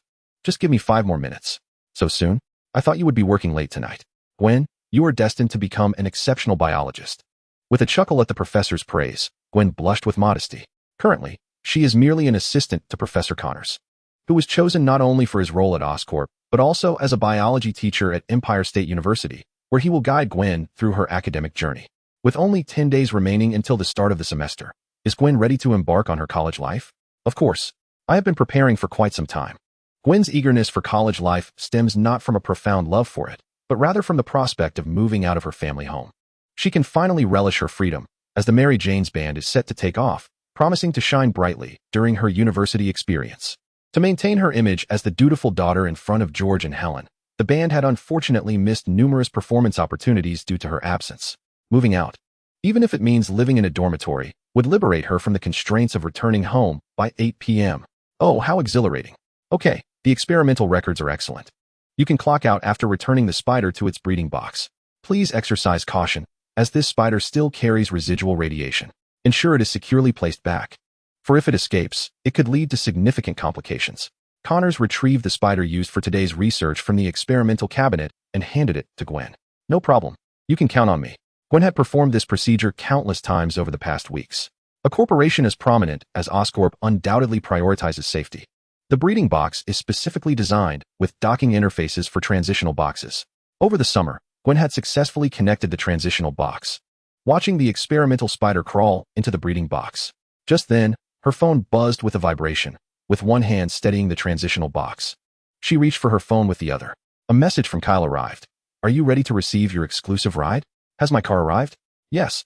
I am already at the entrance of your company. Gwen was so elated that she nearly leaped in joy, thankfully steadying the box in her hands to prevent it from toppling over. I'll be right down, Mom. Upon seeing the experimental spider just crawl into the breeding box, she eagerly removed the transfer box. Unfortunately, one of the spider's legs remained trapped in the transfer box, and it was inadvertently brought out by Gwen. In a moment of panic, she swiftly grabbed the spider with her hand and shoved it into the breeding box. Ouch! It bit my finger. Gwen, are you all right? Connor inquired upon hearing her exclamation. I'm fine, just dropped my phone. That's good. Gwen stared blankly at the bite on her finger. It should be all right. This spider isn't venomous, and the radiation dose isn't significant for humans. Just drink some water, and it will metabolize. Gwen had ample knowledge about this spider, and with her thoughts occupied by the imminent arrival of her vehicle, she momentarily dismissed the bite issue. Teacher, I'm off work. Okay, I'll finish up and leave shortly. You go ahead. Bye. Bye. Gwen hurriedly dashed downstairs to find Kyle waiting by the car. We need to hurry, otherwise the dealership will close soon. Go, go, go. 10 minutes later, Gwen finally laid eyes on her vehicle, circling it several times before settling into the driver's seat. Thrilled, she drove with exuberance until she parked and suddenly felt unwell. My legs feel weak. I almost stumbled. Are you all right? Kyle quickly supported Gwen, employing his healing skill, purification, to restore her. Gwen felt somewhat better. Perhaps I'm just exhausted from work today. A good night's sleep will do the trick. Upon arriving home, Gwen retreated to her room, neglecting dinner.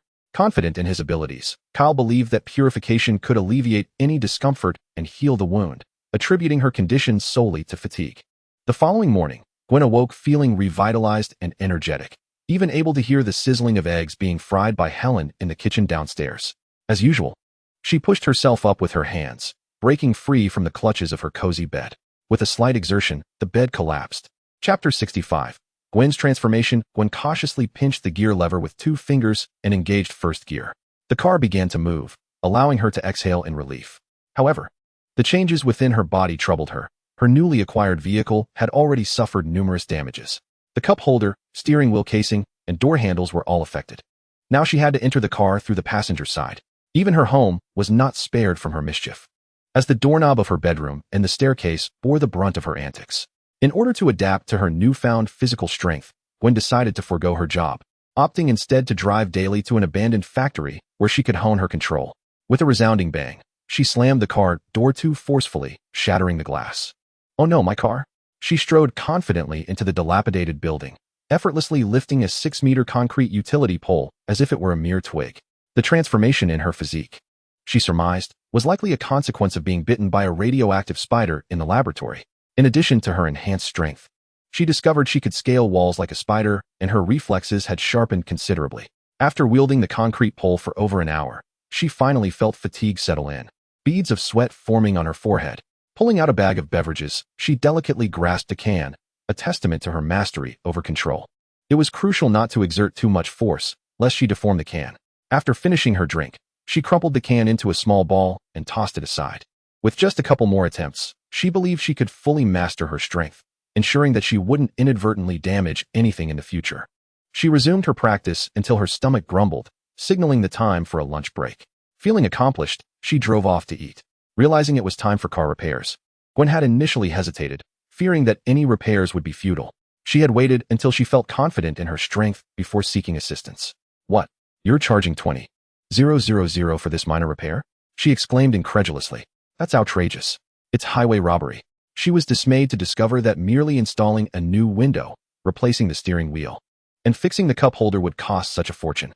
"Madam, the door handle is also broken, and your vehicle is a custom model, which indeed drives up the price." Gwen had enough money in her account to cover the repair costs, yet she hesitated.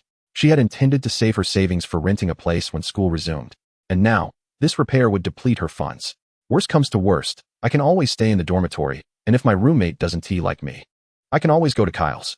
Watching the workers replace parts, Gwen felt a pang of regret as her hard-earned pocket money seemed to slip away. However, the thought of her car being restored to its former glory alleviated her concerns. Once the repairs were completed, Gwen headed straight to Oscorp Tower, ready to continue her work.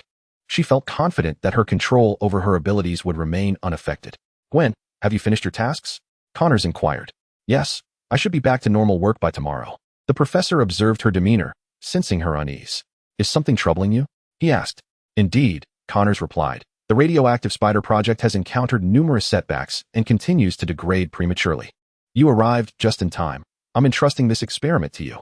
Put your brilliant mind to work. There may be unexpected breakthroughs ahead. I need a fresh perspective. Perhaps the regeneration experiment will yield new results." "Absolutely," Gwen responded enthusiastically, eager to dive into the experiment. The experiment involving the irradiated spider was initially conceived by Professor Connors as a diversion after his regenerative experiments encountered obstacles. Throughout, Connors remained singularly focused on the project of limb regeneration, with the grand aspiration of developing a remedy for his amputated arm. The objective of the irradiated spider project was to create a novel material that could replicate spider silk. Once Connors took charge, progress was swift, and he successfully duplicated the properties of spider silk. However, the experiment stalled at this juncture. Although the material exhibited exceptional strength, surpassing that of steel, it proved unfit for commercial use, as it began to decompose when exposed to air, with the longest recorded duration barely exceeding an hour. Gwen's knowledge paled in comparison to that of Professor Connors, and naturally, she found herself at a loss in the face of challenges that even he could not surmount. After a futile day filled with chaotic attempts, Connors reassured her, "Gwen, there is no need for undue haste. Why don't you take some time to thoroughly review the previous experimental records? This project will serve as your assignment for your freshman exam. If you can manage to double the duration, you are certain to achieve full marks in my class this semester." "Really? I will certainly strive for that." Gwen exclaimed, her enthusiasm palpable. Haha, but remember to pay attention in class as well. Of course, she replied, clutching the USB drive containing the experimental records, determined to dedicate her evening to study. Upon returning home, she found herself sharing dinner with her mother, as Kyle had already taken the car back to the Star building a few days prior. Why hasn't Dad returned yet? She inquired. I called him. George has to work late tonight. We can eat without waiting for him, her mother replied. All right. After dinner, Gwen retreated to her room, but her mind was too unsettled to focus on her studies. The harrowing memories of her recent kidnapping loomed vividly in her thoughts, instilling a sense of fear. She had never considered the dangers associated with her father's occupation. Why do people resort to crime? Can't they simply work diligently? Gwen struggled to comprehend. Lost in her thoughts, she gazed out at the pitch-black sky, yearning for her father. Donning a hoodie and a mask, she stealthily climbed out the window, convinced that her newfound strength might aid him. Thus, a young girl sprinted into the early morning streets. The roads were nearly deserted, with only a few vehicles in sight, occasionally passing groups of tattooed youths loitering about. As she ran by, they called out to her, Hey, beautiful, want to join us? Get lost, Gwen retorted, her youthful voice igniting further excitement among the miscreants. Oh, she's just a little girl. We must have some fun with her. With so many of us, we can show you a different world. Ignoring their taunts, Gwen accelerated, leaving them behind. 2 minutes later, panting, she thought, what the hell? How does this girl run so fast? Noticing that the troublemakers had ceased their pursuit, she finally slowed down. Let go of me. Help. Not far along. The anguished cries for help echoed from a nearby alley. As the daughter of a police officer, it was impossible for me to turn a blind eye. Release that girl. In the alley, 2 men with dreadlocks had cornered a young black girl against the wall, preparing to commit a heinous act. To my dismay, I realized that the girl was merely a child, still innocent. The sight of a female delinquent heightened their excitement. Seizing the opportunity, the black girl dashed out from between them and took refuge behind me. I will protect you. A flicker of smug satisfaction crossed the faces of the 2 men. Caught the bait. One sneered. Didn't your mother teach you not to meddle in others' affairs? What? The girl, now clinging tightly to me, rendered me immobile. The 2 men surged toward us. Are you in cahoots? They laughed. At this hour, a lone woman wouldn't be wandering the streets. Tonight, we'll teach you a lesson. Fury surged within me as I realized the depths of their malevolence, exploiting kindness for their own gain. I swiftly kicked the approaching men against the wall and turned to glare at the girl who had just clung to me. Is it any wonder why you were so despised? A sharp slap sent the girl spinning before she collapsed. Are young girls today so fierce? No wonder she dared to venture out alone at this hour. Having witnessed this ordeal, I became increasingly vigilant, scaling the rooftops to observe the happenings on the streets below with my extraordinary vision. That night, I was exposed to a new world, revealing the darkness that lurked in the night. I finally understood why George often worked late hours. A seed of resolve began to take root within me. Chapter 66. Gwen, the Spider-Woman? Gwen lay in bed, clutching her notebook, captivated by the imagery on the screen depicting Batman's acrobatic feats. She jotted down notes, sketching ideas as inspiration struck. Imagining a means of transportation that could swiftly transport her to the battlefield, she recalled the materials from the radioactive spider experiment. Recent chaotic trials had yielded a promising formula. All that was needed was a launching device, which would remain undetected as the materials would decompose naturally. Most importantly, it would eliminate the hassle of conventional transportation. Driving posed its own inconveniences, especially without a Batcave. If someone tracked her by her vehicle, it would spell trouble. Additionally, she envisioned a unique costume that would instill fear in wrongdoers, one that would make them think of her at first glance. The emblem would be a spider, a fitting tribute to the source of her newfound powers. To ensure agility, a form-fitting suit was essential, requiring only a fabric with ample elasticity. Gwen quickly sketched her vision of the combat suit, envisioning a striking black and white design accented with a touch of pink, an element that every girl adores. Moreover, a mask was imperative, allowing her to conceal her identity from those who would seek to harm her. Subsequently, she noticed an advertisement for wingsuit flying gear. This could indeed be beneficial for conserving energy during her travels. However, the choice of material posed a dilemma for Gwen, as she envisioned a fabric that possessed both protective qualities and durability. Ideally, it should be bulletproof and stab-resistant, yet not excessively heavy, as that would hinder mobility. She scoured the internet for materials that met her criteria. While options existed, most were prohibitively expensive, primarily laboratory products that boasted exceptional performance alongside equally impressive prices, far beyond the reach of a student like her. Having just received a sum from Kyle for rent, she felt even more reluctant to ask for money now. Thus, she was left to settle for inferior alternatives that were within her budget. abandoning thoughts of anything bulletproof or stab-resistant. Ultimately, she selected a fabric that offered significant elasticity, exceptional durability, and insulation.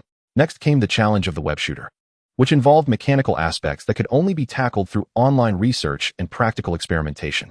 A week later, Kyle, as usual, was on the rooftop enjoying tea and perusing the newspaper, though this time, the teapot contained a handful of goji berries. He had just returned from Asgard after spending some time with Hela the previous night. Upon seeing the first headline in the newspaper, he couldn't help but sputter his tea. Shocking. A new hero emerges on the streets of New York. Shocking. Is the wall-crawler human or a laboratory mutation?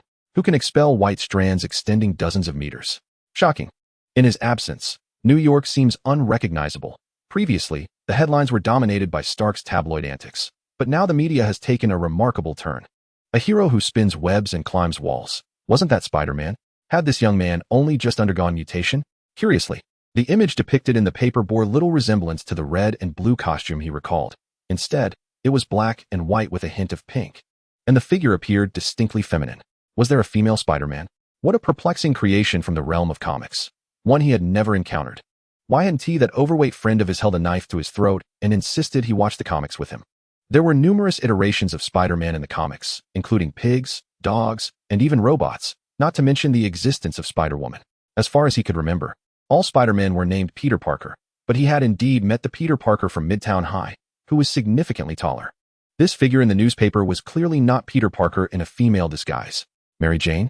That was certainly plausible. He vaguely recalled a version of Spider-Man featuring Mary Jane, and the figure increasingly resembled her, perhaps a trick of the mind. If only the mask were removed, revealing the hair color, he could ascertain her identity, as that red hair was unmistakable. It was fortunate she wasn't male.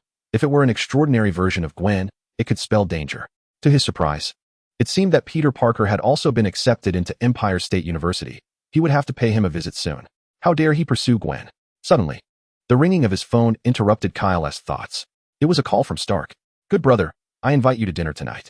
Alas, I fear it is merely to flaunt the newly crafted armor. Must you always resort to this excuse without offering a different reason? Today I cannot. I must return home to dine with Helen.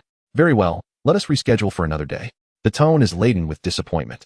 Days without the pretense of grandeur are invariably dull. Just as I hung up the phone with Helen, a message arrived, requesting Kyle to bring along some condiments. Clattering sounds ensued, indicating another round of preparations. The neighbors in the new abode are all of Chinese descent, with several aunties gathering daily for mahjong, even teaching Helen to join in the fun. This has resulted in George returning home several times without having had dinner. The day is growing late, and I must pack my belongings and prepare to depart. The family gathering is secondary today, as the primary focus is the unveiling of the new generation of pendants. It is the perfect opportunity to present the family with the upgraded designs. This iteration of the pendant boasts a substantial enhancement, as Kyle has directly altered the material to utilize golden crystals. Coupled with the abundant energy and Kyle's refined magic, it possesses approximately 50 times the power of the previous generation. Should George encounter a battle akin to that in Hell's Kitchen again, enduring a barrage for days on end would pose no challenge at all. As Kyle pushed the door open, he found Gwen curled up on the sofa, engrossed in the news. You're back so early?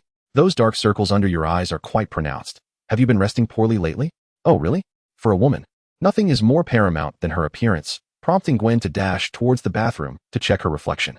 The moment Gwen exited, Kyle's expression shifted. Something was amiss.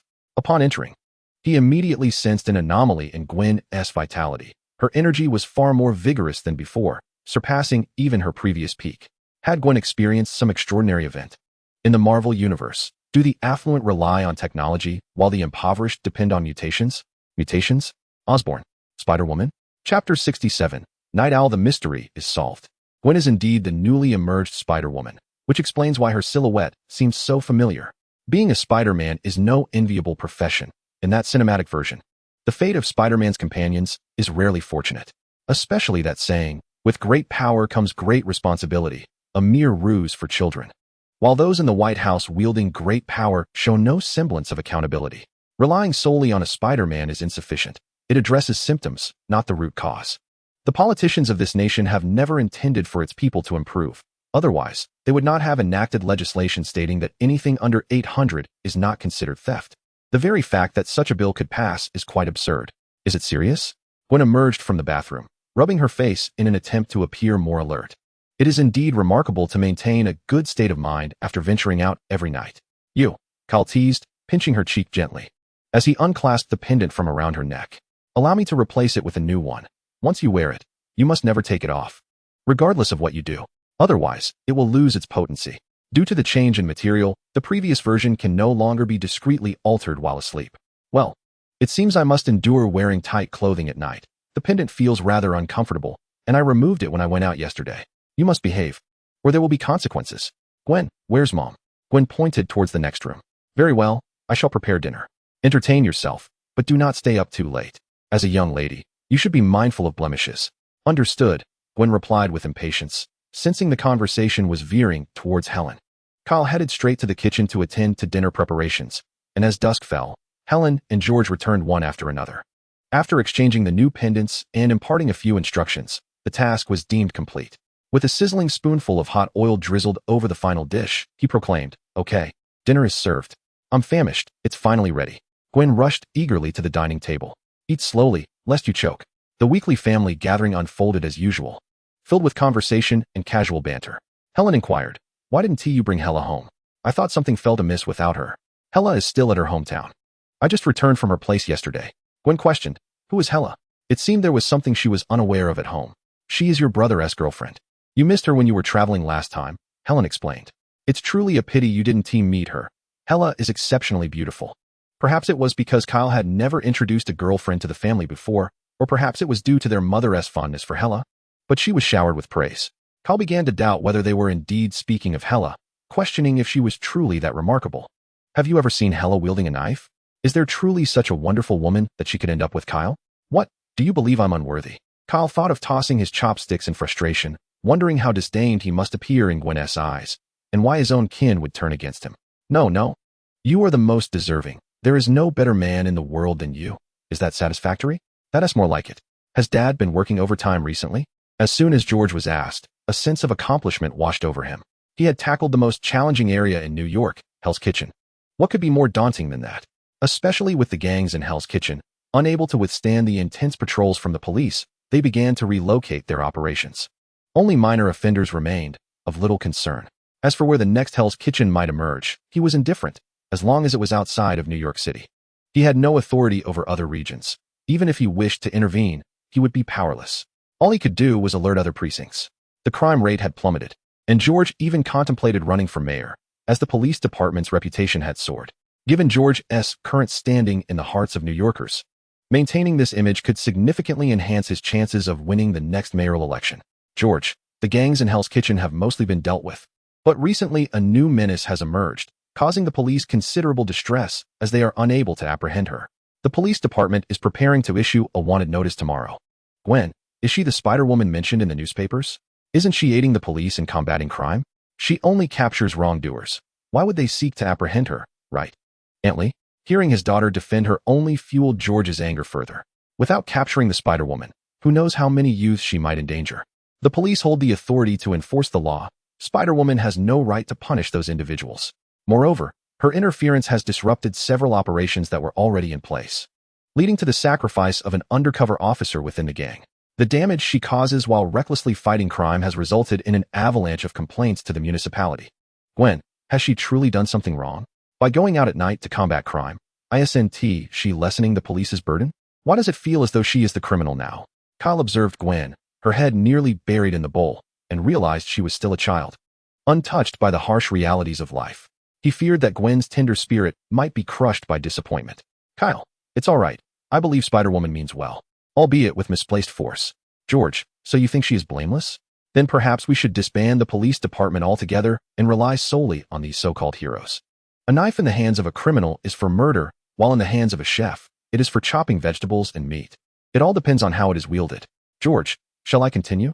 If she is so eager to fight crime, why not just recruit her as an honorary officer? Gwen, that's impossible. If George finds out that Spider-Woman is me, he would surely punish me severely. George, you are still too young. The reason she wears a mask is to conceal her true identity. She always slips away before officers arrive, and there has never been any communication, let alone recruitment. Such a plan is unfeasible. Kyle turned his gaze towards Gwen. This can be resolved. How will we know it won't work unless we try? If she wishes to keep her identity concealed, so be it. Isn't the police's objective to catch criminals? Grant Spider-Woman a legitimate title, and the police will absorb any losses incurred during her efforts to apprehend criminals. This way, no one will complain anymore. When special operations arise, simply notify her in advance, and the police can enlist her assistance for any challenging tasks. Isn't this a win-win situation? George, but who can guarantee that Spider-Woman is truly benevolent?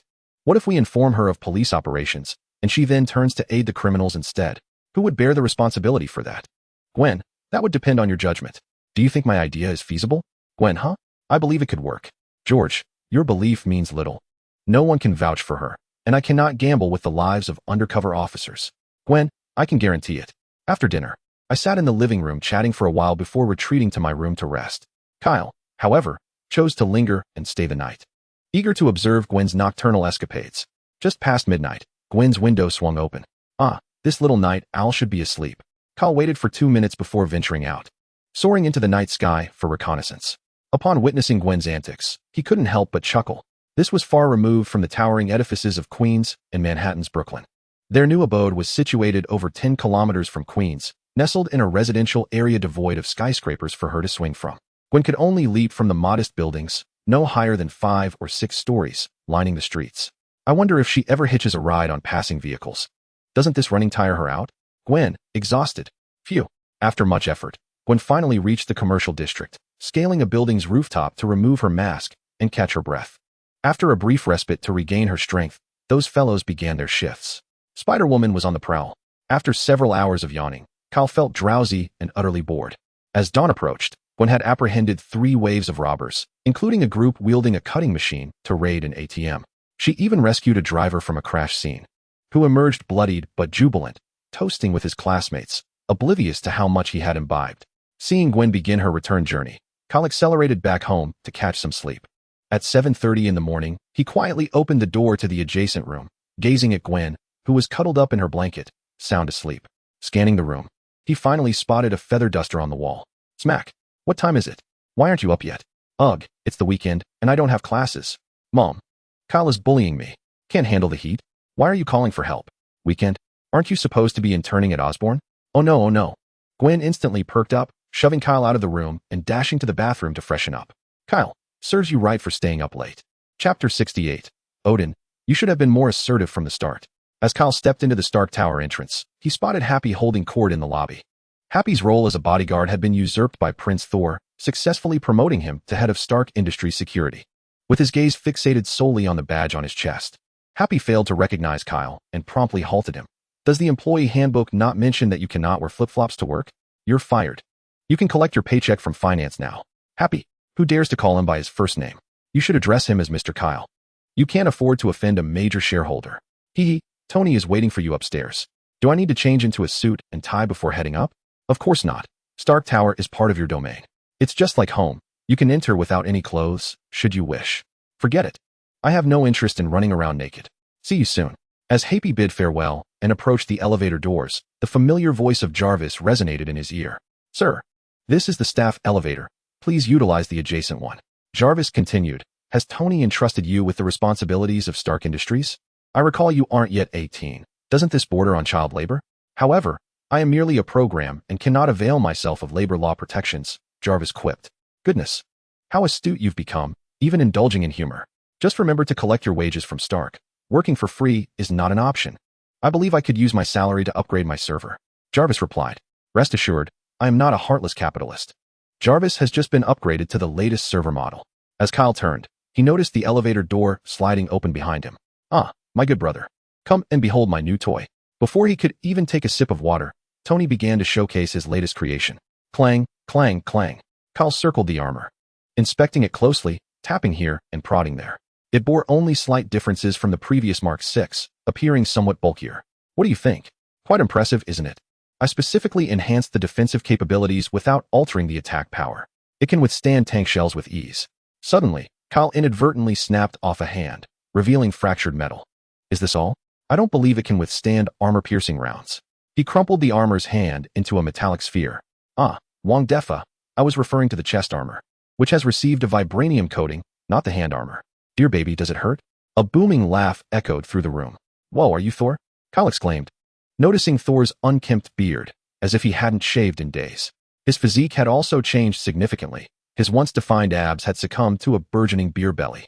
Thor downed his beer in one go, crumpling the can and tossing it into the trash. Tony whispered, "Heartbreak has him drinking daily. At this rate, I might as well be his chauffeur. Who's truly in charge now? Is it really that serious? It's merely a woman. Surely Asgard has plenty of eligible beauties for you to choose from."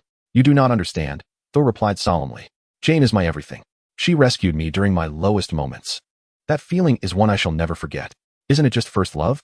Breakups happen. There's always someone else who is better suited. Youth is often blind to the charms of mature women, mistaking first love for something precious." Tony contemplated introducing him to a wealthy woman, envisioning a life free from financial woes. "Consider it done. I've got your back." Thor, now furious, retorted, "You do not comprehend what Jane means to me. Drunk or not, I will help you sober up," Tony declared, conjuring a portal and tossing Thor into it. "Where have you sent him?" "I think I glimpsed a snow-capped mountain. Kamartaj, would you care for a third serving?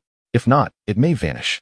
The atmosphere was thick with tension as Thor burst through the door, leaving everyone momentarily speechless. Frigga, concerned, inquired about their whereabouts, while Thor, having just risen from the ground, noticed the two individuals engaged in a game at the table. "Oh mother, have you come to escort me back?" he exclaimed, rushing to embrace Frigga, overwhelmed with emotion. "Is this truly a return to Asgard? How else could I be graced with the presence of my dear mother?" Ancient One turned to gauge Odin's reaction, only to find him mysteriously absent.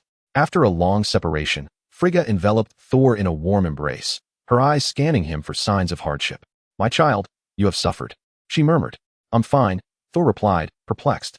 "When did Asgard acquire snow-capped mountains? May I visit Valhalla to see father?" The Ancient One interjected with a bemused chuckle. "Is Valhalla not merely Asgard's ancestral hall? Visiting Odin there? Pay me no mind. You two continue. Who are you?" Thor's heart sank as he noticed the Ancient One's pronounced Adam's apple, stirring unease within him. Had it only been a short time since his father passed away, and already his mother sought the company of another? Such a fate for Asgard was unacceptable. "Heimdall, expel this intruder at once." "Thor, cease your outburst," Frigga scolded gently. "This is Kamartaj, and this esteemed individual is the Sorcerer Supreme, the Ancient One. I believe Odin's actions were justified. Such a child should be discarded." The Ancient One retorted lightly. Thor, perplexed, found himself standing before a portal that had mysteriously appeared beneath his feet, revealing clouds on the other side. He plunged through, re-entering the cycle of his descent. Such heights! Could there be a risk of oxygen deprivation? Frigga pondered aloud. The Ancient One, with a flick of her wrist, summoned her fan-like artifact, casting it into the portal to cushion Thor's fall, gradually slowing him down. "Do you have any idea how frigid it is in this shirt?" Thor exclaimed. "Thor, your father permitted you to regain your powers before returning to Asgard," Frigga reassured him. "Is that true? My father is alive." Thor's excitement surged. Odin, unable to bear the sight any longer, whisked Frigga back to Asgard via the Rainbow Bridge. Thor's frustration mounted. He had felt it was necessary to act decisively before. In a sudden turn of events, laughter erupted from behind, startling Kyle. He turned to find Thor shaking Tony by the shoulders in exuberance. The Ancient One, observing from the portal, cast a disapproving glance, as if to say, "Please, refrain from littering."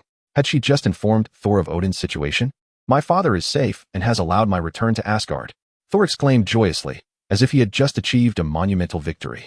"Can you release me? If you continue this way, my brain might just rattle loose." Tony retorted, albeit amused. "Dear friends, rejoice with me," Thor declared, full of mirth, joyful and elated. "When do you plan to depart?" After spending such a considerable time together, Tony feels a twinge of reluctance. Thor, as both a combat instructor and bodyguard, has proven himself quite capable. The years of battle experience have imparted many practical combat techniques to Tony. The essence of comedy often lies within tragedy. Upon regaining his composure, Thor recalls the conditions for his return. His mother said he must reclaim his strength to go back. How can he restore his powers when Mjolnir has been lost? Upon receiving the news of Odin's demise, Thor had resigned himself to his fate, never contemplating a return. After Hela took Mjolnir, he further abandoned hope of regaining his divine abilities. Previously, he had a girlfriend by his side, merely existing in a state of lethargy. Now, however, a spark of determination ignites within him. If he could restore his powers, surely she would not have left him. "My good brothers, you will aid me, will you not?" "Ah, how can we assist? Your strength is your own. If you do not strive, even Kyle cannot help. Tony, too, is uncertain how to support him. Of course. But before that, shouldn't we celebrate? That is our task for today, is it not?" The fine wines I have collected are available for our enjoyment. Perhaps upon waking tomorrow, my powers will have returned. Wine? Then what are we waiting for? Jarvis, inform Pepper that she may leave work. I command it as the largest shareholder of Stark Industries. Mr. Wizard, could you please open a portal? My wine cellar remains at the Malibu Villa and has yet to be relocated. Who would have thought the time-space portal would also serve as a means of transportation?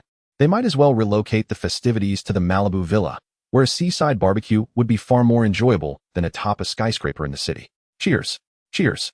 Kyle raises his teacup to join the toast. The group of 6, including Pepper and Jane, indulges in wine. Happy, tasked with grilling, has no time for drinks. While Kyle's teacup feels out of place. Brother, how can you be less daring than a woman? A man should drink heartily and feast robustly. What is there to fear about getting drunk? After a good sleep, one awakens as a new hero. A tolerance for alcohol is developed through practice. If you abstain, how can you improve? The tactic of provocation proves ineffective. Drunkenness does not affect Tony. Kyle finds it puzzling. Logically, his robust physique should grant him a formidable capacity for alcohol. He should be able to drink without inebriation. Perhaps the magical potency of the beverages from Arad is to blame, but how is it that he cannot handle mere beer from Earth? Tony is indeed correct. My tolerance is built through experience. Once, I hid in a vat of wine as a child, and had Loki not discovered me, I might have perished within. Small cups are meaningless. It is exhilarating to drink directly from the bottle. Come, Tony, let us battle until dawn. The two grow increasingly euphoric, pulling Happy into their revelry. As the aroma of the barbecue fills the air, fearing he may succumb to temptation, Kyle decides to keep his distance. Carrying a platter of roasted meat, he approached the two ladies and took a seat. You two seem to be doing well not long ago. What caused the sudden breakup? Uncertain. Jin shook her head and downed her drink. She, too, was perplexed about her decision to end the relationship. Was it simply the weariness from being together for too long? Or perhaps, as Kyle suggested, it was due to the prolonged lifespan of Asgardians? Perhaps it was a combination of both. Even after the separation, when contemplating a fresh start in love, she found herself yearning for a partner who resembled Thor. Alas, as the saying goes, it is better to dismantle 10 temples than to destroy a single marriage. Kyle was at a loss as to how to reconcile Jin with Thor. Lacking experience, having only been in one failed relationship himself, he found himself in a situation with Hela that had become a matter of what's done is done, without any prior acquaintance.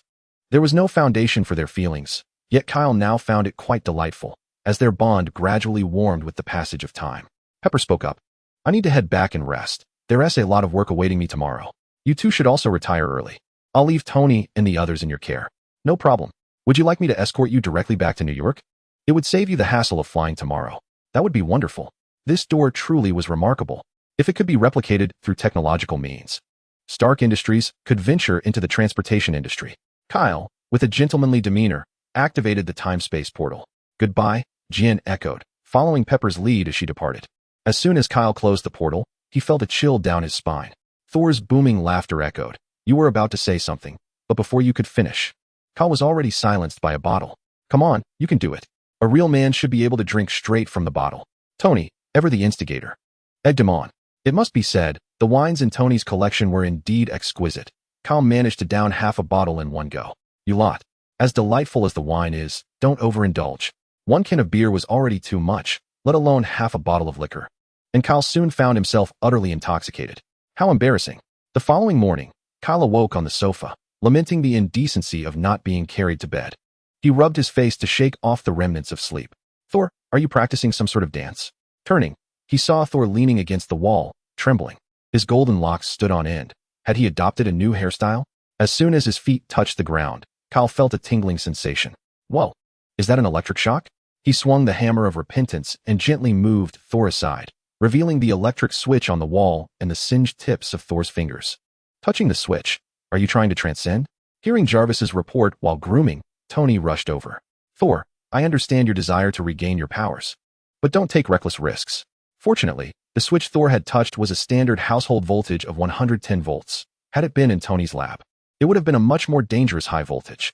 Thor felt an exhilarating thrill rather than any discomfort from the electric shock. I can feel the power surging within me. Just give me some time, and I shall restore my divine abilities. Yet, he advised, you might want to check your fingers. If you wait too long for me to regain my powers, you might end up singed to a crisp. His thought process was intriguing, indeed. The notion of utilizing an electric gate to restore his powers was rather inventive. However, it was misguided. For the power of thunder was not synonymous with the mere power of electricity. How could touching an electric gate possibly be effective? If one truly wished to test their luck, it would be far more sensible to seek out a thunder strike outside. Want to get struck by lightning? I have a brilliant idea. Care to try?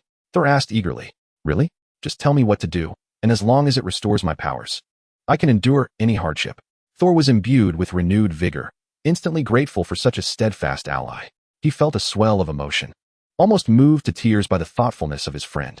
Kyle discreetly shared the plan with Tony Stark, who, upon hearing it, was skeptical. Is that even feasible? We don't want to end up with a casualty here. Don't worry, I've got it covered. Besides, many people are struck by lightning each year, and the mortality rate for ordinary folk is merely 10%.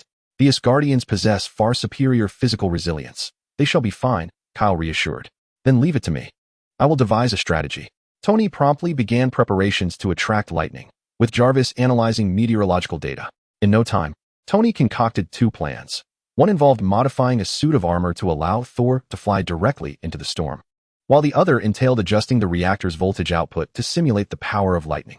Ultimately, they opted for the first approach, for artificial lightning and natural lightning differed significantly.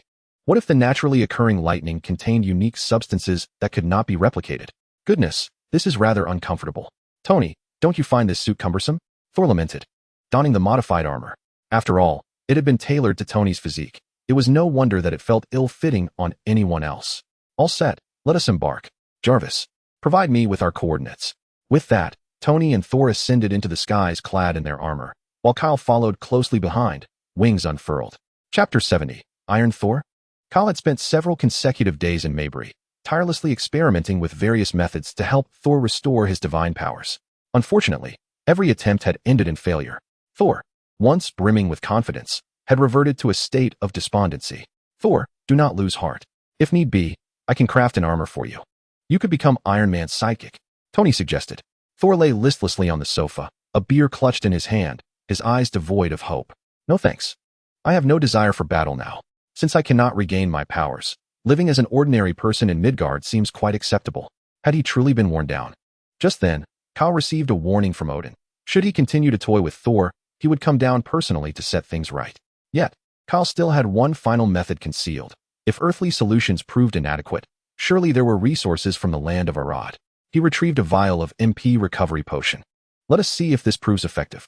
No longer shall I waste time on you. Though spoken, the body remains honest, inhaling deeply and consuming the entirety. TSK, TSK. As a flicker of lightning danced in his eyes. Quite delightful. Is there more? Kyle produced a collection of potions, which Thor promptly consumed in rapid succession. Burp. His belly swelled, filled to capacity. A spark of electricity flickered in Thor's hand, only to vanish. Splendid. Ha ha ha. I have regained some divine power. Indeed, a semblance of restoration occurred, albeit minimal. That mere spark of electricity was hardly sufficient, barely comparable to the igniter of a lighter. Kyle presented another vial of restorative magical juice. Burp. This one tasted even better. Why did you not present it sooner? However, it proved ineffective, leaving him with the same fleeting spark. It appeared that the blue bar was not merely depleted, it had vanished entirely, a testament to Odin's ruthless hand. Fear not. My dear brother, you have aided me immensely. The inability to restore my divine power is of little consequence.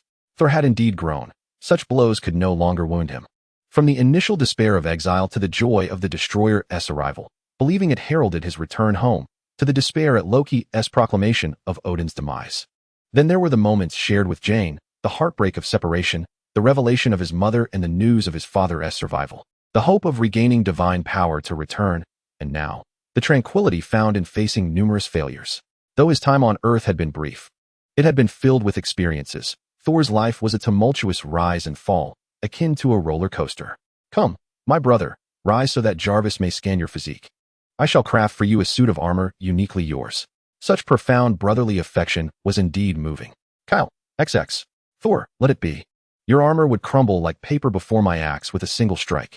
Tony, well then, if you possess the skill, try to shatter this suit coated in vibranium. Tony had long experienced the razor sharpness of that axe, having seen 3 of his suits rendered useless until the vibranium coating provided adequate defense against its blade's assault. By the way, what material is your axe forged from? I cannot find such metal on Earth. If possible, would you sell me some? If I could forge a suit of armor from the same material as the axe, it would significantly enhance his combat capabilities. The Titan's Gale Battle Axe. Apologies. That was merely a fortunate acquisition. You, who lack not for wealth, why not create a vibranium suit? Tony, goodness, do you comprehend what you are suggesting? Vibranium is exceedingly rare, costing 10,000 for a gram, and often unavailable. I have utilized all my connections to acquire just over a kilogram, even with my wealth. I cannot amass enough for a full suit. Perhaps there is more vibranium on Earth than you realize. Even the curtains used in Wakanda are made of vibranium. Scarce though it may be in circulation. In pursuit of reclaiming a vibranium nugget the size of a hammer, one would not hesitate to sacrifice a vibranium-crafted automobile. A testament to their immense wealth. Tony inquired, do you know where I might procure vibranium? I am willing to pay double the market price, starting with a request for 100 kilograms to sample. The Stark family's reputation still holds a modicum of influence. Yet, do not underestimate the might of Wakanda, as their technological prowess far surpasses that of the United States. Not to mention, the entire nation is equipped with vibranium weaponry, and there stands the Black Panther, awaiting. Even if the Black Panther were to falter, they have the deity Bast behind them. Though not on par with the likes of Dormammu, they are formidable cosmic entities nonetheless. Tony could hardly believe that anyone would dare to disregard his stature, especially when money was no object. Feel free to speak. The Stark family's influence is greater than you imagine. Go to Wakanda and see for yourself if your so-called reputation holds any sway there. An agricultural nation in Africa? Tony was incredulous at the information Jarvis had unearthed. Could a country that requires annual aid from the Food and Agriculture Organization truly possess vibranium? Surely, this was a ruse. If they had even a modicum of vibranium to spare, their per capita income would exceed that of the United States. In Wakanda, however, the Stark family wielded little influence. Who would seek to ally with a nation struggling to feed its populace? I recall there is vibranium in Antarctica, albeit in slightly lesser quantities than in Wakanda. Perhaps you might investigate that. Very well, with each of us donning a vibranium suit, you shall surely be the most dashing among us. Kyle's needs were modest, yet he could craft a suit for Gwen. Spider-Man, despite his strength, lacked adequate defense. Vulnerable even to gunfire, assuming he could be hit. Chapter 71, Honorary Officer, Lady Ghost Spider. By the way, when you have a moment, could you convert my RV to electric power? Perhaps incorporate one of your reactors, so that our future road trips won't necessitate searching for gas stations. For heaven's sake, I am not one of your subordinates. Kyle tossed aside the car door and exited, leaving Tony in a fit of fury. Given Kyle's tip about vibranium, he begrudgingly agreed to the request. Converting the vehicle to electric is simply an evolution in the automotive industry. Renewable energy? An arc reactor? The essence of a businessman immediately sensed an opportunity, prompting him to instruct Jarvis to connect him with Pepper. Pepper, I have a brilliant idea. Stark Industries' former weapon manufacturing facility could be transformed into an automobile production line. Even the original arc reactors, forged with hammers, would sufficiently revolutionize the traditional automotive industry. A new star in automobile manufacturing is poised to rise. Upon returning home, Kyle dove directly into the hotel space, having scarcely found time to open his boxes during his stay at Tony's. Fortunately, he had diligently purchased the Lucky Magic Hammer each day. Ding! Once again, he was met with a plethora of inconsequential consumables. He had only unearthed 3 super diamond coins, totaling 5 when combined with his previous accumulation. His luck, it seemed, was undeniably fortunate. He refused to believe that misfortune could persist for a lifetime. Even the most unfortunate individuals experience moments of triumph. Perhaps the next one is just around the corner.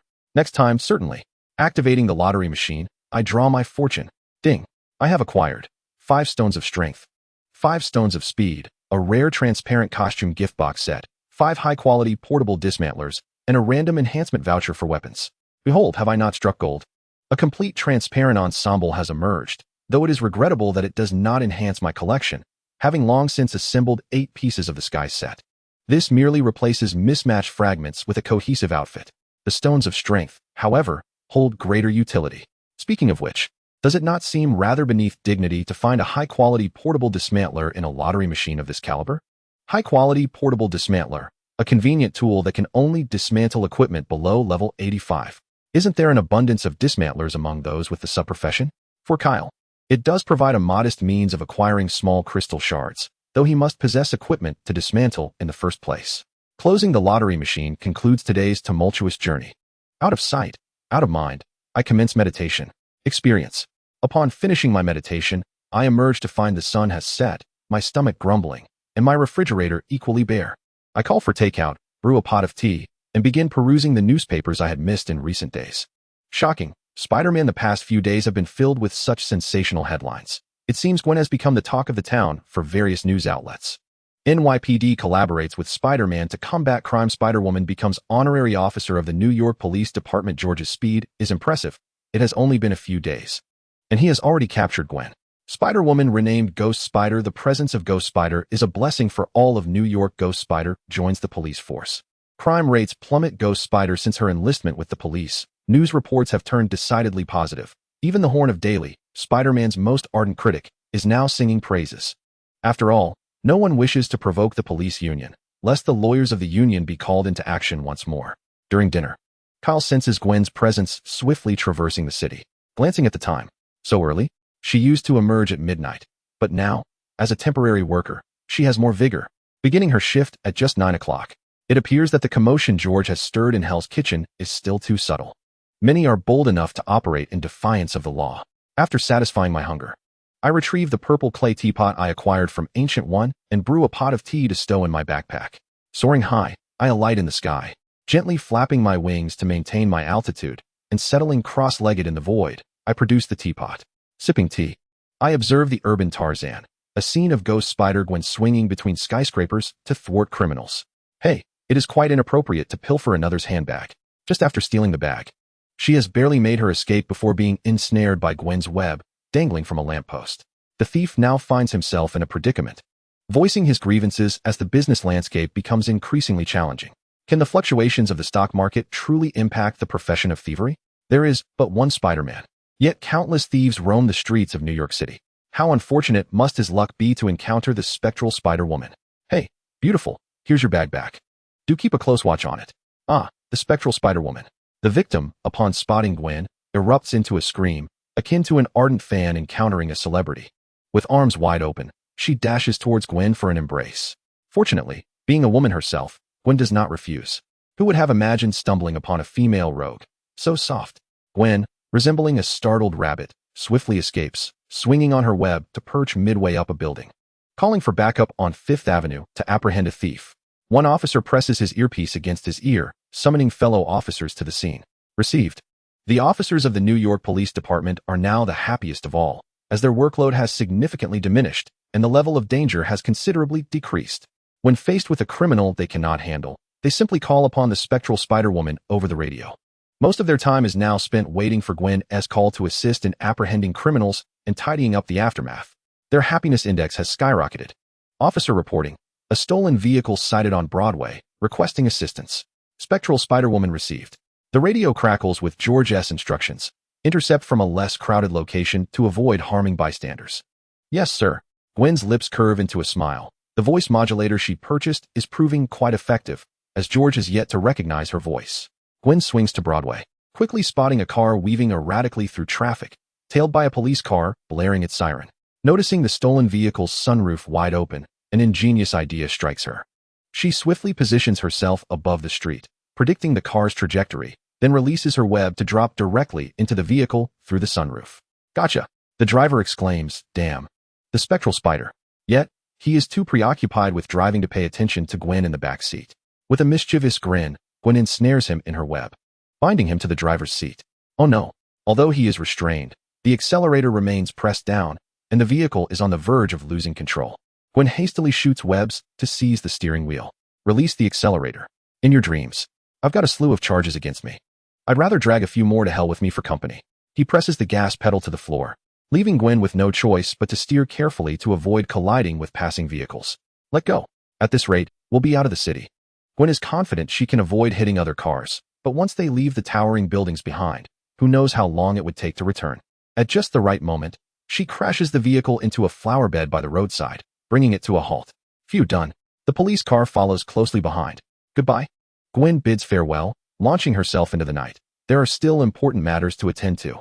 Chapter 72. The absence of chivalry. Gwen effortlessly dispatched 2 robbers along her way and finally arrived at her destination for the night, Hell's Kitchen. She climbed onto the rooftop of a building, peering through the glass to observe the bustling activity within the opposite structure, where packages of white powder were being transported. Initially, she intended to alert the authorities and have her father bring a team for a decisive capture, but her reconnaissance the previous night had led to her discovery. A group of ninja-clad warriors had ambushed her, and she barely managed to escape, abandoning her plan to notify the police. The adversaries were formidable, and the presence of ordinary officers would only exacerbate the casualties. Today, Gwen returned to continue her surveillance, hoping to await the arrival of the mastermind. Capturing him would be ideal. Should those two ninjas emerge to thwart her, she was prepared to resort to sabotage, setting fire to their operation and leaving them with nothing to sell. Let's see how they would continue their nefarious deeds then. Suddenly, a sound caught her attention, prompting Gwen to crouch low, revealing only her eyes above the ledge. A van drove into the alley, halting before the building she was monitoring. A curly-haired Caucasian man disembarked and strode directly into the factory, where he was greeted with bows of respect from those he passed. Clearly a leader, she hastily gathered her belongings. A new location for the operation had already been secured.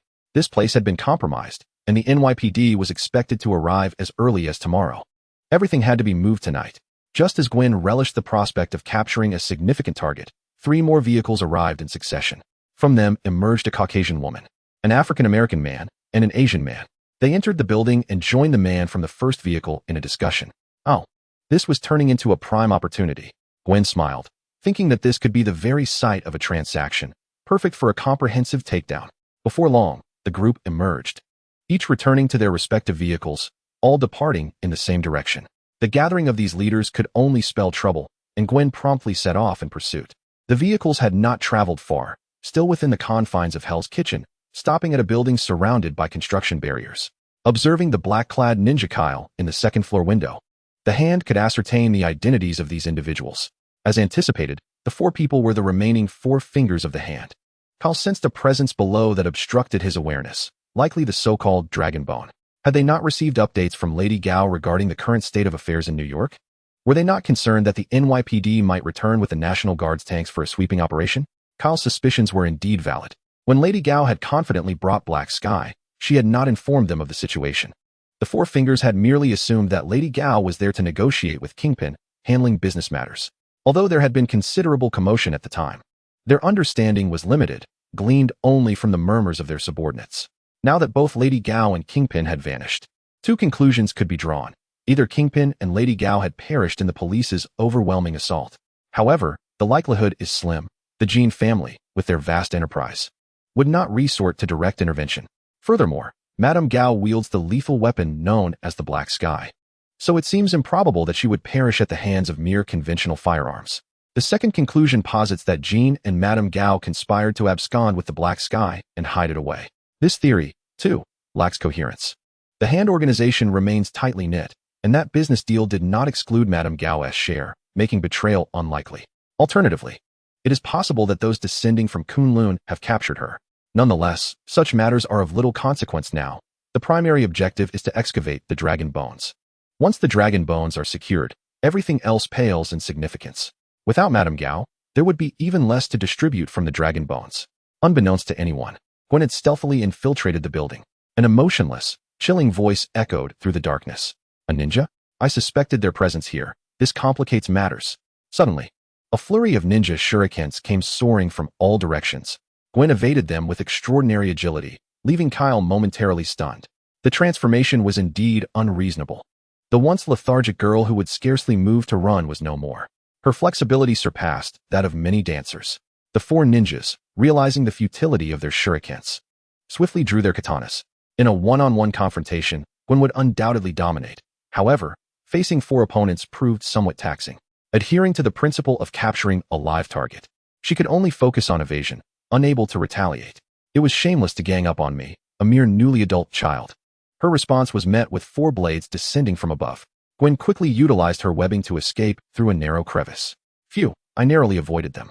Just as she was reveling in her escape, 2 allies ascended from below, and the 6 ninjas exchanged glances before simultaneously launching their shurikens. Oh no, this is dire. With her back against the wall, the space to maneuver was limited, and her spider sense warned Gwen that evasion without injury was impossible. She could only strive to minimize the damage. Her body twisted midair, and ultimately, a shuriken grazed her arm. She could only pray it was not poisoned. Suddenly, a bolt of lightning surged through the window, striking one of the ninjas, disintegrating him in a bloody explosion. Kyle exclaimed, "Yikes, I overdid it. The skill level is too high." Gwen, having never witnessed such carnage, felt her stomach churn violently, on the verge of retching. The remaining 5 ninjas momentarily ceased their assault. A flicker of unease settling in. Could it be that their misdeeds would indeed invoke divine retribution? Regaining her composure, Gwen seized the opportunity to counterattack, ensnaring one ninja with her webbing. Once again, she found herself in a 1 versus 4 scenario, her confidence soaring. With her agile physique, she swiftly ensnared another.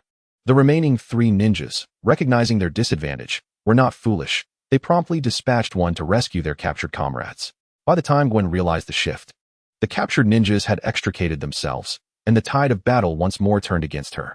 Faced with the onslaught of 5 ninjas, Gwen found herself utterly overwhelmed.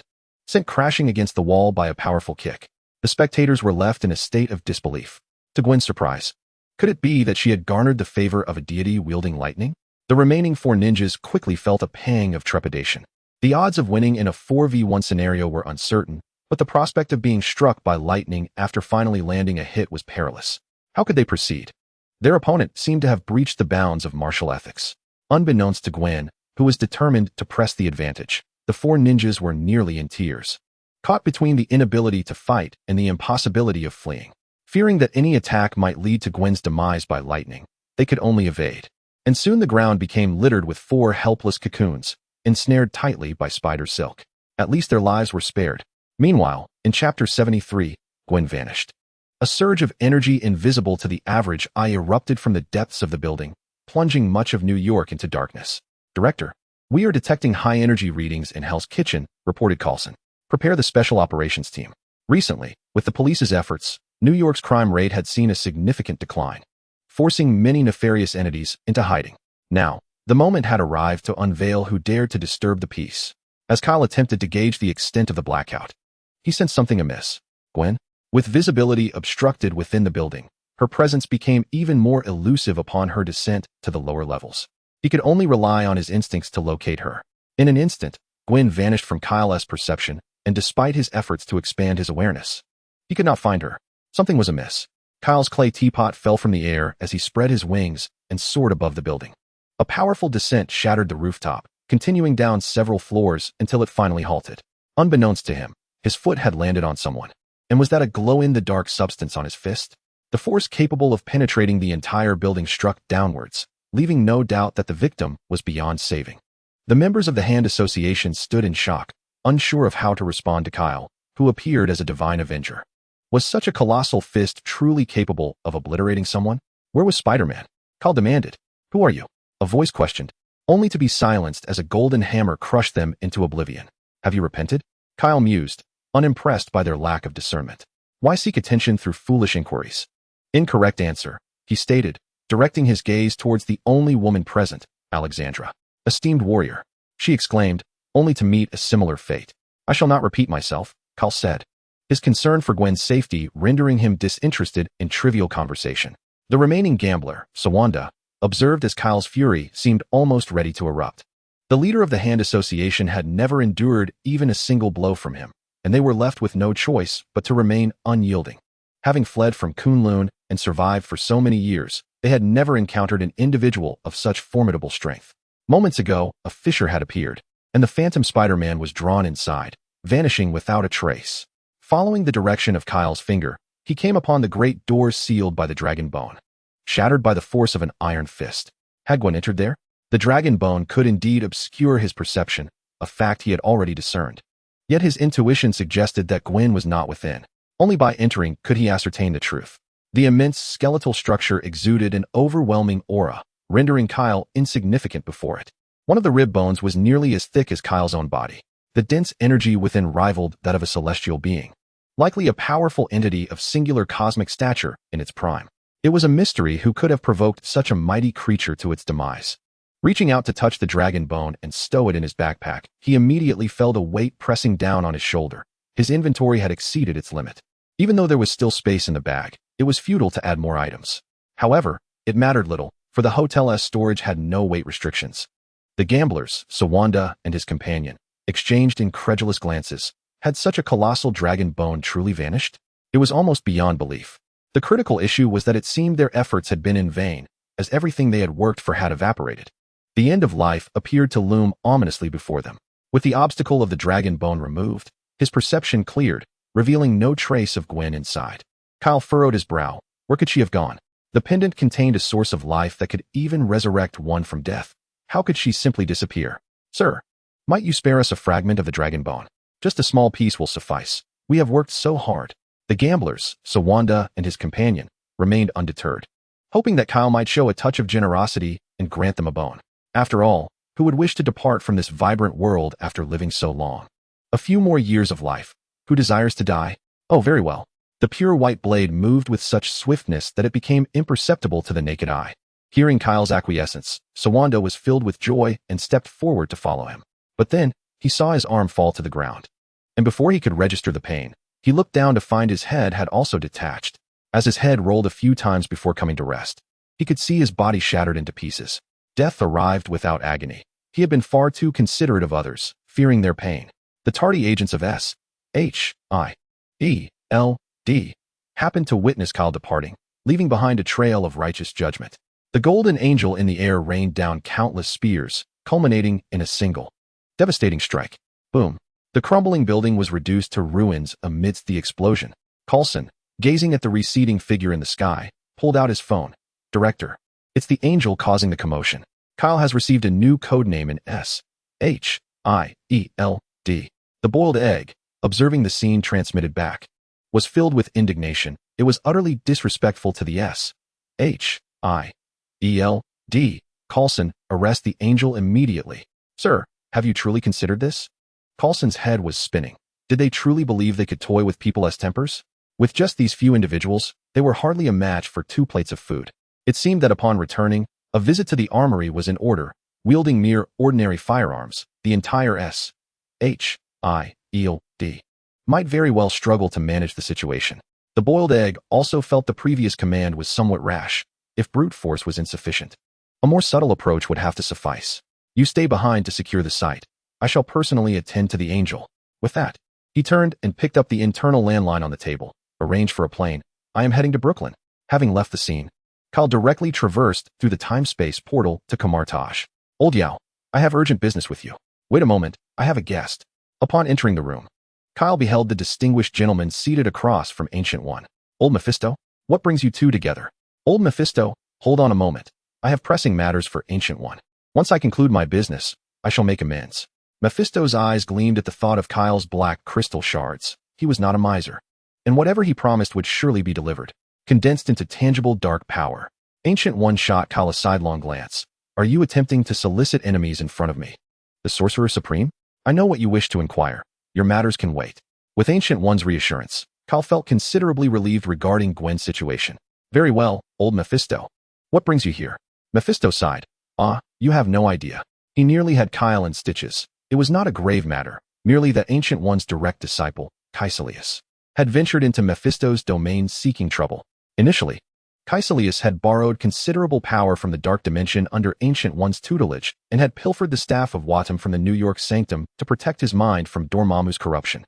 Now endowed with both sanity and strength, Caecilius had begun contemplating how to retrieve the souls of his family, and thus he had inadvertently trespassed into Mephisto's hell. In the hellish dimension, with Mephisto's essence firmly in control, one might feel secure. However, capturing Caecilius would certainly pose a dilemma. After all, he was Ancient One's cherished disciple. Killing him would provoke a far greater loss, with Ancient One seeking retribution. As for the souls, he dared not touch them, for they were the essence of the white magic source, the Vishanti. He, a mere lord of hell, could not afford such a risk. Hence, he had come to plead with Ancient One for compensation, hoping to at least offer something to mitigate the loss and ensure Caecilius' release from hell. Is that all? Just return Caecilius' family's souls to them. It's not as if they're sacred beings to be mourned. Mephisto replied, I wish I could, but I must possess them first. How can I produce something I do not have? Truly, you do not possess them? Mephisto wore an expression of profound grievance, delivering a performance worthy of an Academy Award. I assure you, I have no intention of dragging Earth into the realm of hell.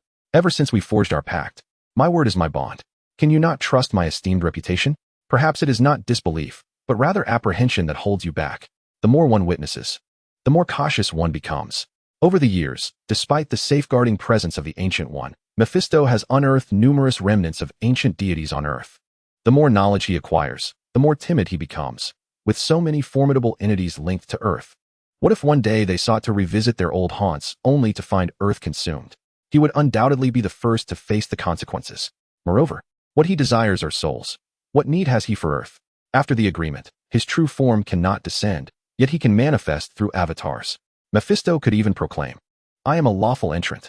Chapter 74, George's illegitimate daughter?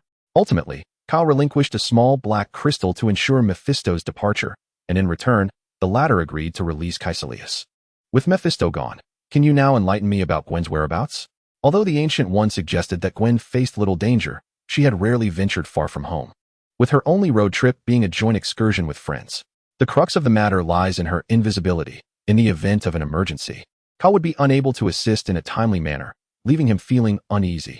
The Ancient One remarked, "I sensed a surge of spatial energy moments ago. It is likely that Gwen has entered a parallel universe." Goodness, a parallel universe? How perilous. Who knows what governs that universe? We must retrieve Gwen immediately. The notion of a parallel universe was indeed daunting. The Marvel multiverse is vast, and she could easily have landed in a universe marked by chaos. What if it were a realm infested with the undead? Even the slightest injury would be distressing to him. The Ancient One raised a hand in reassurance. Though I have yet to ascertain the conditions of the parallel universe, judging by Gwen's emotional state upon her return, it should prove to be an enriching journey. Is that truly the case? Do not deceive me. The Ancient One rolled her eyes. At my age, why would I engage in such frivolity? Then swear an oath. If anything befalls Gwen, do not hold me responsible for my actions. I shall dismantle the defensive enchantments of the sanctum without hesitation, and you will find yourself sleeping at the threshold of Earth. How exhausting that would be. The Ancient One retorted, I could not care less if you believe me or not. To breach the protective barrier, you must first navigate the dimensional interstice. Then perhaps you could send me over to take a look? Kyle expressed his unease. While he felt confident in their current universe, the parallel one was unpredictable. What if it were a domain ruled by villains? Enough.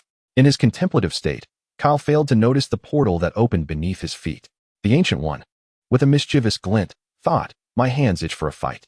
She promptly made her way to the dimensional barrier to confront any unruly demons seeking to provoke her. Without further ado, she unleashed her formidable powers, eliminating one adversary after another.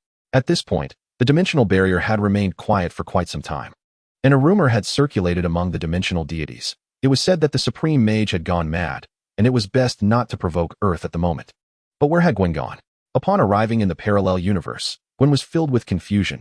She had been on the verge of capturing a few key figures, only to find herself in a different part of the city in an instant. Although the ground beneath her feet was still New York, many aspects were distinctly different. For instance, the skyscraper that housed the Dragon Bone burial site was now operational, with several rooms illuminated as people worked late into the night. Returning to the flower factory, Gwen discovered an elderly couple residing there, showing no signs of a drug manufacturing facility. After wandering around and playing a game of Spot the Difference, she could almost confirm that this was indeed the parallel universe her physics teacher had described. This led her to ponder whether there was a Gwen Stacy in this world as well. With that thought in mind, she ventured to Queens, seeking the house where she had grown up. The lights were on. George was still the same George, and Helen was still the same Helen. She even saw herself. Yet, there was no sign of Kyle, and he was absent from the family photo in her room. How could that be? Even if Kyle had moved out by this point, there would still be photographs around the house. At that moment, the information displayed on the notebook held by the native Gwen captured her attention. Our hero Spider-Man has left us today. His death is related to the earthquake that occurred in Brooklyn. Peter Parker was Spider-Man. That had been true even a decade ago. At 26, it was no wonder he appeared much older than the Peter she knew. However, to lose his life to an earthquake raised questions. Was Peter's version of Spider-Man truly that weak? Or was there something more sinister at play? Gwen, being Spider-Man herself, understood well that an earthquake would hardly cause a mere scratch. To get a better look at the screen, Gwen leaned halfway out the window, removing her mask, making her identity unmistakable. Oh, the Gwen of this world was merely an ordinary person. Upon seeing someone who looked just like her, she let out a shriek. In a flash, Gwen the spider swiftly covered her mouth with webbing. I can explain. Hearing the commotion, George rushed over to inquire. Gwen, what's going on? I'm fine, Dad. Okay, remember to get some rest. Got it. As George's footsteps faded away, the two Gwens engaged in a wide-eyed stare-off. Sorry, I forgot I was still covering your mouth. Gwen, the native, took a deep breath of fresh air. Are you George's illegitimate daughter? What? What kind of logic is that? Shouldn't you suspect I'm a long-lost twin instead? Indeed, the Spider-Gwen appeared significantly younger, while Peter Parker in this world was already 26. Gwen should be of similar age. Spider-Man Gwen. Allow me to introduce myself. I am Gwen Stacy. Chapter 75. The Golden Alliance of Parallel Universes. After a cordial conversation, I finally grasped the origins of Spider-Gwen. To my astonishment, the concept of parallel universes discussed in physics class truly exists. The native Gwen scrutinized the Spider-Gwen before her, raising her hand to touch her but retracting it, feeling it would be impolite. Spider-Gwen, I have a question I wish to verify. Is Kyle not at home? Who is Kyle? Gwen could not recall anyone by that name among her acquaintances. In that universe, Kyle is my brother. Does this world not have him? Their childhood experiences were largely similar, save for the absence of a brother named Kyle. I do not have a brother, but I do have a younger brother, Simon. Well, a child without a brother must be quite unfortunate. I believe you have nowhere to go tonight. My bed can accommodate you. That would be splendid. Could you lend me a pair of pajamas? Certainly, and if you wish to take a shower, the bathroom remains unchanged. You should be able to find toiletries. It was evident that the two intended to converse throughout the night. As Spider-Gwen headed to the bathroom, the native Gwen finally had a moment to process her exhilaration. Magical could scarcely encapsulate the experience. Another astonishing revelation was the exposure of Spider-Man's identity. Peter Parker, that old classmate who had been overshadowed by her since high school. From high school to college, Gwen consistently ranked first while Peter was always second, especially after he began dating Mary Jane, who often mentioned Peter's desire to surpass her accomplishments. It was unfortunate that upon graduating, Peter never fulfilled that aspiration. Gwen could hardly believe that the Spider-Man swinging through the city was her longtime classmate. When Spider-Gwen emerged from the bathroom, she found Gwen staring blankly at the computer, fixated on the news reporting Spider-Man's demise. You must have been classmates with Peter, right? We met at Vision Academy. Those high school years were nothing short of a nightmare, and my musical aspirations crumbled there. Each day was consumed by studying. I could never comprehend how Peter found time to apprehend criminals.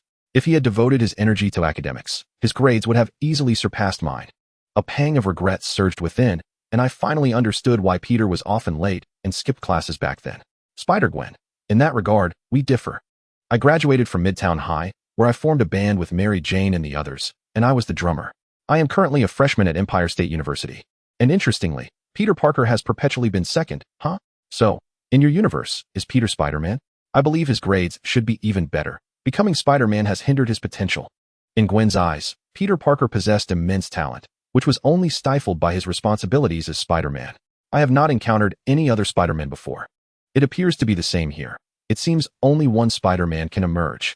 Perhaps, as the two Gwens engaged in conversation late into the night, neither harbored thoughts of sleep.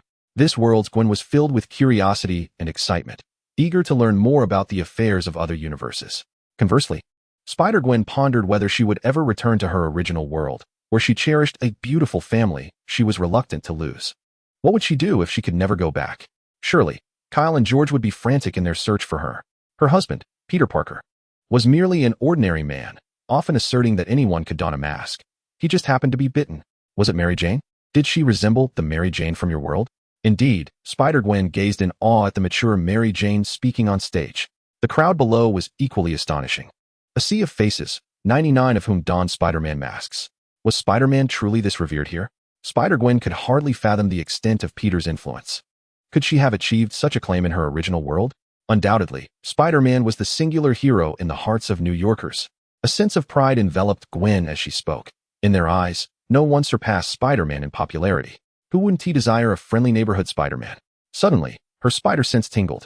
Spider-Gwen's gaze fixated on a slight figure within the crowd, an African-American youth whose exposed arms betrayed his identity.